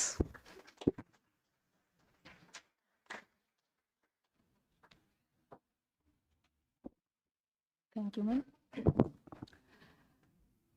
मंचस्थ सभी महानुभावों को अभिवादन के साथ मैं वागर्थाविव संपृक्तौ वागर्थ प्रतिपत्तये जगतः पितरौ वंदे पार्वती परमेश्वरौ भवानी शंकरौ वंदे श्रद्धा विश्वासरूपिणौ याभ्यां विना न पश्यन्ति सिद्धाः स्वान्तस्थमीश्वरम्। अभी मैडम ने जिस कहानी के माध्यम से हमारे धरती माँ के प्रति वह संवेदना जो कि हम निर्जीव और जड़ मानते हुए महसूस नहीं कर पाते कि धरती जड़ है, लेकिन भावनाओं को किस तरह से ग्रहण करती हैं हमारे सभी पंच महाभूत, इसका सटीक उदाहरण हमें मिला। हम जानते हैं कि हमारा जो ये संस्कृति और परंपरा, ये हमें टॉपिक मिला है, इसमें धर्म के आधार पर आचरण अगर हम कर रहे हैं तो हम प्रकृति के साथ न्याय कर रहे हैं, क्योंकि माता भूमि पुत्रो हम पृथिव्याः हमारी अवधारणा है। और यत्र विश्वम भवत्येक नीडम की बात हम कहते हैं कि सारा विश्व ही एक नीड के समान है, एक घोंसला के समान है। अर्थात हम सभी एक दूसरे से कैसे जुड़े हुए हैं, किस तरह से हम सभी एक दूसरे के लिए हैं, एक दूसरे से हैं, ये सारी बातें अपने आप स्पष्ट हो जाती हैं। एक एक वस्तु हमारे पंच महाभूत जो कि हम कहते हैं कि जिनके बिना अस्तित्व संभव ही नहीं है, वह सत रज और तम के न्यूनता और अधिकता के आधार पर हम सजीव निर्जीव जड़ चर अचर इस रूप में विभाजित हो जाते हैं। संस्कार हमारे जो होते हैं वे सदैव हमें इस ओर प्रेरित करते हैं कि कैसे हम त्याज्य और ग्राह्य का दोनों का विभेद करते हुए त्याज्य को त्यागते ग्राह्य को अपनाते हुए चलें। और हम अभी हमारे वीसी सर ने यहाँ पे एक उदाहरण जो दिया कि किस तरह हम राम राज्य की जब परिकल्पना करते हैं तो कहते हैं कि फूल ही फल ही सदा तरु कानन रहें एक सत गज संग गज पंचानन, जो दोनों विरोधी माने जाते हैं, लेकिन जब भावनाएं पॉजिटिव हैं तो विरोध सारा समाप्त है। और इस तरह हमारे संस्कृत साहित्य में जो संस्कारों के और इस तरह पर्यावरण संरक्षण की बात कही गई है, तो हम सभी जानते हैं कि जब पर्यावरण हमें अनुकूल मिलता है तो हमारा कवि एक बात कहता है कि द्रुमा सपुष्पा सलिलम सपद्मम सरह सुरम्य पवन सुगंधि सुखा प्रदोषा दिवसाश्च रम्याः सर्वं सखे चारुतरं वसंते। इस तरह अगर हम पर्यावरण के प्रति अपने दायित्व का निर्वहन करते हुए, अपने कर्तव्य पालन को करते हुए पर्यावरण की सुरक्षा संरक्षा के प्रति डिवोटेड रहेंगे तो सदैव स्वस्थ समृद्ध सुखी जीवन व्यतीत कर पाएंगे। और इसी के लिए हमारी ये जो समिट होती हैं, संगोष्ठी होती है, पर्यावरण संरक्षण की बात कही जाती है, हमारे भारतीय ज्ञान परंपरा में वेदों से लेकर के उपनिषदों से होते हुए ब्राह्मण आरण्यक उपनिषद, ये सारे आरण्यक ग्रंथ तो जंगलों में रह करके ही लिखे गए। वहाँ ऋषि कितने कठोर तपस्या करके वहाँ पे अपना जीवन यापन कर रहे होंगे, लेकिन चूंकि पर्यावरण के साथ एक सकारात्मक संबंध था और दूरदृष्टि थी और सब कुछ संपन्न हो सका, इतना ऋषियों ने हमें इतना अच्छा शास्त्र दिया। वेद पुराण उपनिषद सब हमारे सामने आए। उपहवरे गिरीणाम संगमे च नदीनाम धिया विप्रो अजायत। क्योंकि नदियों के संगम पर ही और पर्वत की गुफाओं में ही तो वह बुद्धि प्रस्फुटित हुई, जिसके लिए हम कहते हैं कि मनीषियों ने, ऋषियों ने जिसे अपने प्रज्ञा चक्षु से देखा, उसी को लिपिबद्ध करके, उसी को शब्दबद्ध करके मंत्र के रूप में हमें दिया।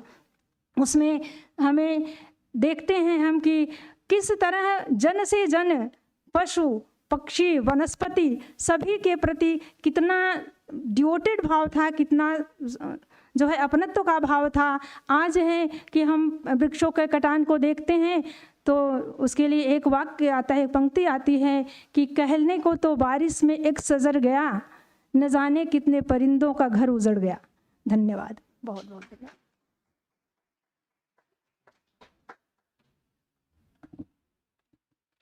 बहुत बहुत धन्यवाद मैम। सेशन में अब बारी है हमारे सम्मानित अतिथियों के सम्मान की, तो मैं अनुरोध करूंगी हमारे vice chancellor sir professor Dinesh Chandra Shastri ji एवं इस सेशन के कोऑर्डिनेटर डॉक्टर विनय सेठी जी से कि वे हमारे आज के अतिथि सुब्रमण्यम जी का सम्मान करें प्लीज़।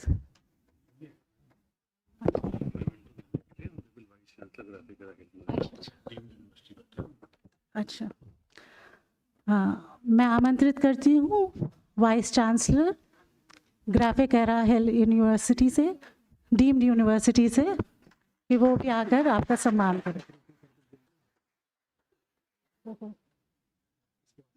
हाँ।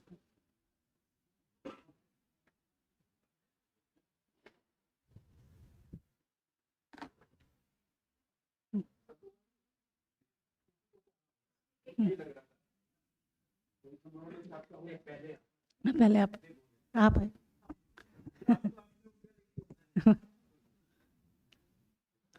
हमारे सचिव महोदय,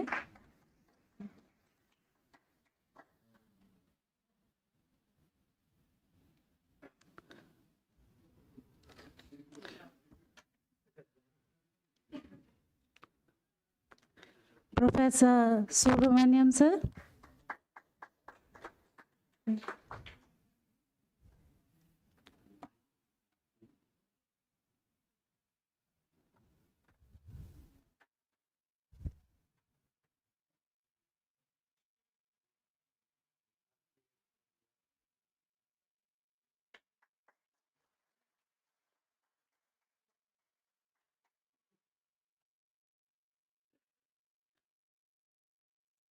डॉक्टर सेठी और डॉक्टर निधि से अनुरोध है कि वो हमारे vice chancellor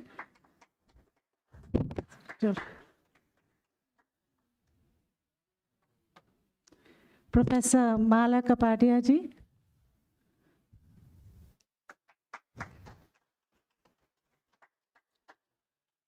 professor Vindumati Dwivedi जी,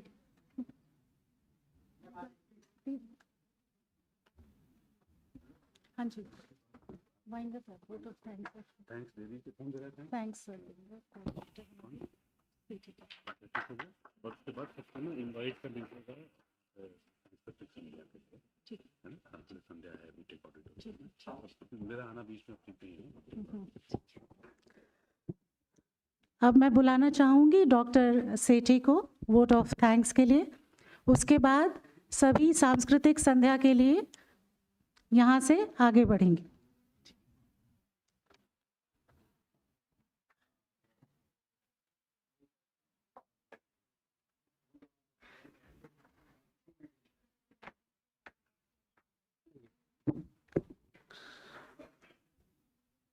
मैं सर्वप्रथम Uttarakhand state council of state and technology के डीजी सर, पंत सर और समस्त अधिकारियों का आभार व्यक्त करना चाहता हूं कि उन्होंने world summit on disaster management में उत्तराखंड संस्कृत विश्वविद्यालय एवं IIT रुड़की के संयुक्त तत्वावधान में इस सत्र के आयोजन की अनुमति प्रदान की।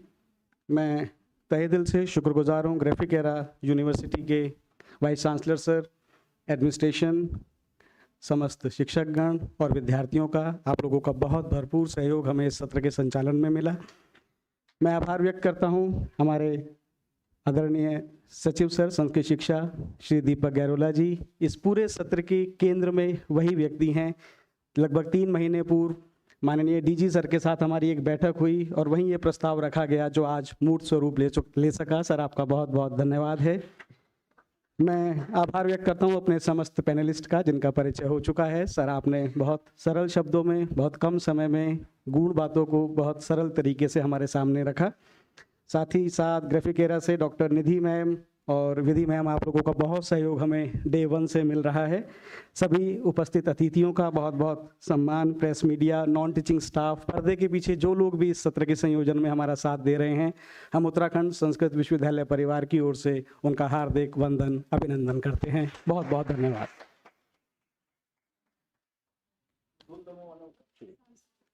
इस सत्र के बाद एक ढोल दमोह का एक अलग से कल्चरल सेशन ऑर्गेनाइज होगा। आप सबसे अनुरोध है हमारी पारंपरिक विरासत को नज़दीक से समझने के लिए उस सत्र में आप लोग अवश्य प्रतिभाग करें। और मैं सर की अनुमति से सत्र समाप्ति की घोषणा करता हूँ। बहुत बहुत धन्यवाद।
जय बोला कहना सुका बोला महादेवा जय बोला कहना सुका बोला महादेवा जय बोला हीरा जय बोला हीरा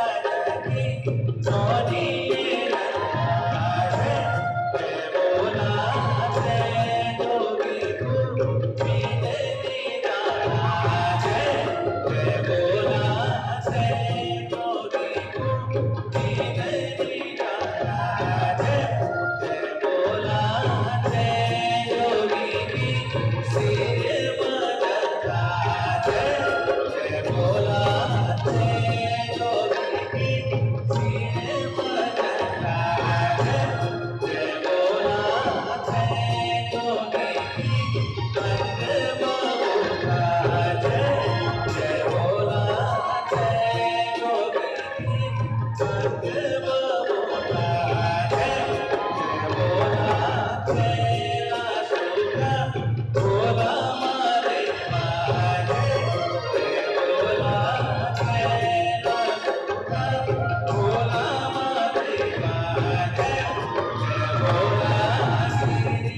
में लाने वाले हैं गणेश वंदना, पहाड़ी बोलियों की मिठास के साथ एक शुभ आरंभ की प्रेरणा के साथ।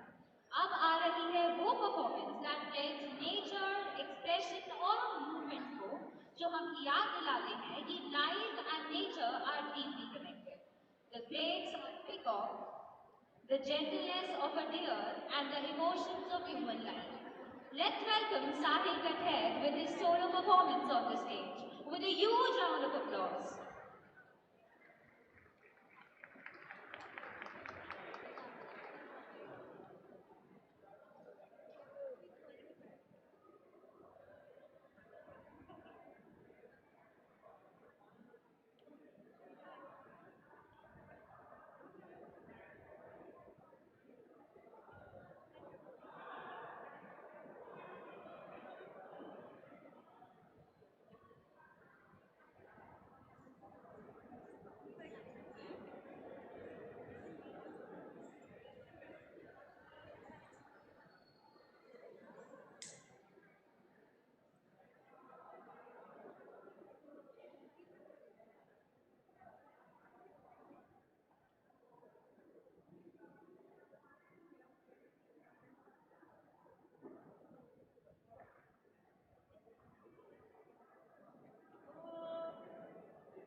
What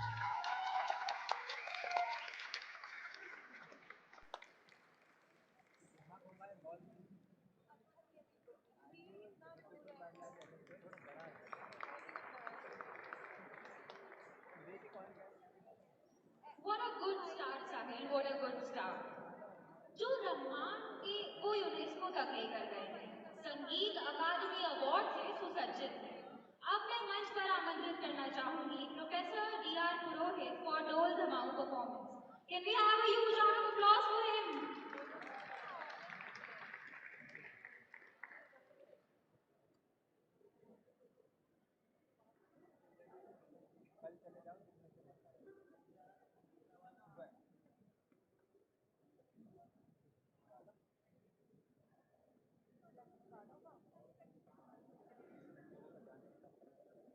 I invite on the dais Dr. Sonlal, the Dhol Maestro. Sonlal जी, आ जाइए अपने साजबाज के साथ। सुकारू दास जी, आप भी आ जाइए अपने साजबाज के साथ।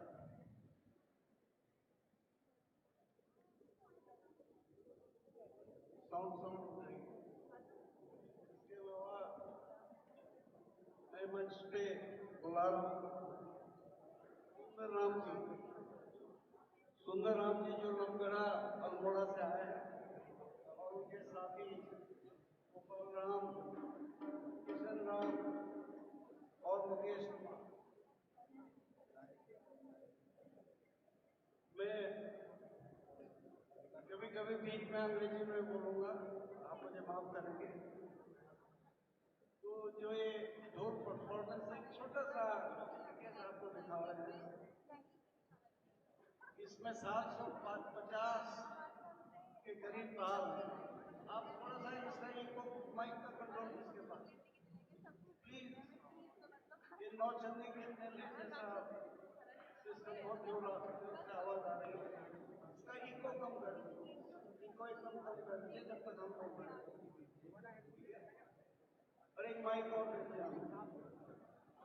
बहुत ज्यादा इको हो रही है, वैसे ही ये जो ऊपर का चल रहा है इको इसमें ज्यादा है, अब इको कम तो साउंड इसको चाहिए, एक माइक और रखिए साउंड के लिए। फिर भी आपने इको कम नहीं किया, इको कम कर दीजिए, एकदम कम कर दीजिए। तो हम एक साथ थोड़ा सा शब्द नौबत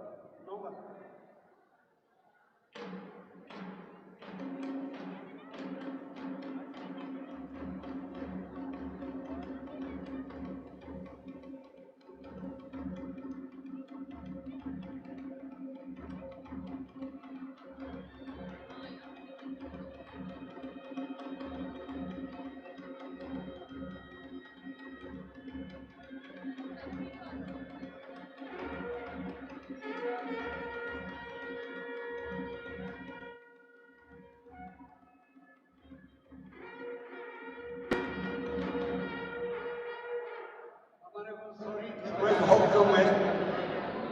ये जो नौमत लमगढ़ा के इलाके की है, सुंदर राम जी ये इसके बहुत जानकार है नौमत के, क्योंकि एक एक करके हम और ताल बताएंगे। आप थोड़ा धोया करें। डॉक्टर सोहनलाल को HND गढ़वाल यूनिवर्सिटी श्रीनगर में उनके ढोल ज्ञान के आधार पर उनको D.Litt की उपाधि प्रदान की है 2 साल पहले।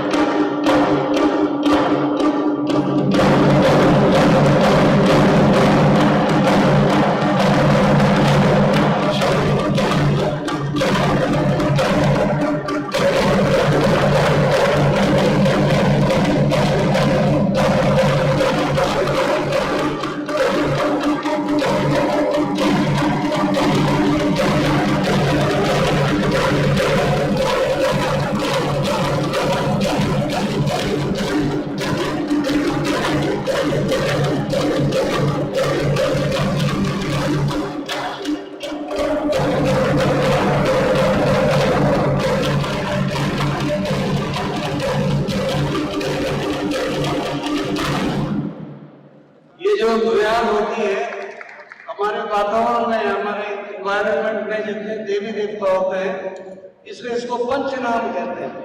हर एक क्षेत्र में 5 प्रमुख देवता होते हैं, इसलिए पंचनाम देवताओं के ताले बजाए जाते हैं। इसके बाद में तो जल्दी 2020 का मैच है ये। मैं सुंदर राम जी से प्रार्थना करूंगा कि नौमत बजाए, नौमत, और फिर दोबारा बजाए।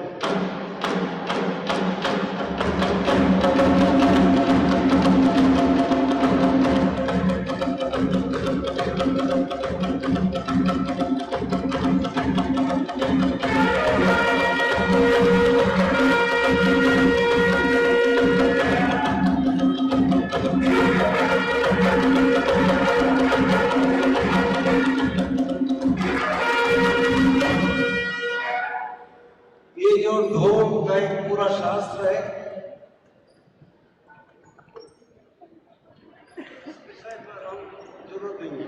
इस विषय पर लोग की शास्त्रज्ञों की बहुत रुचि रही है।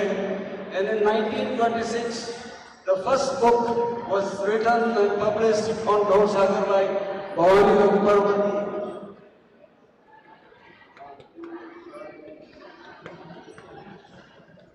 In 1932, the second book was published by Brahmanand Thapia on Dhol Sagar. In 1956, some material was published by Govind Jatak and Mohanlal Babur on Dhol Sagar. In 1968, some research was conducted, PhD research was conducted by Professor Vijay Singh of Kumaon University, Vijay Krishna Kumaon University. In 1995, a book was published by this press, what is the name of that press code? Press Dugatta. And then in the year 2002, I also published a book. In 2004, Vichar Das published a book. In 2008, Professor Andrew B. Otter of Macquarie University published a book. And in 2015, Stefan Fiol also published some material on the book. So therefore, Jubilee Swabi around 2010 published a book on Dhol Sagar. So dear friends, it has drawn the interest of many, because the Tal of Dhol has attracted many scholars, many artists of this region. It is putting across the class and creed. So therefore, it is a very important science. And Sonal and Shukardas, ये उनका selection सिलसिलानी university में visiting professor के लिए भी हुआ। अब ढोल का मैं आपको थोड़ा फटाफट बताता हूँ। ये जो ये ढोल है, इसके कुछ पार्ट्स हैं। इसको कहते क्या कहते हैं? कुंडली, जो रिंग है नाग कुंडली, जिसमें ये पूरे खींचे रहते हैं। ये उठेंगे तो ढोल अच्छा बजेगा, दबेंगे तो नहीं बजेगा। और इसको जोड़ने वाले सर है हमारा सर, ठीक है। और इसको थामने वाली ये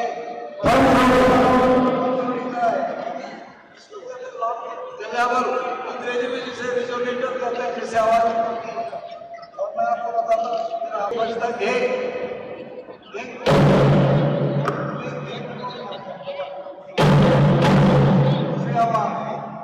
पूरी से पूरी घे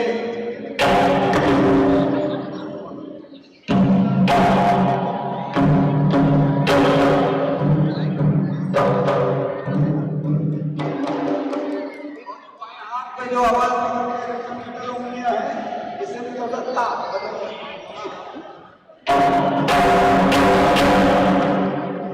ये तमाम है। इसको बोलना है एक रो है, एक रो है।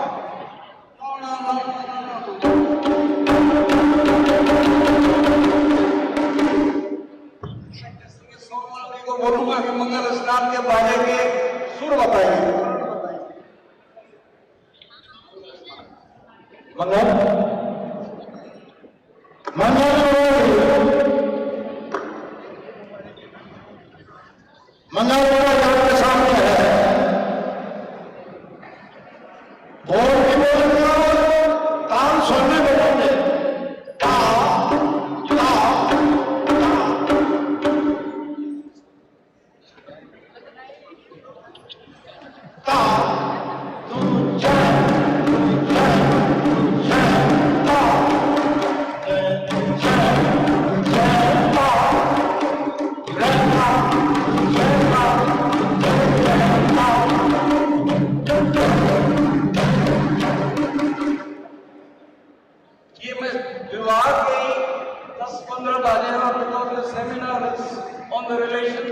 नेचर, इंडस्ट्री एंड सोसाइटी, ये जो है मछली के ऊपर से होके, जो नदी के ऊपर से होके बारात गुजरती है, तो मछलियां ताकि प्रसन्न हो उनके लिए एक विशेष ताल बजाया जाता है जिसको कहते हैं मच्छी फाट।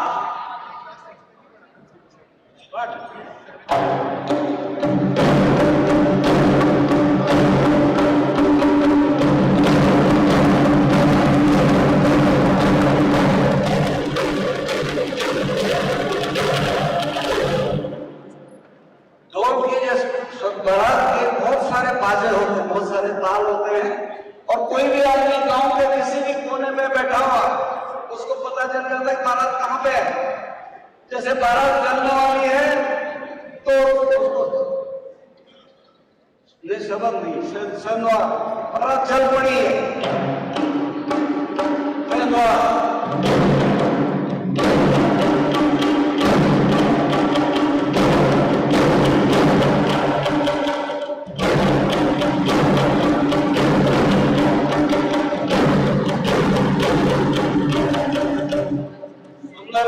आप भी बारात चलने वाला बाजा बनेगा,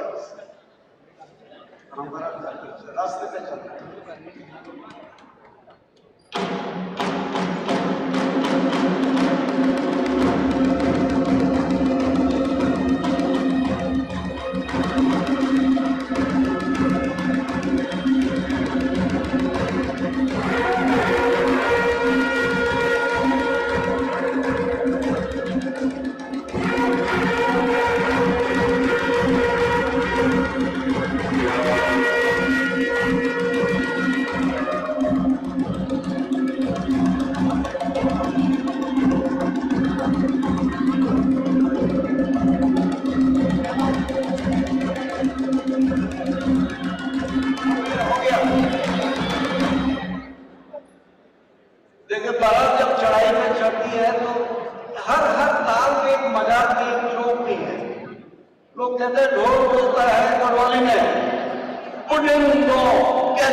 ठिकाना देता था जग जीतते थे। और उधर से लड़की जो थी उसके पैर ठीक नहीं थे, तो लड़की वाला ताल बजा रहा, जब चलेगी तब दिखेगी, जब चलेगी तब दिखेगी, जब चलेगी तब देखेंगे। ऐसे संकेत भी चलते थे ढोल के साथ। तो बहुत सारी चीजें ढोल के साथ जुड़ी हुई है। और मैं ढोल पे जो क्या बोला, बहुत सारे ताल है, मुझे लगता है कि ये पूरा दिन लग जाएगा इतने तालों को सुनाने के लिए। 2000 में हमने बीज संस्था की मदद से एक महीने का एक वर्कशॉप आयोजित किया था, और उस वर्कशॉप में हम लोगों ने पाया कि 750 ताले ढोल की हैं। तब देखिए कुल 150 ताले हैं ढोल की, 750 ताले हैं, अलग अलग उत्सव की, अलग अलग गीतों की ताले हैं। मैं आखिर में मैं चाहूंगा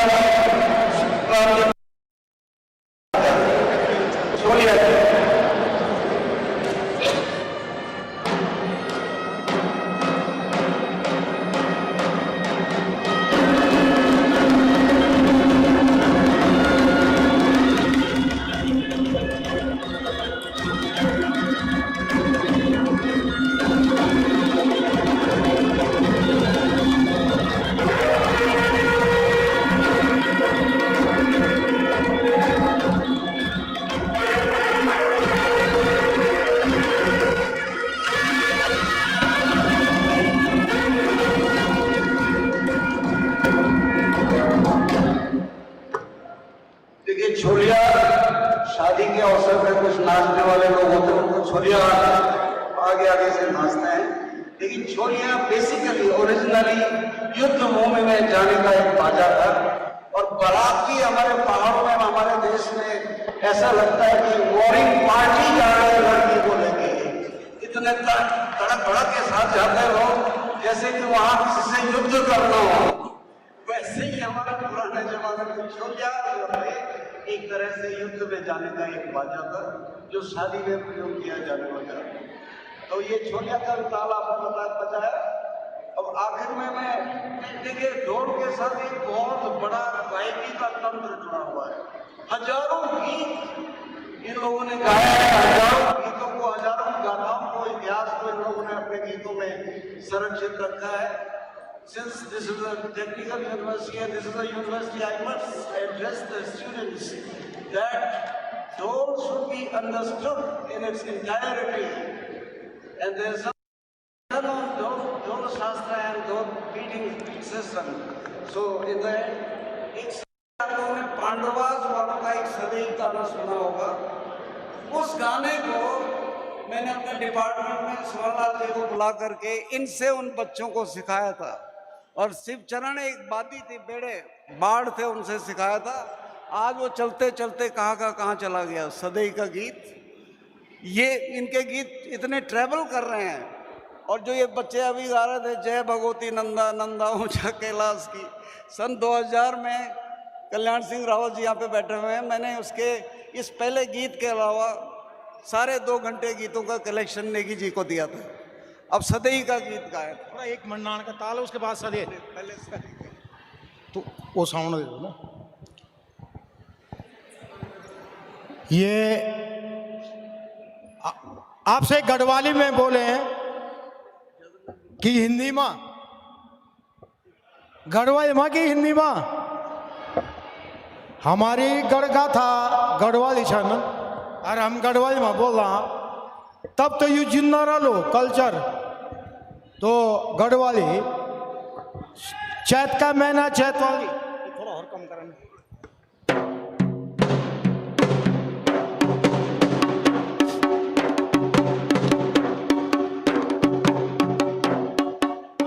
भला भलो वाना भलो भयाना वही देवा को।